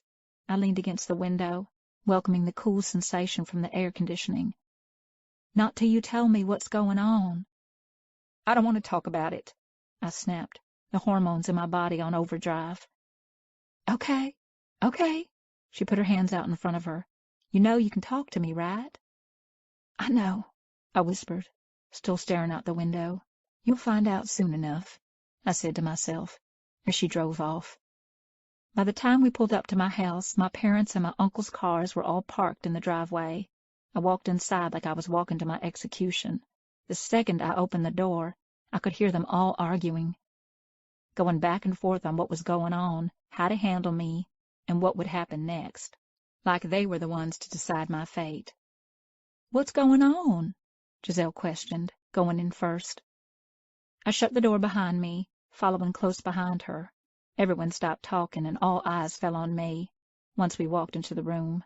Mama was sitting on the couch, looking like she hadn't stopped crying since the truth was thrown in her face. Aunt Lily was sitting beside her, rubbing her back. Dad was standing by the far wall, seething, even more pissed than he was before I left Uncle Austin's. All of my uncles stood around the room. Giselle went over to her dad, Uncle Dillon, with a confused expression on her face, mouthing, "What was going on?" I took a deep breath, sitting on the step that divided the foyer and the living room. I know you're all disappointed in me, but I swear, I never meant for this to happen. It was my first time. You know me. I'm not this girl. We used protection. I guess it just broke. Giselle's mouth dropped open, her eyes widening in shock. The girl I know, the baby girl I raised, would never have spread her legs open for some piece of shit on a motorcycle. Dad snapped, speaking to me in a way he never had before. Giselle's jaw hit the floor, knowing exactly who my father was referring to. Lucas, Mom coaxed, shooting him a warning glare. Aunt Lily shook her head, knowing where this was leading. What, Alex? You're gonna excuse your daughter for getting knocked up at 15? Who do you think is gonna raise that baby, huh? Who's gonna help her? We are. Forgive me if I'm not babying my kid for a reckless irresponsibility that's gonna fuck up her entire future and ours. What the fuck were you thinking, Mia? Maybe it was the hormones. Maybe it was the lack of sleep I experienced since I found out I was pregnant 3 days ago. Or maybe it was just not giving a shit anymore. It couldn't get any worse. Now, you're not going to baby me? That's a first. You think I wanted this? You think I'm ready to be a teenage mom? Are you for real, Dad? All you've done in my almost 16 years of life is treat me like I'm still 5 years old. I can't go here. I can't go there. I can't do this. I can't do that. I'm surprised you let me go to school and not have Mom homeschool me so I don't ever leave the house. He stepped toward me, but Uncle Dillon placed his arm out in front of him, stopping him. You're blaming this on me? For protecting you? For suffocating me! I stood, striding over to him, not giving a shit if I was about to cross the line. Mason messed up all the time. How about the time you found weed in his truck? How many times did he come home drunk before he even turned 16? How many times did the school call you because he skipped or got suspended? How many times? How many times? How many times? The list could go on and on and on. Did he ever get punished? No! What did you do? Nothing. He got a slap on the wrist. Why? Because boys will be boys, right? Isn't that what you said? Bo does whatever he wants. He's never even had a curfew. You even let girls in his room. Wonder what he's up to in there, Dad? I paused to let my words sink in. Me, on the other hand, I get straight A's, barely ever missed a day of school, and can never leave the house. What did you expect would happen? I screamed, stomping my foot, needing to have my voice heard for the first time. You have never given me the chance to make mistakes. You never let me learn on my own. It's not fair. Yes, I messed up. I know that. I'm sorry. But I'm a good kid. I'm a good daughter. My eyes watered with fresh tears, my voice breaking. You making me feel like a bigger asshole than I already feel like isn't going to change the fact that I'm pregnant. I have a baby growing inside of me, I cried, wiping them away. And no, I'm not crying for you to feel bad for me. I'm crying because I can't stop crying. I can't stop throwing up. I can't stop feeling like shit. I can't sleep. Trust me, I'm feeling every last bit of the consequence for spreading my legs, Daddy. You can't punish me any more than my body, mind, and heart already have, and will continue to do for the next 9 months.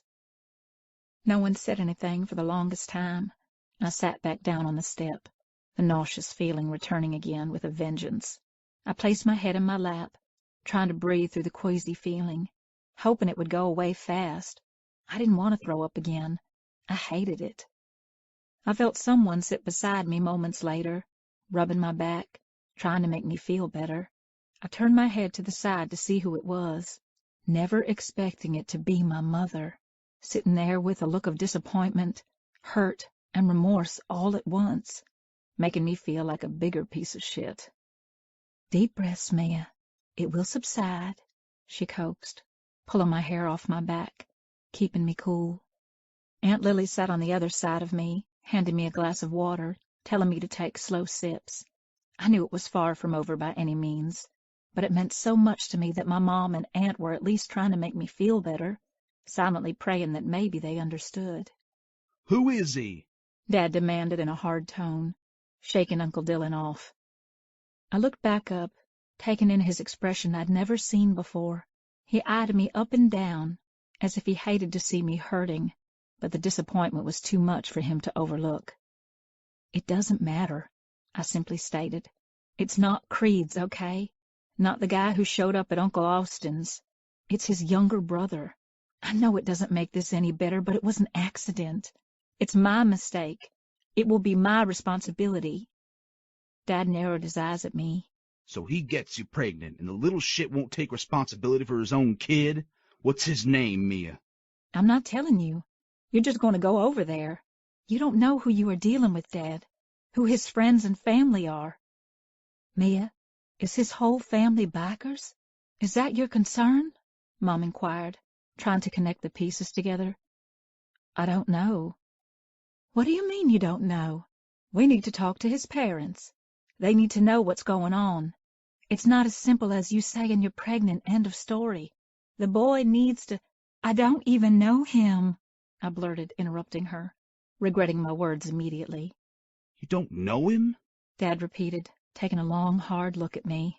What do you mean you don't know him, Mia? He's not your boyfriend? My heart was beating so fast, I thought it was going to fall out of my chest as I looked around the room. Giselle's face filled with worry and guilt. I wanted to scream, "This isn't your fault," but I didn't want to call her out. She was the only person who had been there for me. This had nothing to do with her. So I said the only thing to be true. I went to a party. My father closed his eyes like he knew what I was about to say next. One thing led to another. He was nice. I don't know what else you want me to say. I didn't want to go into more detail than that. If I mentioned the drinking, then they would think he took advantage of me, which couldn't be further from the truth. I'm sorry. I know that doesn't make anything better. I just wanted one night to feel like a normal teenager. I know what my decision has cost me. I get it, okay? I can't change the past. I wish I could, but it happened. I'm pregnant. Nothing is going to change that. He didn't do anything wrong. It was all me. I take full responsibility for it. So, please, just drop it. Does he know, Mia? Aunt Lily asked. I nodded. I told him, but I don't want him to be a part of anything. I just told him because it was the right thing to do. I lied, already knowing what my father wanted to do. I could see it in his eyes. Everything I was saying was pointless. It wasn't going to end here. That was for sure. Giselle, Dad said, turning to face her. Do you know who it is? She shook her head no. Do you know who Creed is? He followed, cocking his head to the side. She looked back at me for a sign of what to say. I pleaded with her through my eyes, begging her not to tell him. What's his last name? Uncle Dillon broke in, looking down at his daughter. If she gave him a last name, he could find him. He was a detective. All he needed was a last name. Giselle? He warned in a stern tone. She frowned, mouthing, "I'm sorry," to me, slowly peering up at her father, and said, "Jameson, I lost the battle, now bringing the war to Creed." Creed. I stormed into Ma's house looking for Noah. He was nowhere to be found at the clubhouse. I waited for him all afternoon. He never showed up. "Noah!" I shouted, barreling my way into his room, slamming the door open, finding him sitting on the edge of his bed with his head resting in his hands. Jesus, honey, what is going on? Ma announced, walking into the room behind me. Ma know? Did you tell her? He glared up at me. Obviously not. How do you know? You left your party and gifted my trash. His eyes glazed over, opening his mouth to say something but quickly shutting it, looking back over to our mother. Oh, no. Noah, please tell me you didn't. She pondered, her intuition kicking in. I used a condom. I don't know how this happened, he exclaimed, and it took everything inside me not to knock him the fuck out. Please, tell me it wasn't one of the club whores. I will kill your father. No, Ma, she's the farthest thing from that, he replied. How did— You little shit! Someone interrupted her, banging on the front door, echoing in through the open windows. Come out here, you piece of shit! You think you can knock up my daughter, use her? Get out here and talk to me, man to man. Fuck, I rasped, pushing Noah back. Stay, I ordered him, my hand still placed on his chest.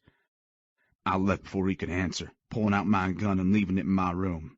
The last thing I wanted was to go head-to-head with Pippin's father, so I left my gun behind.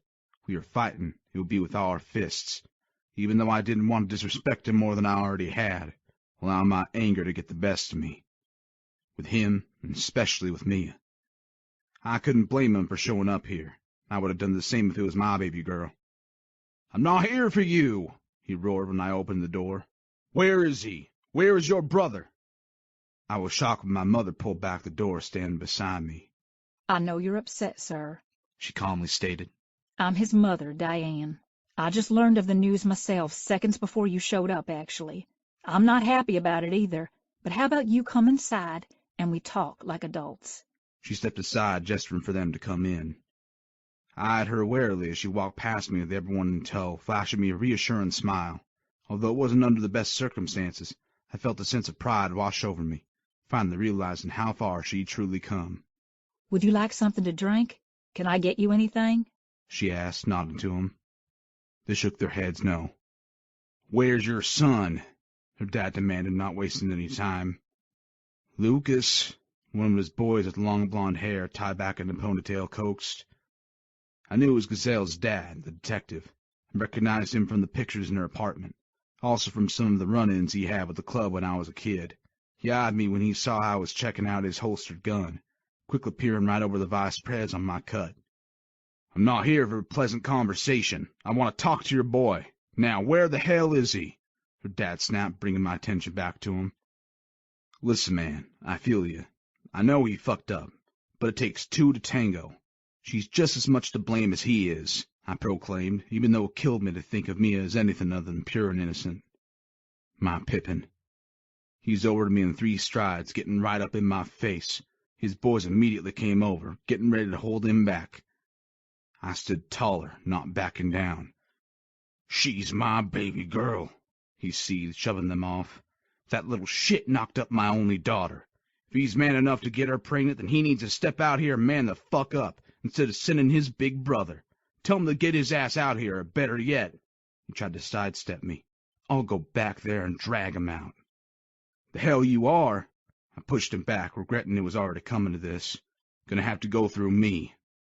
I learned right then that me and his old man didn't fuck around. We had more in common than I ever would have thought. He stumbled a little, catching himself from one of his boys. Not a problem. Charging me, he rammed his shoulder into my torso and slammed me back against the wall. I instantly fought back, grabbing hold of his shirt, trying to wrestle him to the ground, both of us trying to gain the upper hand until his boys stepped in, yanking us apart, holding us back while we tried to break free. Ma stood there and screamed the entire time for us to stop. Car tires screeched outside, bringing our attention to the front window. Seeing the car slamming on the brakes, I watched Mia get out of the car before it even fully stopped, running up to the door with Gazelle not far behind her. I shoved them off of me, opening the door for them before they knocked. Mia instantly looked around the room with a worried expression written clear across her face, knowing exactly what just went down between me and her old man. Please, don't do this, she pleaded, running to stand in front of her father, placing her hand on his chest, hoping to calm him. Mia, what are you doing here? He questioned, breaking the silence. You can't do this. It's not going to change anything. Please, it's not Creed's fault. It's not your fault either, Mia, Noah announced, walking into the room, never fucking listening to a word I said. This him? Mia nodded, holding her father back. I'm Noah, he added, glancing over at Mia, who had a surprised expression on her face. Sir, I take full responsibility for my actions. You want a man? Here I am, rendering him speechless, and everyone else for that matter. Her dad eyed him up and down, taking in his tattoos, his cut, and the way he was standing, then back at me, looking at me the exact same way, with nothing but hatred and rage in his glare. How old are you? He sneered through a clenched jaw. Fuck, I knew where this was going. 18, sir, Noah replied, eyeing me, knowing what he was insinuating. You little shit! I'm gonna have you arrested! She's 15! He lunged at Noah as I stepped in front of him, but he was quickly halted by the detective grabbing a hold of him at the last second, stating, Can't do shit, Lucas. In the state of North Carolina, it's not statutory rape if they're within 4 years of age from each other. She's also almost 16. It's a legal age of consent here, too. I jerked back, caught off guard by the information. I never knew that. Her dad just shook his head, backing away, grabbing Mia and pulling her with him, taking one last look at us and turned to leave. Mia and I locked eyes the entire time, both of us thinking the exact same thing. Her sweet 16 was only 2 weeks away. Chapter 26. Mia. I lay in the grass near the old train tracks with one hand supporting my head and the other resting on my belly, looking up in the sky, watching the fluffy white clouds pass, blocking the warm sun, thinking how my life had changed and what was yet to come. I turned 16 2 weeks ago, and I was 10 weeks pregnant and counting. My parents were still pissed beyond belief, but my mom started coming around. At least we were on speaking terms, and she was willingly helping me. My dad, on the other hand, I was lucky if he looked in my direction. I steered clear of him on most days, not wanting to endure any more of his disappointment. They made the decision to pull me out of school for the duration of my pregnancy. Mom started homeschooling me even though she had a restaurant to run. Bo wasn't happy when I told him either, but mostly because he was my big brother, being protective over me, wanted to know who knocked me up and when could he lay the boy out, making me laugh. Mason hadn't called. He was deployed overseas again, and there was no knowing when he'd be in touch. So I sent him a letter letting him know he was going to be an uncle and breaking the news it was Creed's brother's baby. I'd hate to be the soldiers around when he read it. My parents let me get my driver's license, which was a complete shock to me. I guess they were trying to let go a little, seeing it for what it was. Not sure if it was from being pregnant or what, but maybe my baby made them realize I wasn't a little girl anymore. Plus, I'd need a way to get around with a baby. Mom took me to the OBGYN a few days after they found out I was pregnant, and the doctor only confirmed what I already knew. She cried. I cried. I felt like I'd never stopped crying. Dad didn't say a word as he stood there, but Mom said he would eventually come around. He was just being stubborn and bullheaded, and I would always be his baby girl, no matter what. It would take him time to warm up to the idea that his baby was having a baby. I hated being the reason that there was so much tension in my house again, which was why I started spending more time at the beach or at the train tracks. I would come here from time to time, riding my bike when things were at their worst in life. I pictured myself hopping on a train and never looking back, getting away from it all, sort of like I envision doing right now, disappearing for a minute, for a moment. My life couldn't get any more complicated if I tried. The rumbling of a motorcycle pulled me away from my thoughts. I sat up, looking behind me, watching Creed pull onto the grass close by. I hadn't seen him since the day my dad tried to raise hell at his house 3 weeks ago. Thank God. Giselle knew where he lived, or who knows what else would have happened. He leaned his bike on the kickstand, took off his helmet, and looked down, locking eyes with me, shooting an intense glare that left me speechless, his gaze speaking volumes without saying a word as he sat there on his bike, the two of us staring intently at each other. For the first time, it pained me to have him look at me the way he was, as if he was seeing me with different eyes, no longer the baby girl he thought I was, but the woman who was carrying his brother's child. I knew this would change things between us, and I hated that more than anything. For the last month, I thought about how our first encounter would go down, what I would say, what he would reply, what would come of our conversation. I didn't want to fight. I just wanted him to understand. Never imagining it would be this hard. When his stare shifted to my hand that was still on my belly, I swear I saw a glimmer of hope in his eyes, like he was contemplating things he felt he shouldn't. I didn't do it on purpose, I whispered, loud enough for him to hear, focusing on my belly, needing to get it out. I didn't even know where we were going until my friend Jill pulled up to the clubhouse. As soon as I saw the men wearing the same cut as yours, nodding to it, I thought you might be there. It was part of the reason I got out of the car. He didn't make a sound, listening to every word I was saying. We walked inside, instantly getting sucked into the chaos. 1 minute Jill was next to me, the next she was gone. I'm sure you know what it's like, those parties. I couldn't stop thinking about you, wishing you were there with me, showing me your world. I was uncomfortable and I wanted to leave, but I left my phone in Jill's car. I tried to find her everywhere and I ended up drifting into the basement. This guy, Jigsaw, came on to me. He narrowed his eyes at me, holding back his temper for what I just said, his hands white-knuckling his handlebar. I guess you can say your brother saved me. He was nice. I felt comfortable and safe with him. Why do you think that is, Creed? I paused, looking up at him. He's a part of you. I didn't know it then, but he's your brother, and there was something about him that was so familiar, even though I'd never met him before. I guess that's why I told him he could call me Pippin, because I wanted to maybe pretend it was you. I know that sounds so stupid and immature, but I missed you, I explained, my voice breaking, dreading the next part of what I was about to say, knowing it would only further his pain, hurting him more than I already had. He kept me away from the madness. We went out to his truck and drank way more than I should have. I just wanted to stop thinking about you. I just wanted to forget. I just wanted one night where I could be a normal teenager doing what everyone else does. I know I took it too far, but as much as I hate to admit this, I thought maybe if I wasn't a virgin anymore, you'd want me. I breathed out, blinking away the tears. One thing led to another, and we ended up in your room. He didn't know I was a virgin until... Shaking away the memory, I took a deep breath.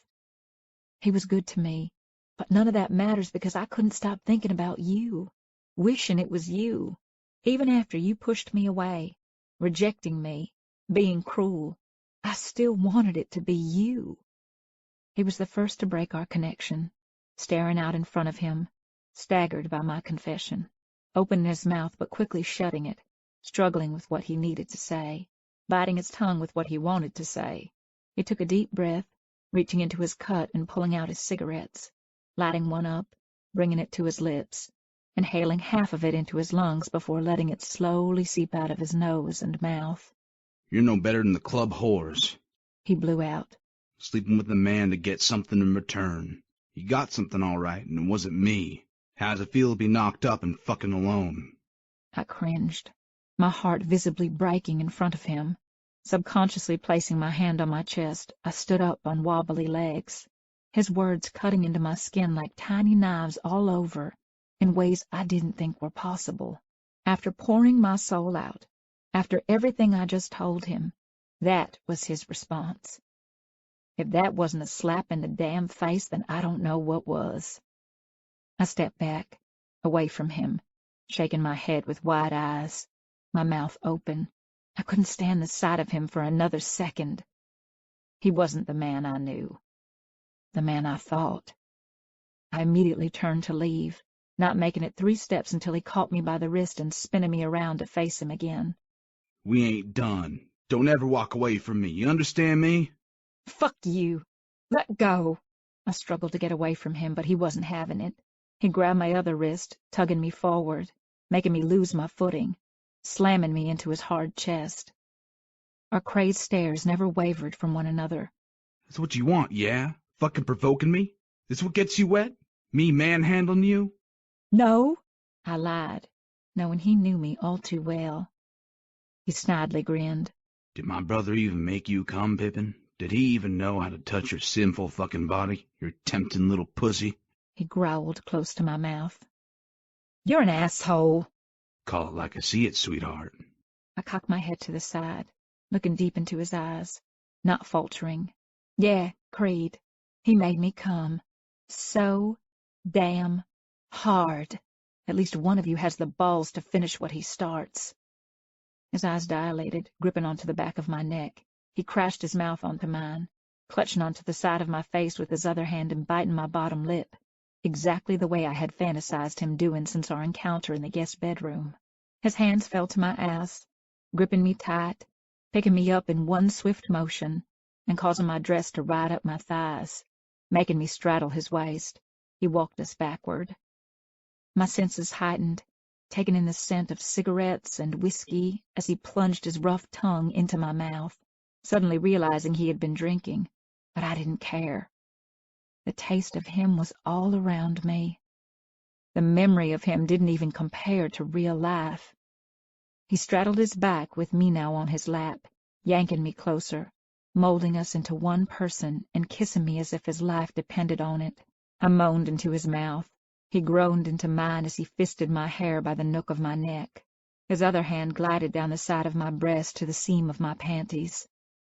Please, I begged against his lips. He roughly jerked my hair back to look into my eyes. He was fighting an internal battle I wanted to win so fucking bad. I rocked my hips, pleading with him through my lust-filled glare, baiting him, tempting him, doing whatever I could for him to touch me.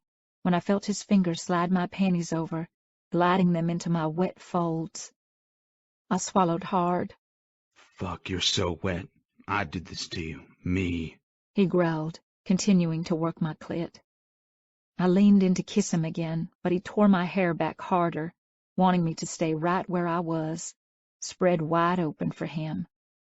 Only him.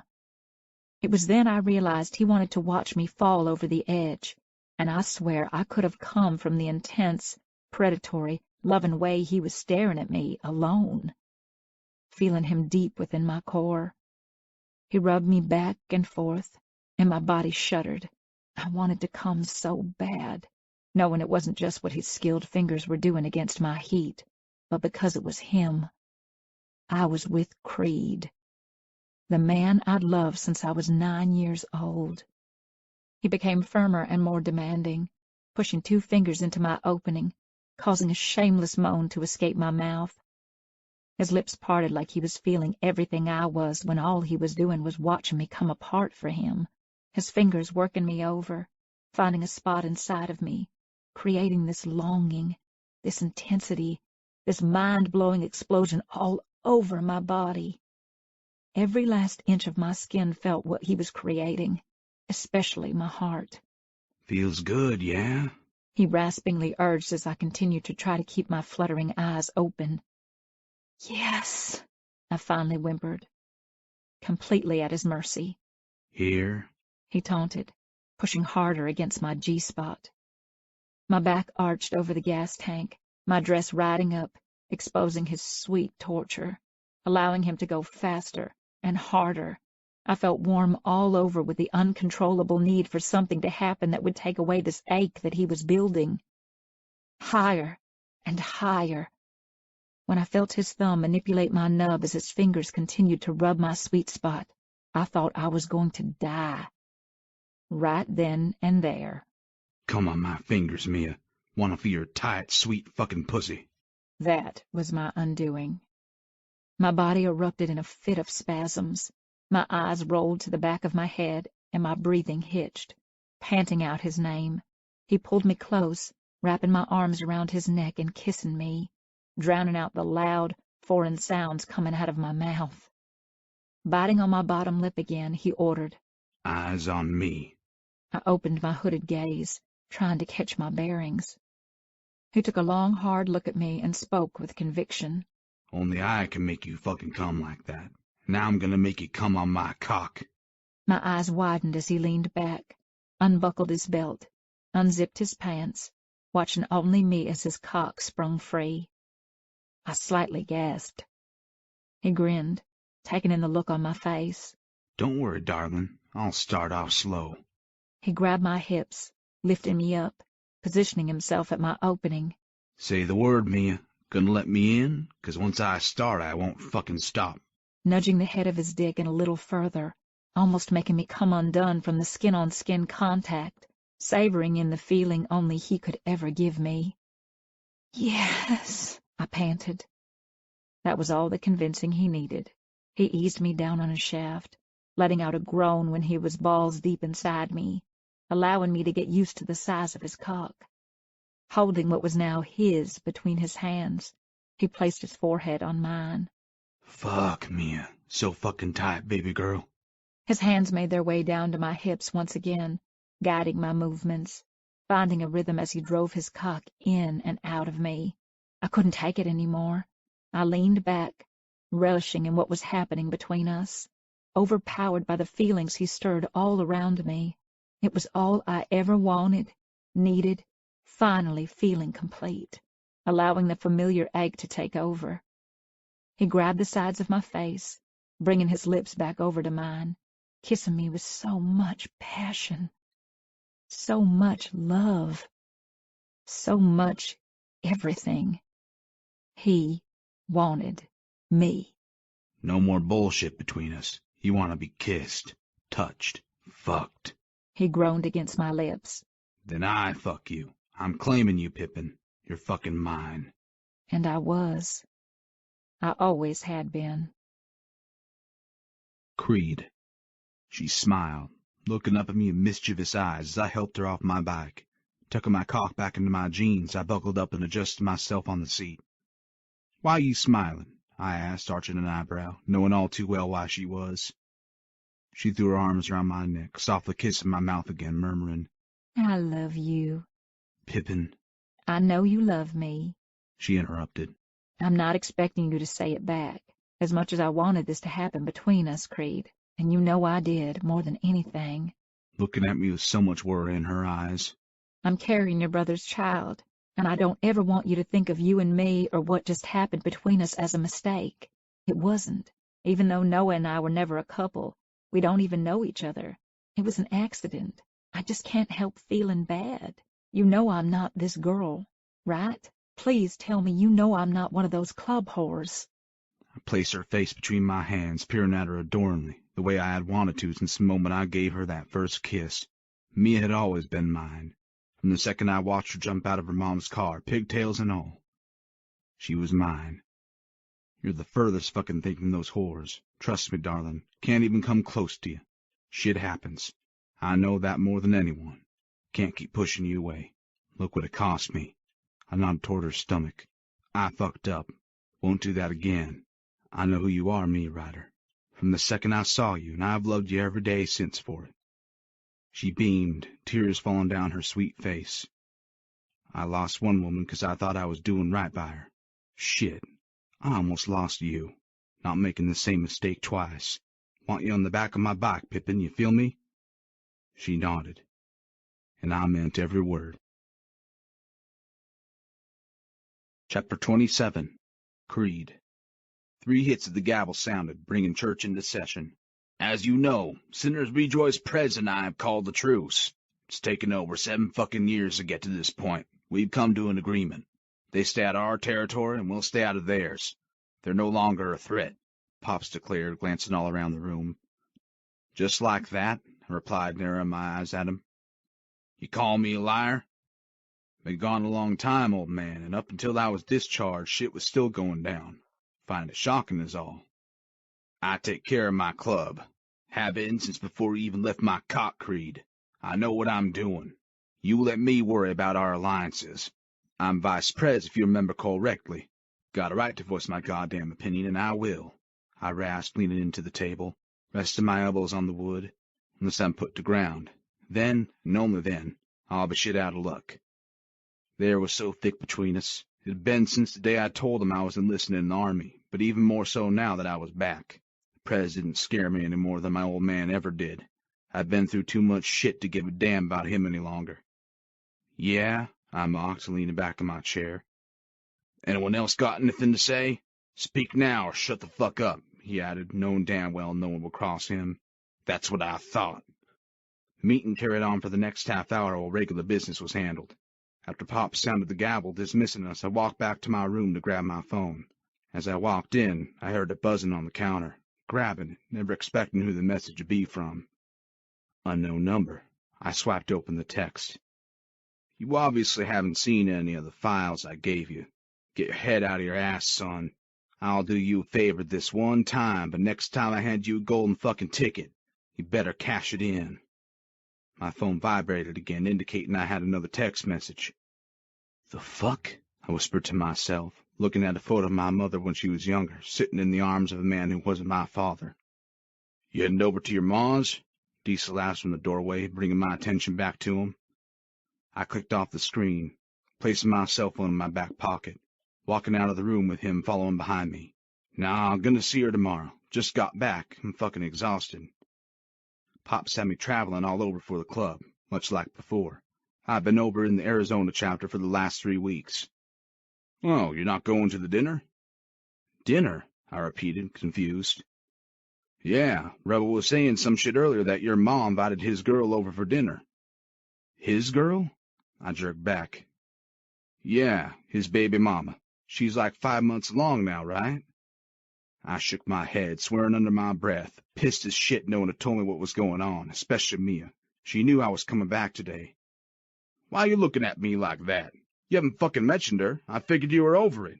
Don't fucking shoot the messenger, he yelled out behind me. I hauled ass out the door, jumping on my bike and getting the hell out of there, speeding home to find out what the hell was going on. while neither one of them felt the need to mention dinner. It didn't take me long until I pulled into the driveway, seeing Mia's black Jeep parked on the road out front. I took off my helmet, peering into the house through the screen door from where I was parked. I sat there on my bike just watching Mia for a few minutes. I couldn't take my eyes off of her. I missed her so fucking much. She was wearing a long, flowy dress like the ones she wore all the time now. You couldn't even tell she was 5 months along unless she showed you her barely there baby bump. Dark wave of long hair cascaded along the sides of her face and down her back. She was glowing. Her pregnancy had been smooth sailing thus far, growing fucking beautifully with each passing day. I already loved that baby living inside of her, even though it wasn't technically mine. It was still a part of me, and that was good enough. Ma walked into the room, fucking beaming, bringing her in for a hug. The excitement for something was written clear across her face, causing me to smile, hugging her tighter. She pulled away, handing Ma what looked like a picture. It wasn't until Noah came into view, throwing his arm around me and tugging her into his side like they were a fucking couple that had fire into my ass to get off my bike. All eyes turned on me when I swung the door open, stepping inside. Creed, honey, what are you doing here? Ma greeted. Since when do I need an invitation to come home? I interrupted something, Noah? I remarked, staring at my brother's arm, which was still wrapped around my girl. Mia followed my glare, shyly smiling at me before casually stepping away from Noah, trying to gauge my reaction as to how to act. Of course you don't. I just assumed you'd be at the club, honey, since you just got back this afternoon. Oh, you have to see this, she calmly stated. Mia brought this over with her. Look, honey, it's a girl. We're having a girl. She beamed. I grabbed the photo out of her hand, looking down at the baby girl in my grasp. There were no words that could describe what I felt holding a piece of Mia, a piece of my fucking heart in my hand at that moment. My eyes scanned the picture, taking in the tiny being's profile. Arms, legs, hands, and feet. Pouty lips like her mama. She was already fucking perfect. Peering back up at Mia, I asked, Your phone broke, Pippin? Was working last night when you told me you missed me. Funny how those things work, yeah? Her smile quickly faded, not expecting that response, taking baby girl's first photo out of my hand. Bro, don't see the reason why she has to call you. You ain't the father, Noah snidely replied. As much as I hated to give Noah props, he tried to get his ass to every doctor's appointment, much to her father's dismay and mine. He was stepping up, doing the right thing for his baby, which also meant he was spending a lot of his free time with Mia, both of them getting to know each other, figuring out how they were going to make this work before the baby came into the world in a few short months. I was traveling so fucking much with the club, and I hated leaving her behind, but there wasn't much I could do about that. It's not like I could take her with me. It was too fucking dangerous, and she was quite pregnant, not to mention her daddy wouldn't have that. She was always on my mind, though. No matter where I was or what I was doing, my thoughts always drifted to her. We talked on the phone often, but it wasn't the same. Not even fucking close. Our relationship was fucking complicated, to say the least. Boys, Ma warned, looking back and forth between us. Mia came over with some great news. You both check your testosterone at the door. You hear me? Not tonight. Dinner's going to be a while. Behave. I'm going to call Stacy and Laura and tell them we're having a girl. Giving us both a stern face before she walked back into the kitchen. Noah's phone rang as soon as she left, breaking the silence between us. Yeah? He answered, walking out of the room. I was hoping it was one of the brothers, ordering him to go be their bitch so I could spend the rest of the night alone with Mia. Actually fucking contemplating on calling one of them myself to make him go on a run. I grabbed Mia's hand instead, taking her by surprise, bringing her into my room. Shutting the door behind me, I leaned up against it and folded my arms over my chest. She took a seat on my bed, preparing for my wrath. She knew I was fucking pissed. Creed. I put my hand up, stopping her, cocking my head to the side. You got 1 minute to fucking explain what the fuck that was. I pointed to the door behind me, before I lose my shit. Don't got any patience left for fucking bullshit tonight, Pippin. Fucking exhausted. Been on my bike all goddamn day to come home to you, only to find you at my ma's house with my brother's arm around you like you're his fucking property. When you're mine, I gritted out, emphasizing the last word. She kicked off her sandal, sitting up on her knees in the center of the bed, gazing up at me through her lashes, biting her bottom lip. She picked up the sides of her dress, swaying it side to side, giving me that look that I knew all too fucking well. Do you like my dress? It's new. She smiled, batting her lashes. I bought it just for you, babe. I know how you love the color white on me. Is that right? I grinned, pushing off the door, walking over to her. She fervently nodded with mischief in her eyes. Do you have any idea how hard it is to find a dress that's still small but will fit my... Gliding her fingers along the top of her tits or popping at the seam. They're huge, right? She leaned forward slightly, pushing them together, baiting me. I sat on the edge of the bed, reaching over and gently bringing her to stride on my lap, pecking her lips down her neck into her breast that doubled in size since I'd seen her last, taking my time, running my tongue along the seam of her white dress. Her head fell back and a soft moan escaped her lips. Pippin, I said between kisses, as much as I'd like to titty fuck you and come on those right now. Asked you a question, expecting a fucking answer. I pulled away, laying back on the bed with my hands under my head, leaving her wanting more. Didn't you miss me? She pouted, grinding her hips on my hard cock, causing me to chuckle. She wasn't going to give up. So fucking relentless. Creed, Mia, what the fuck are you doing? Noah knocked on the door. Fuck off, we're busy. Shaking her head, she leaned in to kiss me, but I stopped her, putting my index finger to her lips. Not gonna ask again, Mia. She sighed, finally giving in. Noah was just excited about finding out we're having a girl. He got carried away. It doesn't matter. Don't you trust me? In one swift movement, I laid her on the bed, easing myself on top of her, closing her in with my arms, supporting all my weight. How often does that little shit get carried away? I saw mine, your tits. You get carried away with them, too? Don't fucking like it. It's not like that. I love you. You love me so fucking much I'm the last to find out you're having a baby girl?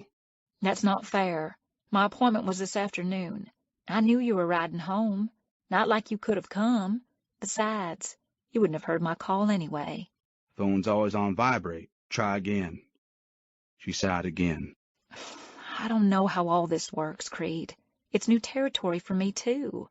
I want my baby to have a father, and Noah has been there for all my appointments. He knows everything that's going on. He seems invested in being a part of helping me raise her. We're just getting to know each other so we can be the best parents to our baby. That's all. I respect the hell out of both of you for that, but I'm going to be just as much, if not more, part of this baby girl's life as he is. You feel me? She nodded, and a sense of uncertainty passed through her expression. I know you said you're claiming me, but I don't entirely understand what that means. Are you my boyfriend? Are we together? I kissed along her lips. Not fucking anyone else, Pippin. Haven't in a while. Who's my girl? I want to hear you say it. Not going to ask again, Creed. She mocked, making me smile as I ran my nose from her chin to her collarbone, kissing all over her breasts.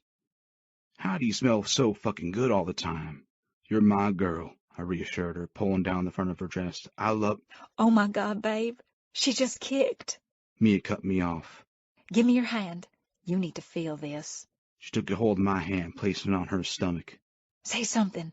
I think she likes your voice. Out of the corner of my eye, I saw something move. I immediately looked up, catching the reflection of a man outside of the black TV screen. Fuck! I roared. Sounds of open fire shattered the glass windows and ricocheted off the walls, surrounding my entire room. I sprang into action, rolling Mia and I off my bed, tucking her head against my chest and trying to break our fall as I threw her onto the wood floor, shielding her body with mine within seconds. The air filled with rapid shots throughout the house, bullet casings falling all around us. Mia started to scream and cry in what sounded like pain, shaking so fucking bad in my arms. My mother's screams could be heard in the distance, somewhere else in the house.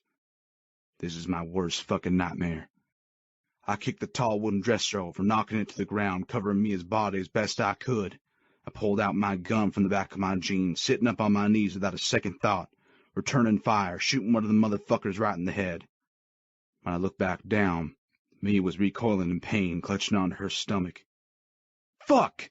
Baby, you okay? Pure panic assaulted my core, thinking she might have been hit. Creed, I can't. It hurts. She whimpered, barely speaking through the pain. Noah came barreling into the room with a Glock in each hand, breaking my train of thought. I could still hear sounds of fire at the front of the house. Boys are coming. Mom's in the steel pantry. She's safe. Give her to me, Creed. I'll take her to the basement. The fuck you will. Cover me. I picked her up off the floor, cradling her in my arms. She cringed from the sudden movement. Violence had always been a part of our fucking lives, but this time it felt personal. Something wasn't right coming to our home, bringing it here. Made no fucking sense. especially while there were bullets spraying all over the goddamn walls. I hurried across the hall and into the office, nodding to Noah to pull up the carpet and wood door that led to the basement. Pops made sure there was always a way we could get out safely, rigging several places in the house to hide, just in case shit like this ever went down. I gently lay Mia on the ground in the back corner, hiding her behind the boxes of Luke's stuff. The irony was not fucking lost on me.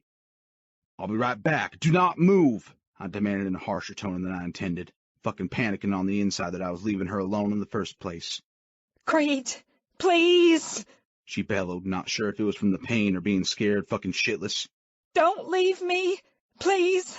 Please, I need you! She begged. The terrified expression on her face is one I wish I never had to see. Not from her. Never from fucking her. "Mia, you need to stay here. Protect our little girl, all right?" Noah chimed in, pissing me off even more. "Promise, baby. Be right back." I kissed her forehead, letting my lips linger there for a minute. Hearing that she was in pain and I had to leave her there to suffer. Standing back up, I listened, hearing more rounds go off. The motherfuckers weren't done yet. "Stay with Mia." "Fuck you. You're not going up there alone. We can take them all out. The boys are on their way. Won't be long." "Noah. Wasting fucking time. Let's go." I took one last look at Mia, needing to see her beautiful face before turning to the fucking chaos that had always been my life. Grabbing more clips from the gun safe in the basement, I followed Noah back up the stairs. We sprinted down the narrow hall, hauling ass to the house to take out the remainder of the motherfuckers, immediately opening fire as soon as we stepped foot in the living room, lacing bullets in the directions they were coming from outside. 2 men wearing black bandanas covering their faces appeared to our left, unleashing several rounds from the side of the house, one hitting me in the leg.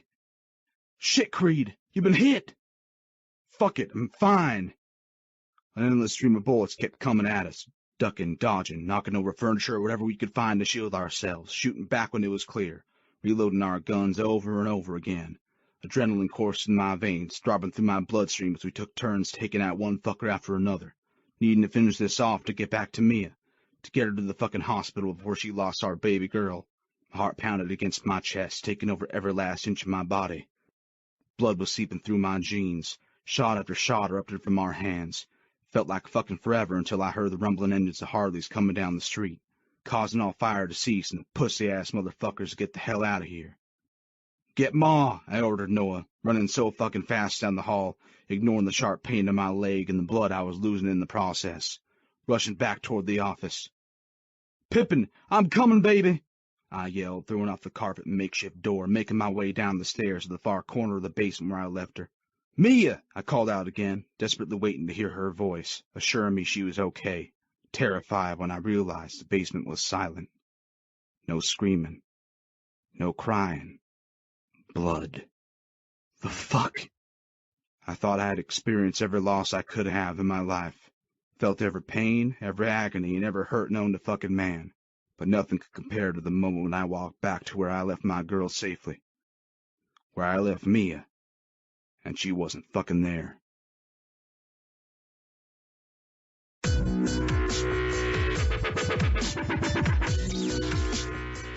We hope you have enjoyed this unabridged production of Road to Nowhere, the Good Old Boys spin-off, written by M. Robinson, performed by Olivia Patterson and Connor Goff. This program was produced for Alexis Audiobooks.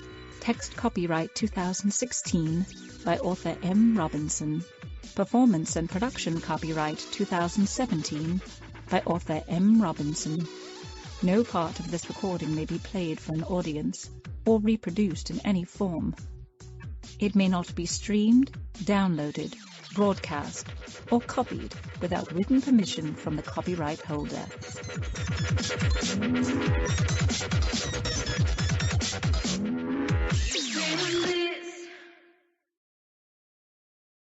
Audible hopes you have enjoyed this program.